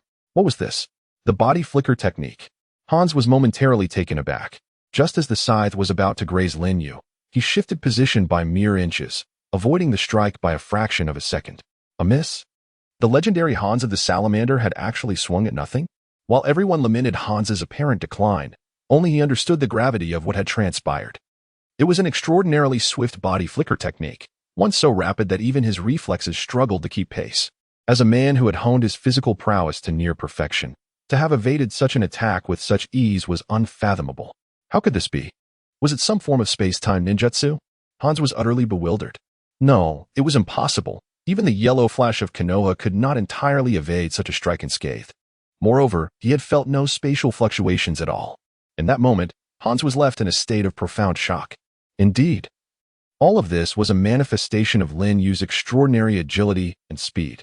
When one's reflexes reach an astonishing level, the human eye can no longer perceive the motion, and the enemy's neural responses are rendered obsolete before a series of actions can be completed. Thus, it appeared as though he had instantaneously vanished from his original position, only to reappear elsewhere, an impressive feat that could be likened to the body flicker technique in the vernacular of this world. However, it was not just any ordinary body flicker technique. Hans himself relied on ninjutsu to achieve such feats, yet this boy, not yet 10 years of age, accomplished it through sheer speed and physical technique. What unfathomable terror this evokes. In a moment of contemplation, the colossal three-tailed beast descended from the heavens with a thunderous crash. A cloud of dust enveloped the area, and the raging winds whipped through, making it nearly impossible for anyone to open their eyes. What was intended as a stealthy ambush to crush Lin Yu into a pulp had backfired, as the massive cloud of dust effectively concealed Lin Yu's form. You fool. Quickly retract your pet. At that moment, a distinct electronic notification chimed once more. Ding. Successfully consumed the fear from the salamander Hans. Reward, 3 points in mental resistance. After a lengthy wait, the dust had yet to settle, and Hans, wielding his scythe, called out, "Young friend, cease your hiding." As soon as he finished speaking, a wisp of wind arose from the ground. Lin Yu's figure flitted about like a specter near Hans, his bright blue eyes shining distinctly amidst the chaos. His movements were incredibly swift, evading even Hans's keen sight. Damn it! If it weren't for that foolish turtle. Hans remained alert, his eyes darting around, fixated on his surroundings. However, he soon realized, you are still too inexperienced to play this game with me. Moments later, as if regaining clarity, Hans returned to his usual composure, channeling chakra back to the blade of his scythe and began to spin it with a flick of his wrist. In an instant, a whirlwind of dust was stirred up. Even the tattered remnants of samurai armor were swept into the air. The dust began to dissipate, but just as Hans was on the verge of success, a chilling voice echoed across the clearing. You cannot do it. The succinct proclamation reverberated throughout the area, clearly heard by all, including Hans himself. Suddenly, Lin Yu's figure vanished without a trace. A sinister black force erupted from the palm of his hand, launching directly towards Hans' back. However, to an outsider, it appeared merely as an ordinary punch. Caught off guard, Hans had no choice but to brace himself and absorb the blow. The impact was light, failing to even ruffle his stance. Such a feeble strike left everyone present speechless. Even Uchiha Obito, who was observing from the sidelines, was taken aback. A person capable of astonishing Hans with their martial prowess delivered a blow so insipid. It seemed he had overestimated that individual. The entire Kagaya clan fell into a hushed silence. A flurry of wind swept through as a group of masked Konoha Umbu ninjas lay concealed on a nearby ridge. Watching the spectacle unfold, their captain, Ten, observed from a distance, seemingly uninterested in intervening. It appeared that the outcome was already decided. Ten contemplated as he surveyed the scene before him. However, his attention was entirely diverted from the duel between Lin Yu and the salamander Hanzo. Gazing at the rampaging three-tailed beast before him, chaotic energy incessantly seeped from its tailed beast form. For some inexplicable reason, an ominous premonition washed over him. This splendid spectacle, undoubtedly, was not to be missed. At that moment, he found himself in a corner unnoticed by anyone, observing intently. His presence did not attract any attention. However, when his gaze fell upon the center of the battlefield, he was startled to see Lin Yu glance back at him unexpectedly. Was it mere coincidence, or something more? In such a dire situation, Lin Yu was still able to divert his focus from the battle to survey the surroundings, which was quite astonishing. Nevertheless, he did not mind being discovered, for it seemed Lin Yu had no intention of causing him trouble. Thus, he settled comfortably on a branch by the roadside, indulging in the unfolding drama. Heavens! It appeared as though his body was ablaze. Just when the members of the Konoha Umbu believed Hanzo had secured victory, the tide of battle once again shifted. The eerie black flames were consuming everything about Hanzo. Obito's pupils dilated in shock. Black flames? Could it be Amaterasu? The flames rapidly engulfed Hanzo's entire form. Standing atop the salamander's head, the flames swiftly spread to engulf its entire body. Normally, suffering such harm would prompt the salamander to be immediately summoned back. However, to his astonishment, the salamander thrashed in agony, showing no signs of being summoned away, while an unusual, charred odor wafted through the air. This was Lin Yu's previously acquired burning palm, one of the 6 divine techniques. Its characteristic was to eternally lock onto the enemy, requiring minimal physical exertion. Instead, it harnessed the power through the palm's contact with the opponent's body, directing the force through sheer will. True to its name, it incinerated the foe, and unlike Amaterasu, it wielded a far more terrifying power, as it was a dual assault on both body and soul. Before long, the scent began to disperse. Although somewhat peculiar, it was still flesh, in no time. The air was filled with a savory aroma of roasted meat. How delightful! Just a fleeting whiff ignited an insatiable hunger within him. The salamander, Hanzo, in his agony, cried out, desperately attempting to recall the salamander with the remnants of his life force, yet found himself utterly unable to do so. In that fleeting instant, he felt a profound connection severed violently within him. Gazing at the lifeless form of the salamander before him, the answers became glaringly apparent. Yes, this old companion, who had fought alongside him, was now irrevocably lost. Hanzo emitted a mournful wail. Indeed, the salamander was dead, and worse yet, it had been turned into barbecue. The legendary ninja had wept, and it was at the hands of another that he had been reduced to tears. The ninja world was on the brink of a transformation. Initially feigning composure, Hans could no longer restrain himself and let out a roar. Subsequently, summoning the remnants of his strength, he advanced step by step. By nature, as a reincarnated being, he should have been able to immediately recover from any assault, whether it be through physical techniques or ninjutsu. Unless his soul were to be sealed once more, or the caster chose to release him, he would remain in this world. Yet, his current demeanor appeared exceedingly abnormal. I will kill you. However, the energy left within him was dwindling, his soul continuously eroded by the raging flames. His vitality was being drained. And until the fire consumed the last remnants of his body, he would be reduced to ashes. What? Impossible. How could this be the outcome? Obito displayed an expression of utter disbelief. There was no need to expend excessive chakra. One could say this was a technique that required no chakra at all. A unique energy entirely independent in nature. However, akin to the god's finger, each use would induce a measure of fatigue in Lin Yu. Then, he turned his gaze towards Uchiha Obito, clearly having lost all patience. That leaping creature of fire seemed almost comical, attempting to converse with other animals. Having been underground for decades, it had not communicated with any other beings, yet faced with the vibrant world outside, curiosity had utterly extinguished its fighting spirit. However, each time it approached another animal, that creature would immediately be transformed into charred remains, and the surrounding earth would turn as scorching as hell itself. Nearby, the corpses of deer and rabbits lay piled, posing little threat to the Kagaya clan. Yet, Uchiha Obito was fuming. Beneath his mask, His expression was becoming increasingly grotesque. What an unreliable fellow. At that moment, he intended to employ genjutsu to incite the Three Tails into a frenzy once more, yet something astonishing transpired. Lin Yu vanished from his position, employing a body flicker technique, leaving uncertainty as to where he would next appear. Look, that fellow is in the sky. A fist descended. I sense a danger, remarked a member of the Konoha Anbu, who was stealthily observing the battle. Immediately, the perceptive ninja beside him widened his eyes in shock. His body seemed to tremble. Why? Despite the considerable distance, and being merely an observer, why do I feel this way? Without a doubt. Before he could voice his thoughts, a figure plummeted from the sky, directly shattering the enraged three-tailed shell into 5 fragments. Accompanied by a violent shockwave, many witnessed Lin Yu standing atop the shell, his fist clashing fiercely against it. Although the three-tailed strength was not particularly formidable, its defensive capabilities ranked among the highest of the tailed beasts. Such formidable defensive prowess was effortlessly brought to its knees with a single strike. How terrifying! The three-tailed beast crumpled in agony upon the ground. Initially, it was merely blood trickling from its eyes, but now, blood flowed from every part of its body, and numerous cracks marred its shell. Flee. Escape. The thought remained unvoiced as the shinobi from the Anbu felt his legs weaken. Yet, in a corner unseen by all, a crimson glint flashed in Lin Yu's eyes, an ability only conferred by the activation of the sage body. Flee. This entity was truly horrifying. The word rapidly surfaced in Uchiha Obito's mind. Before he could make a decision, his body reacted instinctively, and a black vortex opened in the air.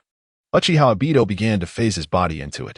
However, just as he was about to vanish entirely, Lin Yu appeared like a deity, disrupting Obito's thoughts once more. What followed was a swift counter, yanking Obito out and sending him crashing to the ground. Boom. Dust and debris filled the air. The onlookers beheld Uchiha Obito's eyes suddenly clouded with despair. A slight smirk crept upon the corner of Lin Yu's mouth. Such terrifying power. Nonetheless, it served as a lesson, a means to temper his haughty disposition. As the smoke dissipated, Lin Yu observed Obito's disappearance through the Kamui once more, feeling no anger within. He had intentionally allowed him to escape. Amidst the chaos, the three-tailed beast also made a hasty retreat into the distance, its heavy steps and clumsy demeanor oddly endearing. Turning to face the entire Kagaya clan, they collectively knelt, demonstrating the highest form of respect. For a family known for its arrogance, each member held themselves in high esteem. Even during Kagaya's reign, such deference was seldom displayed. This scene, however, further underscored the deep respect Lin Yu commanded. From this battle, Lin Yu had garnered much. Although physically fatigued, he closed his eyes and summoned thoughts of the sword intent of the great swordsman. Merely glimpsing it, he could sense the immense energy contained within an exquisitely refined sword intent. It bore a semblance to the conqueror's haki, a manifestation of a legendary swordsman's prowess, capable of intimidating and shaking opponents without the need for physical confrontation. At least, it appeared thus on the surface. Its true applications awaited further exploration. Ding. Sword intent from the great swordsman, unlocking progress. 0. Though it was a mere 0%, the overwhelming sword intent lingered indelibly in Lin Yu's mind. However, the once grand Kagaya village lay in ruins due to this conflict, littered with shattered bricks and debris. Gazing at the unfolding scene before me, I felt utterly helpless.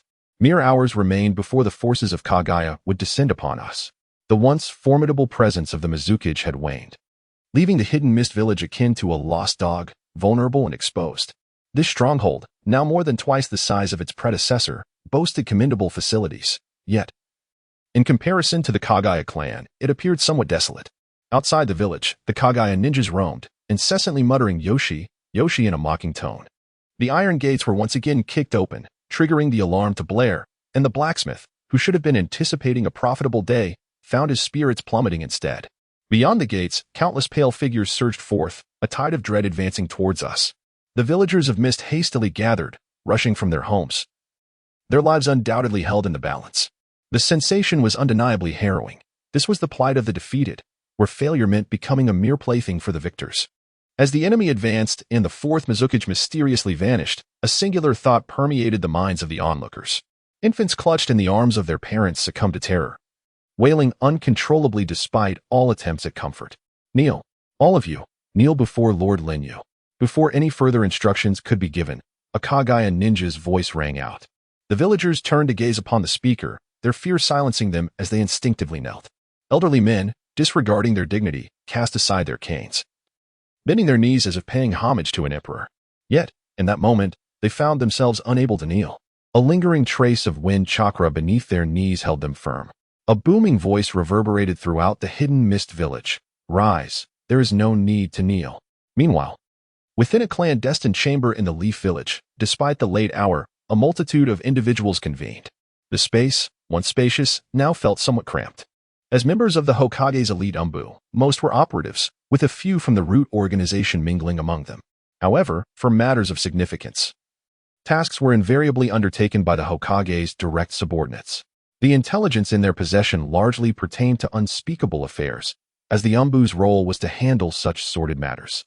At that moment, the unexpected arrival of Hanzo caught everyone off guard. The previously bustling environment, marked by the hum of activity, fell into a profound silence at his entrance. He stepped through a door, softly closing it behind him, and his presence faded once more. What have you been up to? Sarutobi Hiruzen stood with his back to Danzo, adorned in the Hokage's mantle symbolizing the will of fire. He held a pipe, embodying the quintessential image of a seasoned smoker. Withdraw all 3 of your squads at once. Despite Sarutobi Hiruzen's reluctance to turn and confront Danzo, the expression on his face was undeniably somber. I permit the existence of the root organization because certain matters require extreme measures to address, rather than becoming a mere manifestation of your personal power. You are gradually leading Konoha into the abyss. Upon hearing these words, the room fell into a profound silence. Everything I do is for the sake of Konoha. Furthermore, Sandame, you have grown old. Your blade is no longer sharp enough. Your vision does not extend far enough. Danzo's gaze was resolute. For many years, he had engaged in similar disputes with the third Hokage.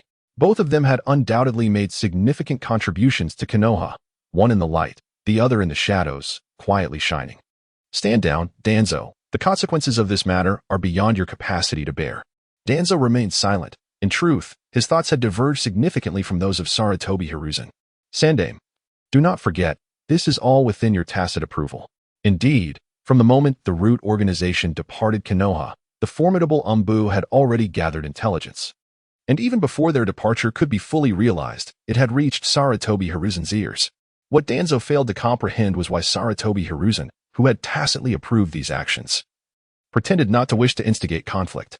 I have not lost. I shall not lose. With this declaration, Danzo's resolve strengthened further. Compassionate folly. Sandame, your vision remains insufficiently far-reaching. There is never a path to retreat. Only the unwavering pursuit of one's beliefs is just. With that, he departed without a backward glance. Angrily leaving, Danzo seemed disinclined to continue debating with Sarutobi Hiruzen. Fulfilling his duties was sufficient, even if the higher-ups of Konoha could not sway his convictions. He believed he had remained sufficiently inconspicuous. Yet, the emergence of the new star, Linyu, once again caused a sensation in the ninja world. This boy, feared throughout the ninja realm, was not yet 10 years old and had assumed the position of Mizukage. At this moment, the leaders of various ninja villages were utterly astonished. One shocking piece of news followed another, reverberating throughout the ninja world. Becoming Mizukage at such a young age? Merely a brat. What significance does that hold? He is likely just a puppet propped up in that role.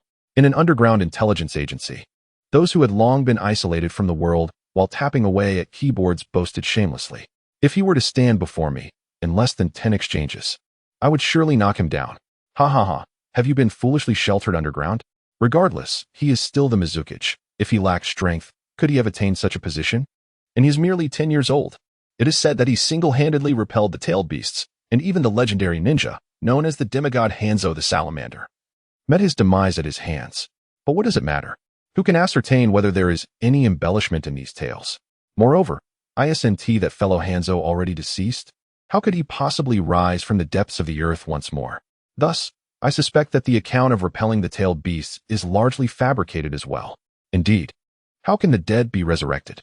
In a fleeting moment, countless individuals began to speculate, for no one had actually witnessed this figure. Yet his name resonated throughout the entire ninja world. The 5 great ninja villages also began to take notice of this individual known as Linyu. What of the 5th Mizukage? Why was I not informed? The feudal lords of the Land of Water were enraged. Although it is stated that there is no interference between ninja villages and their respective nations, the strength of a ninja village directly reflects the might of its land. As the leader of a ninja village, the Mizukage, while ostensibly selected from various prominent families, ultimately requires the approval and confirmation of the feudal lords to be fully recognized. Although this process is cumbersome, it is indeed a necessary step. Typically, the feudal lords do not oppose this. They tacitly accept it and rarely intervene. Even if they do intervene, it serves merely as a point of reference and may even provoke the ire of higher echelons. Thus, they often remain non-committal. However, this process merely allows them to immerse themselves in their own power dynamics, showcasing their elevated status. As for who shall assume the role of the Kage? Apologies. But such matters are of no concern to them. This is precisely why Yagura could maintain his blood mist reign without interference from the nation. The distance of the emperor is a mere formality. They see no reason to trouble the village hidden in the mist or to create complications for themselves. In truth, they require the protection of ninjas while executing their duties. Thus, their relationship is one of mutual necessity. The 5 great nations rely on their respective ninja villages. And in a state of mutual restraint, they can achieve a fleeting peace. As long as the land requires timely delivery of military and manpower, that suffices. What they truly relish is the process of having their opinions solicited. This is a profound manifestation of power. However, to select a village as Kage without the feudal lord's involvement, and without so much as a notification, is an utterly absurd act. One that the feudal lords of the Land of Water do not acknowledge. Furthermore, it is a situation that has not arisen in the annals of history over the centuries. At this moment, the feudal lords of the Land of Water were seated in a conference room, deliberating on how to address the outrageous 5th Mizukage. Absurdity, truly absurd. The village hidden in the mist has grown quite bold, completely disregarding us feudal lords. One particularly flamboyantly dressed lord, fanning himself, angrily slammed his fan onto the conference table. Upon hearing this, the lords beside him readily echoed his sentiments. Isn't the hidden mist village under the dominion of that blood mist ruler? Why has there been a sudden change in leadership? A hoarse and somewhat aged voice resonated. I seem to recall something about a Yajima. What? It is indeed Yagura. The 4th Mizukage was at least a courteous young man, but this newly appointed 5th Mizukage appears to regard us with disdain. A daime, sporting a small mustache above his lip, erupted in fury. Scoundrel! Perhaps we should send someone to inquire. Indeed, it is imperative that we impart a proper lesson to this newly inaugurated 5th Mizukage. Ideally, we should receive a written report consisting of 10 words. Gentlemen, is 10 words not a tad insufficient? A voice chimed in from an unknown source.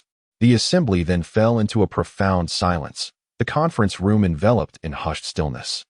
The daime, only endless silence remained. 9,996. 9,997. 9,998. 9,999. 10,000. In the training grounds of the hidden mist village, Lin Yu wielded an iron short blade, swinging it repeatedly. After hours of rigorous training and intense physical exertion, his body was nearly numb, with his shoulders aching profoundly.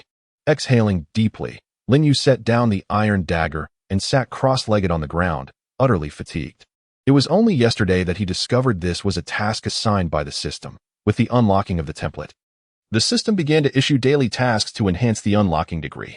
After a day of training, he was drenched in sweat, and a glimmer of anticipation flickered in his eyes. At last, upon completing the daily task of swinging the blade 10,000 times, the familiar electronic voice chimed once more. Ding! Congratulations on completing the daily task, successfully increasing the unlocking degree by 1. Ding! The sword intent of the great swordsman has been enhanced. Unlocking degree successfully raised to 1. In the next instant, a sharp pain surged through Lin Yu's mind, accompanied by a rapid succession of vivid images flipping by. The intense agony, combined with his considerable fatigue, made it difficult for him to endure. Yet, at such moments, sleep was not an option. Among the images, there appeared a figure of exquisite beauty, her visage obscured by a veil, yet one could sense the stunning features beneath, radiating a serene and sweet smile. This woman wielded a serpentine curved blade, practicing the way of the sword within an expansive tunnel. A great swordsman? Lin Yu couldn't help but exclaim in terror. However, the woman in the vision showed no signs of hesitation. Her movements were fluid, and each strike exuded an overwhelming aura.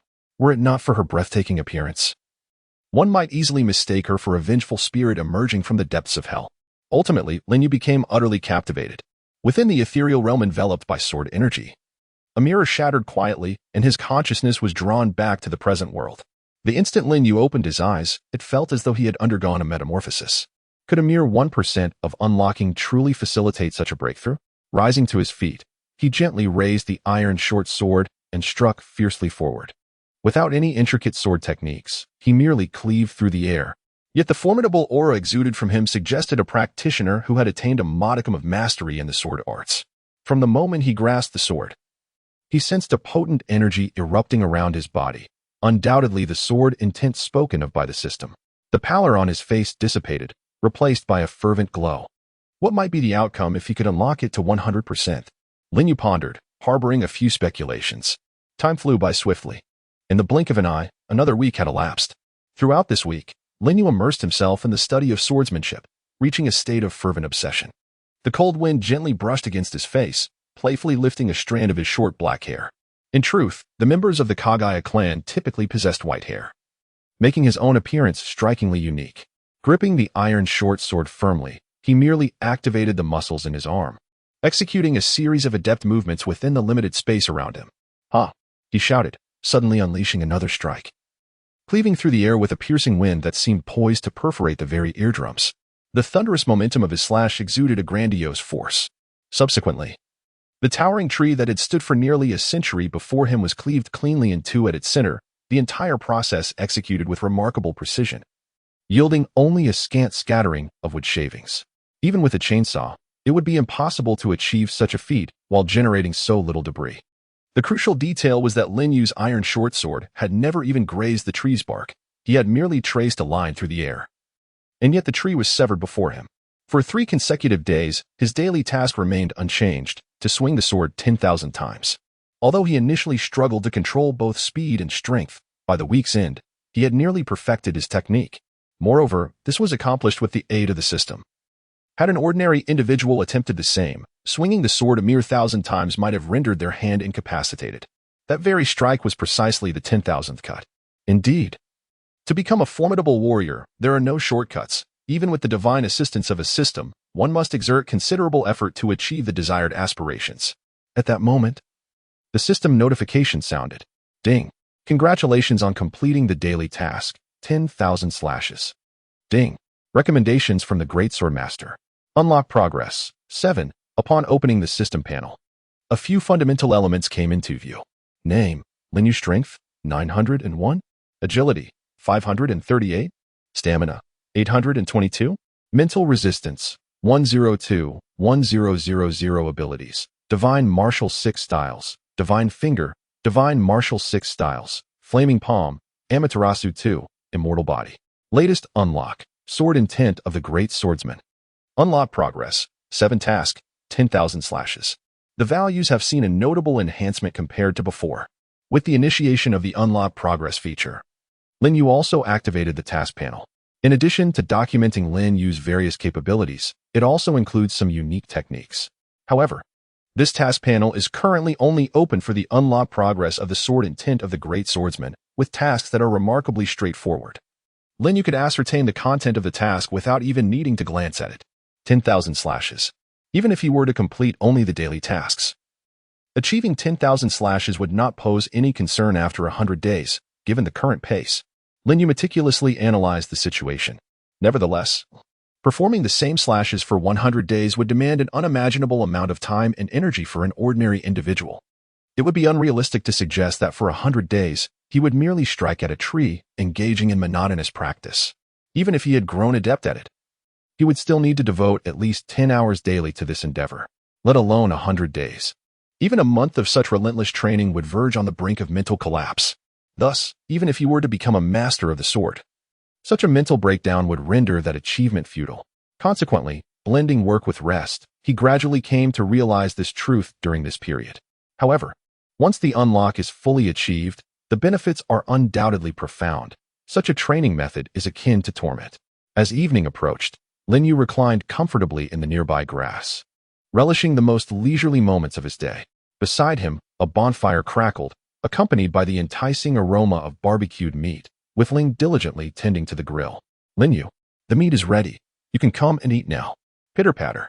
A gentle rain fell, drumming upon the lake and creating ripples that danced across its surface. A peculiar force was exerting control over the surroundings. At last, illuminated by a flicker of light, shadows moved within a cold, dark rock cave. Suddenly, the final figure flashed across the scene, revealing a corresponding face. Is everyone gathered? A figure clad in a black robe adorned with red clouds, with black rods piercing through his nose and various parts of his body, coldly inquired without any hint of emotion. The fourth Mizukage has been replaced. Do you have anything to discuss with me? After a prolonged silence, none of the Akatsuki members spoke. Very well, since no one has anything to say, allow me to speak on your behalf. Tendo Pain exhibited a rare flicker of emotion, his voice gravely resonating. The Mist Village has undergone a change. A certain individual named Lin Yu has ascended to the position of the fifth Mizukage. Upon uttering these words, Pain cast a sidelong glance at the masked man. In his perspective, as a legendary ninja, Uchiha Obito was naturally expected to be the master of all, yet he had so easily succumbed to Pain's prowess, losing the village in the process.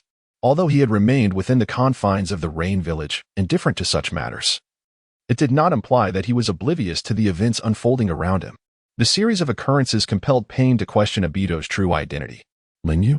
Was he not the same individual who had recently been making waves within the ninja world? In an unexpected turn, the usually taciturn puppet master, Sasori, spoke up. When I first took notice of him, he appeared to flicker like a star, rising rapidly within just a few months. At less than 10 years of age, he has already reached the level of a Kage. Throughout the history of the ninja world, from the present back to the Warring States period, such a prodigy has scarcely emerged. Orochimaru listened intently, having been met with a closed door himself, yet he feigned interest, occasionally flicking his serpent-like tongue. Yet, to whom could he confide his inner trepidation? He was acutely aware of Lin Yu's terrifying capabilities, though he had yet to witness them firsthand. The fact that even a formidable figure like Hanzo the Salamander had fallen to Lin Yu's might spoke volumes of his fearsome nature. It was said that he possessed the power of devouring, having once consumed a tailed beast chakra ball unleashed by the Three Tails. Sasori regarded Tendo Pain with grave concern. Do you believe his rapid growth could be attributed to those he has consumed, potentially augmenting his own abilities? If that is the case, we may be confronted with an exceedingly formidable entity. Should this momentum continue to build, his strength will only amplify. Uchiha Obito remained silent. Typically an active presence within the organization, now rendered speechless. His silence stemmed from grappling with a troubling thought. Lin Yu was indeed a formidable adversary. If he were merely a powerful individual, dispatching the Akatsuki's generals, including Pain, would suffice to eliminate him. However, Lin Yu's unpredictable nature and his extraordinary devouring ability posed a significant threat. What if, as Sasori suggested, sending Pain to eradicate him merely served to nourish Lin Yu further? The mere thought sent shivers down his spine. In the Mist Village's office, Lin Yu wore a look of confusion. In truth, upon receiving the news, he was somewhat perplexed. The assassination division from Konoha had audaciously infiltrated the Mist Village, brazenly executing several Mist ninjas and villagers in plain view. The number of teams involved was approximately 3. In the past, a ninja force of this magnitude invading another ninja village and brazenly executing several citizens of the Hidden Mist would have been regarded as a blatant provocation of war. Such malicious instigations would swiftly be quelled by the other 5 great ninja villages. Moreover, Lin Yu, peering through the glass, observed them clamoring in the square. Was there truly no one left in the Hidden Mist village? They had dispatched this motley crew. Call your leader forth to meet me. One of the ninjas taunted with a derisive tone, appearing quite frivolous. Lin Yu sneered, his fingers already poised with divine intent. Then, with a sweeping motion through the glass, he transformed into a bone needle. Thunder crackled as the glass shattered completely. Before anyone could react, Lin Yu had already descended from the heavens. He leaped from the heights of over a dozen stories, a thick cloud of smoke billowing up, the ensuing gale obscuring the vision of the onlookers. Who goes there? Who is it? They could only discern a silhouette amidst the swirling yellow smoke. Is that you, Daylight? Lin Yu scoffed, seemingly recognizing an old acquaintance. Unbeknownst to them, the Konoha ninja struck by the bone needle had already been reduced to decay, his entire being, even his bones, utterly obliterated. Less than 3 seconds had elapsed. All that remained at the spot where he once stood was a pool of green, unidentified liquid. Merely being in proximity elicited an overwhelmingly nauseating odor that made one retch. The 3 small squads instinctively recoiled a few steps, cold sweat beading on their brows, their bodies trembling involuntarily. Despite being members of the Root organization, trained by Danzo to disregard life and death, they could not help but feel queasy in the face of such a grotesque demise. Initially, they could scarcely believe that the green puddle on the ground belonged to one of their own. However, upon spotting a personal item nearby, they quickly recognized his identity. It was utterly horrifying. They had yet to comprehend what had transpired when the individual vanished before their eyes, as if he had evaporated into thin air. Who was responsible for this? Their gazes fixated on the figure cloaked in yellow smoke, an inexplicable terror creeping into their hearts, chills running down their spines. As they gradually discerned the identity of the person within the yellow haze, the gravity of the situation dawned upon them. This was Linyu, the man who single-handedly repelled a demigod, not to mention sending the tailed beast fleeing. And the man before Linyu was none other than the captain of their mission team, who now regarded the figure with a serious expression. For he had just uttered a name of immense significance. Daylight, a moniker he had adopted during his time in Konoha, known to few. Even his own teammates referred to him by the codename Sky. But why does this man standing before me recognize me? Tion furrowed his brow in deep thought, meticulously scrutinizing his features. Beneath the cascade of black hair lay a delicate visage, seemingly no older than 10, however. The scars adorning his body imbued him with an air of maturity. Yet, Tion could not recall having met such an individual. Could he, too, be an orphan lost on the battlefield? Yet, this notion was swiftly dismissed, for this name was one he had adopted anew upon arriving in Konoha. An orphan from the battlefield would have no knowledge of this name. Meanwhile, Linyu appeared to perceive his suspicions. There's no need to ponder, given my current appearance. It is impossible for you to recognize me. Who exactly are you? Tion set down his kunai, gradually revealing a gentler demeanor. All you need to remember is that I am someone who was once quite familiar to you. Linyu remained motionless, naturally refraining from revealing that he was Bai Tion's brother-in-law. In truth, had it not been for his connection to Bai Tion's sister, Linyu's recent display of the Shinwu 6 styles, Divine Finger would likely have been directed at not just the boastful individual, but at them all. As Bai Tion had surmised, his name was scarcely known among the denizens of Konoha, save for his sister and Danzo. The only other who was privy to his true identity was Linyu. However, according to the original narrative, Bai Tion's sister was on the verge of graduating from the Konoha Ninja Academy at this juncture. Discussions of marriage would not arise until she reached the age of 18. Reflecting on this, Linyu was reminded of the past. She had been an exceptionally gentle girl, always there to accompany him through any tribulation. Yet, everything had shifted due to that blood-red moon. He, who should have been trapped in the endless cycle of Tsukuyami, had unexpectedly returned to the past. How is your sister faring nowadays? Suddenly, Linyu's inquiry intensified by Tion's suspicions regarding his identity. Could it be that you also hail from Konoha? Who are you? Should we know each other? Bai Tion's triple inquiry struck at the heart of the matter, each question hitting its mark. However, Linyu remained silent, unwilling to clarify any of Bai Tion's queries. In truth, even if he did explain, it would be futile. No one would believe that he was a traveler from another realm, fortuitously returned to the present. Is this the will of Danzo? Have you been sent to incite discord between the two ninja villages and instigate war? This hardly aligns with your usual style, uncle. Bai Tion. In his moment of hesitation, Linyu nearly let slip his words, but upon observing Bai Tion's expression, he sensed no hint of suspicion. Who are you? And how do you know these things? Bai Tion's fear intensified, because he could not fathom the intentions of the man before him. Every motive was accurately discerned by Linyu. He could even surmise the general content of the current mission. Additionally, from their conversation, it became apparent that the man seemed quite familiar with him, speaking with a tone akin to that of an old friend engaged in a leisurely chat. In the world he once inhabited, such an occurrence had never transpired. Even until his sister reached adulthood, he remained entrenched in the Roots organization. Danzo would certainly not assign someone like Tion to undertake a mission tantamount to seeking one's own demise. This led Linyu to harbor doubts. Why would someone as esteemed as Tion be dispatched for such a perilous task? An assassination mission aimed at inciting war between two ninja villages was, in essence, a path to self-destruction. Under such circumstances, sending a mere throng of foot soldiers would suffice to achieve the objective, so why select an individual of such caliber? In his past life, although he was not closely acquainted with Danzo, he had seldom encountered this clandestine figure from Konoha. However, based on his understanding of Danzo's modus operandi, this operation was rife with inconsistencies, even diverging from his expectations. He never anticipated encountering an old friend in this place. Could it be that his very existence had begun to indirectly influence the unusual dynamics of the entire ninja world? Thus far, the alterations had been minor, rendering them nearly imperceptible. Even during the time of Haydn, the changes were subtle. Everything continued to unfold according to the original narrative. I will fight you. In a moment of contemplation, A Konoha ninja charged forward with remarkable speed. However, his approach did not resemble that of an elite ninja, as Lin Yu sent him flying. He cast a glance around. Aside from the commanding figure of his uncle, the others were, without exception, mere fodder. None were even part of the main forces of the Roots organization.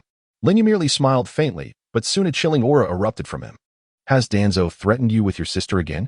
At that moment, Lin Yu became exceedingly serious.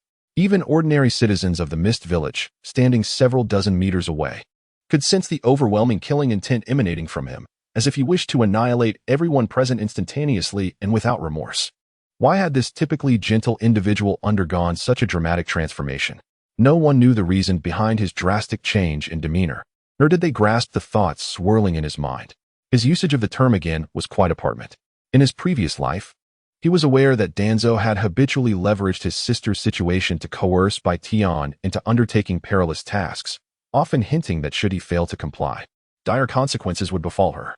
Previously, he had always been wary of Danzo due to her plight. However, times had changed. Lin Yu now possessed capabilities that could instill fear in all ninja villages, rendering a mere Danzo inconsequential.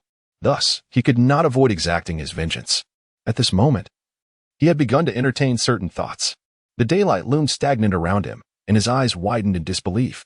The man before him had discerned all his secrets, even those he hesitated to voice. It's none of your concern, Bai Tian retorted, his brow furrowing deeper. My life was bestowed upon me by Lord Danzo, and now it must naturally be returned to him.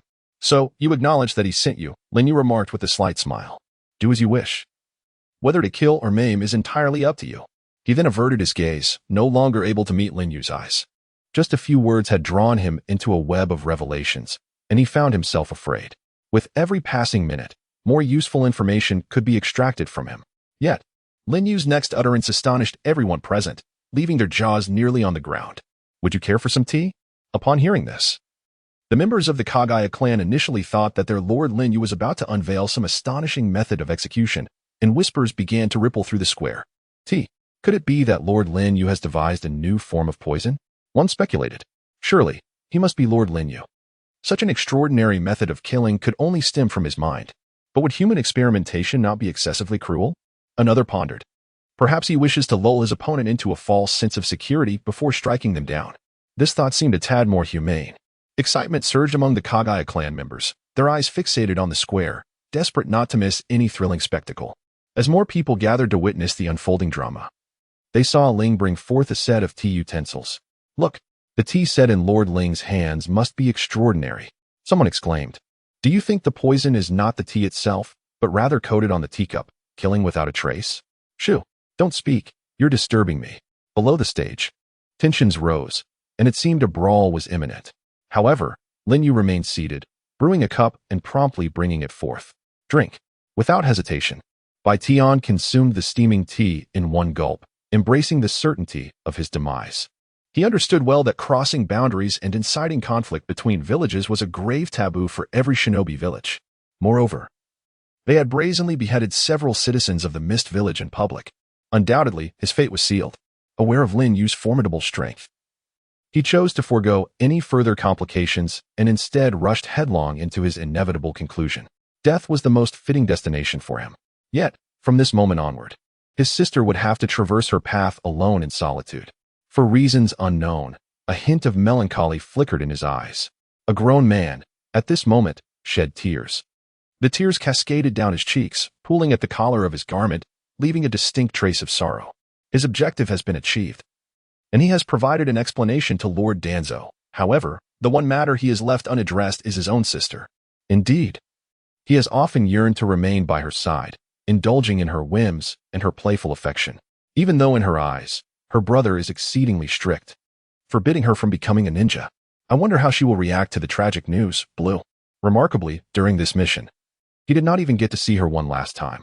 It is time to bid farewell, Blue. The teacup shattered upon the floor, splintering into countless pieces. Yet, nothing transpired. The day continued as if it were unchanged. Do not fret. True poison is insidious, slowly eroding the body without detection. After all, this is Lord Lin Yu. Can we truly fathom his thoughts? Surely, something extraordinary will transpire. We simply remain unaware of it for now. In contrast, the inhabitants of the Mist Village are strikingly subdued. The voices that rise are predominantly those of Kagaya's followers, driven by their inherent bellicosity and cold-heartedness. Little do they realize that had it not been for Lin Yu's intervention, their clan would have faced annihilation on 2 separate occasions. Furthermore, after acquiring the Mist Village, they have grown increasingly audacious, cloaking their usurpation of the village lands under the guise of rightful ownership.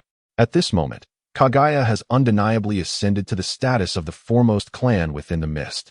However, even as the foremost, no one dares to claim the second or even the third position. Most individuals merely seek to preserve their lives. Even the esteemed Yagura clan refrains from excessive involvement in this matter. Their leaders have gone into hiding, with some retreating to pastoral life, cultivating vegetables, and expressing a modicum of relief, for under the reign of Blood Mist, they have endured a long period of oppression. This new leader appears to lack the brutality of the 4th Mizukage, and his style of governance has garnered their acceptance. Thus, without a doubt, Lin Yu has emerged as the 5th Mizukage.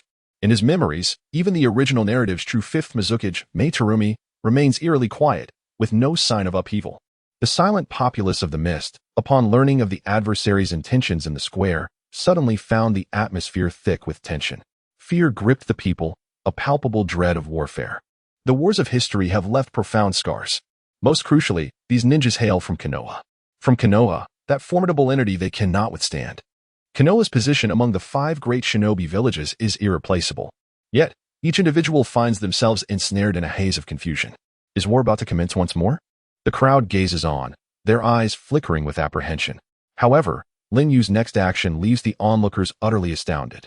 Russell, those ninjas from Konoha, who were poised to approach for tea, suddenly collapsed to the ground mere seconds later, their bodies marred by numerous deep gashes, as if carved by a blade.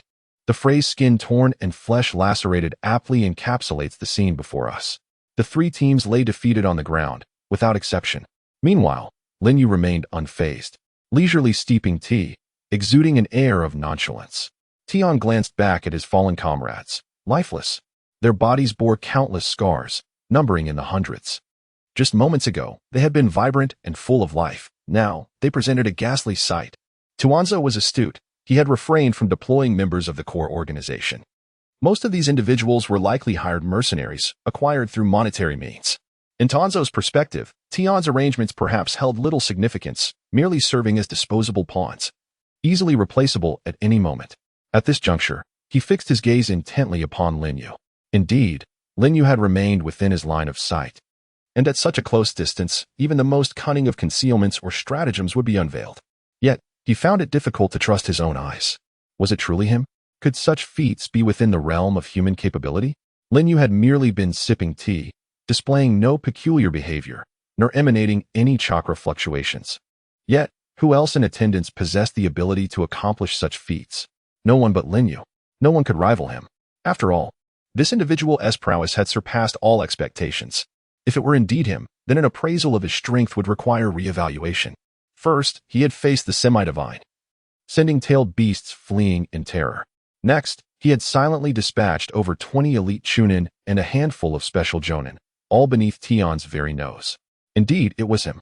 Although Lin Yu had merely conducted a brief experiment, he was now capable of wielding his sword intent with deadly precision. In simpler terms, he could effortlessly eliminate lesser foes with this singular technique. Such prowess was a hallmark of a grandmaster of the sword, one who had honed their craft to perfection. Remarkably, this astounding effect had emerged with just a 7 unlocking degree. The essence of Grandmaster's sword intent suggested that sword intent served a purpose beyond merely intimidating adversaries. Even Lin Yu, who was sipping tea nearby, felt a flicker of surprise. Yet, terror accompanied this realization. If reaching 100 rendered one invincible, the implications were staggering. He could scarcely fathom it, indeed. Attaining even half of that threshold would enable him to eliminate an elite jonin or even a shadow-level figure with ease. I apologize for inadvertently taking so many lives. However, you two have claimed your share, so I suppose we are even. This utterance struck fear into Tian, as it effectively acknowledged the events that had transpired as Lin Yu's doing. Yet, why had Lin Yu not taken his life as well? This question lingered in Tian's mind. Including the earlier familiarity he seemed to possess with himself, could it be that he genuinely bore recognition of his own identity, hence refraining from delivering a fatal blow? No. That is inconceivable. Were it not for the presence of a bloodline limit such as the bone pulse, the heavens might have granted him some credence, perhaps believing he hailed from the hidden leaf. Yet, it is all too late. Undoubtedly, he originates from the hidden mist. The bloodline limit is an indelible mark he can never erase. After a prolonged period of reflection, he is utterly convinced that the cup he has just consumed contained nothing but ordinary tea, devoid of any toxins. He even perceives a refreshing sensation, a feeling long forgotten. He recalls the last time he savored tea was many years ago, seated in the courtyard with his sister, enjoying a few cups, only to leave hastily due to a mission, which caused his sister to harbor resentment towards him for quite some time. Thus, if it is not poison. The question arises, why did Hayashi allow him a reprieve? They are not related. Why grant him mercy for such an offense? Only Hayashi knows that this is his brother-in-law. Therefore, not only did he spare his life on the spot, but he also brewed him tea. Please convey a message to Sarutobi Hiruzen, informing him that I shall personally visit the Hidden Leaf Village in 3 days to engage in detailed discussions regarding the friendship between our villages. Kindly ensure he prepares tea. Upon finishing, Hayashi's demeanor turned cold once more. Moreover, it is imperative to communicate with Danzo, Hayashi murmured, his voice dropping to a volume audible only to the two of them. I intend to take his life. Inform him to gather more people. The repercussions of the Hidden Mist incident extend far beyond what Sarutobi Hiruzen could fathom, for reasons unbeknownst to anyone. Intelligence networks across the nations have become remarkably efficient during this time. Within days, the news had spread far and wide. As the third Hokage, he bears undeniable responsibility for this incident, and many will presume he orchestrated it from behind the scenes. In merely a few days, ninja villages across the globe have come to learn of this matter. Now, the ninja world is abuzz with activity. The major ninja villages have begun to plot, amassing forces, seemingly harboring their own agendas. Even the Land of Lightning, known for its territorial expansion, has been subtly attempting to instigate war through this incident.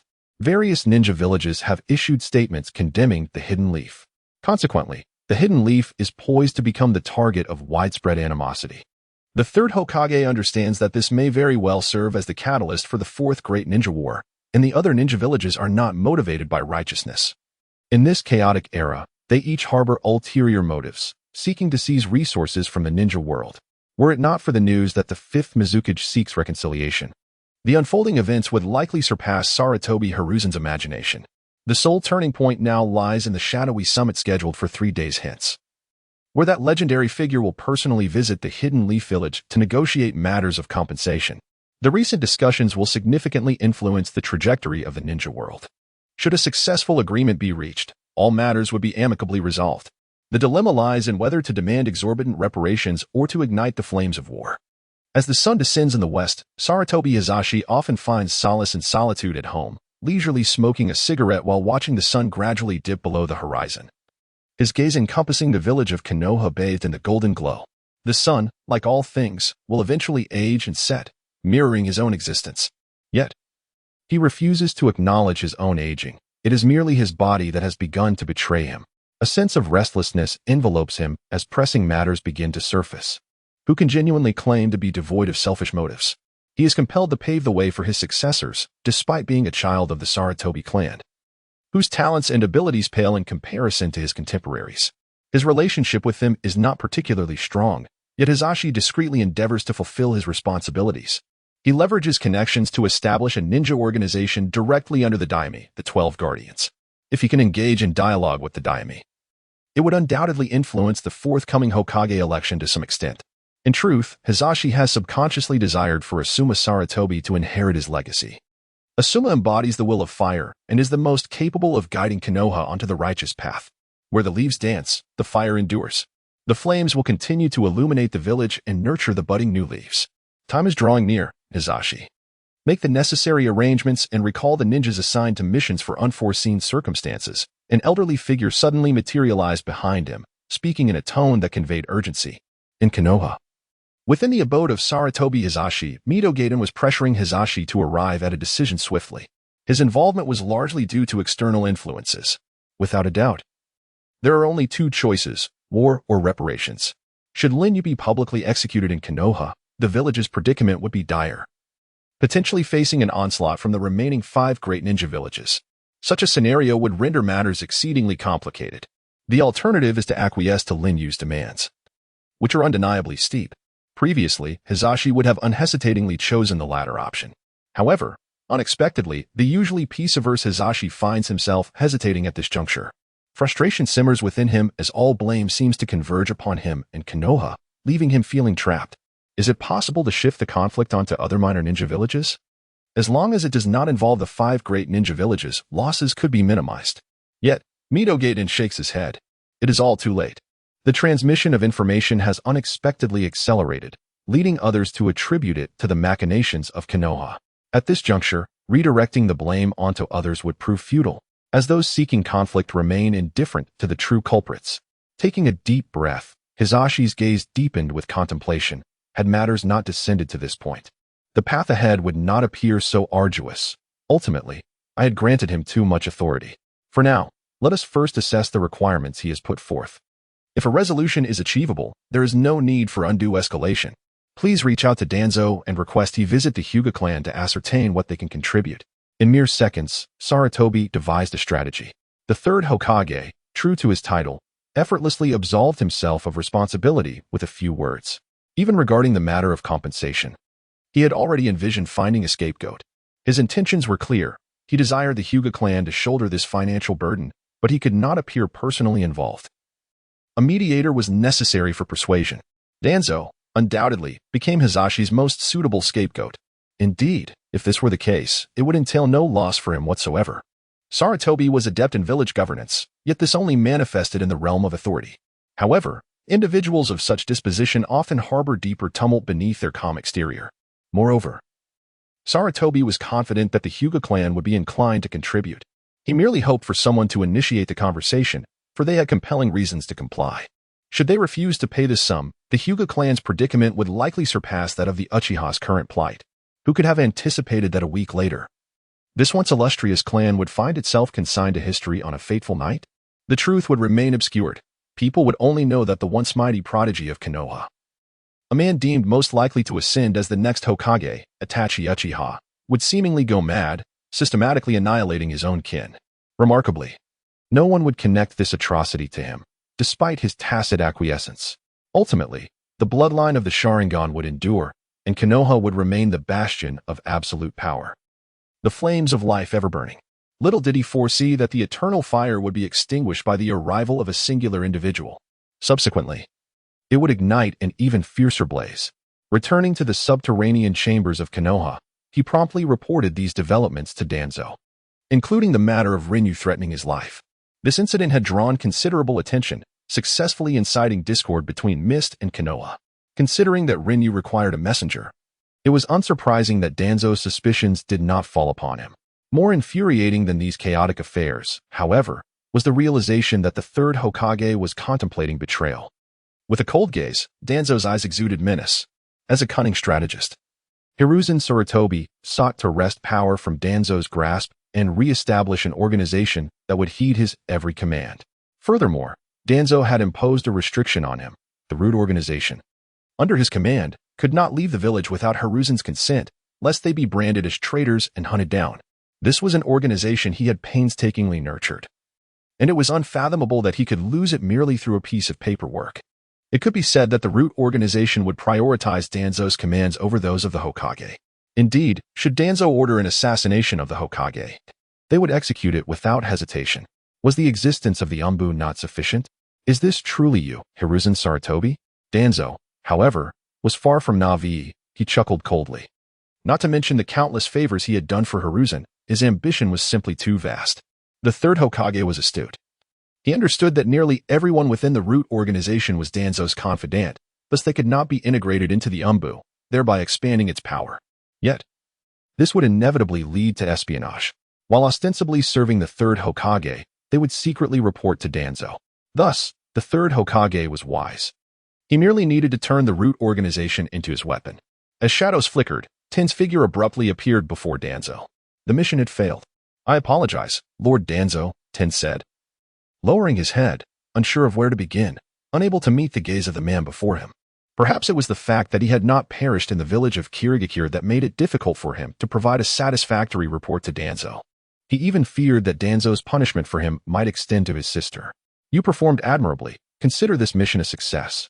You have returned alive, and I shall honor our agreement to ensure your sister's path ahead is smoother, Danzo reassured him. However, now that you have returned, you must strive even harder.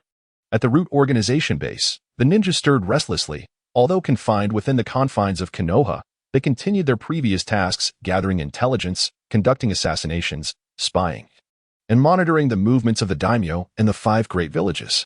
Apologies, Hiruzen Sarutobi? Danzo truly did not regard him with any seriousness. There was no need to.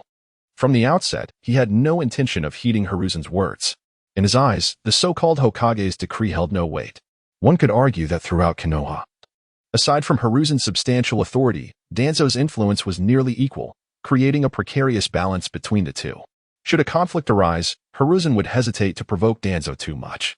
As for the so-called Fifth Mizukage, regardless of Hiruzen's forthcoming decisions, Danzo would ensure that she met her demise on Konoha's soil. Even if it ignited a war, he remained indifferent. It was far more critical to address the threat posed by such a dangerous individual. Even the prospect of war paled in comparison to the necessity of eliminating that danger. As long as it benefits Konoha, Danzo will steadfastly pursue his own beliefs. Nightfall has arrived, and Lin Yu is ready to set forth.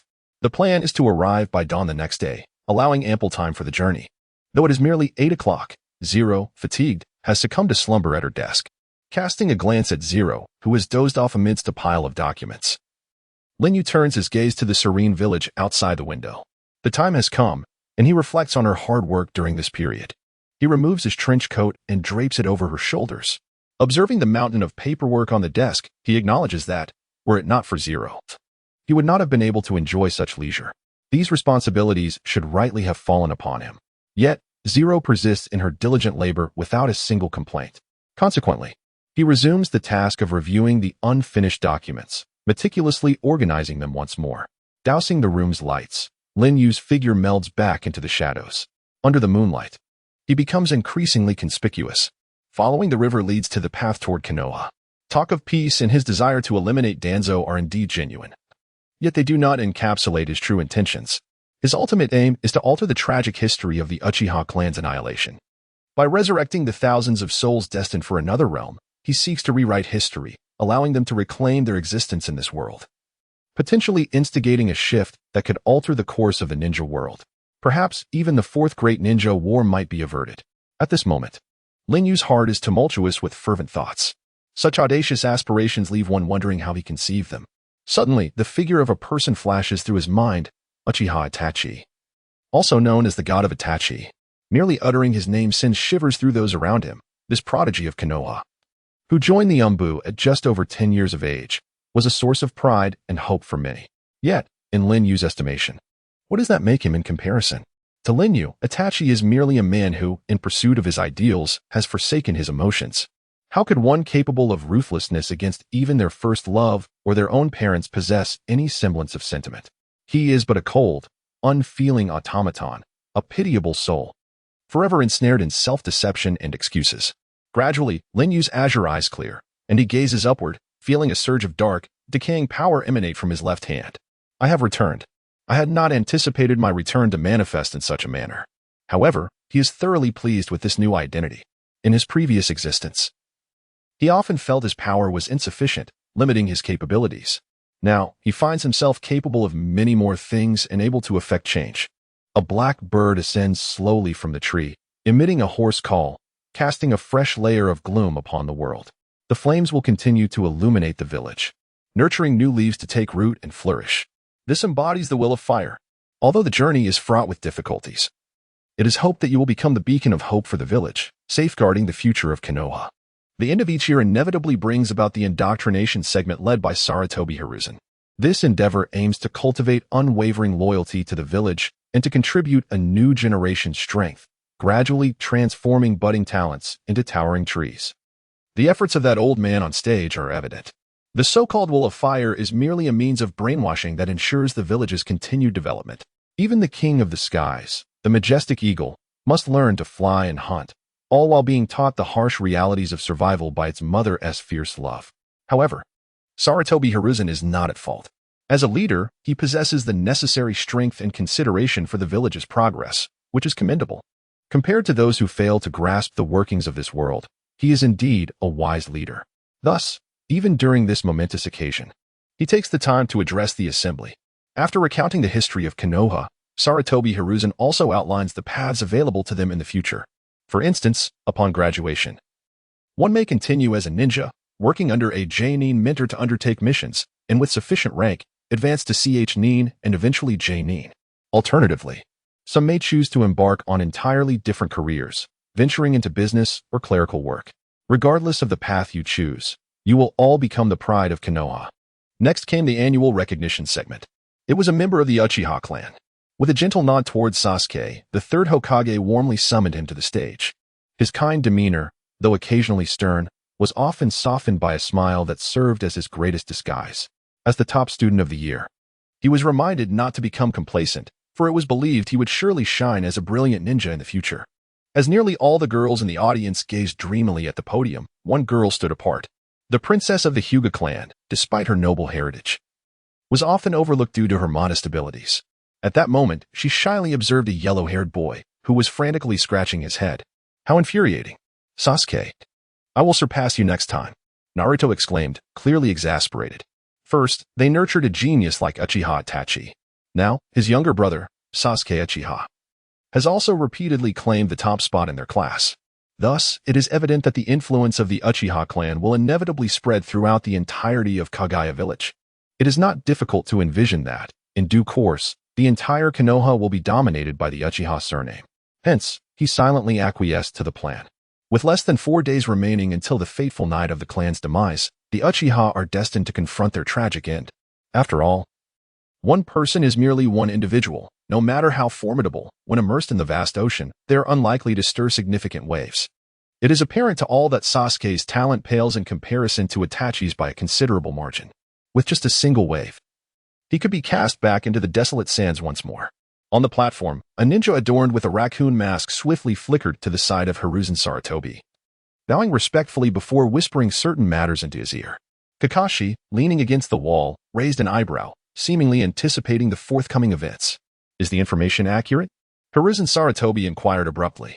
Indeed, came the response, causing the smile on Hiruzen's face to evaporate instantaneously. In that fleeting moment, his pupils constricted. Many high-ranking ninjas of Konoha gleaned the unfolding situation from the expression of the third Hokage. Half an hour prior, the village gates had already swung open, with several ninjas lined up, awaiting the arrival of the fifth Mizukage. Much like his father, Asuma had a penchant for smoking the Huazi brand of cigarettes. How foolish. At this time, you still think about smoking. If the third Hokage finds out, he will surely reprimand you, Kurenai chastised. It was perplexing that Hiruzen's son, Asuma Sarutobi, would adopt the bad habit of smoking Huazi instead of cultivating more commendable traits. By all accounts, he should have arrived by now. Is he not here yet? How exceedingly slow, Kurenai remarked, turning to Asuma, her expression beyond words to describe. However, what no one anticipated was that while they stood in line at the entrance awaiting the fifth Mizukage's arrival, Linyu had already circumvented the sensory team and the Umbu, stealthily infiltrating Konoha village. She ventured to a location, one where she would often linger outside of her studies at the Ninja Academy. It was a tranquil spot adorned with wildflowers. While not breathtakingly beautiful, it offered a serene refuge. Linyu's figure suddenly flickered into the midst of the blossoms, reaching out to adjust the straw hat atop the head of the girl before her. Though it was part of Konoha, few ventured here. Sentinels were stationed outside, and occasionally a few ninjas would conduct patrols, merely glancing around. "Big brother, who are you?" Lon asked softly. "Oh, I am merely a passerby," he replied calmly. Sitting beside Lon, she offered no resistance, shifting slightly to her left. In Lan's youthful eyes, one could discern a blend of innocence and gentleness. "Do you also appreciate wildflowers?" "Of course." Linyu smiled, recalling that Lon had posed a similar question to him. Although she was merely an ordinary flower, like us ninjas, she silently radiated her own unique brilliance. Even if that light appeared faint, she had made her efforts. In truth, Lon felt quite solitary. Having lost her parents at a young age, and her brother, often engaged in missions, rarely returned home. Thus, Lon frequently found herself alone, dining alone, training with shurikens in solitude. She always seemed out of place. Perhaps it was due to her character. She had not forged close friendships at the Ninja Academy. Yet Linyu understood the reason behind this. Born into tumultuous times, even in a seemingly untroubled environment like the ninja school, problems often lurked beneath the surface. Children as young as 5 or 6 began to establish standards and seek partners. Those of lower status aspired to ascend, while those of higher standing sought to climb even higher. This was precisely why Uchiha Sasuke was so popular at school. After all, he hailed from the illustrious Uchiha clan. Who wouldn't he wish to associate with such high lineage? When murkiness becomes the norm, purity is often deemed a liability. Meanwhile, Sarutobi Hiruzen was swiftly traversing the rooftops. His speed was remarkable. Had his skin been any thinner, the wind might have cut him. No one anticipated that Lin Yu could elude Konoha's patrols and stealthily infiltrate the village. No. Still nothing. Having scoured various locations without sight of anyone, Sarutobi's true nature began to surface. He was no longer his usual affable self and exhibited signs of agitation. It was not only those privy to the information who were astonished. Even Sarutobi himself was taken aback. How could this be? How could someone manage to enter so effortlessly? Ordinarily, to ward off foreign espionage, Konoha established extensive defenses outside the village, including many elite ninjas and genin. Was it possible that these genin were so lax as to allow someone to slip in unnoticed right under their noses? It was incomprehensible. Although Konoha had its share of defectors, overall, its situation was relatively favorable compared to other ninja villages. At the very least, Sarutobi was not stingy when it came to the village's defenses. Yet, even within such a formidable framework, there remained a chink in the armor. Whether Lin Yu possessed some unique ability to infiltrate undetected or whether the village's defenses had faltered, one thing was clear: the occurrence represented a failure in Sarutobi's duties. The pressing concern now was to locate the new Mizukichi. Following him was a ninja adorned with a raccoon mask. Though part of the Umbu, keeping pace proved somewhat challenging. Indeed, the third generation stands unyielding. Even at an advanced age, he retained such remarkable agility. In a moment of astonishment, Sarutobi Hiruzen suddenly inquired, "Where is the fifth Hokage? Has the Umbu discovered his whereabouts?"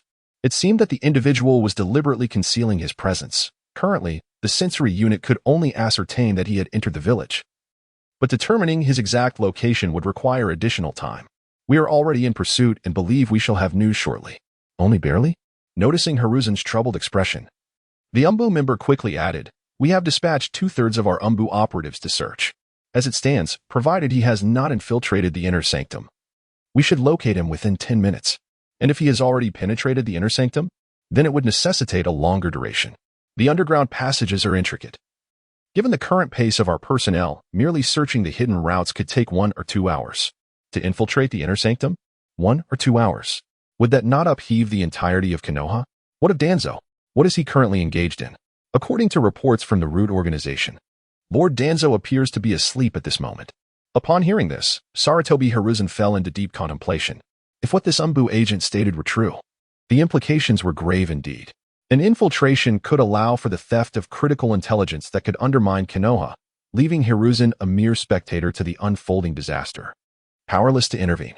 Yet, he found it perplexing that such a significant crisis could allow Danzo the luxury of slumber.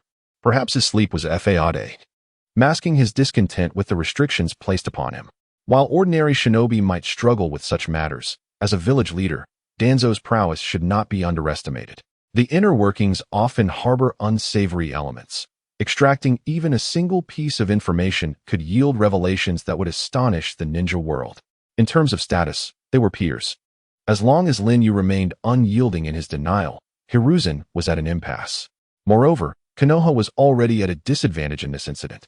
Any attempts to conduct a search would likely lead to a breakdown in negotiations, resulting in unforeseen consequences.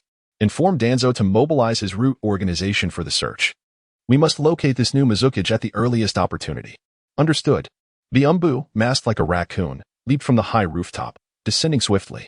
However, many others sensed the disturbance, gazing upward at the ninjas who loitered above. What calamity was about to unfold? Yet, unlike the Mist Village, the lives of Konoha's citizens could be likened to a paradise characterized by tranquility and freedom. Even without engaging in shinobi duties, they could lead fulfilling lives. Thus, many remained oblivious to the specter of war looming over them.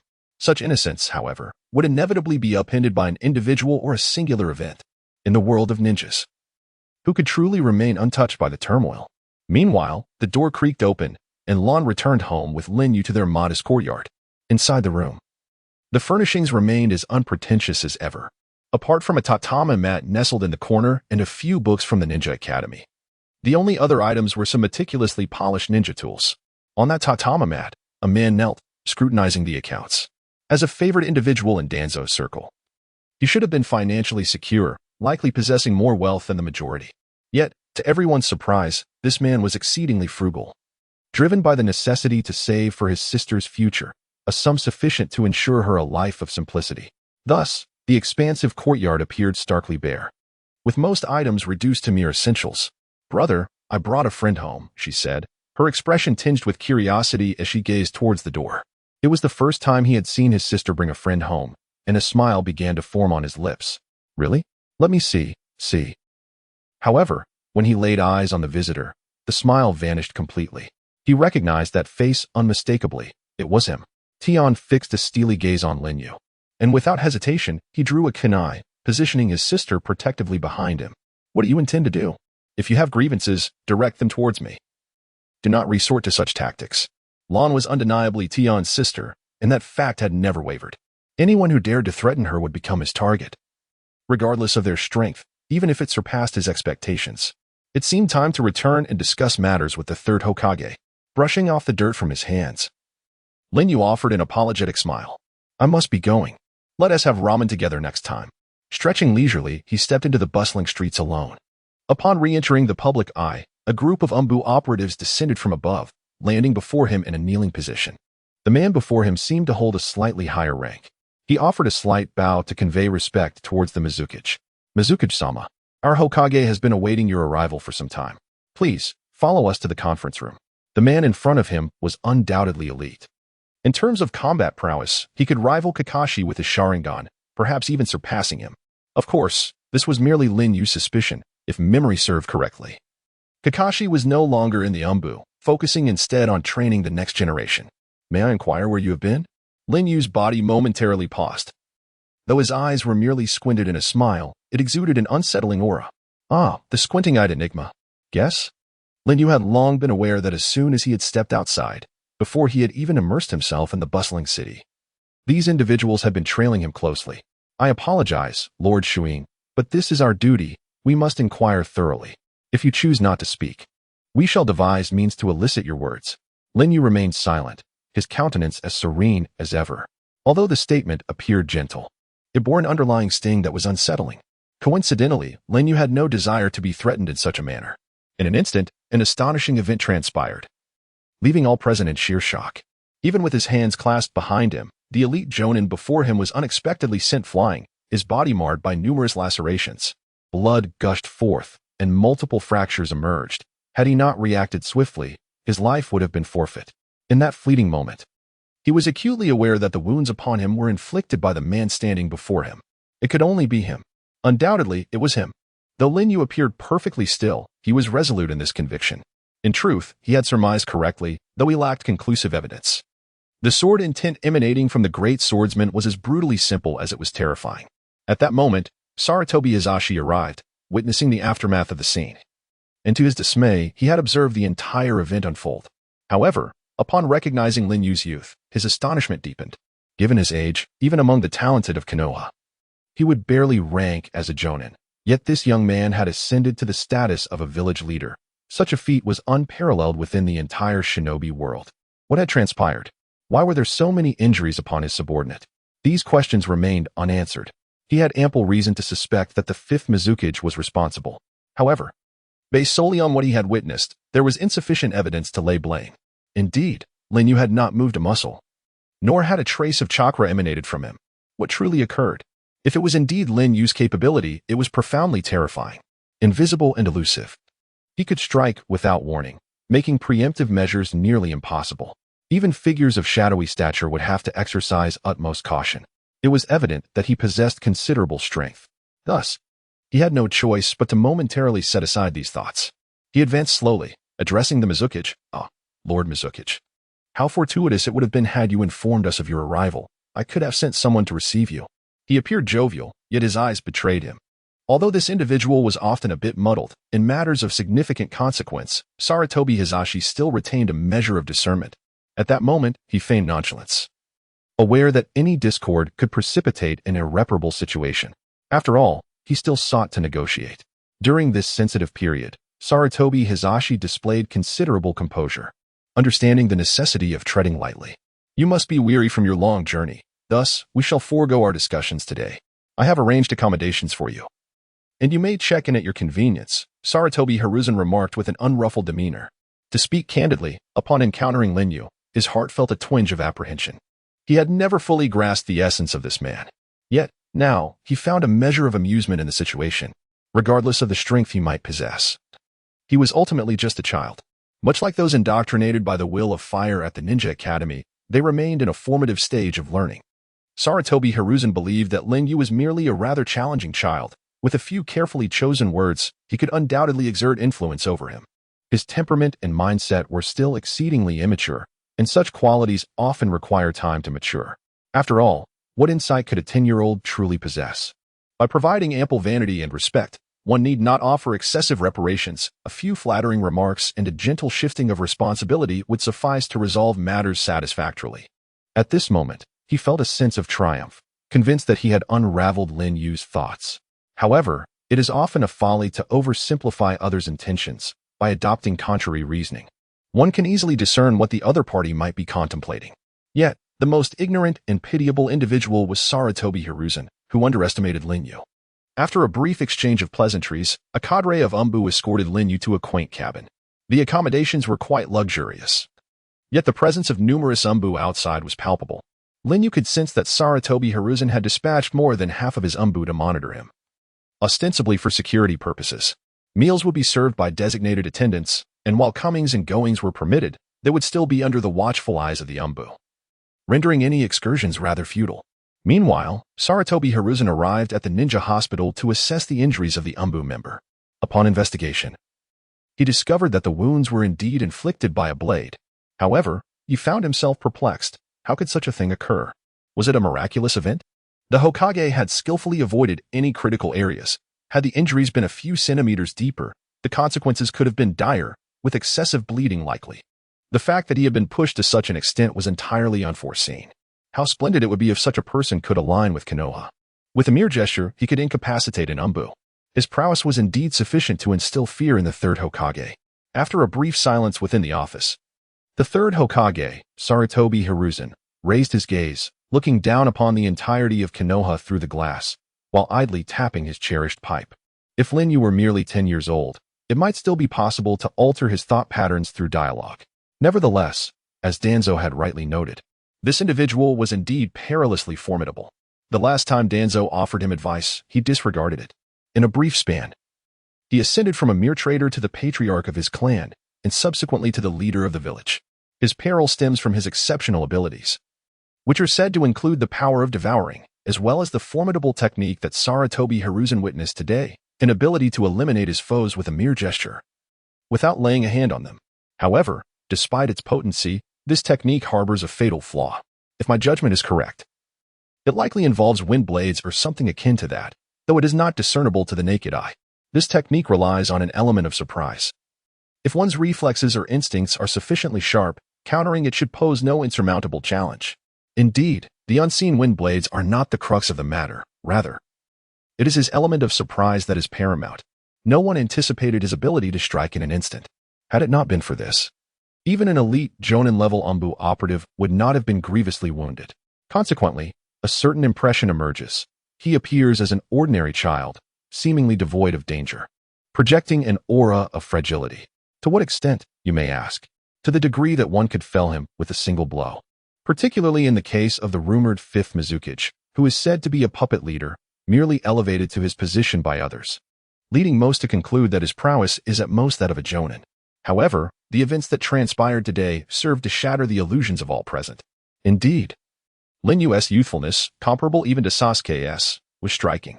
Although his power might be exponentially greater than Sasuke's, Sarutobi Hiruzen harbored doubts regarding the origin of such strength. It is plausible that wielding this power comes at a cost, perhaps resulting in a period of fatigue after its use, or worse. It could be a force acquired at the expense of one's very life. At such a tender age, no matter how prodigious he may be, it seems implausible for him to wield such terrifying might. To repel a tailed beast? To send them fleeing in terror? To bestow resurrection upon demigods? All within a mere 10 exchanges? At this moment, Asuma entered the office with an air of nonchalance, mimicking his father's habit by lighting a cigarette. However, the two smoked differently. One favors the delicacy of fine tobacco, while the other revels in the nostalgic aroma of aged smoke. In an instant, the office of the Hokage was enveloped in a haze akin to stepping into the clouds. Squinting slightly, the third Hokage spoke with measured deliberation. You should smoke less. You're still so young. Do you not wish to live a few more years? As are you, Asuma replied coolly. Has that fifth Mizukage settled in? He seems rather untrustworthy. Indeed. He visited the back garden of Konoha, and then proceeded to the home of a girl. More accurately, she led him there. Oh? Is she someone you know? Her brother is one of Danzo's subordinates. Danzo? Could it be that this water shadow has some connection with Danzo? Such simple words. Yet they repeatedly reference Danzo. This aligns perfectly with the suspicious nature typical of someone of Sarutobi Hiruzen's age. Inherently distrustful, he harbors a degree of skepticism even towards those closest to him. However, to assert a link with Danzo seems somewhat strained. Although it appears that Danzo has taken measures to prevent Hiruzen from uncovering the truth behind the recent infiltration of Konoha by the water shadow, there remains a pivotal fact. The two have never actually met. Furthermore, Danzo once suggested to the third Hokage that this individual should be eliminated in their infancy. A proposal that was regrettably ignored at the time. Had there been earlier contact, the individual might have heeded Danzo's counsel. Thus, based solely on his animosity towards Hayashi, the third Hokage is justified in believing that they cannot be allies. However, discussing such matters is now futile. The situation has already solidified. With narrowed eyes, the third contemplated the pros and cons. He departed, extinguishing his cigarette in the ashtray, while Asuma leaned back, hands clasped behind his head, turning his back to leave the Hokage's office. At last, through the dense smoke, Sarutobi Hiruzen's face, almost obscured, gradually came into focus. He reassured himself that it was merely a child. Through the glass, hidden from the gaze of others, a cold smile crept upon his lips. Such individuals are often the easiest to manipulate. This explains why he annually reiterated the Will of Fire speech, emphasizing the significance of the village. To put it more eloquently, he contributes his strength for the betterment of the community, embodying collective thought. Conversely, to frame it less charitably, it borders on indoctrination. This age is particularly susceptible to external influences. Thus, it is said that Asuma is perhaps the only person in Konoha, besides the third Hokage, who comprehends the Will of Fire so thoroughly, owing to Hiruzen's incessant upbringing that shaped his directed thinking into adulthood. A son grows to mirror his father. Consequently, as long as Hiruzen employs a bit of persuasion, this individual poses little threat, even if he hails from an external power, not from Konoha itself. Yet, such a talent remains within manageable bounds. It is time to orchestrate a grand performance. With a serene gaze, Hiruzen looked out the window. In his mind, a script began to take shape, one that would inspire trust in this fifth water shadow. Night had fallen. In the expansive courtyard, only a few umbu remained vigilant. With the lights extinguished, Hayashi conjured a wooden short knife from branches, its rough appearance deemed sufficient for his needs. He remained acutely aware of the subtle intensity of the surveillance. As per routine, Hayashi opened the system interface. He initially intended to undertake the task of executing 10,000 strikes but glanced at the task list instead. Task: devour a sufficiently large tree. Beneath the moonlight, Linyu glanced at the ancient tree in his courtyard. It appeared to be over a century old, towering several hundred meters high. Although it seemed to have lost its vitality, the system did not specify that the tree needed to be alive. As long as it was sufficiently large, that was all that mattered. It felt like a gift freely given, requiring not a single step outside his door. Initially, Linyu believed that unlocking the sword intent of the great swordsman could take a year or more, but it now seemed he might achieve it sooner than anticipated. Countless specks of light gathered at the edges of his teeth. At first, Linyu hesitated, but for the sake of completing his task, he pushed aside his reluctance. With a mere thought, the grand tree before him was swiftly devoured. The system emitted a series of notifications. Ding. Devour successful. Reward: 50 points of fire resistance. Ding. Devour successful. Reward: 48 points of lightning resistance. Ding. Devour successful. Reward: Divine Hand. The ability to steal any ninjutsu from an opponent and double its release effect. Ding. Congratulations to the host for completing the daily task. Current progress for Sword Intent of the Great Swordsman. 802. Lin Yu's eyes widened in astonishment as he quickly shifted his focus to the attributes displayed on the panel. Indeed, the new rewards were straightforward to comprehend.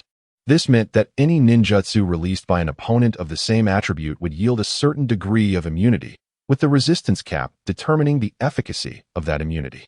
The Divine Hand skill allowed him to arbitrarily steal any ninjutsu from an opponent, enhancing its release effect twofold. If he were to steal a powerful ninjutsu like Tsukuyami, would that not render him invincible? What surprised Lin Yu was that merely devouring a tree could yield such a plethora of rewards, which was truly astonishing. He found himself perplexed regarding the criteria for the system's rewards. Nevertheless, it was best not to dwell on it as long as the system was satisfied. Just as this thought crossed his mind, a fleeting image flashed in his mind, seemingly a hint from the system. Apart from the principle that the stronger the original object, the greater the rewards for devouring it, every minute detail held hidden special events. Even a tiny screw could provide substantial rewards.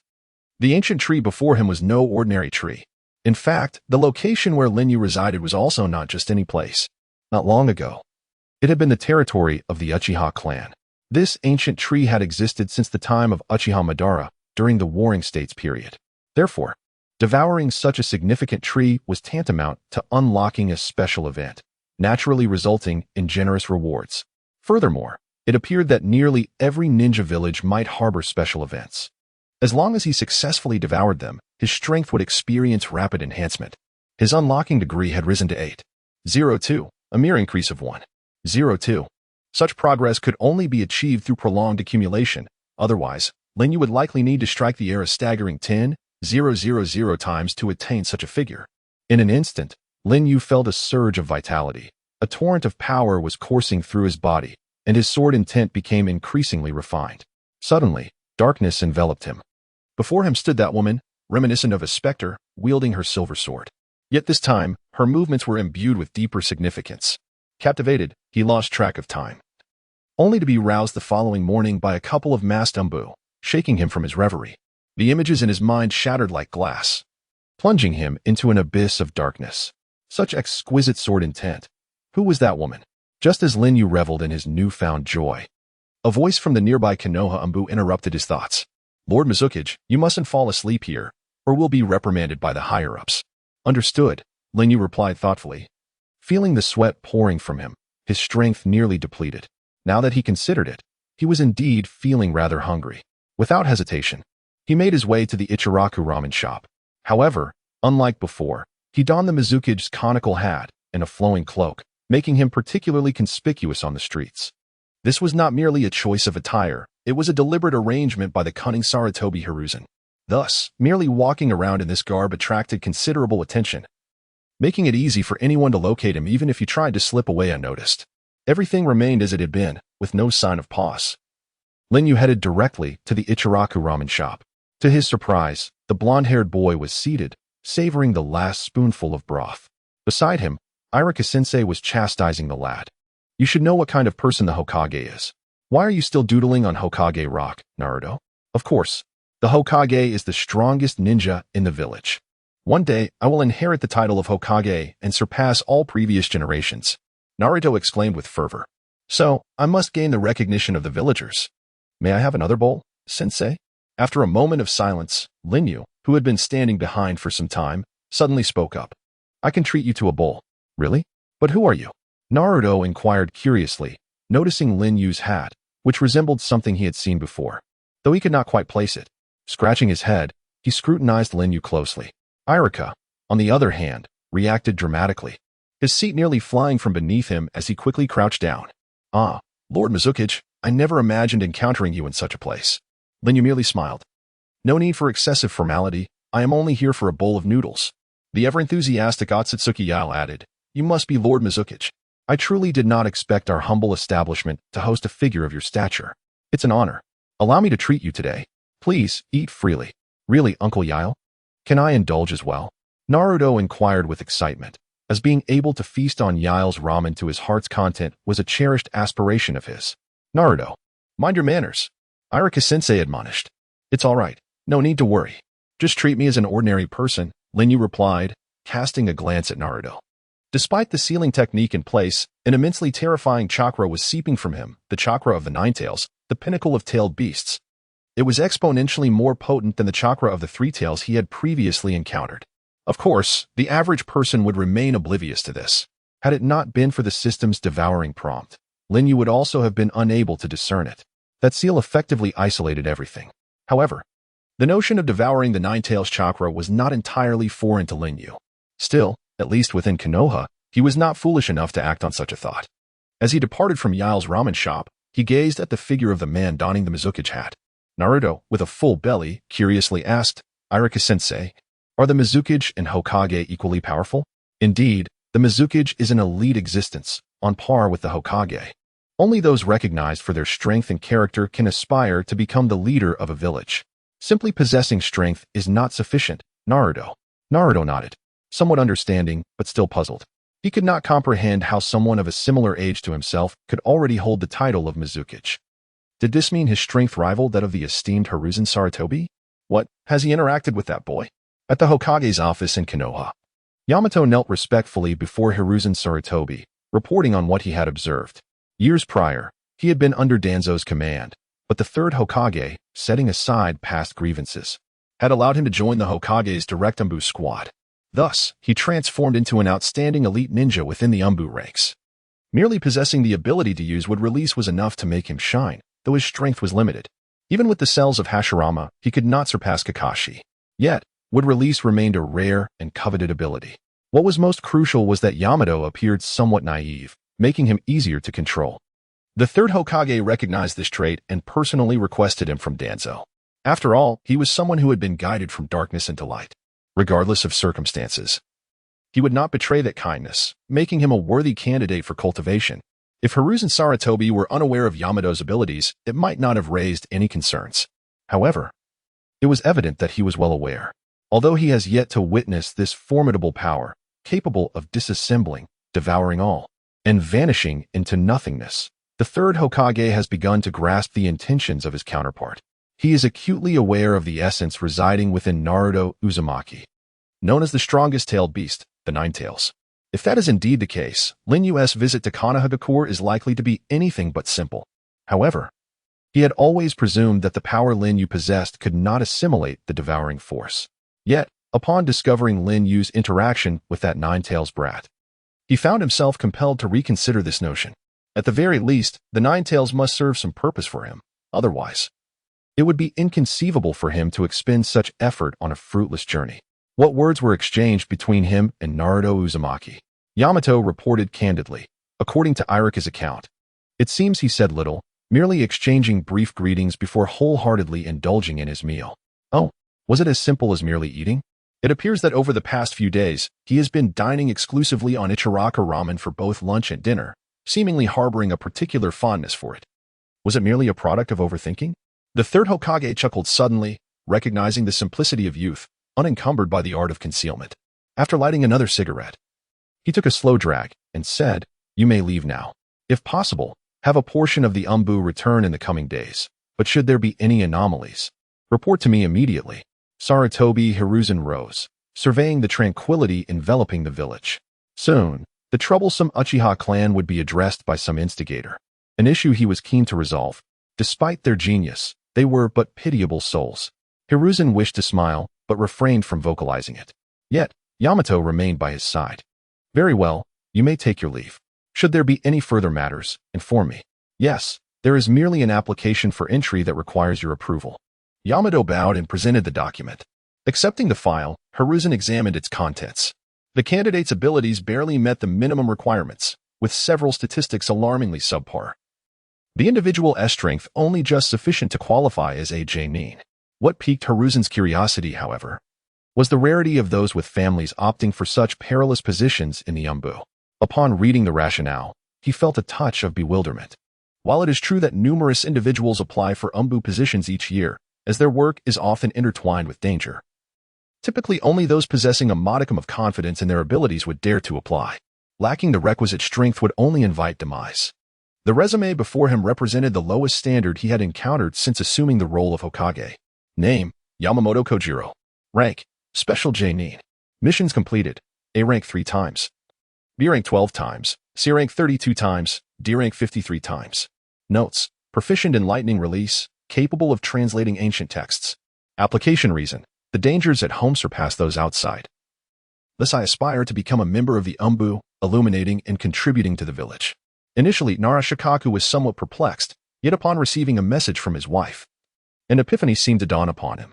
Name: J. Bintaro. Rank: Elite. Ch. Neen. Height: 159 centimeters. Weight: 261 gene. Remarks: possesses an extraordinary amount of chakra, though requires constant consumption to maintain equilibrium. Specialties: the weight of Mount Tai, maternal strength. After a moment of silence, Nara Shikaku exhibited a flicker of sympathy in his eyes. Clearing his throat twice, he instructed, let him hold a nominal position in the umbu for now, without assigning any perilous tasks. Allow him to merely stand guard during the night shift. After pondering for a few seconds, Nara Shikaku revised his decision if possible. Arrange for him to also work during the day. However, given the continuous shifts, family members might. I understand. I will make the arrangements. But there is another matter to discuss. This pertains to the current residents of the 5th Mizukage, located within the former Uchiha clan courtyard. Exhaling a leisurely puff of smoke, he broached the subject anew. The gentle sunlight cast an eerie chill along Nara Shikaku's spine. What about him? The tree in the courtyard vanished overnight. Although it was merely an ancient, withered tree, I find it rather suspicious. Nara Shikaku's expression shifted, his brow furrowing once more. Indeed, had it been anyone else, such details would likely have escaped their notice or concern. However, in the case of this individual, caution was warranted. Such a grand old tree, even if cut into several pieces and transported from the village, would generate considerable commotion, even as firewood. It would require burning continuously for approximately half a month to be consumed entirely. Yet now it was gone? To Nara Shikaku, this felt exceedingly unnatural. Conversely, even if Hade had taken the tree for some purpose, it was merely a dead tree. What remarkable feats could he possibly accomplish with it? Indeed, it was just a tree. Yet, this singular tree had elevated Lin Yu's prowess to a new echelon, even bestowing him with several abilities. All these stemmed from the advantages of the system. Such possibilities were beyond Nara Shikaku's imagination. In his heart, he regarded the child as merely a child. Despite his mature demeanor, he remained just that, a child. All would hinge on the discussions tomorrow. He hoped for a smooth outcome. Nara Shikaku set aside his smoking pipe, gazing quietly into the distance. In the southeastern district of Konoha, including Nara Shikaku, dozens of Konoha ninjas knelt before Lin Yu, even though they did not serve the Mizukage. Had the Mizukage visited the village in the past, Nara Shikaku would likely have shown less respect, perhaps merely arranging for the Mizukage to stay in a seemingly decent inn. Yet that would have been the extent of it. The current situation is fundamentally different. That group of ninjas now bows with apparent reverence towards Lin Yu. The reason is simple. After such an event, even Riku himself trembles. The ninjas of Konoha have assassinated a village leader. This ought to be a sensational incident throughout the ninja world. Originally, the Mist Village could have seized this opportunity to incite chaos, yet they chose the path of diplomacy instead. Even if they were to offer an exorbitant compensation today, it would still be, in his view, the best choice for Konoha. Lord Mizukage, the meeting is about to commence. Please make your way there promptly. In such a crucial assembly, Nara Riku has become notably more serious. Lin Yu did not refuse. Rather, he wore a faintly indifferent smile as he proceeded to the meeting venue. At the same moment, Sarutobi Azashi ordered the immediate mobilization of all ninjas in the village who currently had no missions. Not only were they gathering within the village, but the periphery, extending 10 miles outwards, was also teeming with surveillance.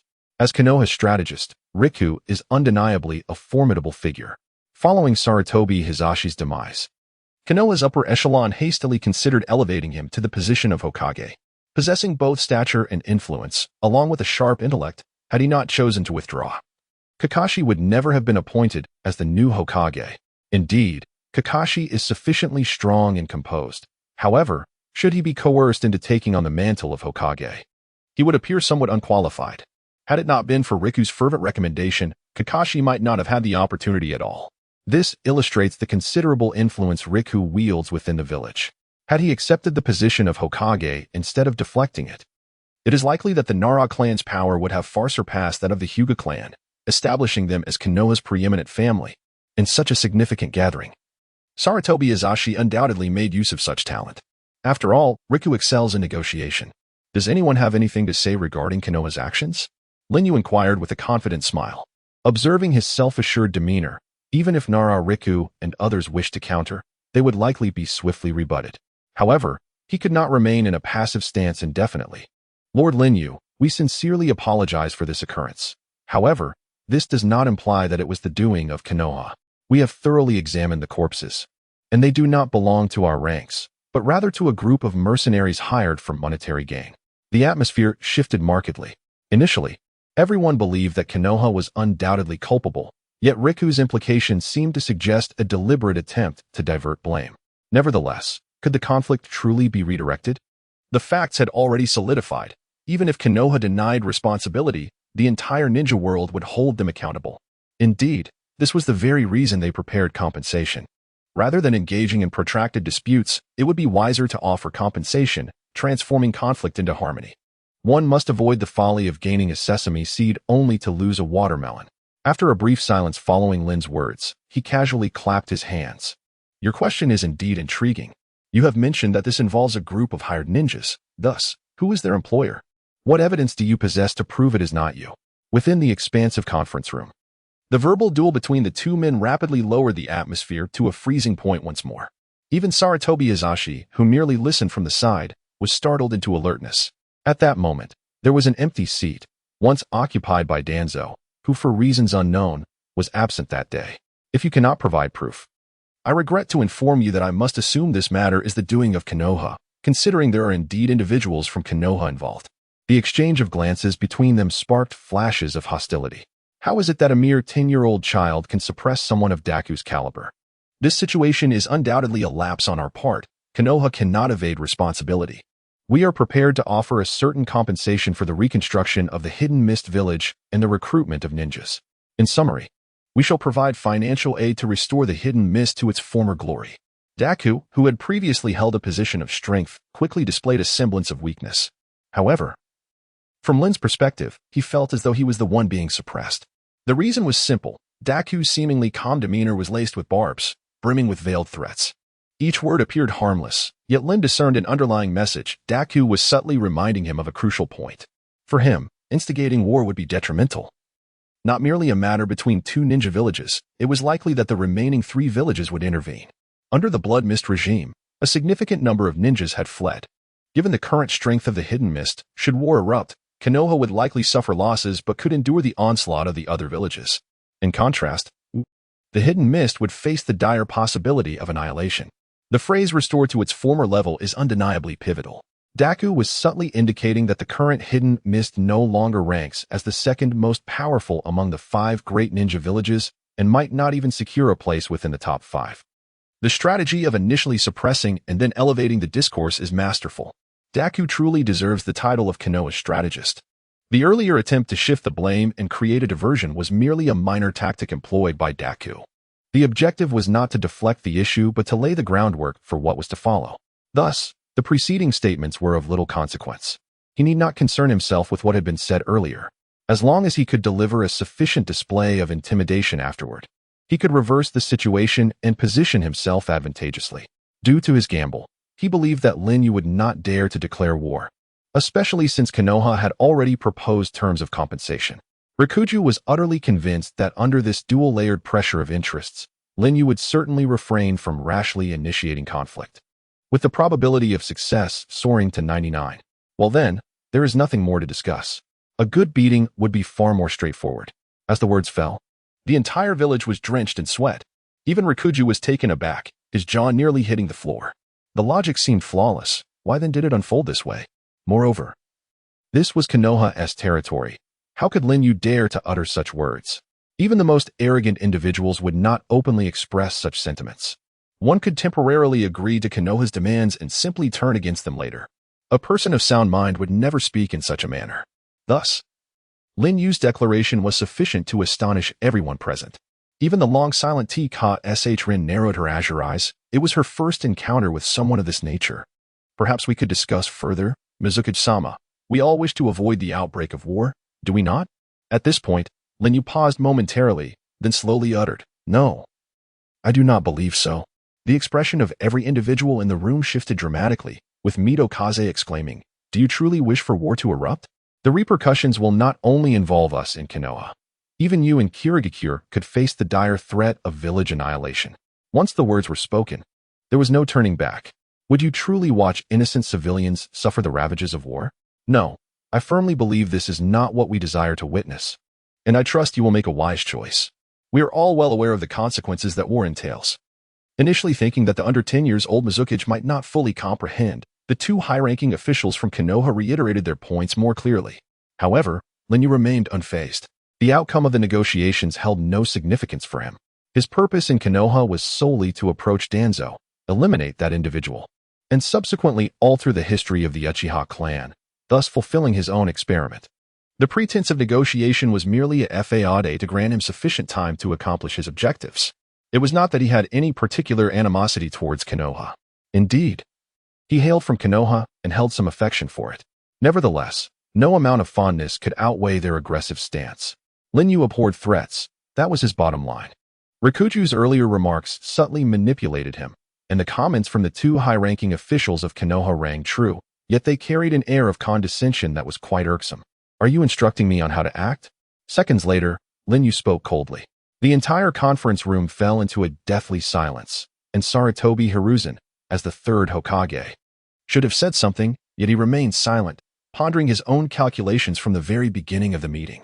A single utterance once again plunged the atmosphere into a tense silence, teetering on the brink of conflict. Sarutobi Hizashi's expression darkened, and he instinctively murmured, "If Lord Mizuki is dissatisfied with the compensation, we can certainly negotiate further, including the potential surrender of individuals at your discretion. Furthermore, future trade between the Hidden Mist and Konoha can be subject to certain discounts and exemptions from tariffs." Even standing beside Sarutobi Hizashi, Dujin could not help but swallow hard.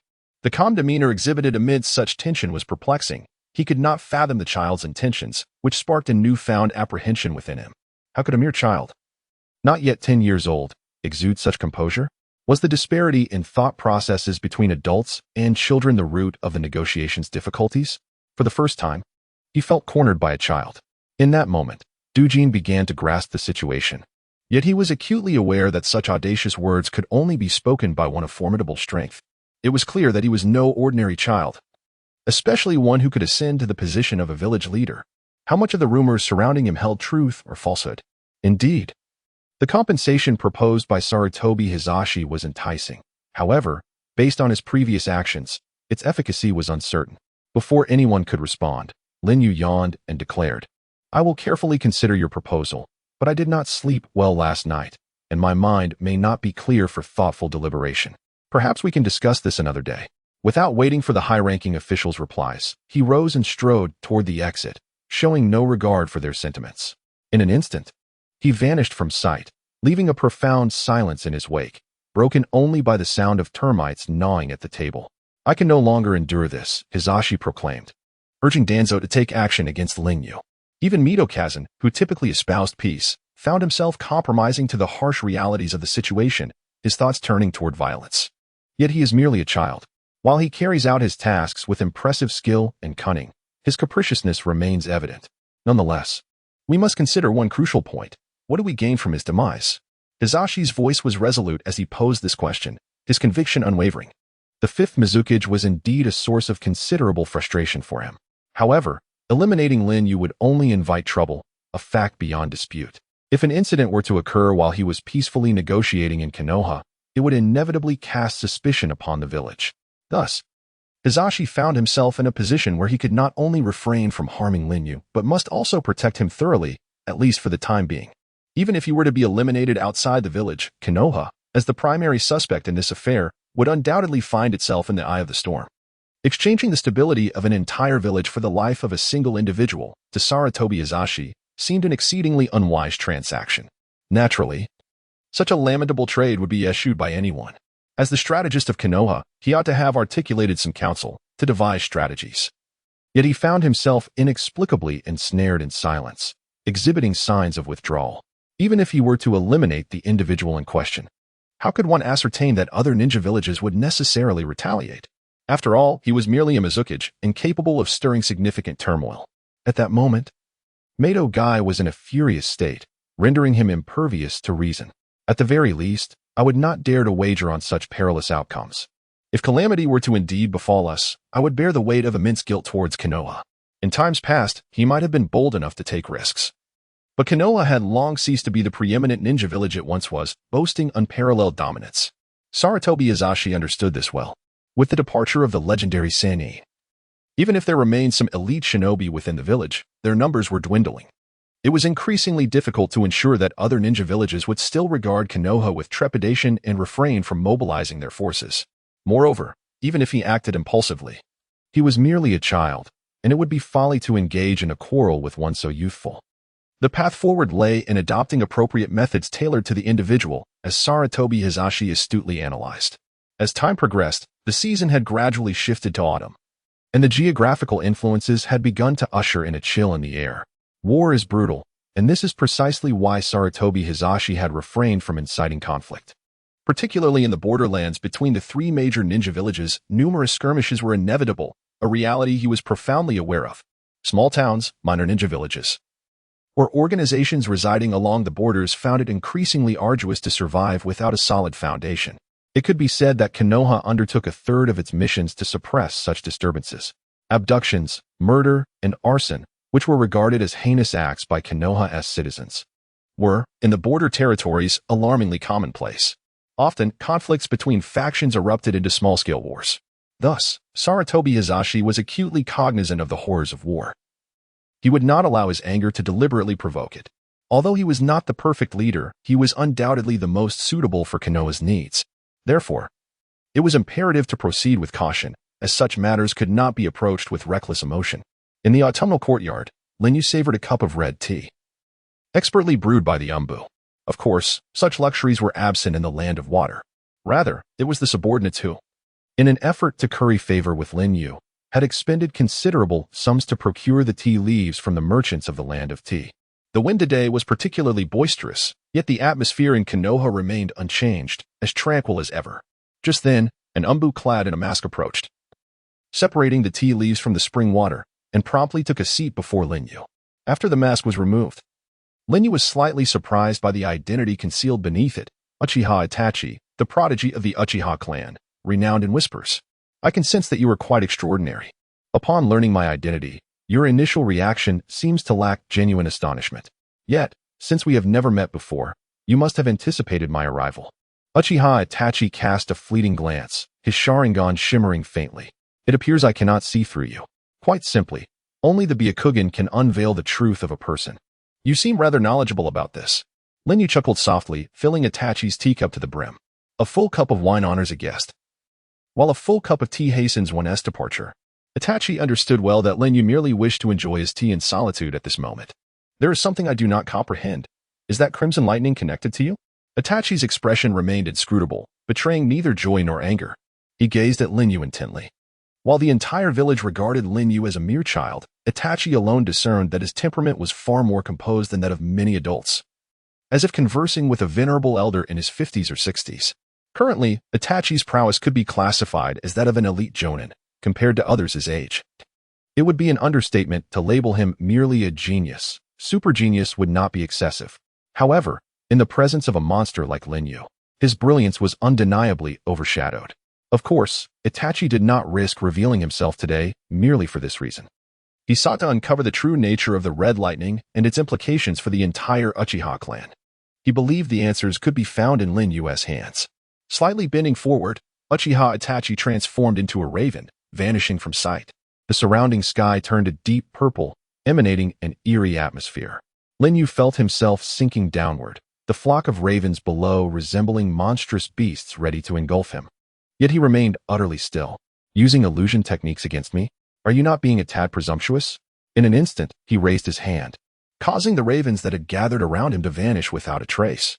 This was all due to Linyu's formidable mental resilience. Even Uchiha Itachi, famed for his genjutsu, could not exert significant influence over him. Having disappeared from sight, Itachi, wielding a kunai in one hand, suddenly appeared behind Linyu, testing the waters with a swift strike aimed at his heart. Itachi's physical prowess was indeed exceptional, and the speed of his attack was beyond the reaction capacity of an ordinary person. Yet, he underestimated Linyu significantly. His physical capabilities were already dozens of times superior to that of a typical human. In that fleeting moment, Linyu's gaze met Uchiha Itachi's Sharingan once more. Divine Hand, activate. Skill extraction, illusionary chains technique, effect activated 2. This technique was familiar to Uchiha Itachi, for it was his own. In an instant, His limbs felt as though they were driven by wedges, and his body seemed constrained by an unseen force, rendering him utterly immobile. Strange sounds echoed, reminiscent of bones fracturing, reverberating throughout his being. The ribs, prominently visible on his body, showed stark, white fragments of bone. This sensation was akin to having one's bones ruthlessly and forcibly extracted from the body. Itachi gasped several times, beads of sweat cascading down his cheek. The pain surged, converging in his cerebral center from every part of his body. But why would he resort to such a technique? Itachi sensed that the intensity of his own binding jutsu, along with the anguish it inflicted, had more than doubled. The realism of the experience was profoundly unsettling. This entire technique was predicated on a release of his full power, magnified twofold. What immense strength! His illusionary art surpassed anything he had encountered. As soon as Itachi's thoughts crystallized, it felt as though his bones were ground to dust, scattering into the air like ash. The agony persisted. What kind of formidable willpower could sustain him to this point?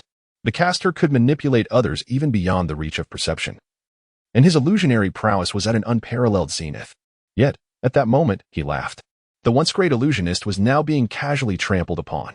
Just so you know, once I break the illusion, you must leave this place, he stated. The next moment, when Linyu dispelled the jutsu, Itachi felt as if he had awoken from a dream.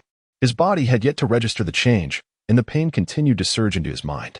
He collapsed to the ground, his body trembling uncontrollably. The countenance that once exuded disdain now displayed signs of distress. At merely 10 years of age, such formidable strength was astonishing. If this were the case, the term genius scarcely sufficed. The illusion that eclipsed Itachi's own, if it continued to develop, might very well alter the entire shinobi world. Did such transformative power truly exist? How had he acquired it? A torrent of questions flooded his mind, disrupting his thoughts. Despite his disbelief that such strength could belong to a mere child, Linyu had undeniably struck a blow to his pride. You are formidable. After several moments, Itachi slowly rose from the ground, momentarily stunned before smiling. Perhaps you truly possess the power to change the world, just as you prophesied. With that, he unsteadily made his way towards the door. Under normal circumstances, he would have effortlessly departed using the body flicker technique. However, this time, he chose a remarkably ordinary means of exit. Due to the state of fear his body was in, his capabilities had significantly diminished in a short span of time, rendering him incapable of utilizing high-speed body techniques to achieve instantaneous movement. Indeed, this illustrates the terrifying nature of the magical technique, Kago. It is inherently a formidable skill. Even when Orochimaru sought to pry into Itachi's Sharingan, he was rendered speechless by this very technique. Lin Yu's activation of the Hand of God, coupled with its doubled effects, transcended the limits of human endurance. Naturally, the Hand of God possesses a cooldown period, usable only once every 3 days, and the acquired skill is ephemeral, necessitating immediate application. Therefore, should he encounter Uchiha Itachi again, Linyu remains uncertain of his ability to prevail. If he were to draw a basic ninjutsu, such as the Great Fireball, even with doubled effects, it would hardly pose a significant threat to his opponent. In this regard, Linyu considers himself fortunate. Had he not drawn that particular technique, he might have been forced to endure the full brunt of the attack. The previous strike was aimed directly at his heart, and Linyu could not guarantee his ability to evade it. Indeed, a ninja hailed as a genius is far from being a mere charlatan. Upon exiting the door, those lurking in the shadows finally beheld Uchiha Itachi's disheveled appearance. What has happened to Itachi? Why does he appear so disheartened? What transpired within the room? Such questions inevitably arose in the minds of all present. However, they could surmise a general conclusion from Itachi's disarray, without a doubt. A fierce confrontation had erupted in the courtyard moments ago. They gazed through the open door at the 5th Hokage, Linyu, who was calmly sipping tea. His demeanor suggested a sense of ease and composure. Yet, what manner of individual could face an elite like Itachi without so much as a furrowed brow? They found themselves at a loss. The atmosphere was laden with silence, as nearly all the Umbu averted their gazes, unwilling to confront the grim reality. Konoha was no longer the foremost ninja village. The once thriving village was now nearly deserted. What? Even Itachi has been defeated? Let me finish, Hiruzen, Mido Kazan interjected. Halting the 3rd Hokage. My subordinates have been observing from the shadows, and if the intelligence is accurate, Linyu has indeed triumphed over Uchiha Itachi. Moreover, he has surpassed Itachi in the realm of illusion techniques. As soon as the words left his lips, Sarutobi Hiruzen appeared profoundly shaken, struggling to steady his pipe. Ash cascading to the ground. Mito Kazan proposed a hypothesis. Is it possible that he possesses a second bloodline limit? I mean, if he were to have eyes akin to the Sharingan, it would not be surprising if he were to surpass Itachi. One could even argue that he triumphed through ocular prowess. The bloodline limit is categorized into two distinct types. One relies on the fusion of attributes, exemplified by the likes of Terumi May's lava and boil release. The other, inherited through lineage, is subject to the whims of fate. Even those born into the Uchiha clan cannot assert with absolute certainty that they will awaken their eyes. This peculiarity lies in the fact that it is a latent ability, hidden within the bloodline, awaiting its moment of awakening. Hence, its rarity is profound, often regarded as the second most formidable power within a village, aside from the tailed beasts. According to Sarutobi Hiruzen, he possesses a bloodline limit known as the Shikatsu Miyaku. However, what if he did not? Could one inflict torment upon the Sharingan with mere ordinary eyes? Yet, one must ponder, what eyes could possibly surpass the Sharingan? Hiruzen found himself at a loss. Typically, various parts of the body could harbor potential, but the eyes remain the most elusive. Could it be? Suddenly, Sarutobi Hiruzen's eyes widened, a memory resurfaced, a youth of similar age to Linyu, yet possessing those enigmatic eyes capable of summoning the outsider's golem, annihilating countless ninjas before vanishing amidst that battle. The Rinnegan, a legendary existence said to transcend the Sharingan, revered as the eyes of the Sage of Six Paths. Only those of mythical sages are said to possess such vision. The bearer of these eyes is often hailed as a god, or even a reincarnation of a sage. Could Lin Yu be the second individual to wield this ocular power? Yet, the previous possessor of the Rinnegan has long since faded into obscurity. Should he truly possess such eyes, it would elucidate the source of his formidable strength. If he indeed has the Rinnegan, I would not be astonished. However, if he does not, then the origin of his terrifying might remains a mystery. Given sufficient time, he might render the five great nations to mere shadows of their former selves, struggling to survive under his looming presence, regardless of his ocular abilities. This rapidly ascending star is sufficient to disrupt the equilibrium of this world. Danzo shares this sentiment. He urges Hiruzen to proceed with caution. Everything is in place, Hiruzen. With but a command from you, he shall not escape the confines of Konohagakure. Danzo, it has been several days since the third has heard any news from him. Not escaping Konoha? Sarutobi Hiruzen gazed into the distance, fearful that should matters escalate, allowing such an individual to slip away would undoubtedly create a formidable enemy for Konoha. He has yet to decide on an action, but should he choose to engage, it must be with unyielding resolve. What do you think? Mito Gate and Izuka persistently urged Hiruzen to make a decision. In mere minutes, Hiruzen found himself grinding his teeth, unable to reach a conclusion. Keep a close watch on Danzo. If we must act, I will inform him. However, ensure he does not take any sudden actions that could jeopardize my existing plans. As night descended, the new residence of the Uchiha clan was ablaze with light. Although the power of the Uchiha was gradually being undermined, their presence remained palpable. However, despite their dissatisfaction, they continued to live their lives with a sense of ease. Who could have anticipated that the following night, they would face the tragic fate of annihilation? Even though they harbored grievances against Sarutobi Hiruzen, they chose to keep their thoughts to themselves. This silence, coupled with the numerous dissenting voices within the clan, led the higher-ups of Konoha to tacitly endorse the proposal put forth by Danzo, to draw a definitive line through the history of the Uchiha clan. It was already 11 o'clock at night, yet many matters still required attention. Uchiha Fugaku, the clan leader, had just concluded his tasks, feeling weary. Nevertheless, the sight of his wife waiting at the dining table always filled him with warmth. "Where is Itachi?" he inquired. "He must be on a mission," came the reply.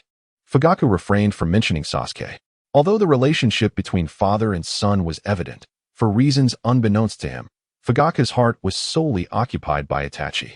Even if both Sasuke and Itachi faced adversity simultaneously, he would likely first inquire about Itachi's well-being. To be precise, he regarded Itachi as his own, more so than Sasuke. It was akin to the time when Sasuke first performed the fireball technique before Fugaku. The disappointment had driven him away. The second time, despite Sasuke's prowess nearing that of Itachi's, Fugaku could only muster a semblance of surprise before shaking his head in dismay. No matter how many accolades Sasuke garnered or how many admirers he had, he always stood in the shadow of his elder brother. It is difficult to fathom how a child nurtured in such an environment would develop, as even remaining at home could evoke an intangible pressure. "It's quite late now. Let me warm up the food for you. Why not stay at home tonight? I have numerous matters to attend to tomorrow." After a few simple bites of rice, Fugaku offered little explanation. He had not paid much heed to family affairs during this period, pouring his fervor into the endeavors of the Uchiha clan. Meanwhile, Makoto prepared meals every evening, patiently awaiting Fugaku's return without a hint of complaint. After all, as the clan leader, the burden he bore was undoubtedly heavier than that of others, and even when he was often distant, Makoto understood his actions. She also made an effort to help Sasuke understand Fugaku, gently assuring him that whenever she was with Fugaku, they often spoke of him. Even if this was merely a benevolent falsehood, it remained undeniable that Uchiha Makoto was a devoted mother. "I must take my leave," Fugaku said, wiping the remnants of food from his lips. Like an emotionless automaton, he rose to depart. At times, he found himself loathing his very existence, detesting every aspect of himself. His emotions were on the brink of collapse, barely within his own control, as he continually diverted his attention to work, seeking solace in distractions. Mei-chin, however, did not scold him. Instead, she cast a gentle gaze his way while tidying up the dishes. On the road, Faik appeared lost in thought. His gaze fixed upon the lakeside, from which he let out a heavy sigh. Suddenly, his demeanor shifted. A serious expression crossed his face as he addressed the empty space before him. "Come out, there's no need to hide." Living under constant surveillance had sharpened his instincts, making it nearly impossible not to perceive the presence of others, even in the absence of any signs. His intuition told him there was someone nearby, despite the stillness of the surroundings. Based on his understanding of Sarutobi Hiruzen's subordinates, he knew they would never place their spies along this particular route. As it was the heart of the Uchiha clan's territory, anyone conducting surveillance here must accept the likelihood of being discovered. There was no reason for Sarutobi Hiruzen to monitor the Uchiha clan at such a cost. Moreover, they were all in Konohagakure, under the authority of the Hokage. Making elaborate schemes unnecessary, it sufficed to grasp the general movements of the Uchiha. This brief analysis clarified Faik's thoughts. At that moment, a figure emerged slowly from the shadows of the night. The distinct features of a foreigner allowed him to quickly ascertain that this individual did not hail from Konoha. Coupled with the information from his intelligence network, he could discern the person's identity. Could it be the fifth Mizukage? In truth, he had not imagined such a figure would seek him out. "Faik, where does the Uchiha stand within Konoha at this stage?" Lin Yu suddenly inquired. Faik, astute and perceptive, instantly grasped Lin Yu's identity. Yet, faced with this unexpected question, he found himself at a loss for words. The history between the Uchiha and Konoha was a complex issue, one that no one could resolve. Moreover, he was not an Uchiha himself, merely the Mizukage's shadow. What purpose would it serve to reveal such information? Would it merely incite conflict between the Uchiha and Konoha, allowing him to benefit as an outsider? Was he to disclose that Konoha was on the verge of collapse? Embroiled in strife, with the higher echelons exerting pressure on the Uchiha, Faik remained silent, unwilling to engage further with Lin Yu. While he did share a certain connection with the third Hokage, he had not reached a point of betrayal against Konoha.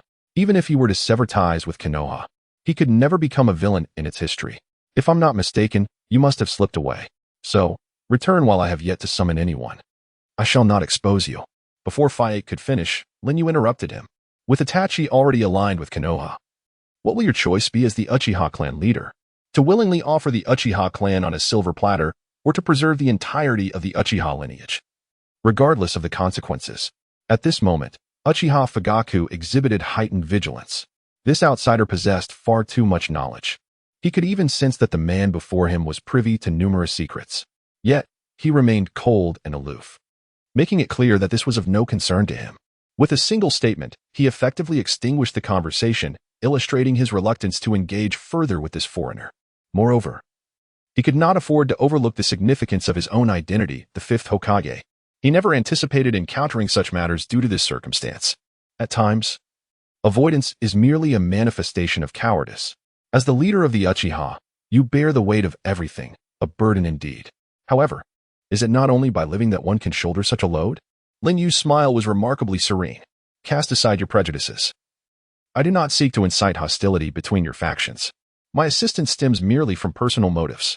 Do you truly believe that even in the face of annihilation, you must cling to your biases, assuming that I, a Mist Ninja, must inherently harbor animosity?"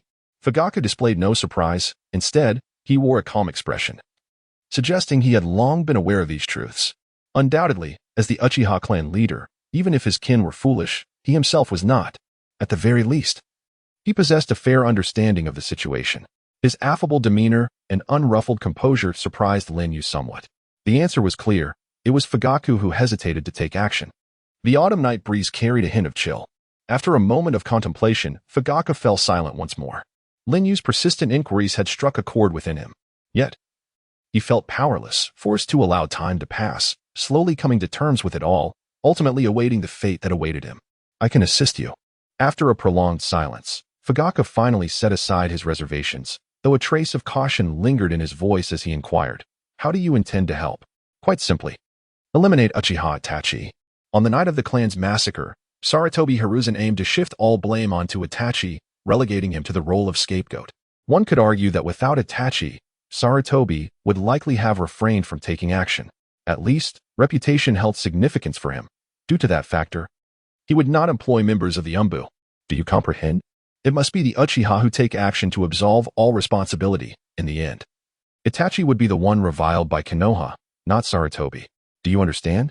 Uchiha Fugaku swallowed hard, seemingly deep in thought regarding Lin Yu's words. However, one must ponder, what could you possibly gain from aiding the Uchiha without reason? Moreover, that child belongs to me. Have you only considered yourself? Have you ever truly contemplated the well-being of the Uchiha clan? You are not the only one with a child. Think it over, Fugaku. I have faith in your intelligence. As for my intentions, consider it merely a transaction. I require no recompense from you. Lin Yu spoke coldly. Historically, there has never been a clear dichotomy of good and evil. Even Sarutobi Hiruzen does not embody absolute righteousness. However, when those deemed dark by the masses are eradicated by those regarded as just, one must ponder whether the so-called righteous are indeed virtuous or malevolent. This remains an intricate conundrum, one that eludes definitive answers, as no one can truly delineate between the two. It is merely a conflict of interests, inevitably giving rise to a hierarchy of power. The actions of the strong are often perceived as just. Within this perverse consensus, what distinction between good and evil can truly exist? This realization allowed Lin Yu to perceive the murky reality of the world. Even when Uchiha Itachi uttered his cryptic phrases, he yearned to inquire what answers Itachi would provide. Ultimately, it is merely a pretext for the powerful to punish the weak. Only those endowed with great strength have their words recognized as truth, nothing more. This is a lamentable truth of the shinobi world. A lesson Lin Yu had grasped in his previous life, one that continuously guided his own conduct. The time until the Fourth Great Ninja War draws ever closer. Only by acquiring formidable power can one hope to alter the course of events. Lin Yu felt this deeply. Currently, he sought to ascertain a particular matter. If the trajectory of events were to deviate from its original path, would his actions induce a change? No one offers assistance without motive, save for their own interests. Lin Yu is no paragon of virtue, thus, he too harbors his own selfish desires. The following morning, Lin Yu reopened the system panel. The tasks presented today seemed rather unusual. Since the last task involving the devouring of the great tree, he had assumed such tasks would not recur. A mere glance at the system brought forth a sigh from him. Daily task: successfully devour 500 bowls of ramen. Truly absurd. The benefits derived from daily tasks represent the swiftest avenue to unlocking potential, albeit the progress typically hovers around a mere one. Yet, even the smallest morsel counts. And that one is not insignificant. Furthermore, anything related to devouring offers advantages beyond mere unlocking. It may even yield unprecedented rewards. The question remains. However, can he truly consume 500 bowls of ramen? Yet, the thought that his consumption would automatically convert into system points brought him considerable solace.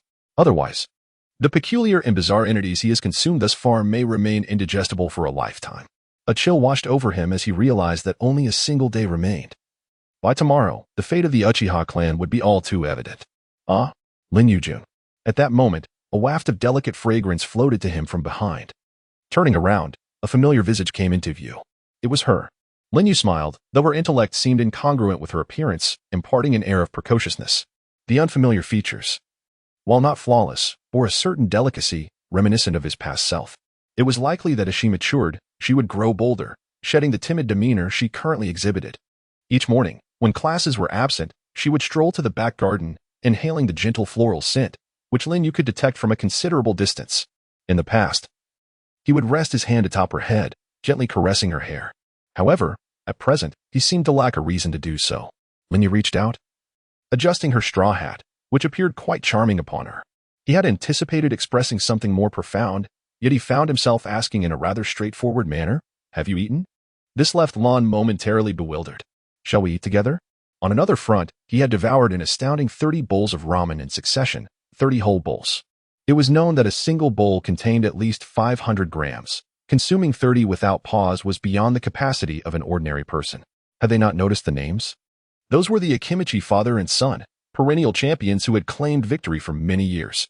It was said that at their peak, they could consume over 70 bowls. What? Over 70 bowls?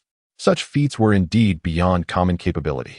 Outside Ichiraku Ramen, a throng had gathered, nearly impassable, prompting Sarutobi Hiruzen to dispatch Kakashi and others to maintain order. This spectacle also captured Lin Yu's attention.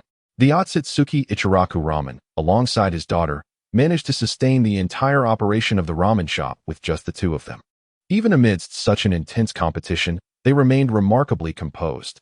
The flavors they produced remained consistent, unaffected by the pressure of time. Each year, this event was held, with the champion receiving complimentary ramen vouchers for the entire year. However, as the competition progressed, by the time they reached the 40th bowl, the Akimichi duo had already outpaced the majority of challengers. First, Akimichi Choji, quantity, 42 bowls. Second, Akimichi Choza, quantity, 40 bowls. Beside them, the challengers had vanished, leaving only remnants of uneaten ramen. It seemed that this year's champion was already a foregone conclusion. He had expected the emergence of a formidable rival. One should not disregard the origins of these challengers. Surely, if one lacks absolute confidence, no one would dare to enter the fray midway through the contest. After all, the record held by the Akimichi father and son stands at over 40 bowls. What kind of fool would? Yet, at that moment, a seemingly slender figure wove through the crowd and promptly took a seat at the Ichiraka ramen shop. My apologies, Lord Mizukage, we are currently hosting a competition. If you wish to enjoy some ramen, you may have to wait a while, said the ever-smiling Ichiraku, his hands continuing their deft work without pause. Such remarkable skill could only be achieved through years of diligent practice. Few could master it to such an extent. Moreover, the speed at which he switched between tasks was even swifter than that of an average Chunin ninja, prompting Lin Yu to question his true identity. I am here to compete, the newcomer declared, his words resonating throughout the venue and igniting the atmosphere to a new height. Even Kakashi, who had been secretly engrossed in a book titled Paradise, found himself drawn to the unfolding spectacle. His previously listless eyes began to take on a serious demeanor. The fifth Mizukage, is it? He murmured. A new challenger has emerged. Oh, is that so? He hardly appears to be someone capable of consuming such an enormous quantity of food. Could it be that he merely seeks to take advantage of the competition for a meal? Observing him closely, it seemed he was not from Kanahagakure, and his belly was not as ample as mine. Let us hope he does not embarrass himself by only managing 1 or 2 bowls. Ha ha ha. Lin Yu remained indifferent, paying no heed to the external distractions of keyboard warriors. When the steaming bowl of ramen was finally placed before him, he took a sip of the rich broth. Drinking the soup before the noodles is a timeless tradition. Yet, anyone could see that, given his appearance, he could hardly rival Akimichi Choji's prowess. The Akimichi clan of Konoha is renowned for their unique physiology, which allows them to convert accumulated calories into energy, significantly enhancing their physical capabilities. For an ordinary person to eat in such a manner, it would surely be an invitation to an early grave. Madness. He dares to challenge the Akimichi father and son? At that moment, a hoarse voice emerged from the crowd. The Akimichi duo possesses a special constitution. Coupled with their relentless training of eating at every moment of every day, this young man is woefully unaware of his limits. I wager he may only manage 10 bowls at most.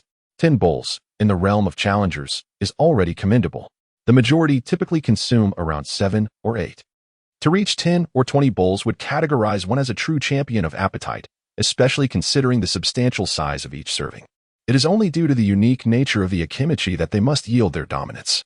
At that moment, Akimichi Choji shattered the record once more. What? Have they surpassed 50 bowls already? My goodness! The surrounding crowd erupted in astonishment, for it was only logical to conclude that in a scenario devoid of competitors, the Akimichi father and son continued their consumption, signifying their pursuit of a singular objective. Indeed, they aimed to surpass their own record once more. The pinnacle of achievement stood at an impressive 76 bowls. Could this truly be accomplished? Was the Akimichi clan capable of breaking the record yet again? Meanwhile, Lon sat quietly beside Lin Yu, savoring the rich broth of her ramen. Haha, it would be amusing if you couldn't even keep up with the girls, she chuckled. Look. He's barely finished half of his first bowl before giving up. As expected, he lacks the fortitude to join the fray. They say that the villagers of Konoha are known for their simplicity, yet when it comes to banter, they are quite adept. However, as they witnessed Ichiraka swiftly serve 20 bowls of noodles, their expressions transformed, overtaken by disbelief. In mere seconds, and before they could comprehend the spectacle, the noodles before Lin Yu had vanished completely. This, impossible. He must be cheating. Yes, it has to be an act of deception. Who could possibly consume that much so quickly? 20 bowls. A full 20 bowls. The crowd protested vehemently, only to notice Lin Yu's cheeks, now inflated beyond description, before reverting to their original state in less than 2 seconds. His entire physique appeared unchanged, and he remained seated at Ichiraku, his mouth capable of brushing against those beside him. It was terrifying. How could he consume such a staggering quantity? Was he, too, endowed with a unique physique akin to the Akimichi clan? Even Akimichi Choji displayed a visage of fear, his eyes betraying astonishment. It seemed he had encountered a formidable opponent, one he had not anticipated. "Brace yourself, Choji," he proclaimed with renewed vigor. "Indeed, we are the strongest gluttons," Choji asserted confidently, his hands never ceasing their labor. A crisp electronic notification chimed once again. Ding, devoured ramen 20, reward, 5 points of water resistance. As anticipated, Lin Yu's expectations were met. Not only could he unlock new abilities but also earn rewards through his consumption. However, how long would it take to eat 500 bowls? Even with the broth pre-prepared, serving 20 bowls at once required a 5-minute wait. Thus, in 1 hour, he could manage a maximum of 200 bowls. At the current pace, Lin Yu would need at least 2.5 hours to complete this endeavor. Yet, in pursuit of rewards, he chose not to dwell on the matter further. In the remaining time, having finished his meal, Lin Yu observed as Lan nibbled delicately at her food. She found nothing amiss in his method of eating. Believing that a man could indulge a little more without consequence, she could only consume a maximum of 1.5 bowls. Thus, her presence was merely to join in the festivities. Even Otsutsuki Yao felt a twinge of fear. He never anticipated someone could devour 20 bowls of ramen in such a brief span. Cold sweat streamed down his face. If it were an ordinary individual, he might have deemed them a monster. However, considering his unique status, Otsutsuki Yao felt somewhat reassured. After all, this was the esteemed Mizukichi. Being able to eat is inherently a good thing, akin to the principle that those who are capable should take on more responsibilities, though in this context, it translated to those who are capable should consume more. In less than 10 minutes, Akimichi CHG surpassed the remarkable threshold of 60 bowls, initially believing that Lin Yu had not consumed much. However, a mere glance at the towering stack of empty bowls revealed it was nearly as high as his own. How could this be? We are the true champions of appetite. How could we possibly lose to someone like him? CHG scoffed. He had never faced such humiliation, his sole pride being snatched away by a fledgling. Nonetheless, he reasoned that Lin Yu merely ate at a faster pace, and his own body was now in a state of overexertion, unable to continue. 60 bowls were already his limit, perhaps a maximum of 70. At that moment, an intense fighting spirit surged within CHG. This sensation, he felt as though he might explode from the energy coursing through him. His father had also reached a record of 65 bowls and could no longer consume more, his eating speed gradually diminishing. Even the wonders of paradise could not compete with the spectacle before Kakashi, whose face was etched with astonishment. Could that guy truly eat so much? Later, Akimichi CHG did not forget to give Lin Yu a thumbs up, proclaiming, "You are formidable. However, if you possess the ability, attempt to surpass my previous record." With that, he immersed himself wholeheartedly back into the ramen-eating contest. This time, he could no longer underestimate Lin Yu, the dark horse in this competition. His entire body seemed to pulsate with energy, nearly bursting forth, as he consumed a bowl within mere bites, achieving a staggering speed. In just 5 minutes, he shattered the record, reaching an astonishing total of 78 bowls. 78 bowls, a new record. Truly, the Akimichi clan is renowned for its prodigious appetite. CHG, you mustn't continue like this. The essence of the competition lies in participation. Cease eating. I am aware of your limits, which are no more than 70 bowls. You have already surpassed that. Continuing poses a danger to your health, his father advised, fully cognizant of his son's capabilities. Yet, how could CHG, once ignited with fighting spirit, easily concede? Eating was his ninja way. Endurance was also his ninja way. Driven by this force, his total soared to 83. Reaching the 80-bowl barrier, an unprecedented feat, and a testament to his indomitable spirit. At last, his body could no longer endure. Even Dingji found himself on the verge of nausea. His physical form was nearly immobilized. Indeed, in such a state of reckless abandon, it could not be sustained for long, could it? After all, he was but a human, and regardless of his strength or appetite, there exists a limit to all things. At that moment, the veins in his body were starkly visible, and a crimson reaction appeared across his skin. Yet, he persevered. He lifted his gaze and beheld Linyu, who, with a speed akin to that of a demon, devoured all 20 bowls of ramen before him in one fell swoop, filling his eyes with dread. The number of bowls he had consumed surged from 80 to 100. Most astonishingly, he appeared utterly unfazed, even momentarily regurgitating everything he had just consumed. In truth, he was enveloped in despair. Such an insatiable appetite. This fellow was nothing short of a demon. How could anyone possibly consume 100 bowls of ramen? What manner of being are you? Dingji thought in despair. But he received no response from Linyu. Instead, he awaited the stretcher from the medical team. Those who had previously mocked Linyu with the loudest jeers now slunk away in embarrassment from the scene. From 50 to 80, then to 100. Linyu's demeanor suggested he could continue indefinitely, exuding an air of calm that incited even greater fear. Could such a monstrous appetite truly exist? They found it hard to believe, yet were compelled to trust their own eyes. Everything appeared so surreal. With Dingji now incapacitated, the speed of Otsutsuki Ichiraku only escalated. 200, 250, 300, 500. Amidst the crowd's exuberant cheers, Linyu shattered the existing record, startling both Danzo and Sarutobi Hiruzen in the process. Once Linyu set the new record, the root organization and the Umbu swiftly relayed the news to the two.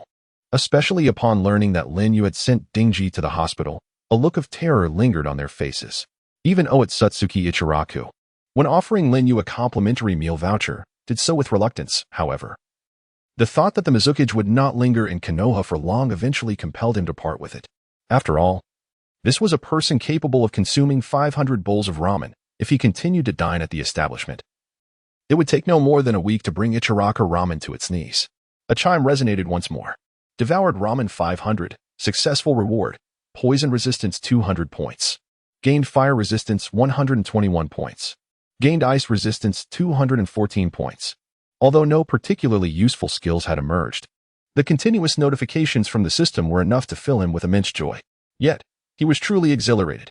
Yet, it seems he has forgotten something. Speaking of which, this should be considered his first date with Lan, and it appears he has made a mess of it.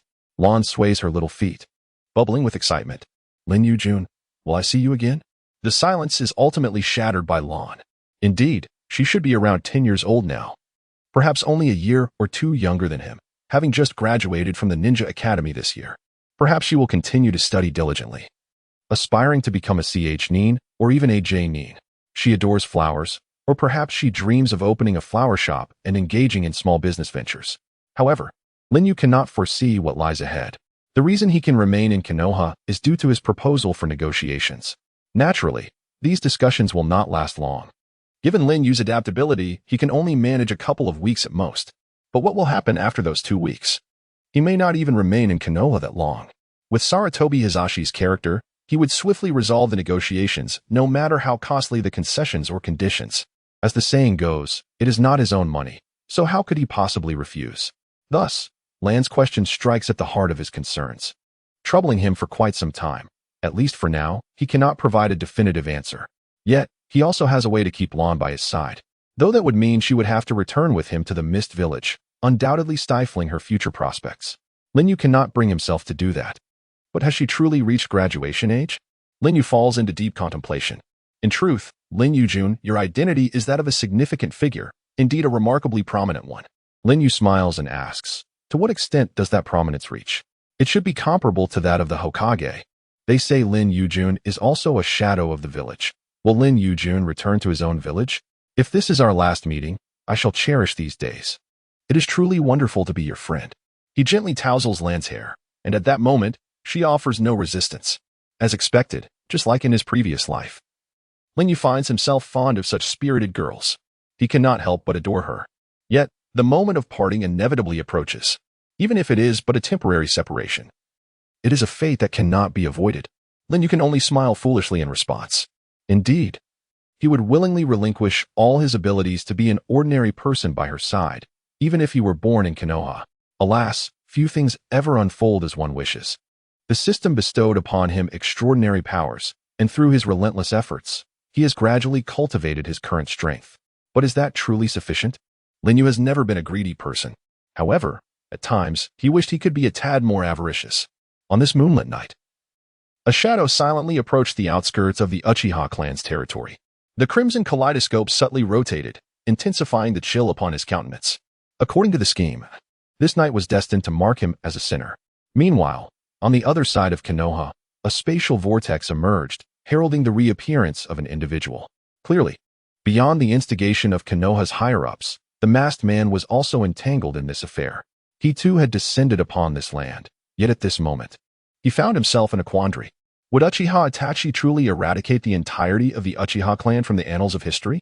It was undeniably a matter shrouded in skepticism. Mere hearsay was insufficient to instill conviction. However, as he watched Itachi relentlessly slay his kin, Uchiha Obito, the masked man, revealed a rare smile. Although he hailed from the Uchiha clan, it was evident that after a series of events, his fondness for this family had waned. Indeed, let it continue, Itachi.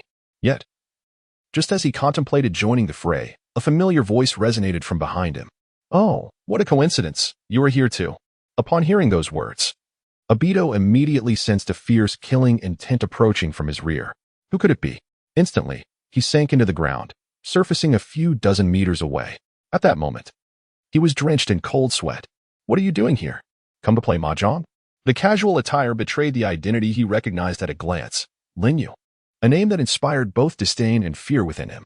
But why was he here of all places? This was Konoha. That guy hadn't mentioned that Lin Yu was currently in Konoha. Just moments ago, he had approached without a sound. In that fleeting instant, he felt an overwhelming urge to tremble. Had he not reacted promptly, he might have lost half his life on the spot. Indeed, the name Lin Yu weighed upon him like two colossal boulders. Could you perhaps change your attire? That outfit hasn't seen a wash in a month, has it? Lin Yu couldn't resist a jest at that moment. Had it been anyone else, Obito would have long since silenced him with a strike. But before this man, he dared not move. Tonight was the night of annihilation for the clan. Following this, Itachi would ascend to become a member of the Akatsuki. What was initially perceived as a straightforward plan was thwarted from the outset. As he reassessed the figure before him, a trace of gravity crept into Obito's gaze, leading him to a swift resolution. It was time to slip away. He had no desire to engage with such a person. Originally, he was merely assisting in a minor endeavor with no intention of risking his own life. As the figure of Uchiha Obito began to flicker, Lin Yu revealed a rare disdain. The shinobi of the Warring States period, a legendary figure, the name Uchiha Madara is one you are wholly unworthy of. From you, I feel no trace of the dignity that a true stronghold should embody. Reclaim your own name, Uchiha Obito. These brief words undoubtedly struck Obito with every syllable. This man dares to declare himself not a stronghold. And how does he know that he is merely borrowing the name of Uchiha Madara? His pupils constricted, and the Sharingan behind the mask began to whirl with increasing fervor, reaching its ultimate form known as the Manjiki Sharingan. Obito furrowed his brow deeply. Despite the torrent of rage swelling within him, he dared not provoke this individual further. He could only swallow his grievances in silence. Indeed, this was the humility required of the weak, a humility Lin Yu once possessed. Yet, he no longer required such a demeanor, presenting himself instead as a true stronghold. But what constitutes a stronghold? Is it merely great power that earns one such a title? You wretched white-eyed wolf. The Uchiha clan nurtured you to this extent. And yet you commit such treachery madness. This man even against his own kin on the other side, countless wails and cries echoed. No one could have predicted that one once regarded as a genius of the Uchiha clan would ultimately become a traitor, under the authority of the Manjiki Sharingan. Even the hidden Uchiha clansmen found no refuge. Initially, a masked figure had stood watch from afar, observing him claim the lives of his own people. Yet, that masked figure had fled in disgrace. Navigating through the heart of the Uchiha clan, he left behind a mound of corpses, towering like a mountain. The nature of the Umbu's work had desensitized him to his own humanity. Even as blades pierced the bodies of Uchiha clansmen, his face betrayed no hint of compassion. A cold-blooded man, indeed. This was true for the ordinary Uchiha. Those bound by blood, even if he had never laid eyes on them, were merely tasks to be completed, deserving not even a flicker of his eyelids. Among the heaps of corpses, familiar figures emerged. Those once cherished companions, including his beloved Uchiha Izumi, lay pierced by that merciless blade. She, with her lustrous ebony hair, often clad in a purple garment, now found that very garment stained crimson with blood. Uchiha Itachi felt more than mere sorrow. Father, mother, for the future of the Uchiha clan, it falls upon me to sever all ties. The crimson blood once again stained the land, enveloping the entire Uchiha territory in a heavy scent of carnage. A faint sound echoed as a lifeless body collapsed to the ground. My apologies. Yet, this sorrow is but a minor ache. His actions have unequivocally conveyed his resolute stance. To capture the thief, one must first seize the king. Thus, Itachi Uchiha intended to commence from his father, Fugaku Uchiha, personally concluding the Uchiha legacy. As for the outside, the masked man and Danzo's rude organization were prepared to assist. Even in the event of a misstep, there would undoubtedly be someone to deliver the final blow. Observing the light igniting in his family's study, Itachi remained remarkably composed. Is it time? He inhaled deeply, his voice icy. Yet, concerning his father, Fugaku Uchiha, Itachi knew very little about his strength. Rumor had it that he too had awakened the Manjiki Sharingan. Though Itachi had always been oblivious to the abilities of his father's eyes, he did not enter through the front door. Instead, he instantaneously appeared atop the eaves. He could not bear to confront the familiar visage of his father or envision the sight of him kneeling before him. It was imperative to bring this to a swift conclusion, for Fugaku would find relief, and so too would Itachi Uchiha, gradually exhaling the pent-up breath. Itachi radiated an aura of lethal intent. It was only when he shattered the window that he sensed an unexpected lack of surprise from his father regarding his arrival. You have come? The simplicity of those words sent a chill down Itachi's spine, for that voice did not belong to Fugaku Uchiha. To be precise, it was a voice he recognized all too well, Linyu. The name surfaced slowly in his mind. This massacre was orchestrated with only a handful of Danzo's most trusted subordinates dispatched. Who could have anticipated that while one side of Konoha was drenched in bloodshed, the other remained eerily tranquil? Third Hokage, the Uchiha clan is exhibiting unusual activity. Should we suppress it immediately? On the eve of the massacre, in a bid to keep the Umbu unaware, Hiruzen Sarutobi had gradually withdrawn Umbu personnel and even issued orders a day in advance to cease surveillance of the Uchiha clan. Yet, it seemed there were still those who slipped through the cracks. As he spoke, his body trembled slightly. The scene of the mountains of corpses was indelibly etched in his mind. Understood, this matter is not for you to concern yourself with, Hiruzen Sarutobi replied coldly. At that moment, the Umbu agent bowed his head. Perhaps he had begun to grasp the connection between this incident and his Hokage. However, amidst the silence of the night, an eruption was imminent. The Umbu agent vanished from sight, and his fate was all too simple. Hiruzen Sarutobi would not allow a second soul among the Umbu to learn of this affair.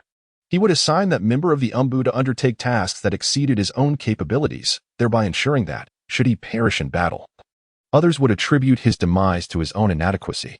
This was the cunning strategy of Sarutobi Hiruzen. He merely needed to observe the unfolding events, waiting for the dawn, when the Uchiha clan would fade into the annals of Konoha's history.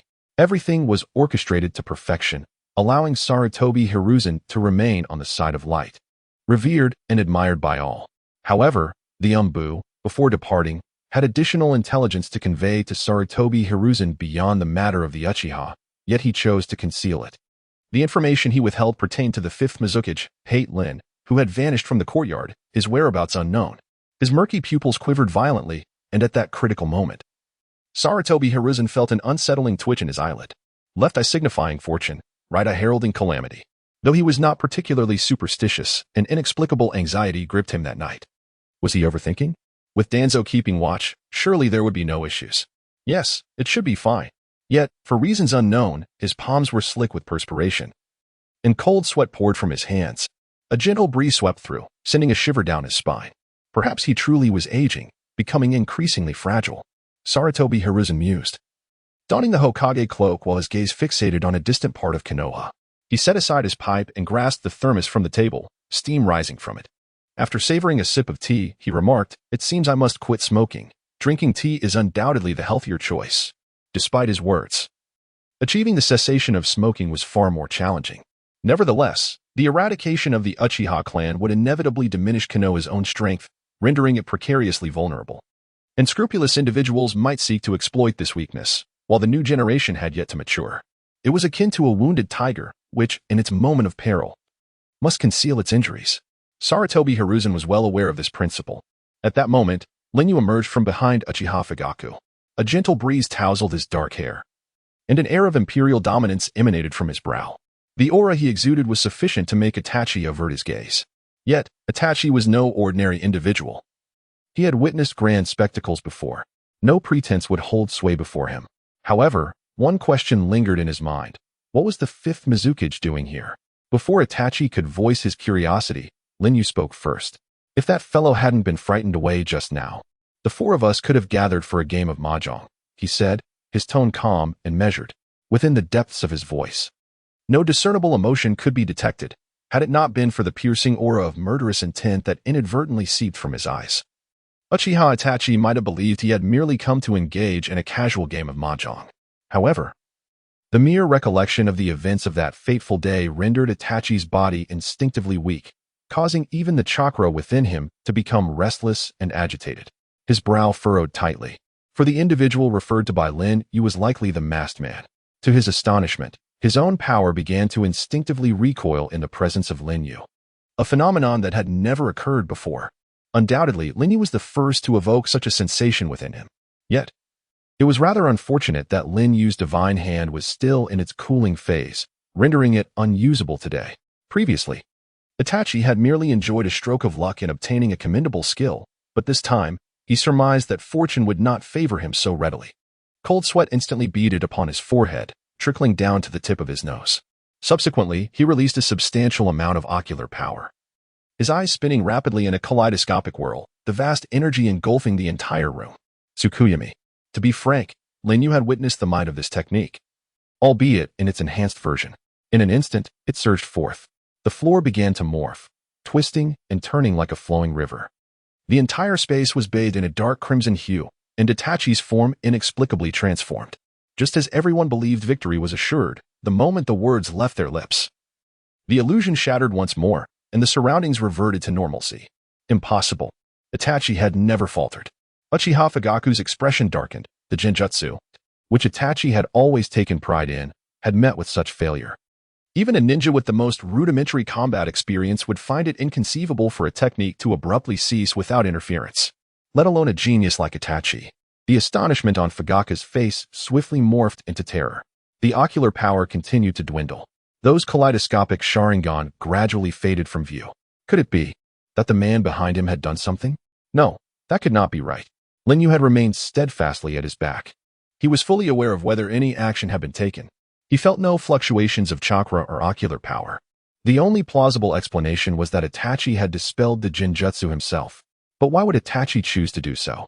The only one who could comprehend this was Itachi himself. After such an occurrence, he had lost all face to employ genjutsu before Lin Yu. The genjutsu casually unleashed by Lin Yu surpassed his own in might by more than double. The mastery of illusion had completely eclipsed his own. Once proud of his genjutsu prowess, how could he possibly maintain any dignity while standing before Lin Yu in its execution?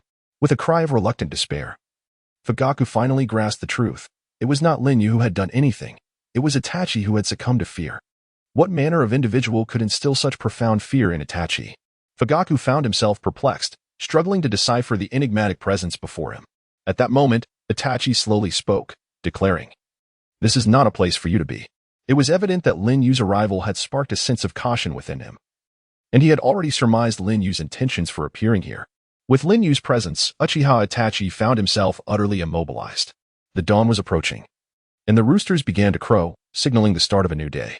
He could no longer halt the tide of violence that had consumed him. Yet, fate seemed to mock him. Just as he was on the verge of executing his plan, an insurmountable obstacle appeared before him. However, it was clear that Uchiha Itachi was not a pawn of destiny. "The hour grows late. Perhaps we should venture out for some breakfast," Lin Yu yawned, stretching languidly. And in the blink of an eye, he materialized several dozen meters behind Uchiha Itachi. What a remarkable body flicker technique. The two individuals within the room were taken aback. Moreover, Itachi sensed that Lin Yu had not even utilized his chakra during that maneuver, as his Sharingan continued to spin. This indicated that the instantaneous movement had been achieved solely through physical prowess. To accomplish such a feat with mere taijutsu? How astonishing! Such incredible speed. Could he truly be a master of taijutsu? Fugaku's eyes widened in astonishment. In his many years of life, he had never witnessed anyone's taijutsu reach such heights. Even the famed blue beast of Konoha might struggle to match this velocity. Uchiha Itachi, understanding the implications of Fugaka's thoughts, swiftly turned to face the rear. His crimson Sharingan began to whirl once more, this time fueled by renewed determination. Even though Lin Yu surpassed him in the realm of Jinjutsu, it mattered little if he refrained from employing illusions in Itachi's presence. Itachi was resolute in his belief that victory was within his grasp. The Sharingan spun rapidly, and from an unknown source, a dark flame materialized, descending upon the world. The overwhelming force of destruction surged forth, ravaging everything in its path. The thick black flames encircled Lin Yu from all directions. Merely casting a glance at them ignited a sensation of burning throughout his entire being. Amaterasu, the pinnacle of the kaleidoscope's ocular techniques. Once locked on, the flames would not extinguish until everything they touched was reduced to ashes. Fugaku's eyes widened in sheer terror at the realization. If that were the case, Lin Yu was doomed. Even a powerful warrior would face dire consequences if even a mere touch of that flame occurred, experiencing the immense destructive force of the black fire, enduring unimaginable agony before succumbing to death. This sensation transcended mere physical burning. It reached into the realms of the soul and space itself. Even as a mere spectator, Fugaka felt as though his very essence was being scorched. As the scene shifts, the ensuing events cause cold sweat to trickle into Fuya's eyes, which he dares not wipe away, leaving him engulfed in limitless terror. On the long street, the terrifying black flames emanating from Lin's palm wreak havoc upon everything, even devouring Uchiha Itachi's black flames entirely. A multitude of eyes gazes upon the twilight of Konoha's night, only to be met with the shocking revelation of Amaterasu.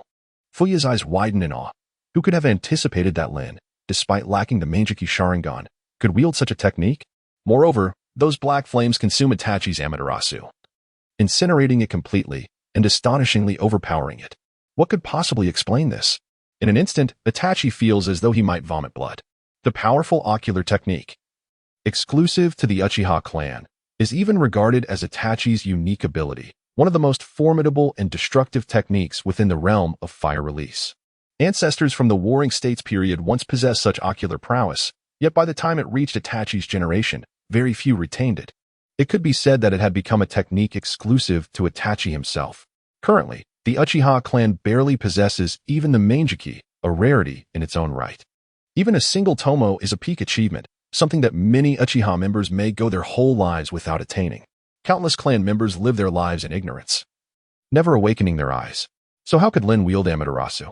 It cannot be a mistake. Itachi would not misjudge this terrifying might. It is undoubtedly Amaterasu. But why? Why should his half-baked version of Amaterasu surpass Itachi's? This is evidently illogical. Yet, what is logic? The mere fact that he can use Amaterasu defies all rationality. Today has borne witness to too many extraordinary events, each one surpasses expectation. Thus, even if Lin were to use a technique as formidable as Amaterasu, Itachi would not express much surprise. He merely wonders why he is so thoroughly suppressed.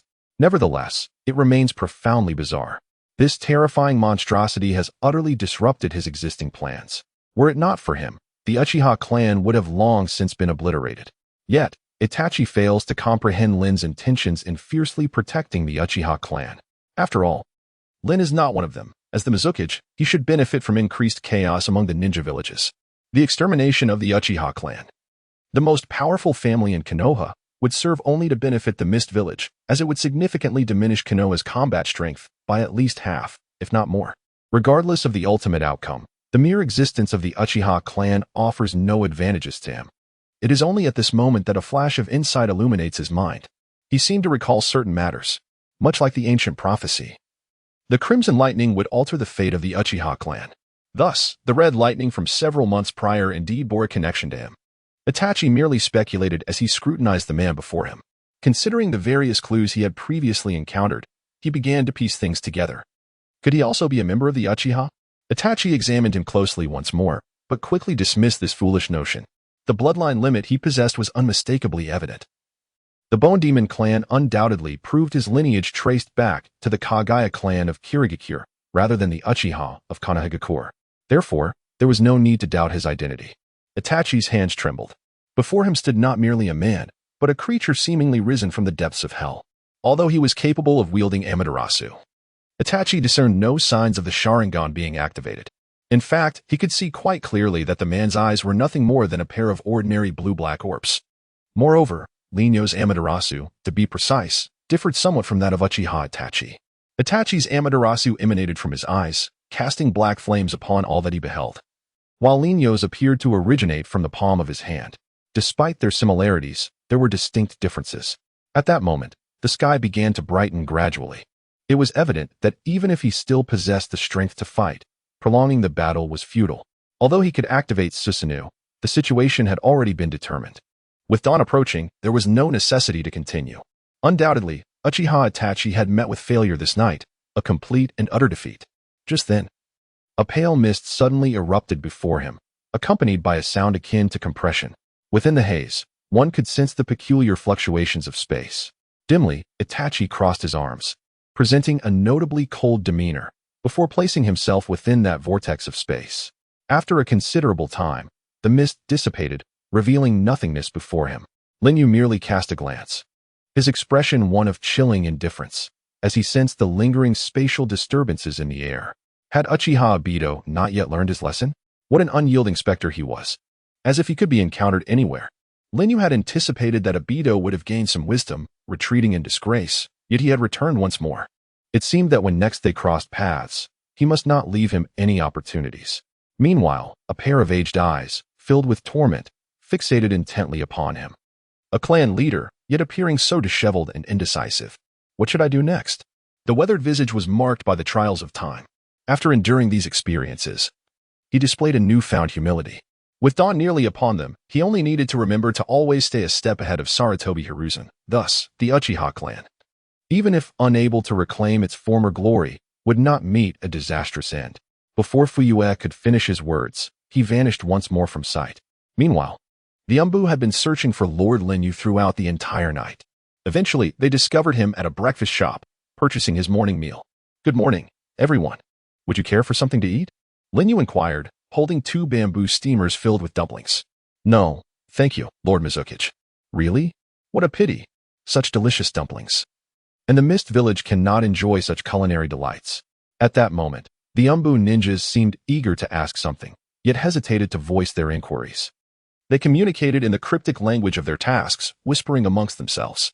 The gist of their conversation was as follows. "Hey, who will ask first?" "I dare not.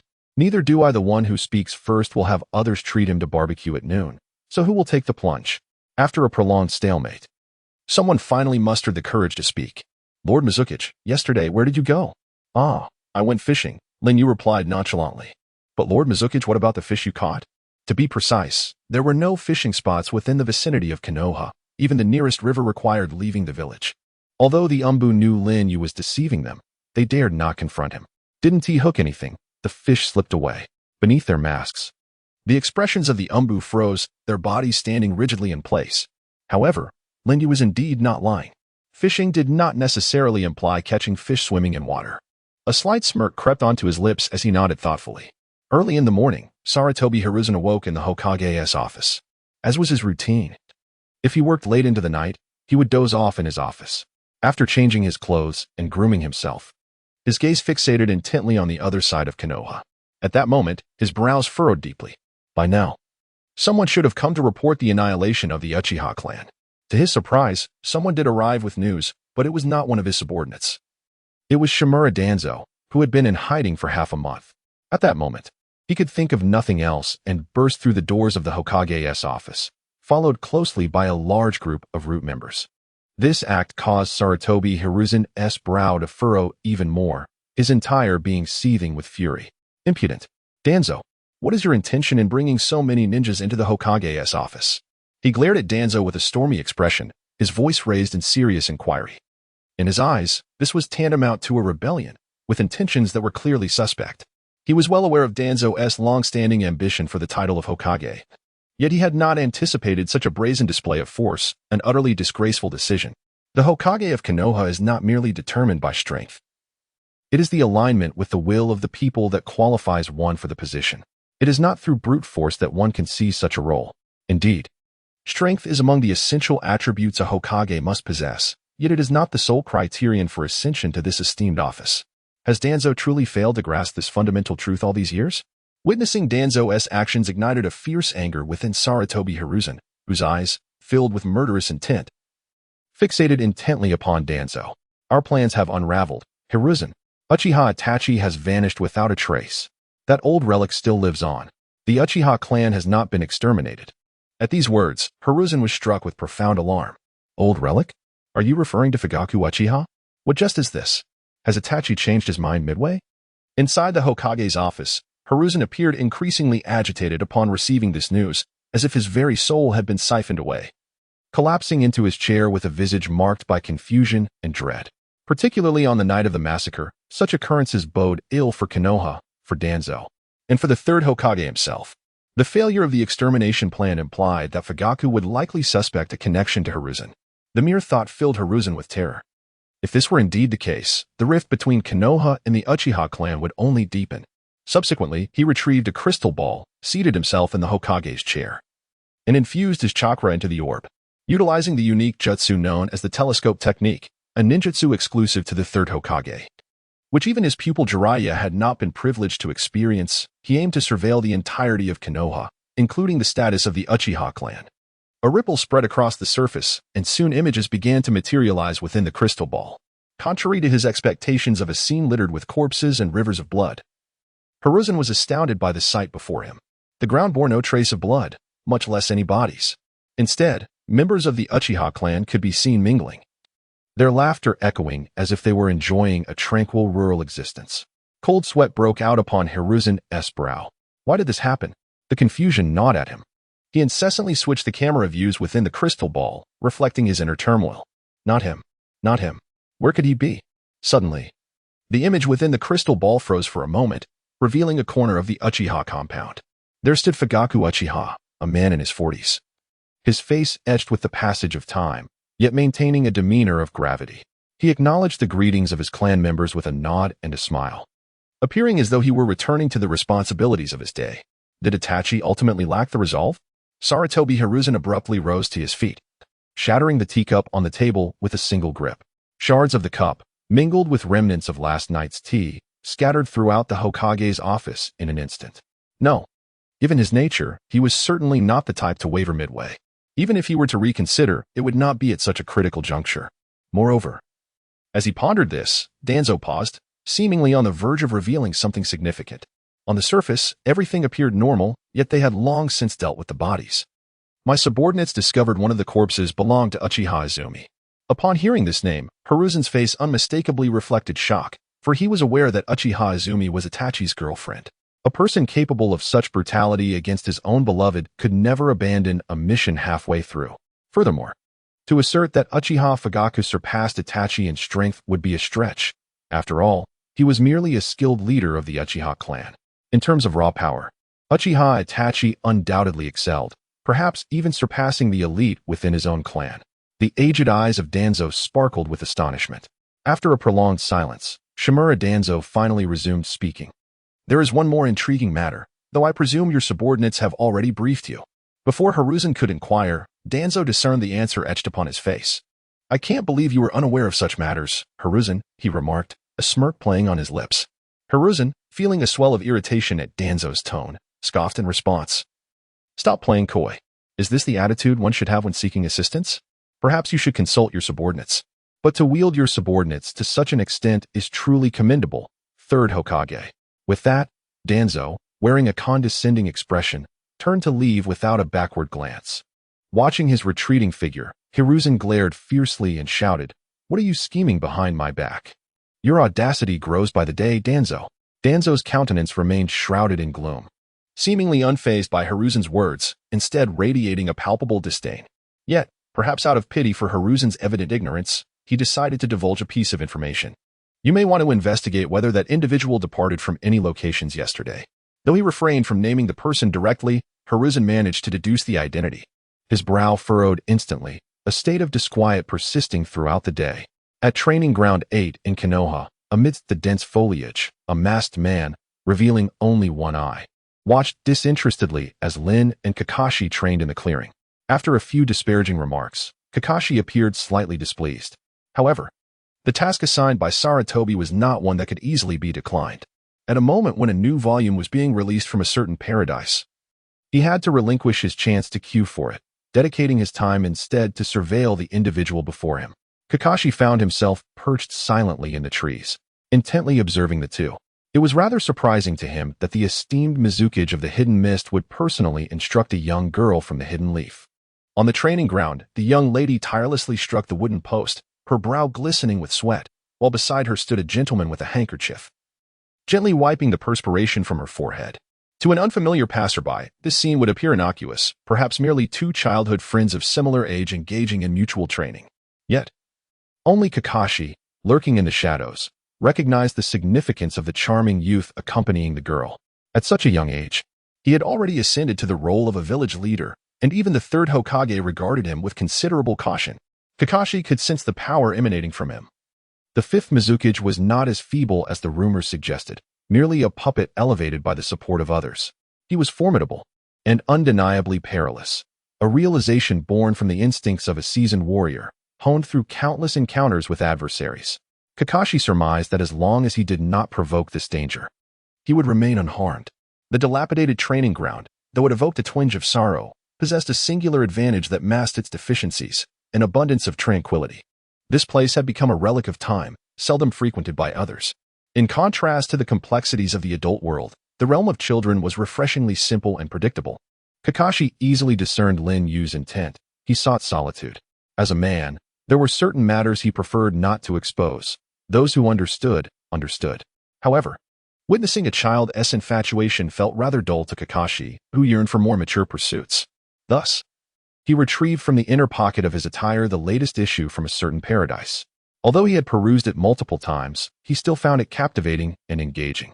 Unfortunately, due to his surveillance obligations, he could not rush to acquire the new issue, which meant he would have to wait 3 days for it to become widely available.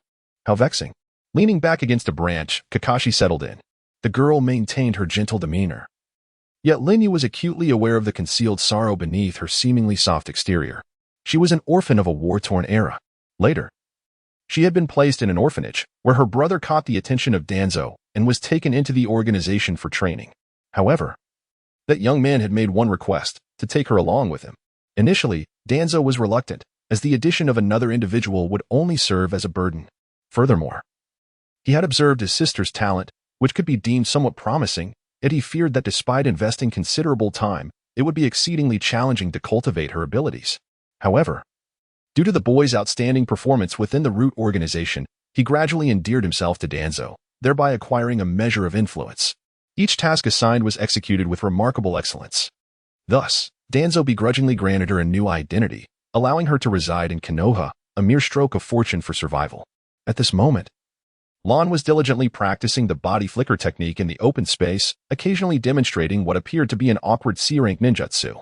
In this expanse, only the two of them remained. Lin Yu-jun, could you please teach me the hand signs once more? Pay close attention. This technique emphasizes the stability of chakra and does not necessitate complex hand seals. Wind release, gale palm. Instantly, Lin Yu clasped her hands together, channeling a substantial amount of chakra that condensed into a ferocious gust of wind. Kakashi, observing from a distance of nearly 500 meters, furrowed his brow. Although it was merely a modest C-rank ninjutsu, the immense compression it exhibited in her hands was astonishing. Even from afar, he could sense the relentless accumulation of this chaotic chakra energy. This is an enhanced version of gale palm. The inherent lethality of this technique was already formidable. There was no need to compress such an excessive amount of energy for a mere demonstration. Cold sweat trickled down Kakashi's brow as his gaze remained fixated on the spectacle. The chakra continued to amass. What was she planning to do? An ominous force drew ever closer, infused with an unsettling and somewhat frenzied chakra. A gust of wind surged toward him, nearly propelling him away. No, it was far beyond a mere push. Moments later, Kakashi comprehended that the gale palm unleashed by Lin Yu had uprooted dozens of trees, and even after traversing 500 meters, it retained such devastating power. Had he been any closer, he might have faced dire consequences.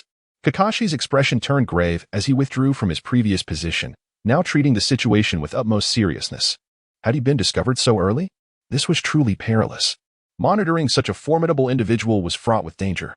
The ability to compress chakra to such an extent rendered her an exceptionally terrifying adversary. Of course, this technique itself did not demand a significant amount of chakra, rather. The continuous compression resulted in diminishing control over the chakra itself. Judging by the scale of her recent demonstration, only someone with supreme confidence in their chakra manipulation would dare to attempt such a feat, for had she faltered, the surrounding tempestuous winds could have easily torn her apart, leaving behind a grotesque mass of flesh and blood. Kakashi, renowned for his composure, now displayed a hint of unease in the corner of his eye. However, having been discovered, he saw no further purpose in remaining. He resolved to report back to the third Hokage, contemplating that there might still be time to procure the latest edition of a certain paradise. After a brief moment of reflection, he vanished in an instant. As the sun dipped below the horizon, Lin Yu gently stroked Lan's head, imparting the significance of mastering ninjutsu. Even if Lan chose not to pursue the path of a ninja, possessing strength would enable him to protect those he cherished. With curiosity sparkling in his eyes, Lan smiled and asked, "Can I protect you?" "Of course," Lin Yu replied. "If you become formidable in the future, anyone can offer protection." Time was fleeting, and the day's training was nearing its conclusion. After escorting Lan home, along a secluded path, a member of the Uchiha clan appeared behind Lin Yu, promptly handing him a piece of intelligence without hesitation.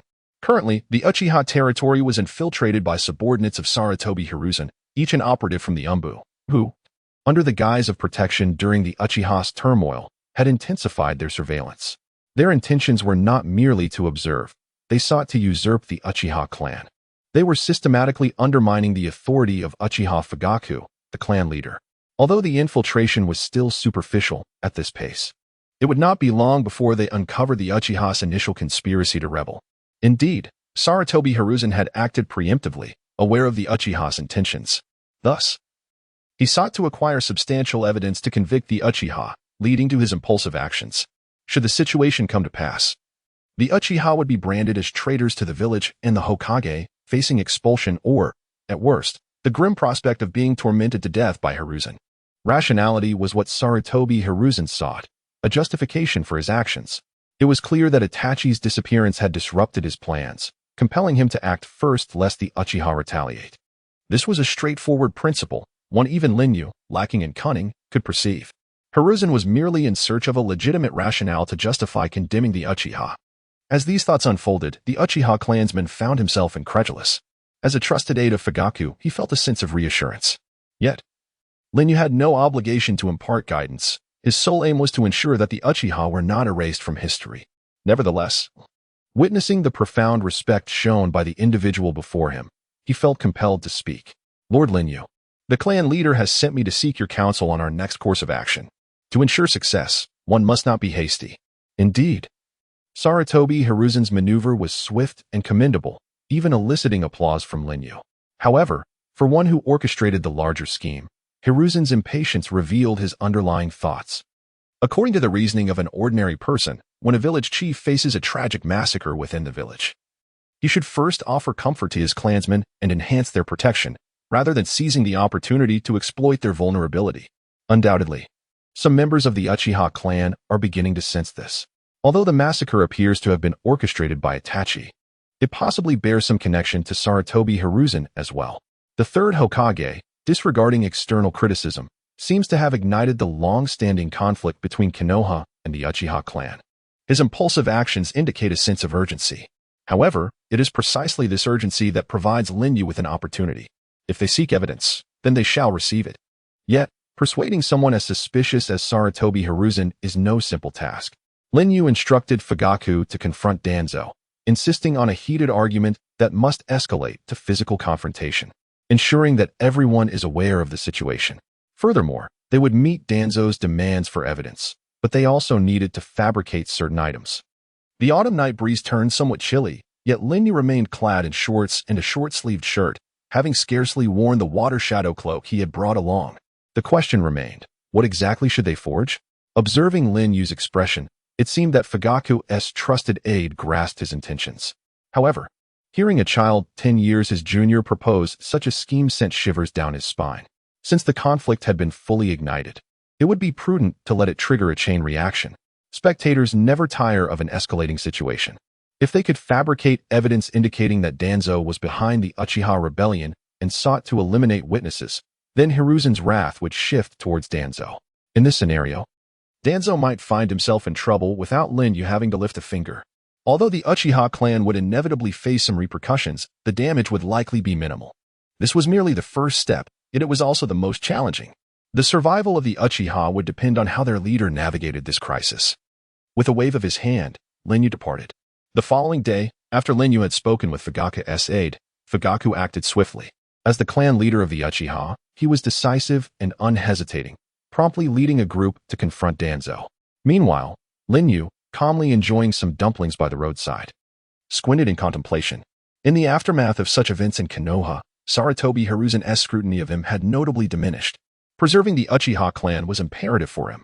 According to their plan, Fugaku need not engage Danzo directly, nor even meet him face to face. A mere conflict with Danzo's subordinates would suffice to create the desired illusion. Subsequently, the underlings manipulated by Sarutobi Hiruzen would present the evidence they had collected to him. Once Sarutobi Hiruzen perused those documents, he would undoubtedly feel the pressure mounting. It is not merely the pressure exerted by Uchiha that weighs upon him, but rather the formidable influence of Shimura Danzo. This deftly shifts the conflict.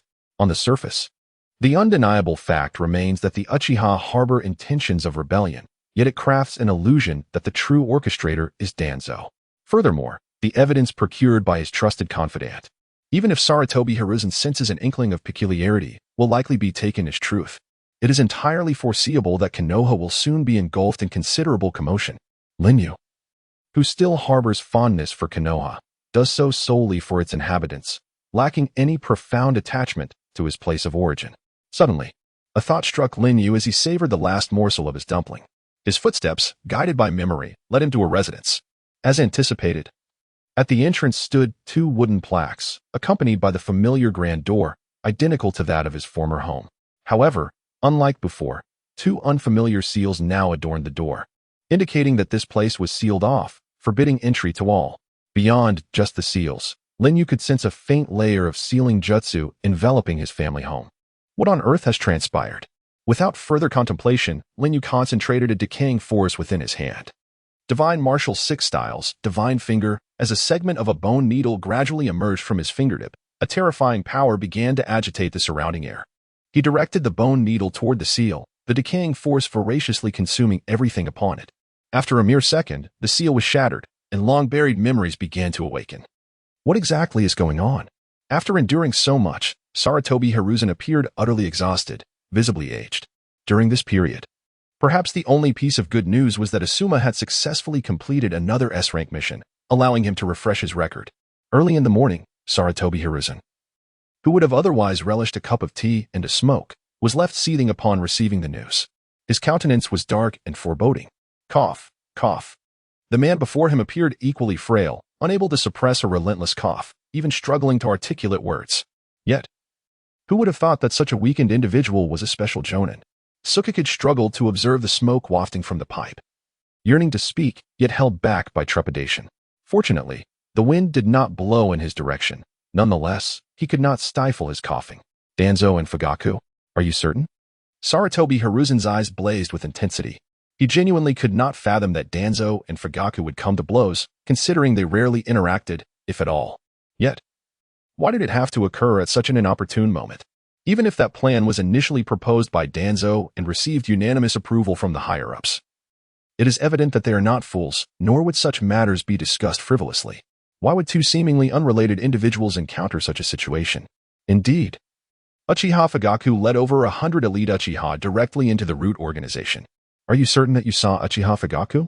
Moonlight Chiharu coughed lightly and remarked, yes. It was definitely Fugaku. His men have already clashed with the root organization, seemingly due to some conflict. The Umbu did not intervene. After a moment of silence, Hiruzen Sarutobi spoke again.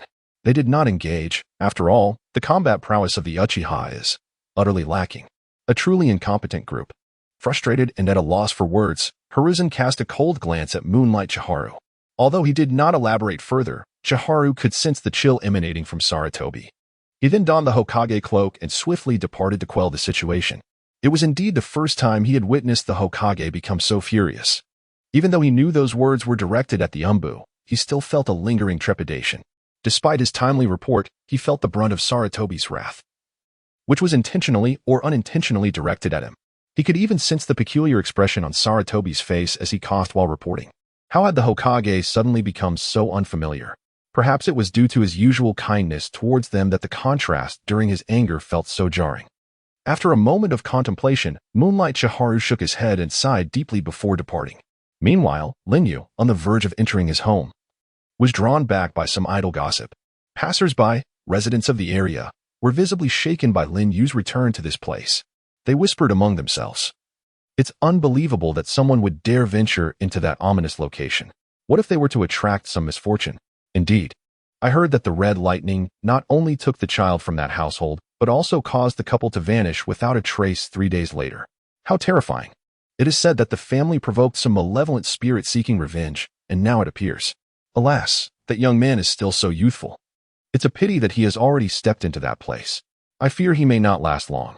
With the incessant murmurs, Linyu managed to extract several useful keywords. First, the red lightning. When Uchiha Itachi came to see him, he indeed mentioned this matter, which had puzzled Linyu at the time, but he was beginning to understand. Second, vanishing without a trace. Individuals with profound connections to him had been erased from existence. With these keywords, Linyu could roughly piece together the sequence of events. At this moment, he formed a bold hypothesis, perhaps due to his rebirth in this world. A conflict with his previous existence had arisen, prompting that mysterious force to strive to erase his presence in an attempt to restore balance. It is a simple truth that two identical souls cannot coexist in the same realm. One can easily imagine that had he been his former self, he might have regarded this phenomenon as unfathomable, much like the villagers. However, after careful contemplation, he began to comprehend the situation. If the seemingly impossible event of his own rebirth could occur, what else was there to question? He realized that he had arrived in this world under unclear circumstances, the details of his rebirth largely forgotten. Yet, he sensed an immensely powerful force guiding him from above. Suddenly, Linyu recalled something important. Narrowing his eyes, he swiftly accessed the system interface. As expected, name, Linyu power level, 1384, agility, 999, stamina, 1200, mental resistance, 314, 1000, fire resistance, 315, 2000, water resistance, 521, 2000. Skills acquired. Divine Martial 6 Styles, Divine Finger, Divine Martial 6 Styles, Flaming Palm, Celestial Body. Hand of God. Latest unlock. Sword Intent of the Great Swordmaster, Unlock Degree, 903 Daily Task, Devour Jiraiya's Summon Beast. Through a period of growth, Linyu had experienced notable improvements in his attributes. Beyond some fundamental values, he had also acquired additional resistance metrics. Literally interpreted, he could now immunize himself against certain weaker techniques. However, the method of obtaining these resistances was random, with a relatively low probability of occurrence. Sometimes, the system would issue perplexing tasks, such as devouring the Kusanagi sword or the Sword of the Void, or even tasks like devouring the starry sky. For those tasks that were temporarily unachievable, Linyu opted to wait for the refresh the following day. Not every moment was opportune. Confronted with particularly bizarre tasks, he had no choice but to forfeit, resulting in his sword intent of the Great Sword Master barely reaching a mere 903 unlock degree over such an extended period. Linyu disregarded these details and went straight to the final item in the system. At the very bottom, a line of small text read, "Master the ultimate power of the world, incomplete." For so long, he had been at a loss, but after today's experiences, he had gained some insights. Was there a connection between the Crimson Lightning and the ultimate power of the world? That afternoon, Sarutobi Hiruzen, this old fellow, seemed inexplicably stimulated. He initiated negotiations once again. In the conference room, the attendees quickly gathered, including Sarutobi, who had surprisingly shown up this time after missing the last meeting. Compared to the previous occasion, Sarutobi's face bore a cold smirk and a palpable anger. Observing his grim visage, Linyu thought to himself that he must be aware of something. Even seated across from him, he could sense the tremors of Sarutobi Hiruzen's beard. His gaze subtly drifted towards Danzo's direction. These minute details did not escape Linyu's notice, to which he merely responded with a faint smile. At the behest of the Hokage, we have renewed our negotiations between Konoha and the Hidden Mist, hoping that the outcome will satisfy both parties, spoke to Jiku. Subsequently, Sarutobi Hiruzen turned his attention directly to Linyu. He had received a piece of information, precisely what Linyu intended him to know. Indeed, Linyu's departure that fateful night had aroused suspicion in Hiruzen, and for one so consumed by doubt, even now he dared not lower his guard. A mere fleeting glance could potentially betray him, rendering him once again a target of Sarutobi Hiruzen. Thus, the atmosphere in the room was palpably tense, suffused with an almost suffocating weight. Hiruzen's gaze remained fixed on Linyu, while the other senior officials of Konoha concentrated on Hiruzen, anticipating his remarks. I apologize, but the Uchiha clan has encountered significant events in recent days which have delayed our discussions with the Hidden Mist. My sincerest apologies, Lord Mizukichi. While mentioning the Uchiha clan, Hiruzen deliberately scrutinized Linyu for any unusual signs or behaviors. If there were any, his keen eyes would detect them instantly. Were he an adult, perhaps Hiruzen would not discern much, for seasoned ninjas are adept at concealing their emotions even under duress. However, Linyu was different. Hiruzen regarded him as a child, and any furtive thoughts would likely manifest in his expressions.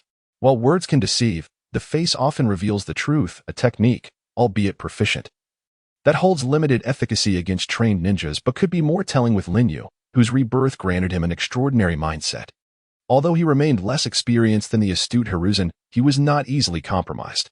Not at all. Konoha's ramen is quite delightful. I find it hard to resist staying here. Who knows if I will ever indulge in such exquisite flavors again? Linyu replied with a calm and cheerful demeanor. With a shift in focus, Hiruzen slowly remarked, Mizukichi, are you perhaps unaware of the events surrounding the Uchiha clan? This was a trap laid by Hiruzen. If it were indeed a trap, it would not be straightforward. In his view, while Linyu's response was devoid of flaws, it raised a critical concern. He had consistently evaded inquiries regarding the Uchiha.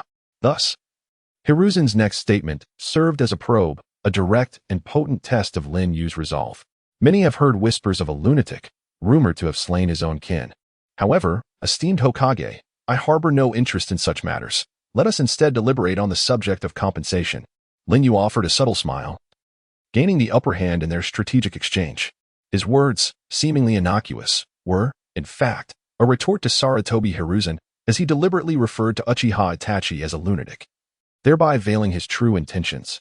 Consequently, Sarutobi Hiruzen's expression hardened, and he chose not to pursue the matter further. To press on would cast doubt upon his competence as Hokage, a predicament he found vexing, akin to being led by the nose. In the past, Sarutobi Hiruzen often employed such tactics, despite harboring suspicions toward Linyu. He knew he must swiftly transition to the crux of their discussion. Indeed, allowing such a perilous individual to remain in Konohagakure was a troubling predicament, necessitating the allocation of personnel for surveillance, further burdening the already strained Umbu. Sarutobi Hiruzen now suspected that Linyu's interference had contributed to Uchiha Itachi's failed actions. And with the recent revelations from Danzo, his mistrust of Linyu only deepened. Taking a deep breath, Sarutobi Hiruzen finally shattered the silence. We acknowledge our prior mistakes, and after careful contemplation, we have resolved to double the compensation amount, maintaining all existing conditions. I trust that the esteemed Mizukichi, being a person of such magnanimity, can overlook past grievances and accept our sincere apologies. We shall also entrust the handling of the involved parties to you. Should you have any further requests, please do not hesitate to voice them. This was not a concession on his part, but rather a strategy to expedite Linyu's departure from the village. Konohagakure could no longer afford the unpredictability he represented. Meanwhile, Danzo narrowed his eyes, casting a sidelong glance elsewhere. Historically, Konohagakure's negotiation tactics leaned towards gentleness, and upon witnessing Sarutobi Hiruzen's demeanor, Linyu nodded thoughtfully. He had anticipated a more assertive stance from Sarutobi, expecting him to demand concessions while keeping the original conditions intact. Yet, the present circumstances left him somewhat bewildered. This was hardly a negotiation. It was merely Sarutobi Hiruzen's veiled attempt to compel his exit from the village. Even if Linyu proposed higher demands subsequently, Sarutobi would likely acquiesce on the spot. However, it was precisely this insight into Sarutobi Hiruzen's intentions that enabled Linyu to seize the moment. Rising to his feet, he flashed a smile and declared loudly, I demand 20-fold compensation. His bold statement revitalized the previously stagnant atmosphere, and a wave of indignation swept across the faces of those present. 20-fold. Was this an indication of unwillingness to negotiate? War cannot be ignited. I am weary of living in subjugation. This mere mist ninja truly believes he holds significance? If half of the ninjas from Konoha mobilize, victory will be assured within 30 minutes. Even Shimura Danzo slammed his palm upon the table in frustration. Although his dissatisfaction with Hayashi's audacious demands was palpable, an urge to rend him asunder was tempered by reason. It was not he who initiated this confrontation. It appears that discussions are futile, is it not, Hayashi? Today, you shall not leave this village of Konoha. In the courtyard of the Hyuga clan, Hyuga Hayashi wielded his wooden sword with the air of a martial arts master, yet the weight of pressure bore heavily upon him. Following the tumult within the Uchiha clan, he had become markedly more subdued, acutely aware that he could be next. For the sake of the Hyuga clan, he had devoted himself wholeheartedly, even shouldering the burden of the compensation owed to the Mist Village. As the head of the Hyuga clan, he often felt stifled. How was he to face his own kin? Even if the compensation necessitated the liquidation of all Hyuga assets, what then would become of them? He had endured the pressures imposed by Sarutobi Hiruzen in a servile manner for far too long. His patience was wearing thin, and words eluded him. Memories of the past surged forth, reminders of his inability to stand firm, even against the hidden Cloud Village, when he acquiesced to Konoha's higher-ups and surrendered his own brother. Such experiences left indelible scars upon his soul. As a noble within Konoha, gifted with the Byakugan, yet living a life beneath that of a mere dog, Hayashi yearned for someone to lead the Hyuga clan to glory. This desire often manifested in his strictness, a burden he bore alone. Perhaps, in his thoughts, he had once considered Niji. However, the branch family would forever remain as such, never to be deemed the true lineage. Thus he placed his hopes upon the young Hanabi. As for Hinata, his expectations were modest. He simply wished she would not become the subject of ridicule. Above all, he hoped for her safety. With a heavy sigh, Hayashi cautioned, sensing an unsettling foreboding, though he could not articulate why. It was an unnerving sensation. 9,998. 9,999. 10,000.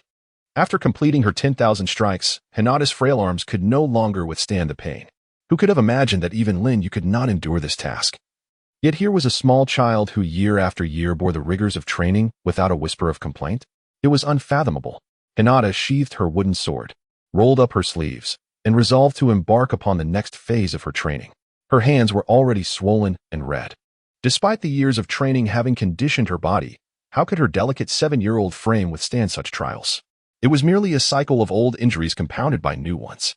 She gritted her teeth against the pain, stifling any cries that threatened to escape. Father, dear father, I yearn to continue my practice of gentle fist.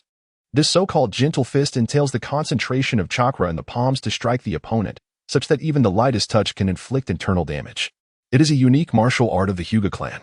The 7-year-old Hinata, supporting her weary frame, once again offered a slight bow to Hayashi Hyuga, preparing to engage in her next endeavor. Although she exerted herself diligently and often exceeded the tasks assigned to her by Hayashi, her innate talent simply fell short.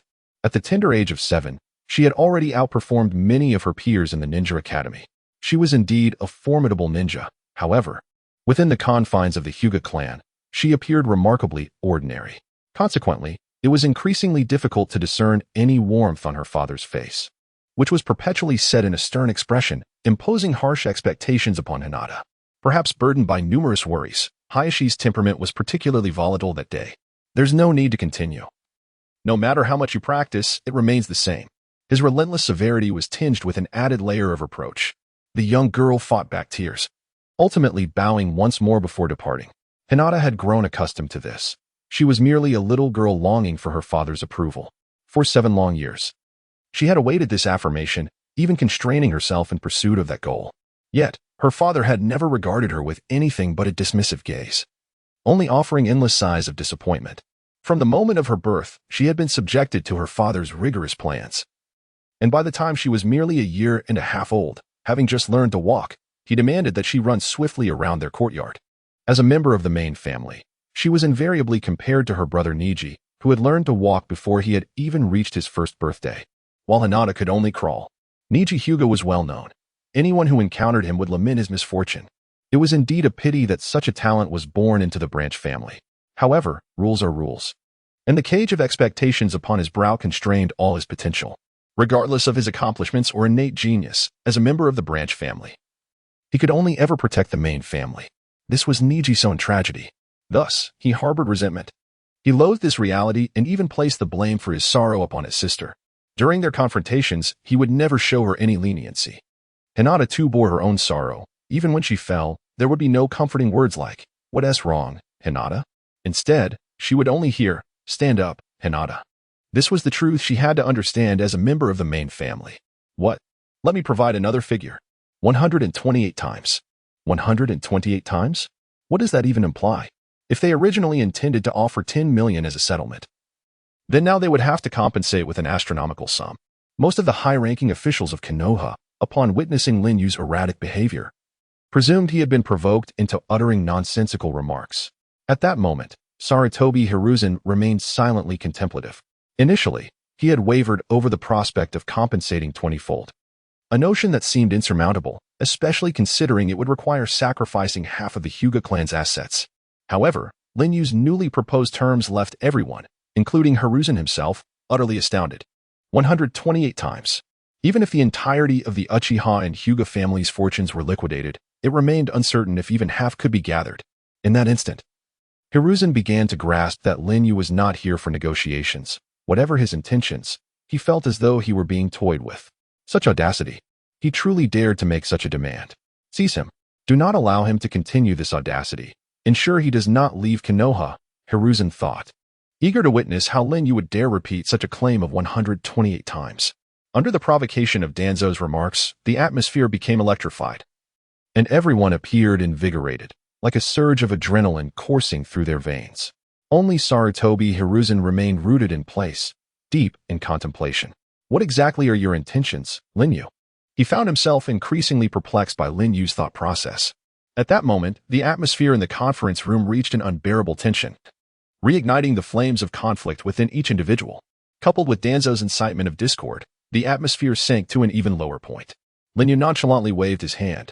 In truth, this was his final attempt to corner Sarutobi Hiruzen, to test the limits of his patience.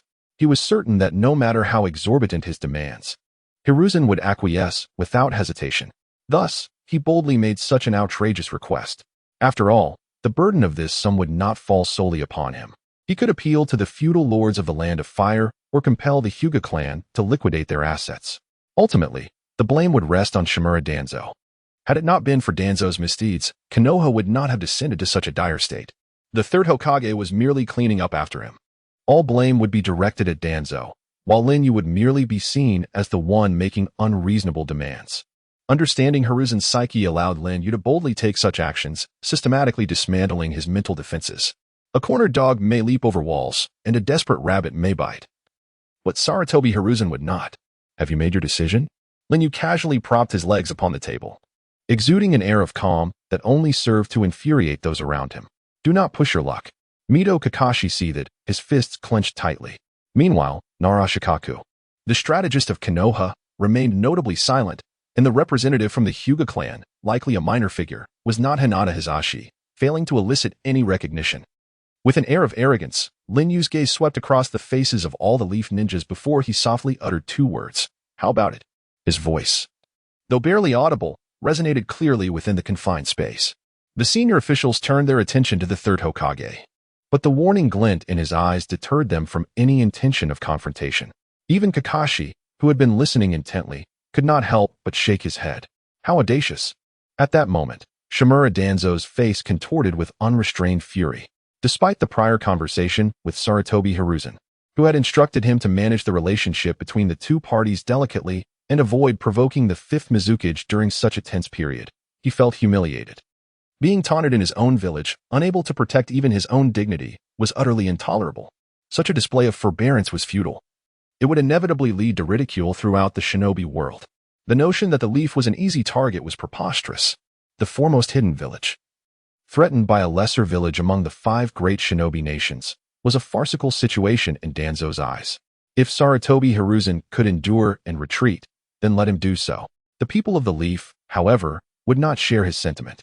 Concentrated chakra surged within him, and all present could feel an overwhelming force gathering. A tempest of fervor erupted, making it nearly impossible to keep one's eyes open. Papers scattered across the table, and even the table began to tremble. Danzo, have you lost your mind? Using vacuum great sphere here. This is an A-rank jutsu. Not only was the technique's destructive potential considerable, but employing it in such a confined environment left no room for evasion. Moreover, those nearby would be caught in its crossfire. A tremendous pressure enveloped everyone, causing their bodies to tremble.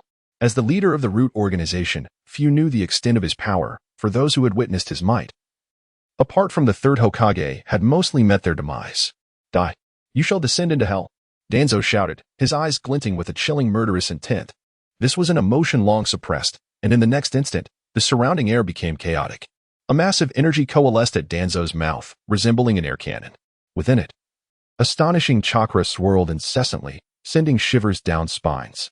Everyone instinctively retreated, pressing against the walls to minimize the impending damage of the jutsu. Despite the fierce winds whipping about, obscuring their vision, they caught sight of Linyu, who remained utterly still. More specifically, his legs rested on the table, seemingly devoid of any desire to move. At such a close range, if struck, he would surely perish or be left incapacitated.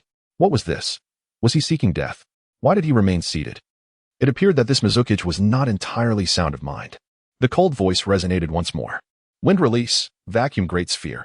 A colossal air rocket cannon suddenly hurtled towards Linyu, its diameter reaching an astonishing 50 meters. After a tumultuous gust, the onlookers found themselves unable to open their eyes. The remarkable chakra erupted from Danzo's mouth, nearly obliterating the wall. That terrifying strike seemed to shake the very foundations. The entire building began to tremble precariously. How about that? Were you not capable? Danzo suddenly broke into a sinister grin. Even the walls of the conference room were reduced to rubble by the vacuum great sphere. Layer upon layer of energy was stripped away, and the entire room appeared on the verge of collapse. A thick cloud of smoke enveloped the area. Countless high-ranking officials wore vacant expressions, their pupils hiding a deep-seated fear. Indeed, an organization capable of commanding such roots was no benign entity. How about it? Linyu replied calmly. Yet, in the next moment, Danzo was utterly flabbergasted, his eyes wide with disbelief as he gazed at Linyu. How? Is this possible? No. You clearly did nothing at all. What kind of sorcery did you employ? Danzo's gaze turned icy. He had evidently struck true. Yet there was no effect. Even his clothing remained unscathed. Did he miss? No, that was not the case. In fact, Danzo had made direct contact. And at such a close range, missing was implausible. Even the wall behind Linyu had collapsed, indicating that the attack should have landed. But why? Danzo could not comprehend. His expression deeply troubled. Only Linyu understood. It was the advantage of wind resistance. Although such a wind release appeared formidable, it posed no threat to him. Thus, he remained still. Even if struck, it mattered little, merely resulting in a fleeting sensation akin to the sting of wind. Sarutobi Asuma was now rendered speechless. What manner of power could withstand Danzo's assault? In the following moment, an even more astonishing event unfolded. Danzo fled. This man, who valued his pride above all, and was the most steadfast of Konoha, had been terrified into retreat.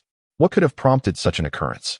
Observing Linyu's demeanor, though irksome, exuded a chilling aura. No one had anticipated that the man who once issued threats, Shimura Danzo, would now flee like a frightened stray dog. Meanwhile, on the streets of Konoha, a frantic man appeared, racing forward while glancing anxiously behind him. His eyes, suddenly bloodshot, were filled with terror. It was utterly horrifying. Cold sweat poured from him, drenching the bandages that wrapped his form. Although Linyu had not moved, an overwhelming dread consumed him, as if his very arms had been violently torn asunder. The same actions, the same sensations. Torn apart, it felt as though his entire being was being shredded. His limbs, skull, and even his organs, including his intestines, were engulfed by an agonizing sensation as if they were being forcibly extracted.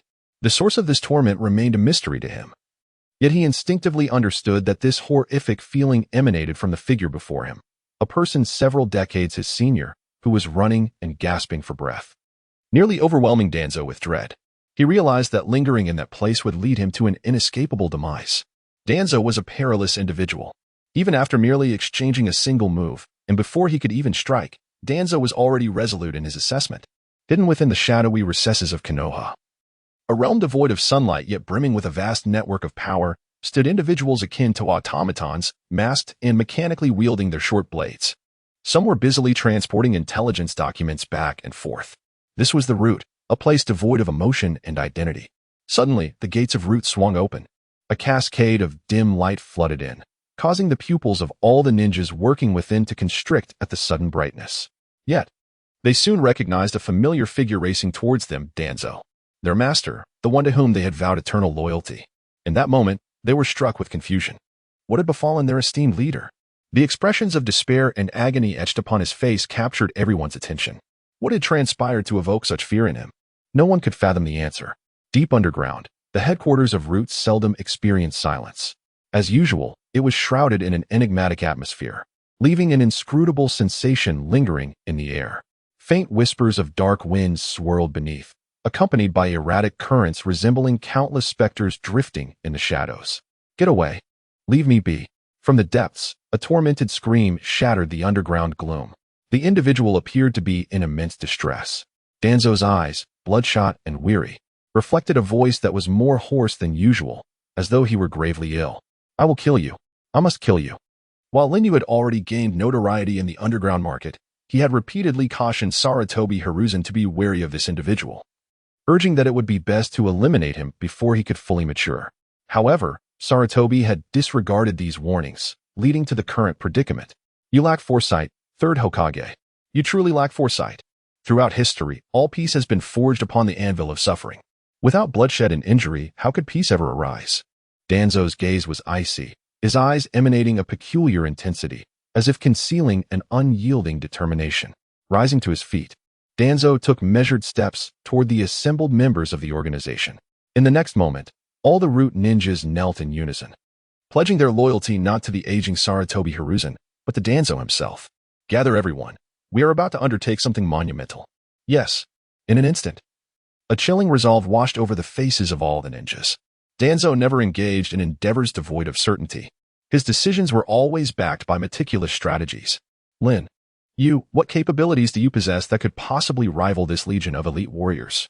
Danzo's voice was gravelly, his mind swirling with countless thoughts. The meeting room was a blur. Everything unfolded too swiftly. Even Sarutobi Hiruzen barely grasped the situation before the figures dashed away. Indeed, when they finally regained their composure, it was evident that Danzo had fled in fear. It was quite the embarrassment. In that moment, when Danzo uttered those audacious words, many perceived him as a true man, even feeling that his will surpass that of Sarutobi Hiruzen's, if only fleetingly. The reason was simple. This man spoke what others dared not utter, standing firm in the defense of Konoha's dignity. Such a warrior deserved to be celebrated. Even if negotiations failed, others would regard him as far more resolute than Sarutobi Hiruzen, someone worthy of admiration. Danzo relished the spotlight today, albeit for a mere 5 seconds, as a genuine man. At that instant, nearly everyone silently aligned themselves with Shimura Danzo, except for the cowardly Sarutobi Hiruzen, who retreated hastily.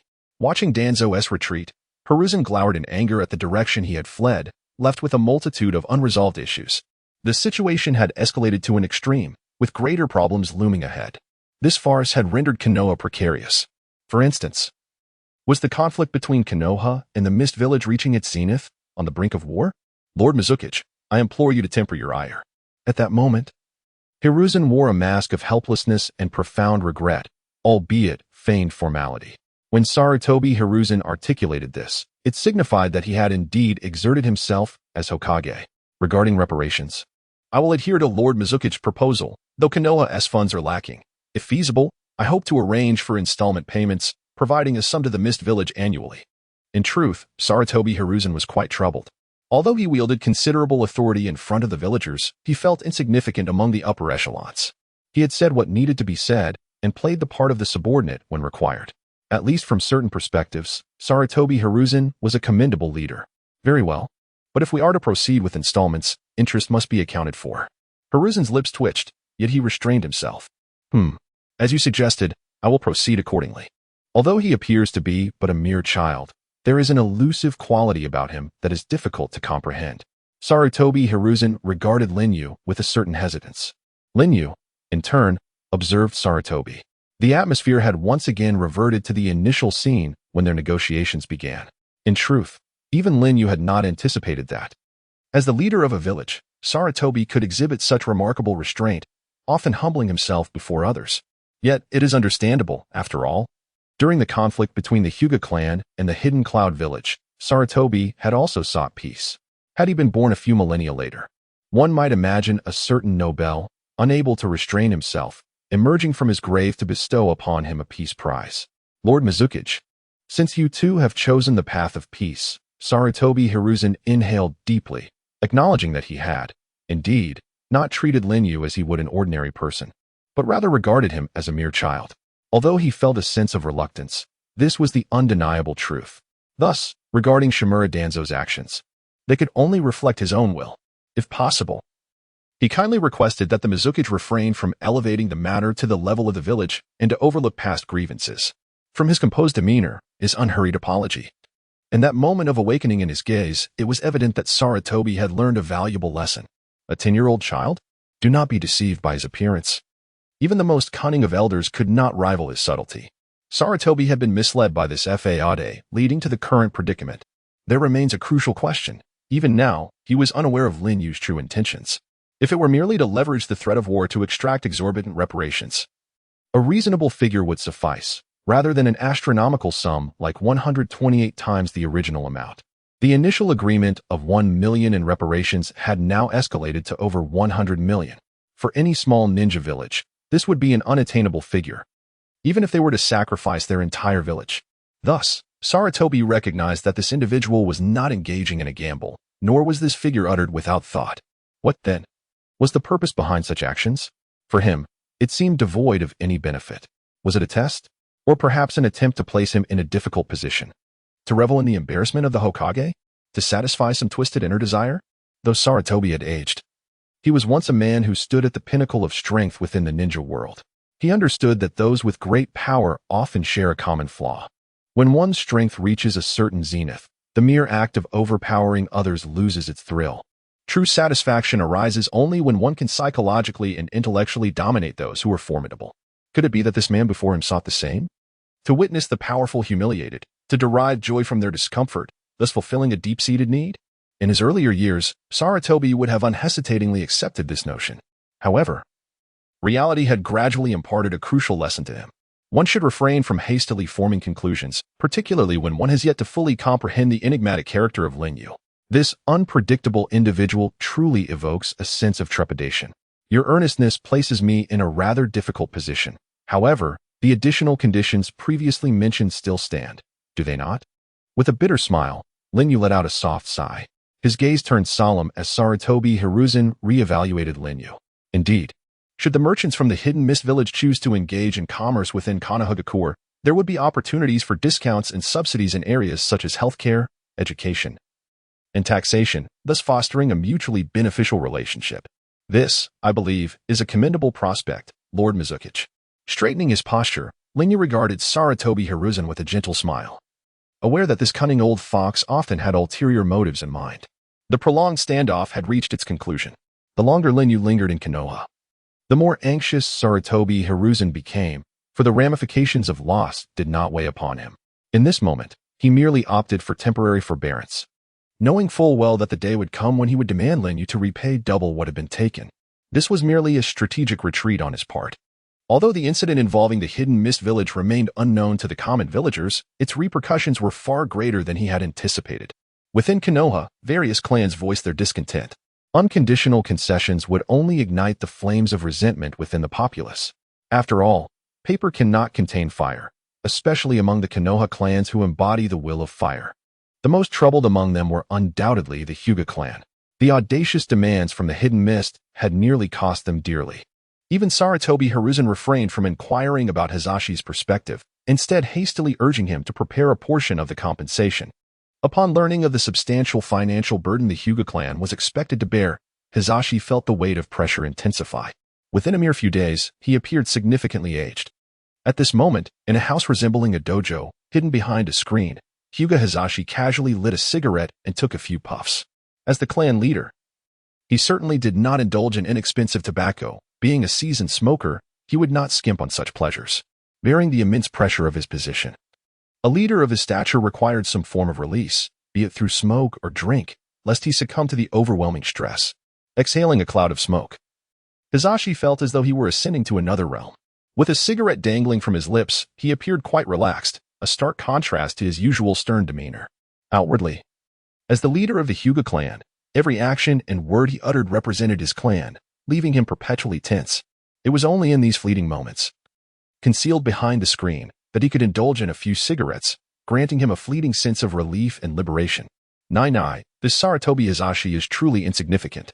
Only when he hides behind the screen can Hinata Hayashi reveal his true self.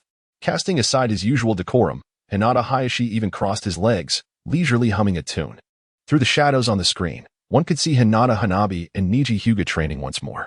Her brother, however, would never show mercy. Each gentle fist struck her body as if she were impervious to pain. At this moment, Hayashi extinguished his cigarette and slowly emerged from behind the screen. That's enough, Niji. Apologies, Lord Clan Head. Stopping his advance, Niji bowed deeply to Hayashi. Niji, this is not your concern. You may withdraw. Watching Niji's retreating figure, Hayashi found himself lost in contemplation. You are indeed just like him, Hisashi. At this moment, Hinata's eyes quivered slightly. Her father's recent words had pushed her to the brink of tears, yet she fought to hold back her emotions. As a member of the main family, even the desire to weep must be concealed beneath the covers, not displayed in public to avoid disgrace. This was a lesson Hayashi had imparted to Hanabi since her childhood. At merely 7 years old, little Hinata bore an immense burden. The pressure she felt was palpable. Hayashi intended to speak to Hanabi but sighed instead, gazing at her with an expression of helplessness. You must be tired as well. Go rest, Hanabi. Father, I can continue training. Little Hinata, who was never adept at expressing herself, mistakenly believed that her father had given up on her, hence denying her the chance to train further. Return, Hanabi. You have already practiced for 10 hours today. Go play outside for a while, or perhaps buy something. Hayashi pulled out a large bill from his wallet and handed it directly to little Hinata. She did not accept it. Instead, she respectfully bowed deeply to Hayashi, her gaze gradually solidifying. Father, have I done something wrong? If there are faults in my behavior, please kindly point them out. I shall correct them. Hayashi shook his head, remaining silent. The conflict between the main and branch families weighed heavily on his heart, as did the question of how to ensure the survival of the Hyuga clan in this harsh world. In reality, society had imposed numerous burdens upon him. He suddenly realized something profound. The adult world is rife with helplessness, yet there is no need to involve a child in such matters. Suddenly, Hayashi's pale eyes widened slightly. He fixed a serious gaze upon Hinata, placing his left hand on her shoulder for the first time in ages, nodding gently at her. Go now, Hanabi. Take a walk to clear your mind, and please bring me a pack of cigarettes. What is a cigarette? Little Hinata curiously inquired, gazing at that innocent face. Momentarily leaving Hyuga Hisashi at a loss for how to explain. Oh, it's like a square box containing slender items within. Clenching his fist, Hisashi's gaze seemed to waver. Given Hinata's tender age, he naturally wished to shield her from any corruption, yet he had no time to procure cigarettes. And the craving had arisen with no recourse. Be good. The rest will be your pocket money. Hisashi leaned down, ensuring no one else was nearby, and whispered into Hinata's ear. Yes, father. However, she pondered, but this item is quite a formidable hidden weapon, isn't it? This marked the first time her father had requested something from Hinata, thus she was filled with enthusiasm. Hisashi presented her with an empty Huazi cigarette box, offering a wry smile. Consider it so, just remember not to make a mistake. The total is 1,280,000. To be repaid over 100 years. Within the clan's domain, in the Great Hall, Sarutobi Hiruzen arrived adorned in the Hokage cloak. This time, his words carried a commanding tone. Rather than seeking to negotiate with Hisashi, he was pressuring Hisashi to expedite the monetary transaction. He even desired the Hyuga clan's ninjas to fill some vacancies in the Umbu. Hisashi, though outwardly calm, was tumultuous within. Were it not for Hiruzen's presence, he would have long since delivered a scathing retort to the elder's lineage. The Hyuga clan lacks funds. Hisashi maintained his composure, his meaning unmistakable before Hiruzen. He was unable to produce the requested sum. At that moment, Hiruzen narrowed his eyes, having anticipated Hisashi's lament of poverty. Did we not come to an agreement earlier? His tone, seemingly amicable, concealed an undercurrent of danger. Hisashi internally scoffed, yet his expression remained unchanged. Apologies, Hokage-sama. I truly have no money left. The previously agreed amount is not this figure. Even if I sold the entire Hyuga clan's assets, it wouldn't suffice. Indeed, I had not considered all aspects. Yet I still hope the Hyuga clan can contribute at least a portion. Taking a deep breath, Hiruzen's gaze suddenly deepened. You had agreed to this beforehand, Hisashi. Why the change of heart now? Or does the Hyuga clan no longer wish to serve Konohagakure with utmost dedication? The topic shifted. I heard that not long ago, the Uchiha clan faced a grievous incident. I wonder if, as the Hyuga clan leader, you have heard of it? Who would have thought that individual would seek to annihilate the entire Uchiha clan? I hope you diligently cultivate your subordinates, ensuring no second Itachi Uchiha emerges. The implication was clear. Contemplate the fate of the Uchiha and refrain from any misguided actions. At this moment, Sarutobi Hiruzen no longer held back. Launching a verbal assault, and threatening Hyuga Hizashi. How audacious! Hizashi scoffed inwardly. Is this the true face of you, Sarutobi Hiruzen, revealed at such a trivial threat? Yet, over the years, he had engaged in such tactics countless times. Leveraging the situation with the Uchiha clan to suppress him was not a novel strategy for Sarutobi. Each time, he felt a sense of helplessness. The third's intentions were clear. If you do not assist me, your fate will mirror that of the Uchiha clan. Thus, Hizashi had no choice but to comply, wearing a forced smile. If the compensation were merely a few 100,000 or even 1,000,000, Hizashi might not have batted an eye, willingly paying to quell the matter. However, this time, the demands exceeded his expectations, straining his limits. Should they declare war? A mere mist ninja? If entrusted to the Hyuga clan, they would swiftly bring him down. Sarutobi's lips twitched. Are you jesting with me? Hizashi, all you need to do is manage a fixed annual expenditure of 1,000,000. Surely, this should not pose a challenge for the Hyuga clan. Why must you make matters difficult for me? Sarutobi was perplexed by Hizashi's newfound defiance. Perhaps the amount requested had far surpassed Hizashi's expectations, leading to his reluctance. Nevertheless, he was confident that, based on his extensive experience, Hizashi would ultimately acquiesce to his demands. He was certain that Hizashi, much like himself, would prioritize the preservation of the Hyuga clan and would eventually agree to the terms. If you help Konoha navigate this crisis, I can arrange several special positions for the Hyuga. Furrowing his brows, Hizashi appeared hesitant. Lord Hokage, the Hyuga truly lacks funds.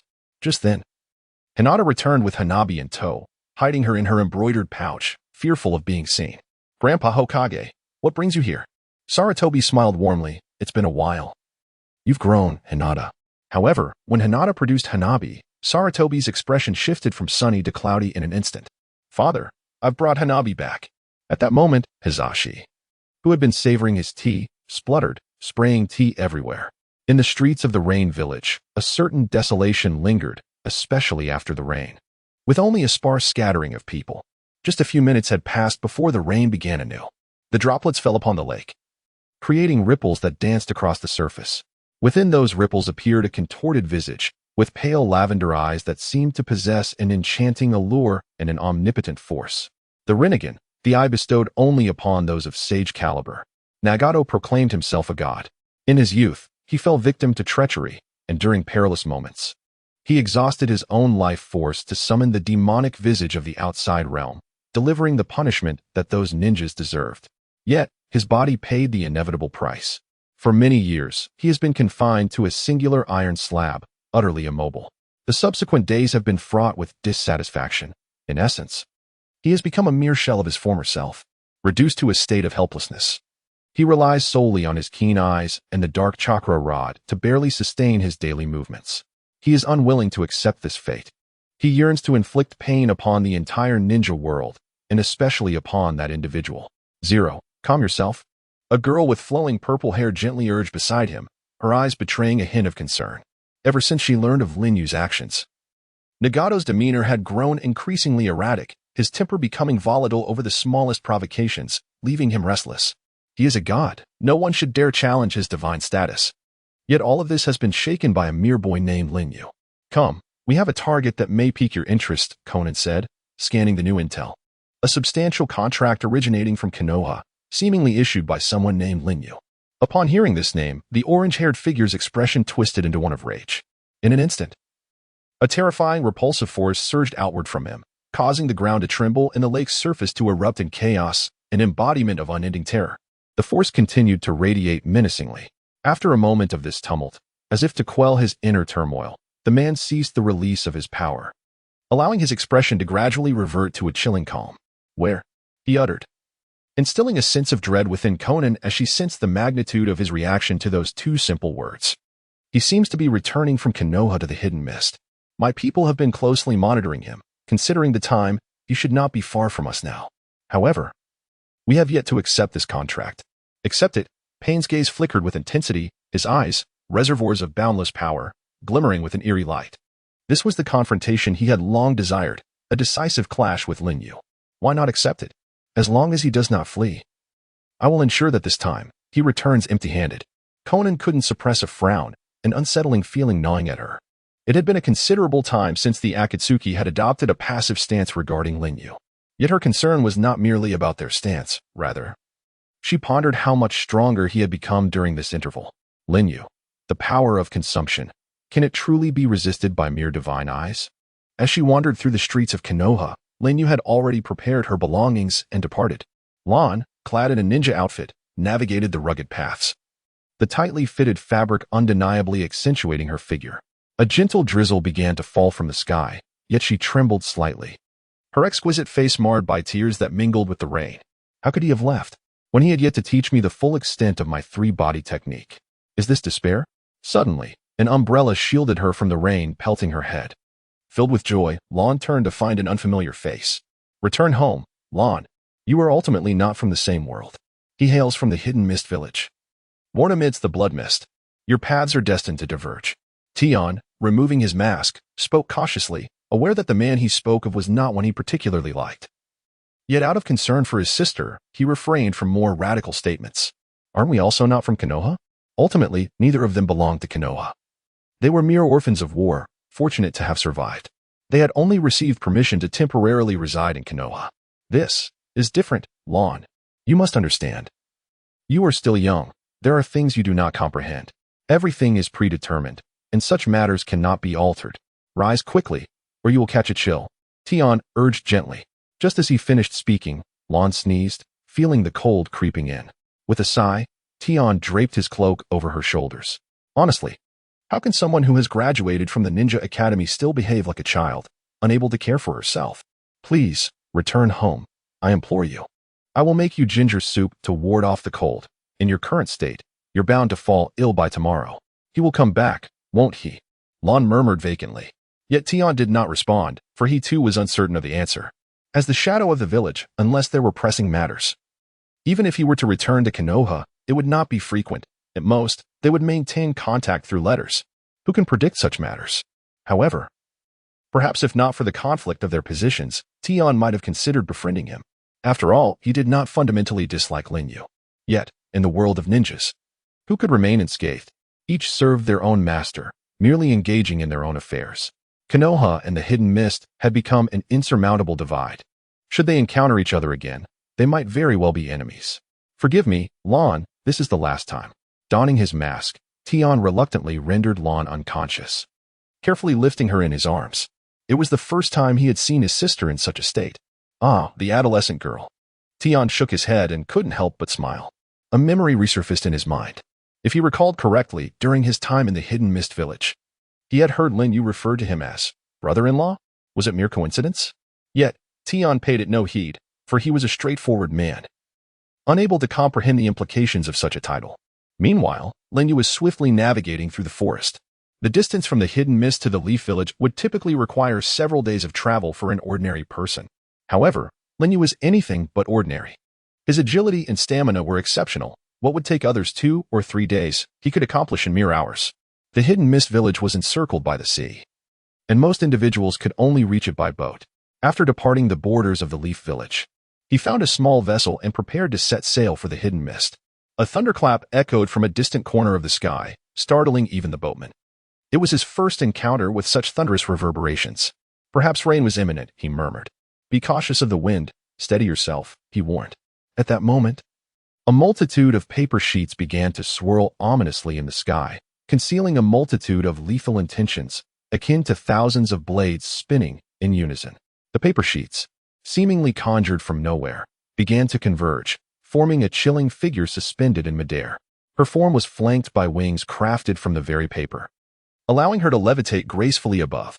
She resembled an angelic presence, Conan, a core member of the Akatsuki organization. Countless sheets of paper perpetually reconfigured around her, unfolding in an eerie display. She exuded a cold beauty, standing motionless in the high altitude as she gazed down at Linyu. This path is blocked, she uttered, her 4 words chilling the air around them, causing the temperature to plummet. Though Linyu did not lift his gaze, the aura emanating from him sent shivers through her. Just how formidable was this man? Would the eyes of the divine be his adversary? Is someone else missing? Why not summon them together? Linyu remarked, fixing his stare on the frigid woman before him. How did you come to know so much about us? Conan squinted, seemingly unable to discern the depths of his understanding. How much do you know about our identities? Before Linyu could respond, A flurry of paper sheets detached from her form, swiftly encircling him. Among them were thousands of explosive tags, ready to obliterate the area with the slightest movement. Why was he privy to this secret? Even within the entirety of the ninja world, none knew of his true identity. Yet, Conan perceived through his gaze that he was acquainted with Pain, and it seemed he possessed profound knowledge of him. With a swift motion, she manipulated the explosive tags, causing them to spin ominously, their terrifying power gradually unfurling. The paper fluttered rapidly in the air. The boatman, sensing the gravity of the situation, discarded his oars and leapt into the sea. He discerned the stakes clearly. To jump and swim back offered a sliver of hope, while remaining on the vessel guaranteed his demise. Silence, playing the part of a master? Yet, in the next instant, Conan resolutely opted to detonate the explosive tags. In an instant, a cataclysmic explosion erupted from the vessel's hull, the force radiating outward without exception. A colossal mushroom cloud ascended, threatening to engulf the very surface of the sea. The sky appeared as if it were ablaze, the surrounding air being violently siphoned away, creating a terrifying vortex upon the ocean's surface. The sheer power of tens of thousands of explosive tags was unimaginable. Even Conan felt a flicker of astonishment. This was her inaugural release, and she had not anticipated such formidable might. Gazing at the ship being consumed and torn apart by flames, she turned her eyes to the water's surface. Perhaps that man had already met his end beneath these vast waves. Yet, why did her brow continue to twitch with unease? An ominous sensation lingered within her. Was it the unnerving simplicity of the encounter that raised her suspicions? Though the explosive tags wielded tremendous power, why did she harbor such feelings? Had he truly perished? Could it be that a man, whom Conan deemed almost divine, had succumbed so easily? Everything had unfolded with unsettling ease, rendering it almost surreal. Just then, Payne's eyes suddenly narrowed, his expression shifting subtly. His figure materialized high above, sporting a spiky orange mane, hovering in the air, his body adorned with segments of black chakra receivers, his renegade eyes brimming with disdain for all existence. With those eyes came the dominion to scorn everything. Had he arrived too late, having just switched to a new body? Was he dead? Conan's gaze flickered as she quietly nodded, only to shake her head moments later. It was not until she observed the sea's surface lying placid that she reaffirmed her nod. Why, oh why, did he not wait for my arrival before striking? Payne erupted into laughter, a chilling sound that echoed with an unsettling power, spreading his mirth throughout the vicinity. Upon realizing that Conan had expended tens of thousands of explosive tags to eliminate him, Payne laughed once more, this time with even greater fervor. A person who could be vanquished by explosive tags was hardly worthy of my effort. It seems we had previously overestimated his existence. That fellow was merely a pawn, eliminated by an explosive tag, truly a worthless being. After shattering the immense burden that weighed upon his heart, Payne felt significantly rejuvenated, as though he had finally attained liberation. Well done. With this menace removed, the path ahead for Akatsuki would become considerably smoother. However, at that moment, Conan gazed at NarutO with a hint of concern. She had never anticipated that Lin Yu's presence would exert such a profound influence on Payne, transforming him into an increasingly unfamiliar entity, almost a stranger to her. Yet, she dared not voice her thoughts. NarutO, in that instant, unleashed an unrestrained repulsive force, relentlessly utilizing this power to strike against the waves. He laughed maniacally, exhibiting a lack of restraint. Yet, suddenly, his expression shifted to one of tension. He seemed to sense an unsettling disturbance, and his countenance changed. At that moment, a terrifying repulsive force surged from the sea, propelling NarutO high into the air. Repulsion. This was the ability inherent to those possessing the Rinnegan. Conan's gaze sharpened. She quickly realized that something was amiss. On the surface of the water, a figure drew her attention anew. "What are you laughing at?" Lin Yu chuckled, and a surge of power erupted from his palm, launching the suspended Payne directly into the clouds. Why? How could he still be alive? Conan stared vacantly at the figure standing at sea level, witnessing a confidence radiating from his visage. However, even if he could survive the inferno of thousands of explosive tags, there remained a critical issue. He possessed no Rinnegan. How could he wield repulsion? How could he send Payne flying? Payne had not managed to block that last attack. Given his reaction speed, it was inconceivable that he could not counter such a move. Could it be that Lin Yu's repulsion surpassed Payne's own? Conan was bewildered, and an icy shiver coursed through her. NarutO no, could Payne truly be a match for such a person? Observing that figure, she felt a surge of anxiety, her heart racing. At that moment, NarutO, having been sent hurtling into the clouds, seemed to awaken from a dream. As he opened his eyes, His heart was filled with astonishment. Repulsion? Cold sweat poured from him. Moreover, this was not mere ordinary repulsion. It was a force that transcended his own. He recognized clearly that although he had employed repulsion to deflect the last attack, his body had still been sent flying. Why was that? Only Pain understood the truth. This repulsion had far surpassed his own capacity.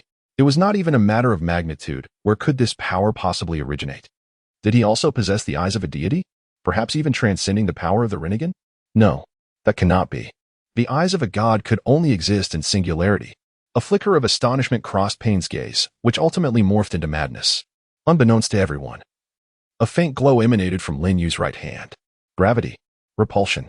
Without the necessity of contact, merely locking eyes with his target allowed him to randomly extract their strength.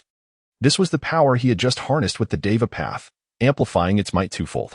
Although he had employed it once before, he was now left with only the force of gravity. The reason for his prolonged wait was to provoke Pain into action. Without a second thought, he surged forward. Lin Yu activated the gravitational force, drawing Conan towards him with an unyielding strength. Despite her instinct to resist, her body was involuntarily pulled in his direction. Gravity. Conan's expression shifted to one of shock, her entire being engulfed in a chilling sensation. This was no ordinary gravitational force. For a fleeting moment, she sensed her very blood threatening to escape through her skin. It was a terrifying force that surpassed even Pain himself. Why? Why did this man wield divine power? Could he also be a god? Conan's heart trembled with disbelief. Her exquisite eyes met Lin Yu's gaze. Not the Rinnegan. She was momentarily stunned. Swiftly, she conjured the surrounding paper into countless sharp blades for her protection. Who are you? Why?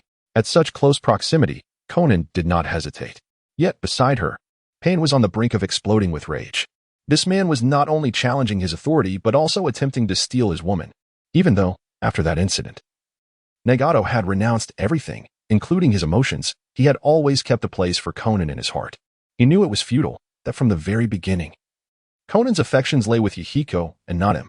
He would not allow anyone to encroach upon this. He vowed to protect everyone, including Conan. At this moment, a terrifying aura emanated from Pain, rippling outward. Even the creatures dwelling in the ocean depths changed color upon sensing this dreadful power. Universal pull. The force of gravity erupted from Pain's hand, yanking Conan back from Lin Yu, separating the two. You do not possess the Rinnegan. Although I do not understand how you are capable of utilizing Shinra Tensei, I believe you will have no opportunity to employ it again. The Deva path of Pain was enraged, unleashing his final potential. Even his own body struggled to sustain his terrifying power, exhibiting an unsettling instability. A fragment of his shell even fell away completely. Are you afraid, Lin Yu? In the depths of existence, that reincarnation, I once again looked down upon everything. Yet, as he had mentioned, in the next moment, Lin Yu's divine hand dimmed, losing its former brilliance, while his skill fell back into cooldown. Although the ability to draw from an opponent's strength and amplify its potency to twice its original might was indeed commendable, Lin Yu couldn't help but grumble that the skill was somewhat limited, wishing for either increased usage or a longer duration. With a sigh, he remarked, "Answer me." Seeing Lin Yu's nonchalant demeanor, Pain's eyes widened in disbelief as he bellowed loudly, feeling completely disregarded. The echoes of his voice reached the hidden mist as well. What? Is that? A person? From the observation tower, a group of Jonin from the hidden mist village gazed through their telescopes, transfixed by the figure soaring into the sky. Majestic, austere, it descended upon the world like a deity. Their pupils constricted in unison. That eye. How could that person possess such an eye? That eye was a tangible reality. How could someone hover in the air without any assistance? A god? Could he truly be a god? Simultaneously, the terrifying aura emanating from him was palpable even from several kilometers away. In an instant, all the hidden mist villagers who beheld the figure in the sky felt a chilling sensation prickling at their scalps. Although they could not discern much detail, they could vaguely surmise from the divine silhouette hovering above the sea that a confrontation was underway. Was there truly someone capable of standing against a god? The thought was utterly terrifying. Who could possibly challenge one endowed with such eyes? One claimed to be a deity, while the other was a man favored by the divine. Only by experiencing pain can one truly comprehend peace. It is through the cycle of suffering that tranquility is born. Lin Yu merely gestured dismissively at Pain, who floated in the air. Enough of the chatter. In a moment unnoticed by Pain, a flicker of crimson light shone in Lin Yu's eyes. Chakra surged within him, transforming him as if he had become an entirely different being. What have you done? The heavenly path Pain was drenched in sweat, acutely aware of this subtle shift. While the average person might overlook it, he, with his reincarnation eye, possessed the ability to perceive all, even the minutest of changes.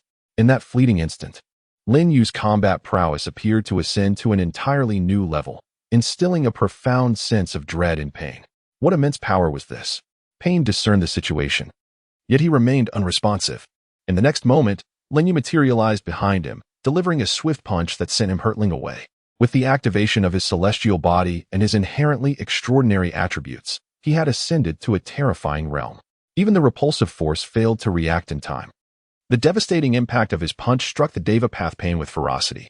Strangely, despite his supposed ability to sever all connections, he found himself utterly incapable of withstanding even such a mundane strike from Lin Yu.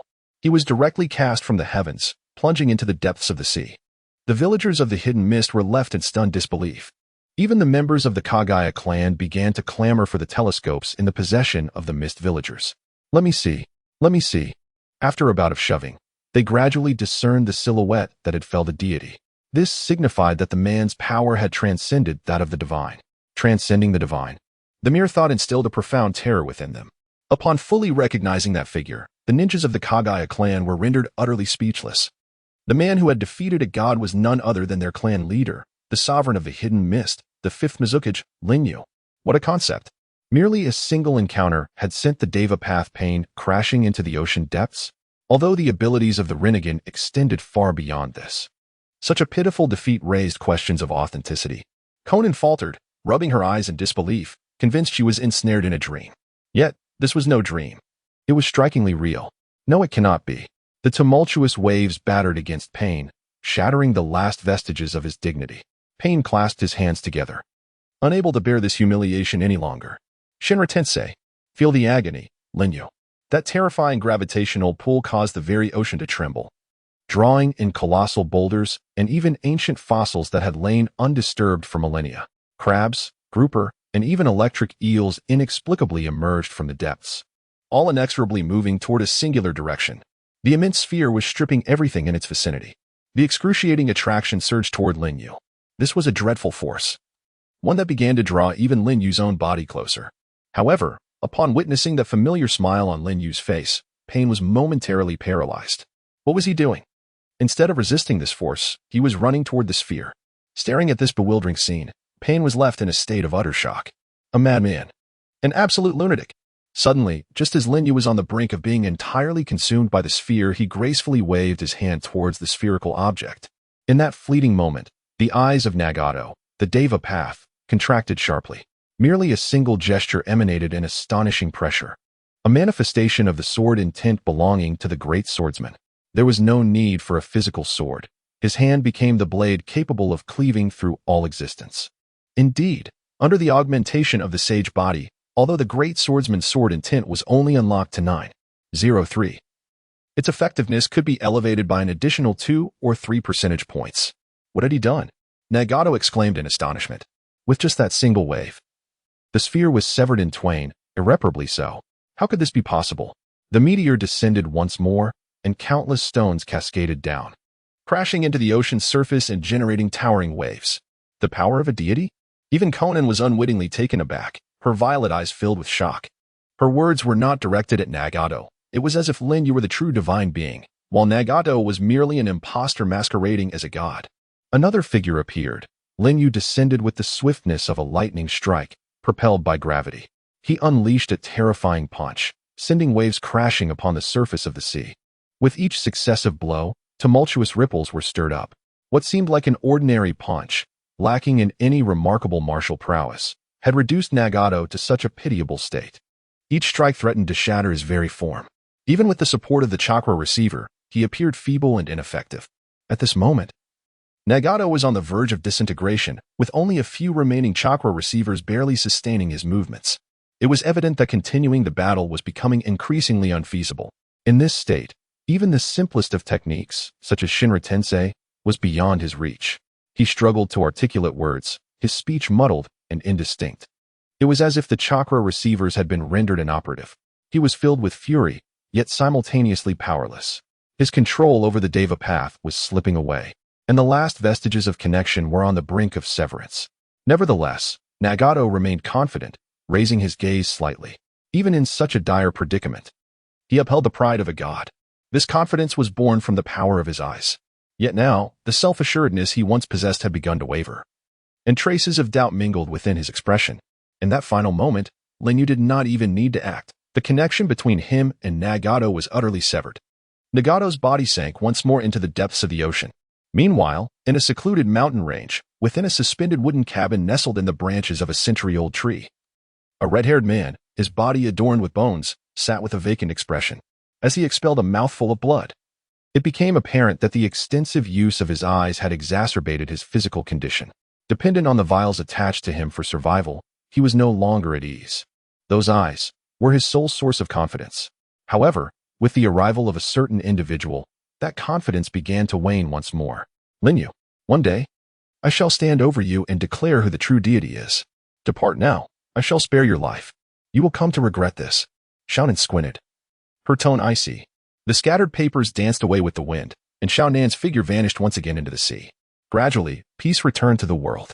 Linyu stood upon the waves, a faint crimson light flickering in his gaze, a distinctive mark of the sage body's activation and deactivation. The next activation would not occur for another 30 days. Each of his skills possessed its own superiority. Just moments ago, Pain's body had been utterly obliterated by Linyu, undoubtedly inflicting considerable damage upon his true form. Yet, the Earth explosion star, although severed in two by Linyu, inadvertently accumulated into an island upon the sea. It must be said that the sage body's fatigue increased with usage. As time passed, Linyu felt as though he were being hollowed out, and a profound weariness suddenly enveloped him. After enhancing his strength, the drawbacks of utilizing the sage body became increasingly evident. He had never felt such exhaustion before, even struggling to maintain his balance upon the water's surface. After the battle, as Linyu regained his composure, he noticed a pair of eyes fixated upon him. As if sensing his gaze, the masked Uchiha Obito couldn't help but glance back. A chilling sensation washing over him, yet he became increasingly cautious. It was evident he had witnessed everything that transpired. Observing Linyu, he felt an unsettling terror. The latter appeared scarcely fatigued. Human strength has its limits. Yet Linyu exuded a presence that suggested he could shatter those confines at any moment. What could possibly account for such formidable power? Once more, a vortex unfurled. This time, Uchiha Obito appeared before Linyu without hesitation. It seemed he had forgotten Linyu's previous words, approaching now with a resolve to meet his demise. At this moment, Nagato lay defeated. Uchiha Obito understood that he had sustained grave injuries. Even if he managed to survive for the time being, he would not last long before succumbing. Moreover, the planned collection of tailed beasts had yet to commence. Alone, he could not accomplish the forthcoming tasks. Let us make a deal, Lord Linyu. I require your strength. At this very moment, Linyu stood upon the ocean, observing this individual. Chakra enveloped his feet, allowing him to walk upon the water's surface. Uchiha Obito. Was he plotting something? A chill lingered in Linyu's eyes. Possessing memories of a past life, he recognized Obito as merely a pitiable pawn exploited by Kagaya, with the true masterminds being Uchiha Madara and Zetsu. Are you asking me to help you gather the tailed beasts? Linyu replied coldly. Nothing escapes the perceptive and formidable Lord Linyu. Although Obito appeared to smile cheerfully, it was merely a fade, concealing the tremors of fear within him. This individual possessed an unparalleled strength, and he seemed to discern even the intricacies of Obito's forthcoming plans. Was it accurate to say he had an extensive network of information? It felt more akin to possessing a rare ability to see into the future. Could it be an exceptionally rare bloodline limit? Obito scrutinized Linyu once more, his face pale as he muttered inwardly. However, aside from the faint glimmer in Linyu's eyes, Obito found nothing particularly unusual. If Lord Linyu could assist me in gathering the tailed beasts, then as a reward, I would bestow upon you an Eye of the Sage. Imbued with immense power, the Rinnegan. Do you not desire to possess it? Not at all. The response was swift and succinct, leaving Obito in a state of dismay. Indeed, not everyone yearned for the Sage's Eye, especially in the presence of absolute power, where even those who surpassed deities lost their longing for such abilities. In the face of overwhelming strength, all embellishments appeared trivial and devoid of value. I advise you to abandon any thoughts regarding the tailed beasts, unless you wish to vanish completely from this world. Otherwise, heed my words. The fourth great ninja war arose from such desires. This was precisely why Linyu exerted himself to rescue the Uchiha clan from the depths of despair. Had he aligned himself with Obito from the start, he would never have saved the Uchiha clan.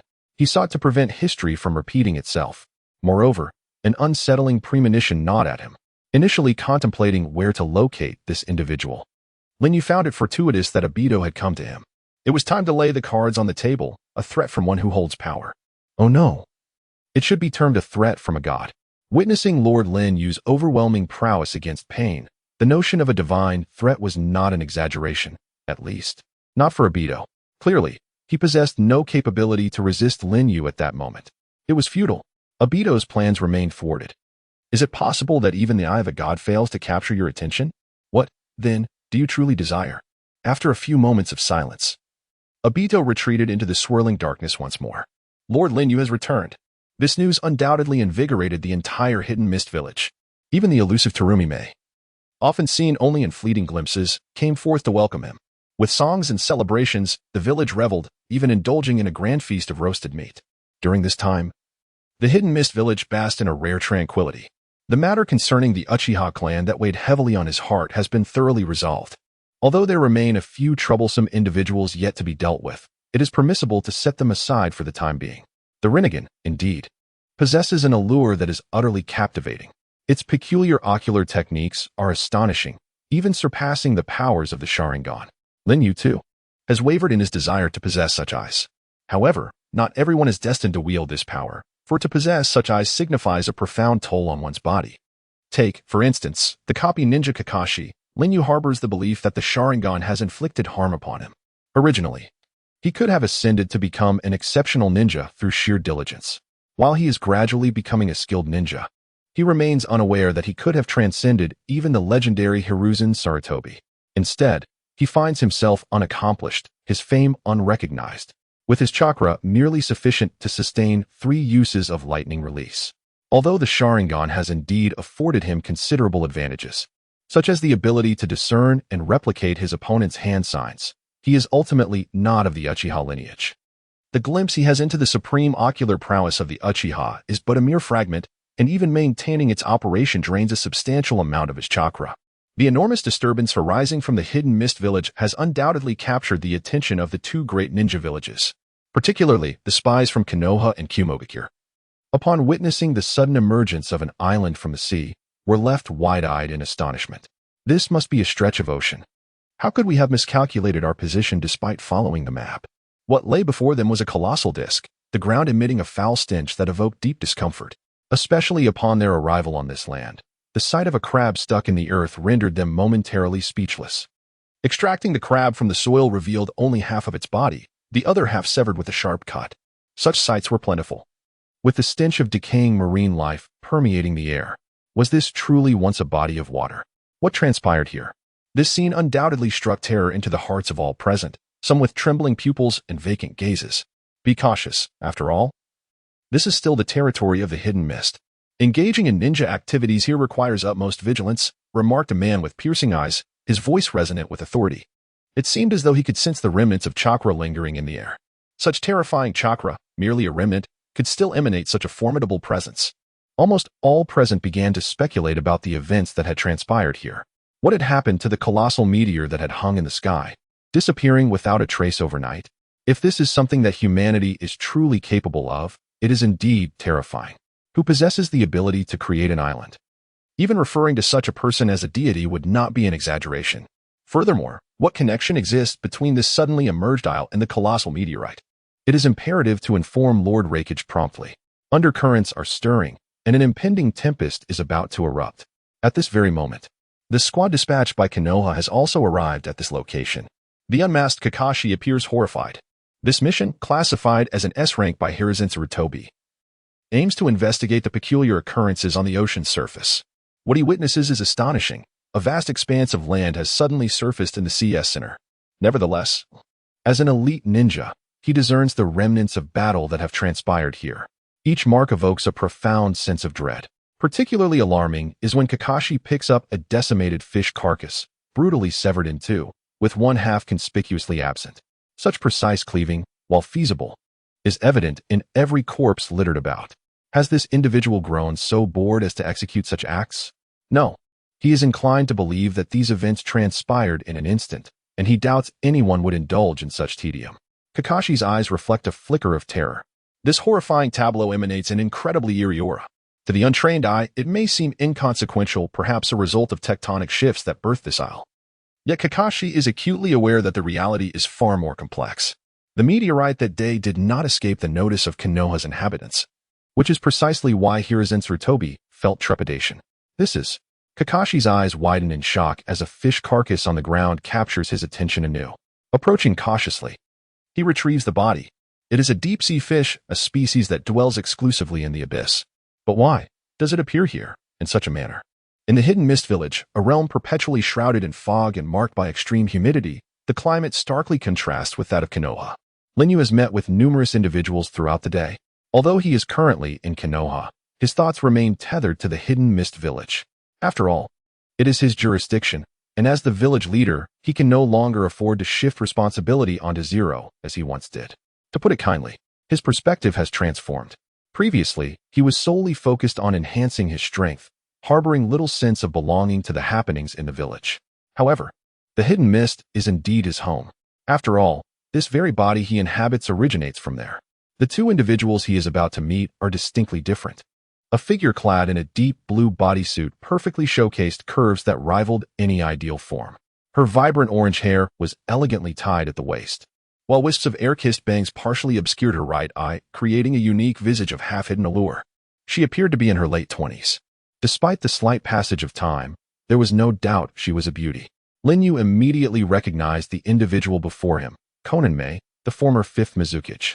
Indeed, had it not been for his intervention, she, as a bloodline limit ninja from the Hidden Mist Village, would have already incited a rebellion, rallying a group of mist ninjas capable of challenging the likes of Yukura. Beside her stood a middle-aged man, exuding an aura of profound wisdom, possessing 2 bloodline limits. It was undeniable that Konan-mei was a prodigious ninja, second only to Linyu in her potential to succeed the role of Mizukage. For years, she had been in a state of heightened tension, resisting Yukura's tyrannical reign of blood mist. It could be said that this moment was the most relaxed she had felt in a long time. As for whether she would ascend to the position of Mizukage, she cared little. Having someone to shoulder the burdens for her was quite agreeable. However, the individual next to her held a different perspective.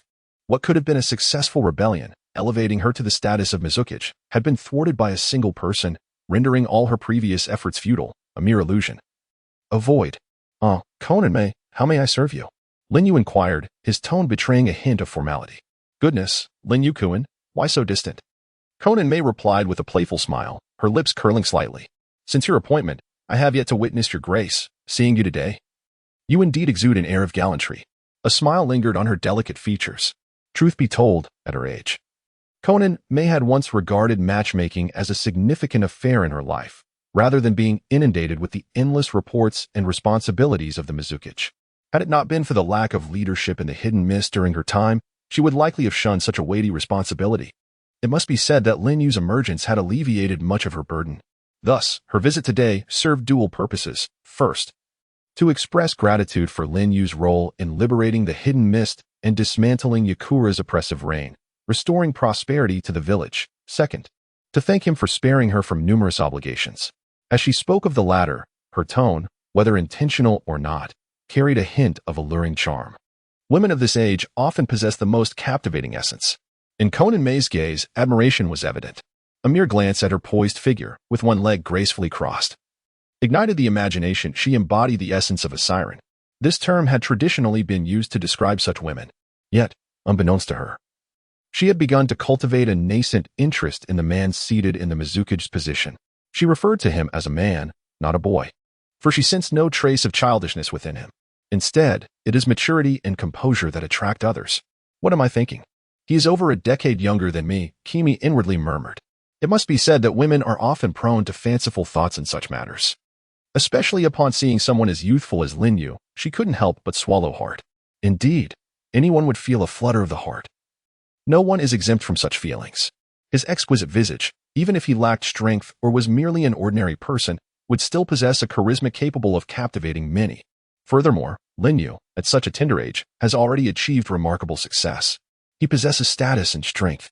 Undoubtedly, a man like him would thrive in any setting. After just one meeting, Kimi had already fallen under his spell, even entertaining thoughts of returning home with him without a second thought. All right, enough of this infatuation. Let us discuss serious matters, a middle-aged man with an eye patch murmured thoughtfully from behind. Aoi, Kimi's trusted confidant. Once notorious enough to be placed on the infamous bingo book of Konoha. Beneath his right eye, although his demeanor appeared enigmatic, Linyu recognized through his past memories that it was the Byakugan he had acquired from the Hyuga clan during the Third Shinobi World War. At that moment, the veins beneath the mask began to swell, indicating his intention to utilize the Byakugan. No, it should be said that he had already activated it. Linyu cast a fleeting glance, his expression indifferent. Out of respect for Kimi, he chose not to take it too seriously. However, in that instant, Aoi stepped back several paces, even stumbling to the ground, his eyes filled with terror. His mouth hung agape, as if he had witnessed something horrific. What on earth is happening? Kimi immediately rose from her seat, noticing the prominent veins on Aoi's face, and she seemed to grasp the situation, though she refrained from voicing her thoughts. How could such a thing occur? Such perfect meridians, unobstructed throughout his entire being. Aoi wrestled with his thoughts. Initially, after consuming the cleansing potion, the impurities within Linyu's body had been thoroughly eliminated, resulting in an unparalleled openness of his meridians. To the eyes of an ordinary person, this was indeed a most extraordinary phenomenon. His Byakugan undeniably offered clarity, with insight surpassing even that of the Sharingan. Yes, it cannot be mistaken. Aoi's fear stemmed from the realization that he had witnessed perfect meridians, a sight he had not encountered in decades. What does this imply? It suggests that individuals of such caliber typically cultivate at a pace significantly faster than others. Commonly, individuals exhibit several, if not dozens, of blockages within their systems. Even Kimi, with her dual bloodline limits, had previously glimpsed only a few blockages at most. Originally, one believed that Kazuki Mei was a source of terror. Yet now it seems unequivocally that the true horror lies before him.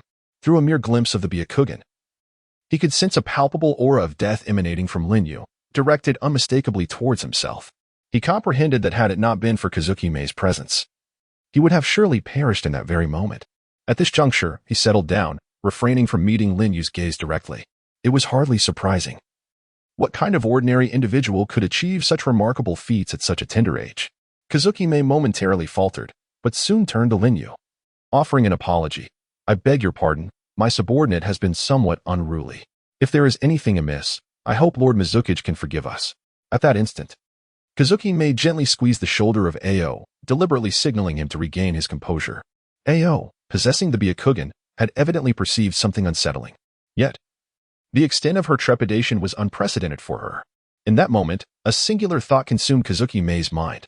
This person is extraordinarily powerful, so formidable that even the entirety of the Hidden Mist Village might not stand a chance against him. A being of such strength would surely not be content to remain confined within the village. He must harbor grander ambitions. Though Ao remained silent, he too was struck by the same realization. Indeed, this was power beyond comprehension. Before Kazuki Mei could utter a word, Linyu spoke first. Kazuki Mei? His voice broke through her reverie, drawing her attention. She broke into a cold sweat. Was Lord Mizukage about to reprimand her for this incident? With a grave expression, Kazuki Mei replied, Yes, Lord Mizukage, what commands do you have? Upon observing Linyu's composed demeanor, she felt a wave of relief wash over her. Moments later, a smile graced her lips. Do not stand on ceremony. Simply call me Linyu, as you would the others. We are of similar age, so it is best we address one another by our names. Please assist me in managing the village. Externally, I shall be known as Mizukage, while internally, you shall also be referred to as Mizukage. Linyu's calm words, infused with a hint of warmth, made it difficult for anyone to harbor feelings of animosity towards him. Particularly when he mentioned their comparable ages, Kazuki Mei nearly beamed with delight. In truth, she felt a surge of joy, for Lord Mizukage had undoubtedly just rendered her younger. Yet, this very compliment heightened her vigilance. Even a seemingly innocuous remark could carry an undercurrent of danger. However, could she relinquish something that was now within her grasp? Kazuki Mei was uncertain whether Linyu spoke with genuine sincerity or if it was merely a casual probe. This double-edged sword, while intoxicatingly pleasant, also compelled her to remain acutely aware of the precarious situation she found herself in. If one were to err, it would undoubtedly inflict a devastating blow upon oneself. Lord Linyu is still as sweet-tongued as ever. With such charm, I imagine many young ladies must be fond of you, Ko Mei Ming remarked with a soft chuckle. To conquer without battle and effortlessly seize control of a ninja village is indeed remarkable. At that moment, Ko Mei Ming found herself at a loss for words in response to Linyu. This unfamiliar ally, whom she had only just met, was suggesting she relinquish the village she had painstakingly built. To her, it felt more like a test than an offer. Certainly, given her talents, elevating the hidden mist to new heights would not pose a challenge for Koumei, although she had no desire to succeed the role of Mizukichi. She felt compelled to step forward due to the absence of suitable candidates in the village. Perhaps Lord Lin Yu would be a better fit for the position of Mizukichi. After all, I am merely a woman, unworthy of such a prestigious role. Qing raised an eyebrow slightly, sensing the weighty desire for survival emanating from Koumei. He concurred, stating, Lady Koumei is unsuitable for managing the village. Unlike Lord Lin Yu, she does not possess such formidable strength, making it even more difficult to command respect. I implore you, Lord Lin Yu, to consider other options. In response, Lin Yu seemed to perceive everything clearly. He merely smiled and said, Did I not mention that we may address each other by our names? There is no need for such formality. I have been away from the village for quite some time, and I fear that leaving everything to zero may overburden her. Since you have come to find me today, let us converse openly. Lin Yu's admiration for Koumei was genuine. Even during the time of the 5th Mizukichi, although he resided in Konoha, he often heard tales of her exploits. It was indeed this remarkable woman who, against all odds, rescued the Hidden Mist from dire straits. Despite being a nation situated upon the sea, the Hidden Mist held significant advantages, being easy to defend yet difficult to attack. However, under the oppressive rule of the Blood Mist, and with the need to combat insurgents, the toll taken on the already sparse population of the Hidden Mist village compounded their struggles. Even though they could fend off surprise attacks from enemy ninjas, their endurance was not destined to last long. Thus, Lin Yu harbored great respect for Koumei. Despite her seemingly ordinary strength at the level of a shadow, her capabilities were remarkable enough to earn his admiration. It would indeed be a grave loss if he were to let such a talent slip away. Do not worry. I'm not intentionally testing you, Lin Yu said, perhaps sensing their thoughts, a faint smile gracing his lips. I merely wish for you to manage the village, as I do not yet trust others. With that, Lin Yu glanced at the clock on the wall and remarked indifferently, Well then, it is time for dinner.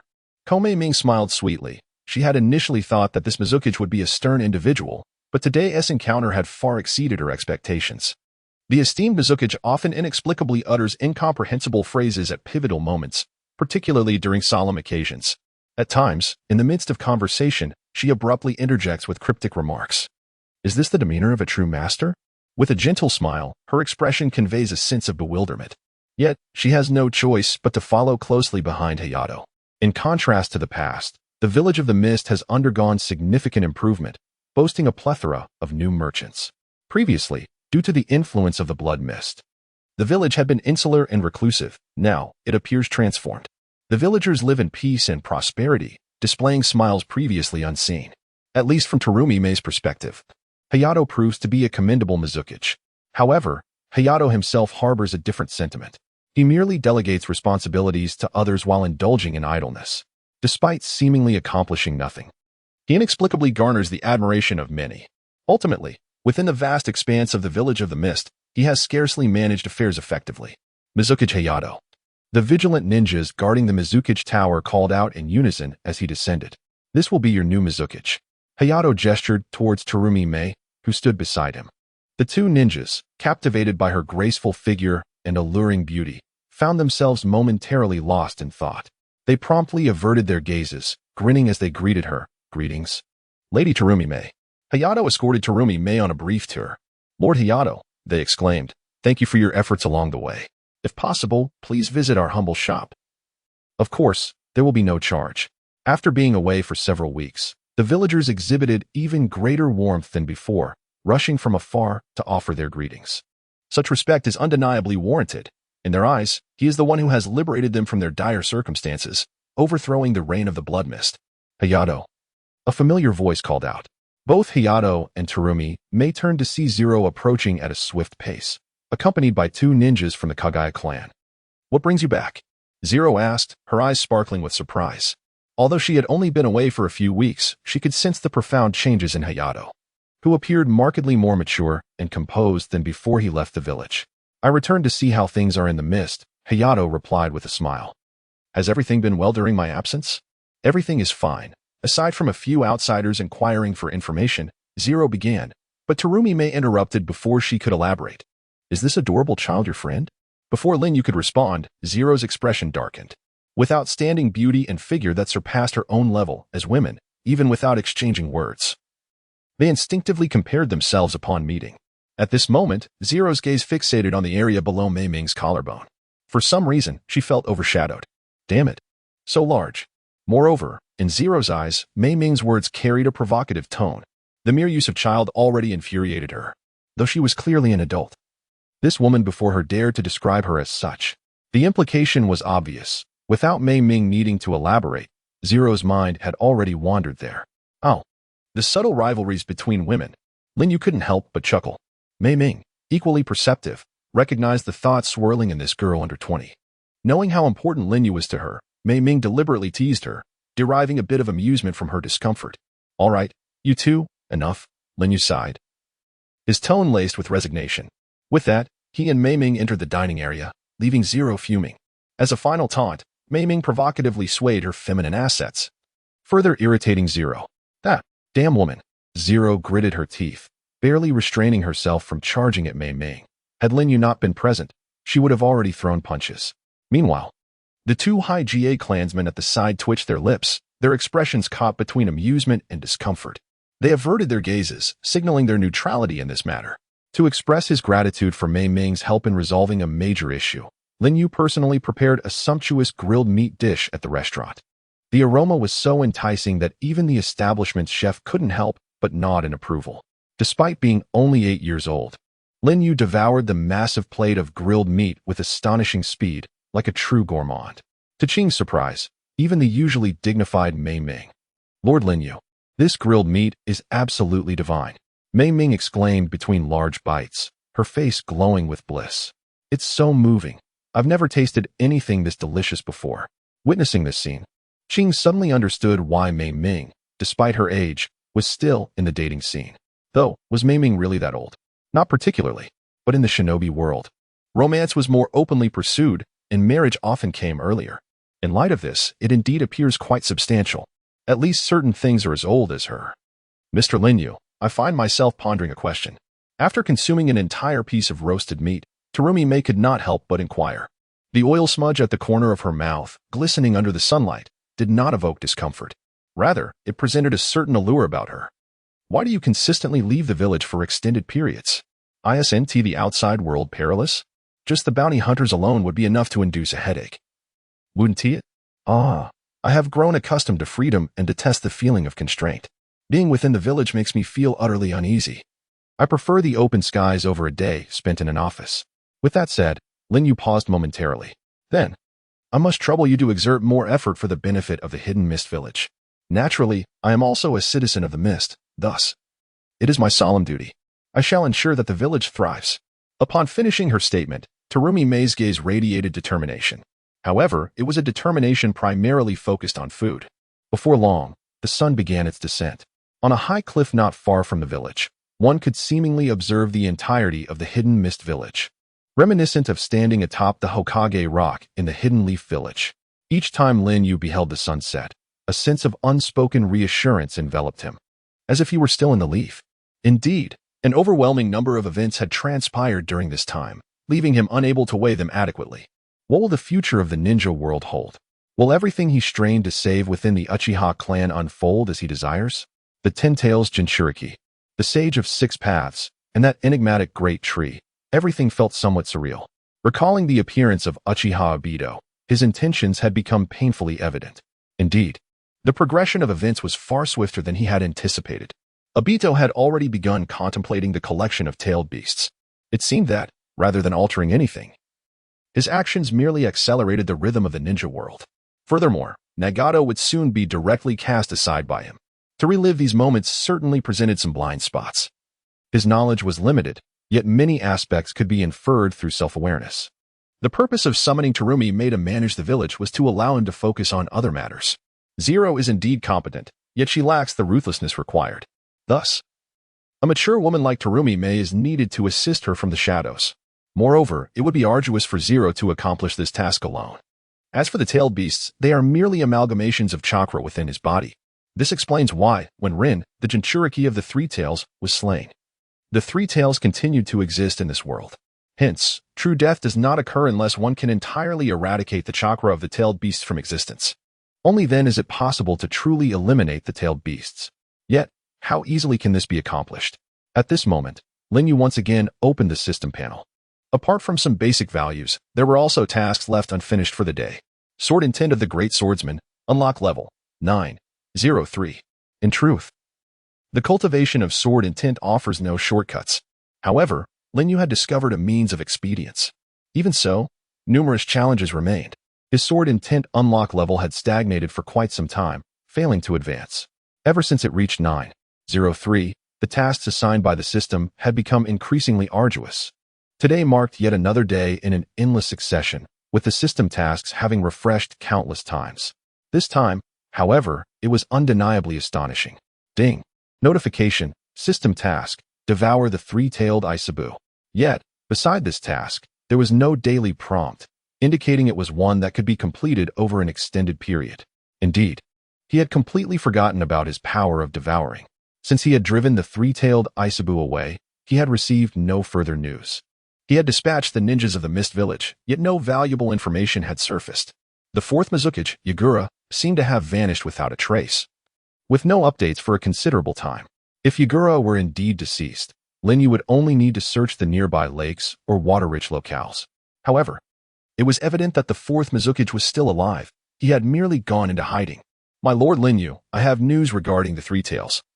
A subordinate clad in uniform approached respectfully. Extinguishing his cigarette, Linyu straightened up abruptly. Just in time. How could this be in Danzo's hands? Nonetheless, you have done well. Continue to keep a close watch on the Three Tails, ensuring no mistakes occur. The ninja, receiving praise, bowed slowly before vanishing from sight. Perched upon the high cliffs, Linyu found himself grappling with a newfound habit of smoking, a vice he had previously shunned. Perhaps the multitude of recent events had rendered him somewhat agitated. Meanwhile, in the Mist Village, a heavy atmosphere enveloped the town. Following the establishment of the harbor, increasing numbers of individuals found solutions to their employment dilemmas. At the very least, sustaining oneself was no longer an issue. The villagers along the coast of Mist were continuously casting their nets. Though their toil was arduous, their faces bore expressions of contentment. It was a scene of peace and prosperity. Undoubtedly, following the end of the Blood Mist regime, the Mist Village had been progressing in a positive direction. The villagers recognized these efforts, and naturally, the credit fell upon their Mizuki. As he walked through the streets, he soon discovered a tavern. Unlike others, the taverns in Mist Village were purely places for drinking, devoid of any chaotic services. This place primarily serves as a gathering spot for outsiders, with very few locals from the hidden mist venturing here. The atmosphere is rife with unscrupulous merchants and individuals distributing cards, even those engaged in covert operations. Indeed, the majority of the patrons here are rather unremarkable, and it is rare to find any elite ninja wandering about. However, at this moment, a cacophony of footsteps resonated from outside the tavern. The newcomers were clad in the distinctive attire of ninjas, adorned with the emblem of the Hidden Mist. To everyone else's astonishment, they were indeed ninjas from the Hidden Mist. Bang! Just as the crowd was engulfed in confusion, the tavern door was violently thrust open. The intruders surged in, instantly plunging the establishment into chaos. All merchants instinctively withdrew their gazes, fearing involvement. It was always like this, a band of freeloaders. Shoo! Keep it down. Those are ninjas from the Hidden Mist. They might just take your head off, whispers echoed incessantly, with some patrons utterly bewildered by the unfolding events. Lord Yamada, as per your instructions, we have prepared the finest wines for you. We hope you find them to your liking. A figure approached with utmost reverence. Excellent, tavern owner. Upon my return, I shall surely inform Lord Mizuki, so your tavern may enjoy reduced taxes. The corpulent man strode boldly into the tavern, followed closely by his underlings. Thank you for your kind words, my lord. I have arranged a splendid feast to accompany the exquisite wines. I hope you will do me the honor of your presence. The tavern owner bowed and curtsied respectfully. Very well. Bring forth the finest food and drink. The ninja, puffing on a cigar, cast a menacing glance around the room, his attention drawn to Linyu. He made it clear that matters were far from simple. Indeed, the ninjas who had barged in began interrogating the patrons about their personal information, occupational status, and reasons for being in the Hidden Mist. Ultimately, those who had something to hide found themselves extorted for a sum of money. Given Yamada's influence, most complied. Soon, it was Linyu's turn. Yamada, cigar in hand but unlit, exuded an air of arrogance. "Where do you hail from?" he demanded loudly. "Konoha," Linyu replied without hesitation, his honesty igniting Yamada's excitement to a fever pitch, nearly causing him to drop his cigar. "What? You are from Konoha? This raises suspicions about your identity. Detain him and take him back. Let Lord Mizuki interrogate him thoroughly." The surrounding figures sprang into action, encircling Linyu. "This is bad. That man is doomed. Look at his shoulder. It bears the insignia of A.J. Nin. A.J. Nin's insignia? So, this individual must be quite formidable. Not only is he formidable, but a jonin typically signifies the pinnacle of a village's prowess. Yet, behold him, so remarkably youthful, and already a jonin." The patrons of the tavern suddenly shifted in demeanor, astonished to discover that this audacious individual was, in fact, a genuine ninja, and moreover, a jonin. "However, should you be willing to part with some coin, perhaps I might consider your status as a first-time offender." Linyu's dual pupils gleamed with a hint of coldness, a subtle smile playing upon his lips, as if he found the situation rather amusing. He then inquired, "On what grounds?" "Simply because I am a jonin of Kirigakure." "Do you wish to make an enemy of Kirigakure and even the Mizukage?" Yamada attempted to intimidate Linyu. Yet, his scheme faltered. Linyu remained unfazed, a calm smile adorning his face. "That lad is doomed, having provoked a jonin.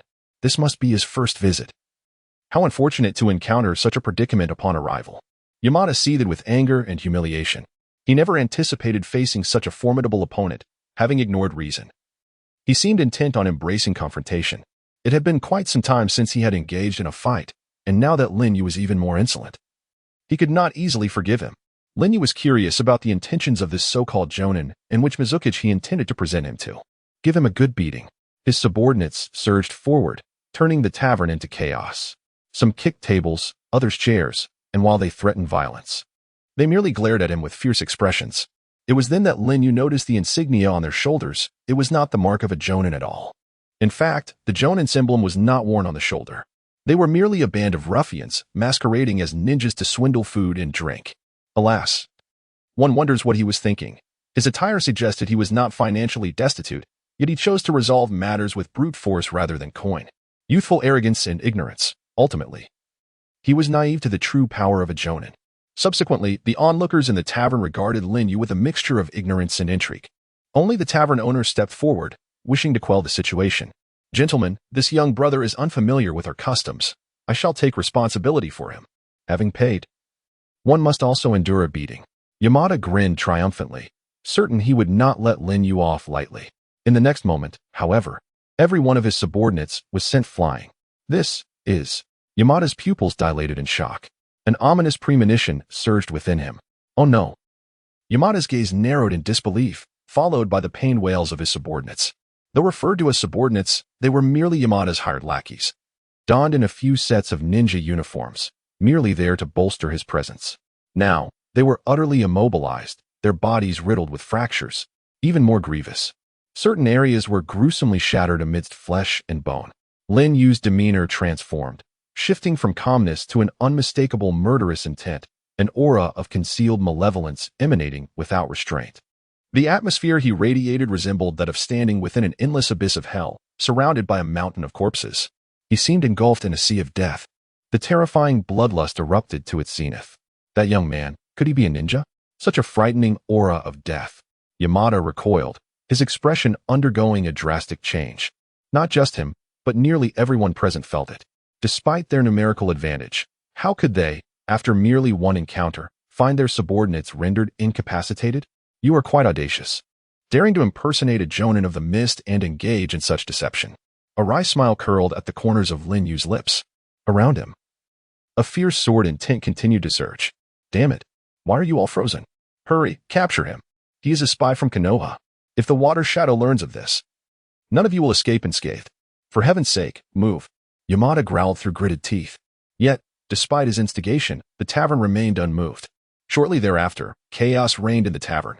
Yamada, in despair, knelt on the ground. Despite trembling like a dog, the fear within him was unmistakable. No.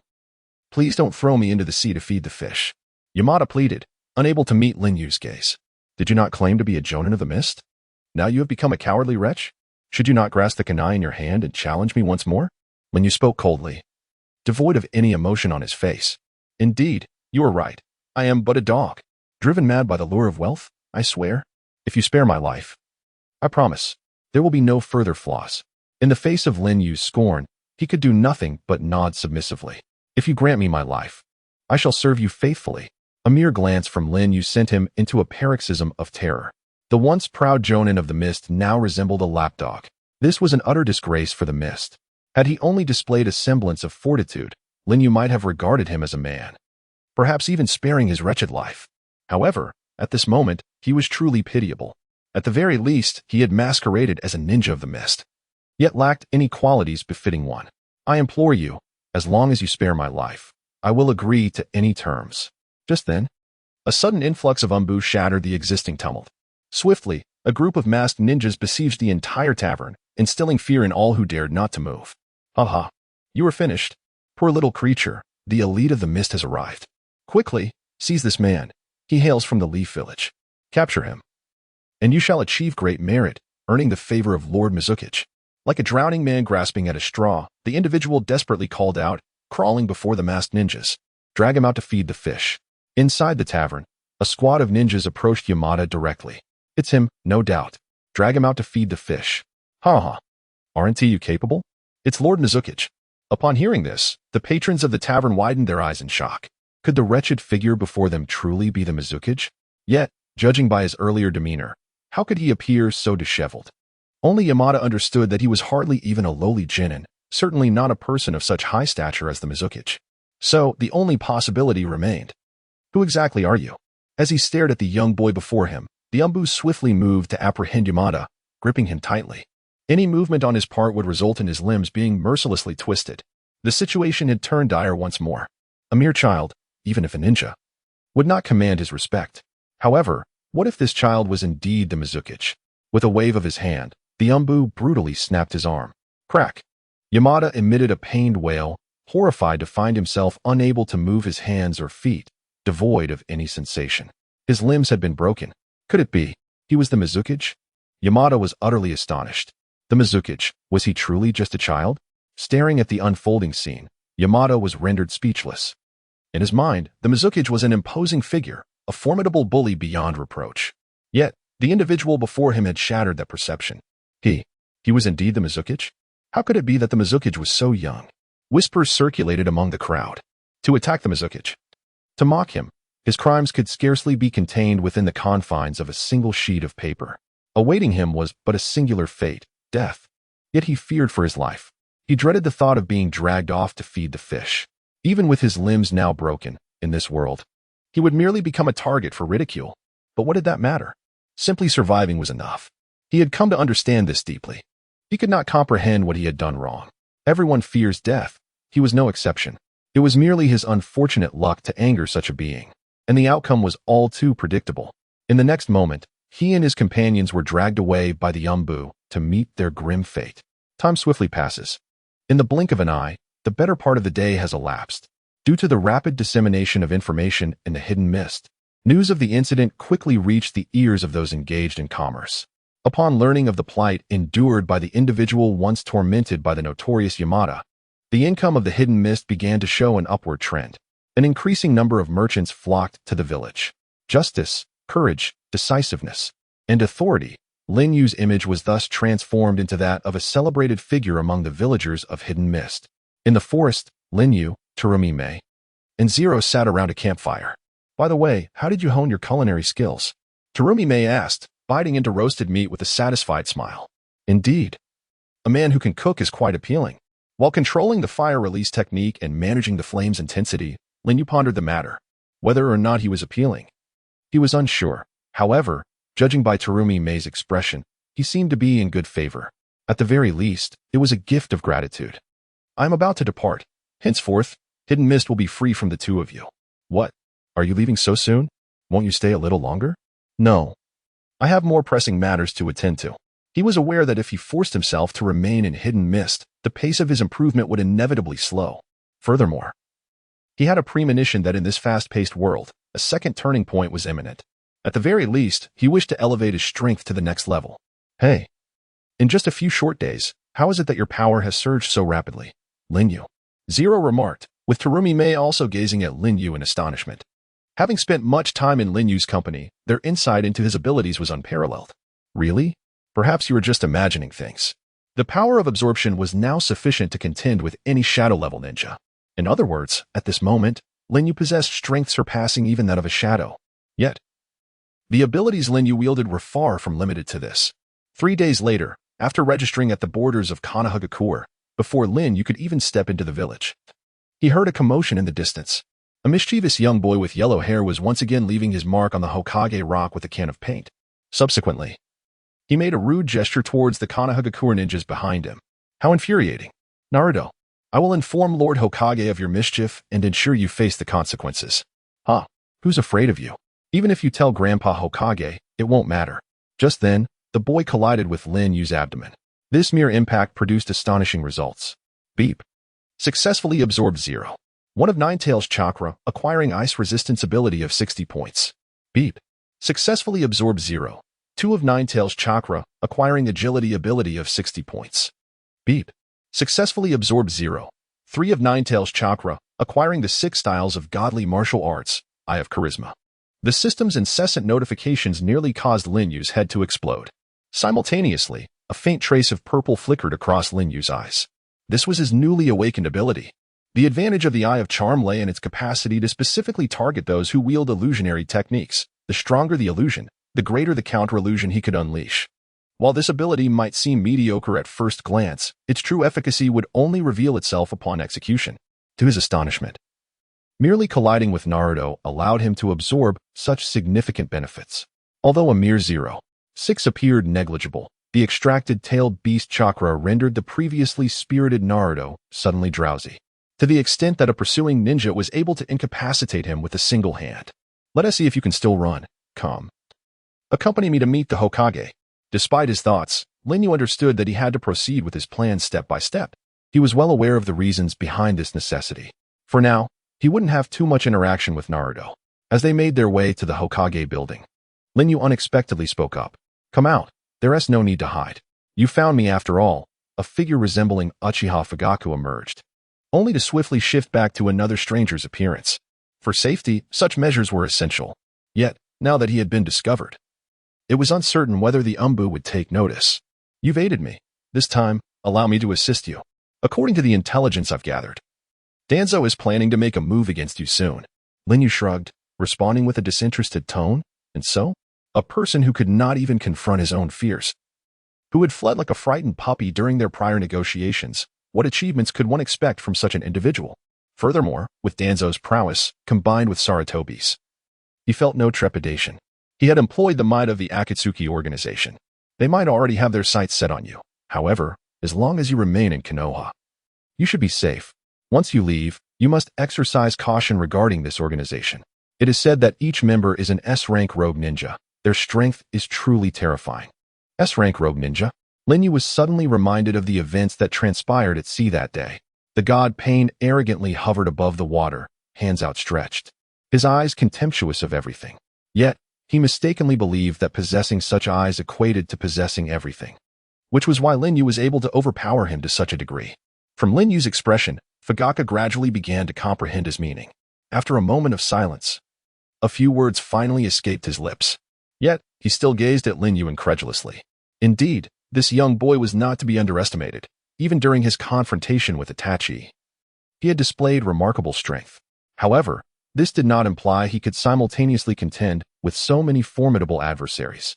What Fugaku failed to realize was that Lin Yu had not merely engaged in a contest.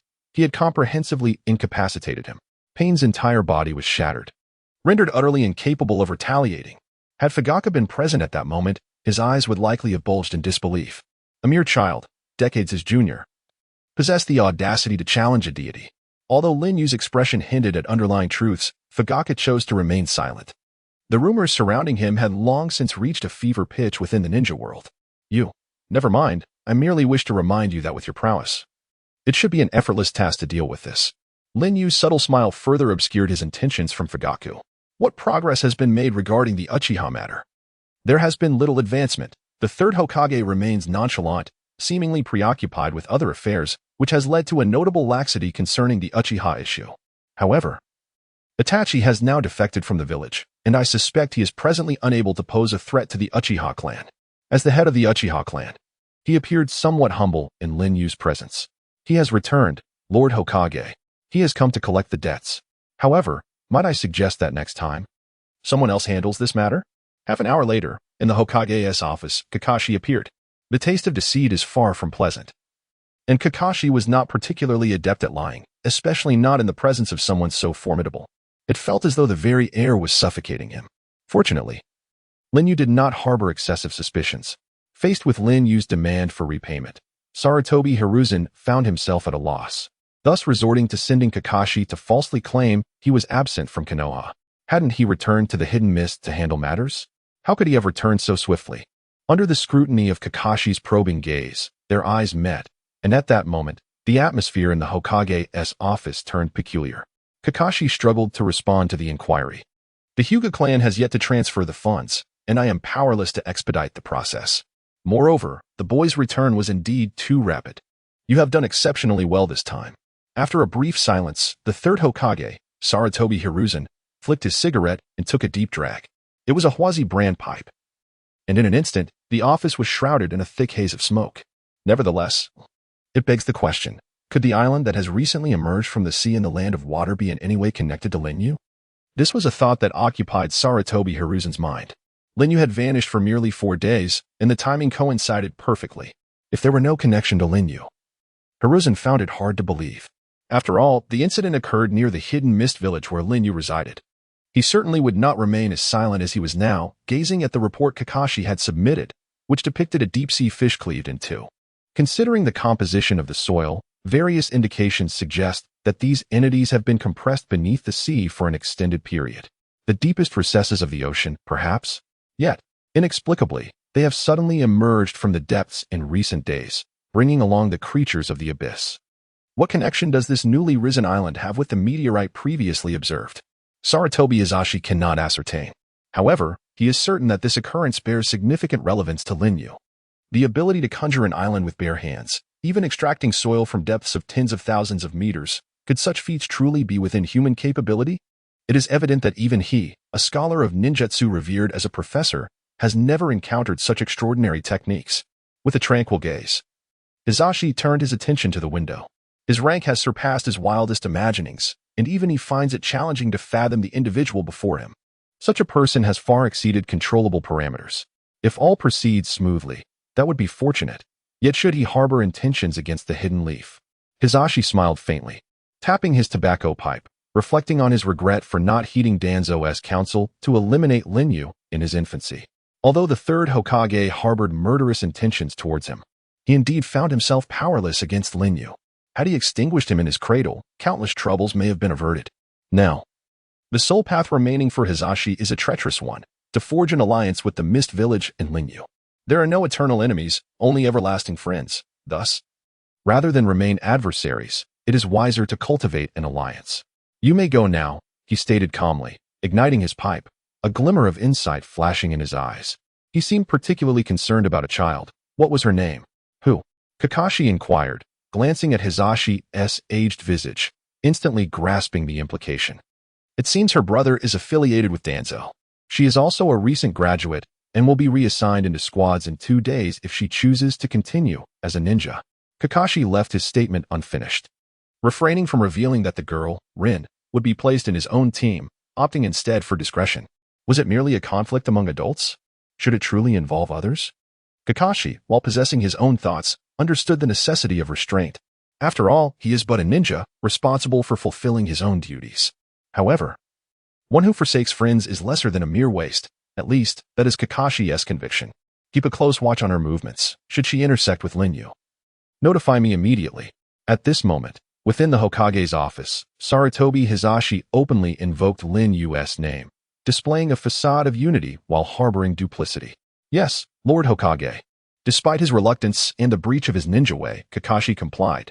On the eve of the group examination, it appeared that no one knew the content of the final assessment. Although receiving a forehead protector upon graduating from the Ninja Academy signified one's status as a ninja, further progress still necessitated passing this evaluation. As night descended, many had already succumbed to slumber. In a deserted training ground, a slight figure was tirelessly wielding shurikens. It was evident that her prowess had significantly improved since before. Simultaneously, she hurled several shurikens forward, their meeting point precisely where she stood. In the next moment, her body transformed into wood, while she herself appeared beneath a large tree behind. The substitution technique, though still exhibiting some flaws, was unmatched within the entire ninja academy. Lan possessed undeniable talent. However, for reasons unknown, she felt compelled to feign ignorance in the presence of Lin Yu. It was clear that her mastery of the three-body technique had reached an extraordinary level, yet despite her body's exhaustion, she persisted in her practice. This dedication stemmed from a memory of someone else's words. She wished to grow stronger, to acquire the ability to protect him. Thus, she resolutely chose to continue her journey along the path of a ninja. Just as she launched her final shuriken, a familiar voice echoed in her ears. "It seems you no longer require my instruction." That recognizable figure emerged from nowhere, catching her thrown shuriken. To Lin Yu's astonishment, Lan then charged forward, delivering a gentle punch to his chest. Why did you leave without a word?" Her tone bore no accusation, merely a soft lament filled with longing. She feared the day she might suddenly lose Lin Yu, a sensation she had already endured once. Born a war orphan, she had narrowly escaped a tragedy one fateful night, yet lost her parents in the process. No matter what, she wished to avoid such a loss again. Both Lin Yu and her brother were irreplaceable to her. That was indisputable. Lan nestled against Lin Yu's shoulder. It felt firm and warm, yet oddly comforting. This was the first time she experienced warmth from someone other than her brother. Lin Yu sighed and ruffled Lan's hair, saying, "I'm sorry for causing you distress. I won't let it happen again." "I understand," Lan nodded. Like a different person, sunshine and smiles returned to her face. It proved that Lin Yu had indeed chosen wisely. After practicing for so long without eating, this simply won't do. "No, I want you to make me some noodles," she insisted. Lin Yu was momentarily taken aback. However, upon seeing her innocent demeanor, Lin Yu shook his head. It appeared that he had been overthinking. Following the Third Great Ninja War, various ninja villages found themselves embroiled in both overt and covert conflicts. The repercussions of the war were profoundly far-reaching. In contrast, the situation in Konoha could be deemed relatively stable. Both wars had culminated in victory, establishing it as a dominant force among the 5 great ninja villages. Yet, this dominance had become a subject of ridicule. The third Hokage contemplated resigning in shame, but ultimately, he remained in power, as no one else was deemed worthy of succeeding him. Particularly after Minato Namikaze sacrificed his life to subdue the Nine Tails, he increasingly felt overwhelmed. Age had begun to take its toll, rendering him less effective. He was even oblivious to the gradual decline of Konoha under his watch. In subsequent events, he nearly led the village to its demise during the Ch-nin exams. Although he paid with his life, he remained an unequivocal failure. At training ground number 6, Kakashi brought his assigned student, Rin, to a testing site. With only one eye visible, Kakashi regarded Rin with a stoic expression, detailing the particulars of the examination. "As you can see, the assessment takes place here. Since everyone else has been assigned to groups, you find yourself alone. This situation places considerable pressure on me, even sending chills down my spine." He understood the significance of the occasion and was determined to be present. Under normal circumstances, Kakashi would have disparaged her as a failure. But this time he refrained, not out of desire, but out of fear. Perhaps it was better to ease the pressure. After all, without a team, the essence of collaboration could not be demonstrated. He contemplated merely assessing her abilities. Of course, Rin's solitary status stemmed from higher-ups' decisions, the rationale of which eluded him. Yet, could one truly persevere alone without companions? This thought stirred memories within him. He recalled forming Team Minato with Obito and Rin, under the tutelage of his teacher, a legendary figure in the ninja world known as the Yellow Flash, who had achieved the remarkable feat of single-handedly routing 100 elite ninja. However, Rin had perished. Obito had also met his end. Even their teacher was gone. As a fellow solitary soul, Kakashi could empathize with the profound loneliness that accompanied such loss. To this day, he felt a deep sense of regret. Was her unique background the reason for her isolation? Kakashi scrutinized the girl before him with meticulous attention. Indeed, she does not hail from the Hidden Leaf Village, and perhaps it is due to some influential figure that she finds herself unable to choose her companions. What a jest! Though he harbors a persistent kindness within, regrettably, he does not express it outwardly. While he feels a sense of injustice regarding the matters concerning Lan, the reality remains that no one can exist in isolation. Even he cannot achieve such solitude. It is easy to imagine that Lon must silently endure all of this, a profoundly cruel ordeal for a 7-year-old girl. Enough of this idle chatter, let us commence the bell snatching. Kakashi gave a slight shake to the bell hanging at his waist. Curiously, during this time of year, he, usually quite loquacious, now spoke with remarkable brevity. Wind release, gale palm. Kakashi's gaze widened in shock as he leaped onto a tree, contemplating his precarious situation, at a loss for words. Much like Lin's technique, Land Strike incorporated a chakra quantity that exceeded the requirement for the technique itself. This means she achieved a remarkable feat by continually compressing her chakra, thereby doubling its potency. Most significantly, this maneuver evoked memories of a terrifying experience from his past. In that moment of mental disarray, he found himself recalling a specific event. However, could this technique truly be executed by someone who had just graduated from the Ninja Academy? Setting aside the nature of the technique itself, managing such a substantial amount of chakra and compressing it into one's palm is a feat that many nin would struggle to accomplish. Yet, this young girl had achieved it. Indeed, she was a product of exceptional craftsmanship. His own shadow clone had nearly lost the bell to her. Such talent. Alas, Kakashi is no mere slouch. With a nimble leap, he effortlessly evaded her grasp. Nevertheless, the earlier wind technique had genuinely taken him by surprise. Pondering, he scanned his surroundings. Had she departed? Or was it? In the next moment, Lon advanced with a feint, yet Kakashi saw through her ruse. However, that was merely a layer of deception she had set. By the time he realized it, Lan's hand was a mere 0.01 centimeters from the bell. That was close. He nearly put away his book to intercept her, but he hesitated, remembering his earlier promise to go easy on her. With a swift turn and a daring leap, he snatched the bell away. He then executed a flawless 360-degree turn in midair. Kakashi smiled. Lon had become one of the few to earn the bell from him. Though he had gone easy on her, she had indeed passed. The following day, in the Hokage's office, as he gazed at Lon standing before him, it was evident that she still appeared solitary. The third Hokage offered a gentle smile. Perhaps it was out of a sense of obligation or perhaps due to other reasons. Today, he specifically summoned her to offer heartfelt encouragement. Kakashi has shared with me that your talent is remarkable. As of now, no one has managed to snatch a bell directly from his grasp, and you are the first. Lon merely smiled and nodded, appearing to be indifferent. Although she felt a measure of joy, she regarded it merely as the completion of an assignment, investing little emotional energy. Alas, she was never truly from Konoha. The third Hokage shook his head. Regardless of her exceptional talent, one not hailing from Konoha is destined to lack profound affection for the village. According to the regulations, you must accumulate at least 5 D-rank missions before you can embark on C-rank tasks. However, your circumstances are somewhat unique. In a ninja academy, the numbers rarely align perfectly to form 3 teams. There are always exceptional cases. Considering your situation, I regret to inform you, Lon, that you must complete a minimum of 10 D-rank missions to advance to the next tier of tasks, all for your own safety. While the third's words held truth, he overlooked one significant issue. Why was it that Lon was the one chosen? It seemed merely an excuse, a blatant display of double standards. Such a thing was unnecessary. From now on, Kakashi-sensei will personally guide you. Having a mentor will surely expedite your growth. The third Hokage smiled warmly at Lon, who remained as composed as ever, lacking any signs of excitement. Observing her calm demeanor, Sarutobi Hiruzen sighed inwardly. Time passed gradually in this monotonous daily routine. This was the life of the majority. The village of Otoge-Cure, at this moment, could hardly be deemed a village. It was more of a stronghold, symbolized by a musical note. Though not widely recognized, it was established by one of the legendary Sannin, Orochimaru, thus its reputation was not entirely unfavorable. This village was devoid of the elderly. Even the middle-aged were conspicuously absent, creating a rather eerie atmosphere. Walking through the deserted streets, one could sense an unsettling breeze. The only inhabitants wandering the streets resembled children. Though young, each possessed formidable power.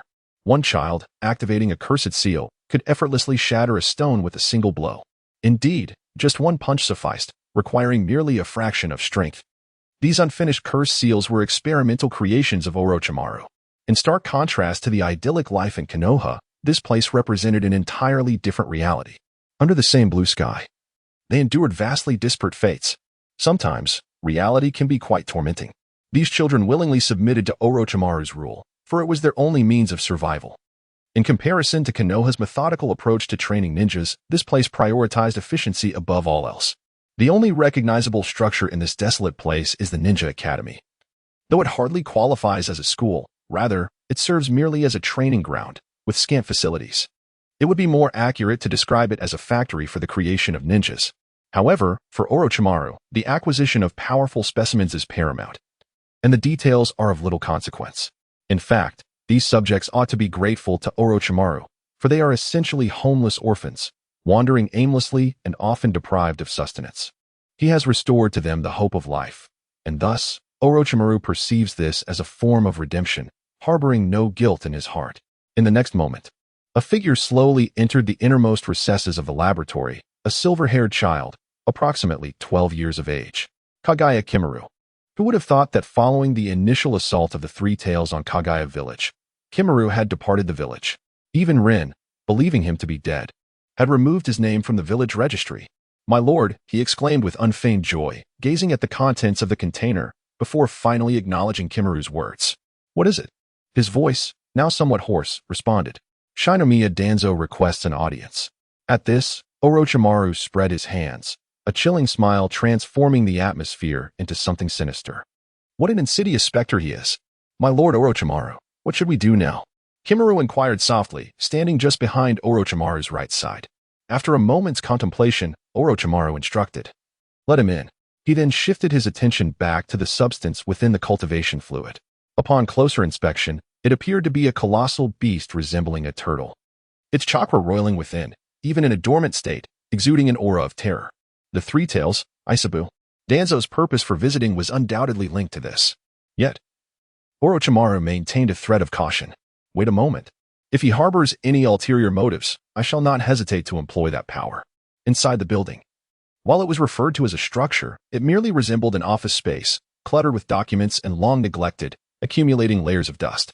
For Orochimaru, the laboratory was his true domain. It was now past midday, the time for meals, yet numerous ninjas persisted in their seal testing. Unlike the ninjas of Konoha, who enjoyed idyllic childhoods, these individuals at least existed in this world. After all, Orochimaru had accomplished a good deed, had he not? "Is this your child, Orochimaru?" In the uppermost chamber of the building, two figures stood, surveying the scene. "Danzo, when did you begin to regard such specimens as your own children?" Orochimaru's pupils constricted slightly, his cold-blooded demeanor unmistakable. This was concerning Rin. "Are you aware that merely relying on the power of the Three Tails is insufficient to vanquish that individual? He is capable of toppling deities. The scornful Rinnegan has indeed been defeated." Orochimaru's eyes gleamed with astonishment. Survival of the fittest. This is an unwritten rule within the shinobi world. Orochimaru solemnly stated, "Face the reality, Danzo, that is someone we cannot contend with. Even if you acquire the power of the Three Tails, I neglected to mention that man possesses the strength to shatter the Three-Tailed shell with a single blow. Your perspective is still too limited. Even deities are not exempt." How absurd. Danzo's tone remained indifferent, yet it exuded an air of condescension. Orochimaru's pupils constricted. Yet he was already well acquainted with Danzo's obstinacy. He understood that although Danzo feigned denial, his inner thoughts belied this pretense. A stubborn duck refusing to admit defeat. God. A hoarse voice reverberated through the surroundings, drawing the attention of even the children engaged in their training. God? Suddenly, Danzo chuckled, a sinister and contemptuous laughter. Just because of him, he dares to call himself a god. A mere novice, what gives him the right to such a title? His eyes widened in fury. The wrinkles on his face taut. Yet, despite this, it remains a fact that he has defeated that person, he who possesses those eyes, the Rinnegan. Orochimaru observed Danzo with keen interest, finding amusement in the moment. Concerning this matter, one must concede. Stand down, or else the foundation you have painstakingly built over the years will be obliterated. While he has yet to harbor murderous intent, you still have the option to choose. Orochimaru presented a sinister smile, his expression perpetually eerie, emanating an unsettling chill even from a distance. You jest, Orochimaru. Even if what you say is true, that he has defeated a god, such a claim merely indicates that this god's standards are rather low. What right do you, a coward who fled, possess to utter such words? Orochimaru laughed freely. Danzo could not help but grip his cane tightly, beads of sweat forming in his palms. Unable to counter Orochimaru's assertions, a tumult of emotions swirled within him, and his gaze reflected a hint of wariness regarding how Orochimaru came to possess this information. Simultaneously, he found no grounds for rebuttal. Indeed, he had fled. But what significance does that hold? If it were merely him, he would concede that he could not prevail. However, what if the root organization and the Umbu were involved? Not to mention the power of the tailed beasts. As for those rumors, Danzo harbored no belief in them. How could one individual possibly shatter the shell of the three tails? Furthermore, the three tails stood before him, seemingly unscathed. How could it possibly align with the tails circulated? To fell a tailed beast with a single strike and then obliterate the shell of the three tails? This is merely a trick to deceive children. However, it is indeed true that if a person lacks the ability, rapid growth is unattainable. Thus, while Lin Yu is undoubtedly a formidable individual, he is by no means an insurmountable adversary. After a moment of contemplation, Danzo's gaze once again focused on the cultivation vessel containing the three tails. The overflowing chakra seemed poised to unleash chaos upon everything surrounding it. At that moment, the three tails lay in slumber. Following the demise of the Jinchuriki, Mizukijikura, the three tails fell into a deep sleep. The purpose of the cultivation vessel is to expedite the restoration of its existing power, perhaps even augmenting it. Gazing intently at the shell of the three tails, everything appeared to be intact. Witnessing this, Danzo, who had previously furrowed his brow, relaxed slightly. I must remind you, Danzo. Even if you do not believe this, he is indeed the one who drove Itachi away, Orochimaru remarked with a chilling smile. He slowly uttered a few words, the night of the massacre. A mere 10-year-old child could ascend to the position of a village leader. And not even Itachi could inflict harm upon him. You are well aware of the implications of my words. Danzo's expression was one of deep concern. Indeed, it is he. Subsequently, he sank into profound silence. Mizukage Linyu, the power of a deity? Oh, adults. In Konoha village, members of the Uchiha clan regarded the suddenly arrived Mizukage Linyu with utmost respect, with even elderly individuals in their 70s or 80s urging their children and grandchildren to kneel before him. The night of the massacre, were it not for him, they would probably have all been reduced to mere bones buried in the earth by now. Although the situation of the Uchiha clan had not shifted in the slightest, Linyu had indeed salvaged the entire clan. Despite not hailing from the Uchiha lineage or being a native of Konoha, it was this individual who brought them salvation. Furthermore, based on future situational analyses, it is highly probable that Sarutobi Hiruzen will not direct his attention towards the Uchiha for some time. Linyu nodded as he walked alongside Uchiha Fugaku. Undoubtedly, surveillance remained in place as long as a single member of the Uchiha clan existed within Konoha. Scrutiny could not be overlooked. However, as of now, the monitoring of the Uchiha clan had become somewhat negligible compared to before. Most of the Umbu had been dispatched by Sarutobi Hiruzen for various missions, thus they could not afford to concentrate significant resources on the Uchiha. Consequently, when Linyu infiltrated the Uchiha, not a single Umbu noticed his presence. Although Linyu was neither a Konoha native nor an Uchiha, in the future, we shall treat him as one of our own and eternally include him in our clan's genealogy, Fugaku stated plainly. Include him in the genealogy? The members of the Uchiha clan looked on in astonishment. Yet soon after, their expressions transformed into fervent enthusiasm.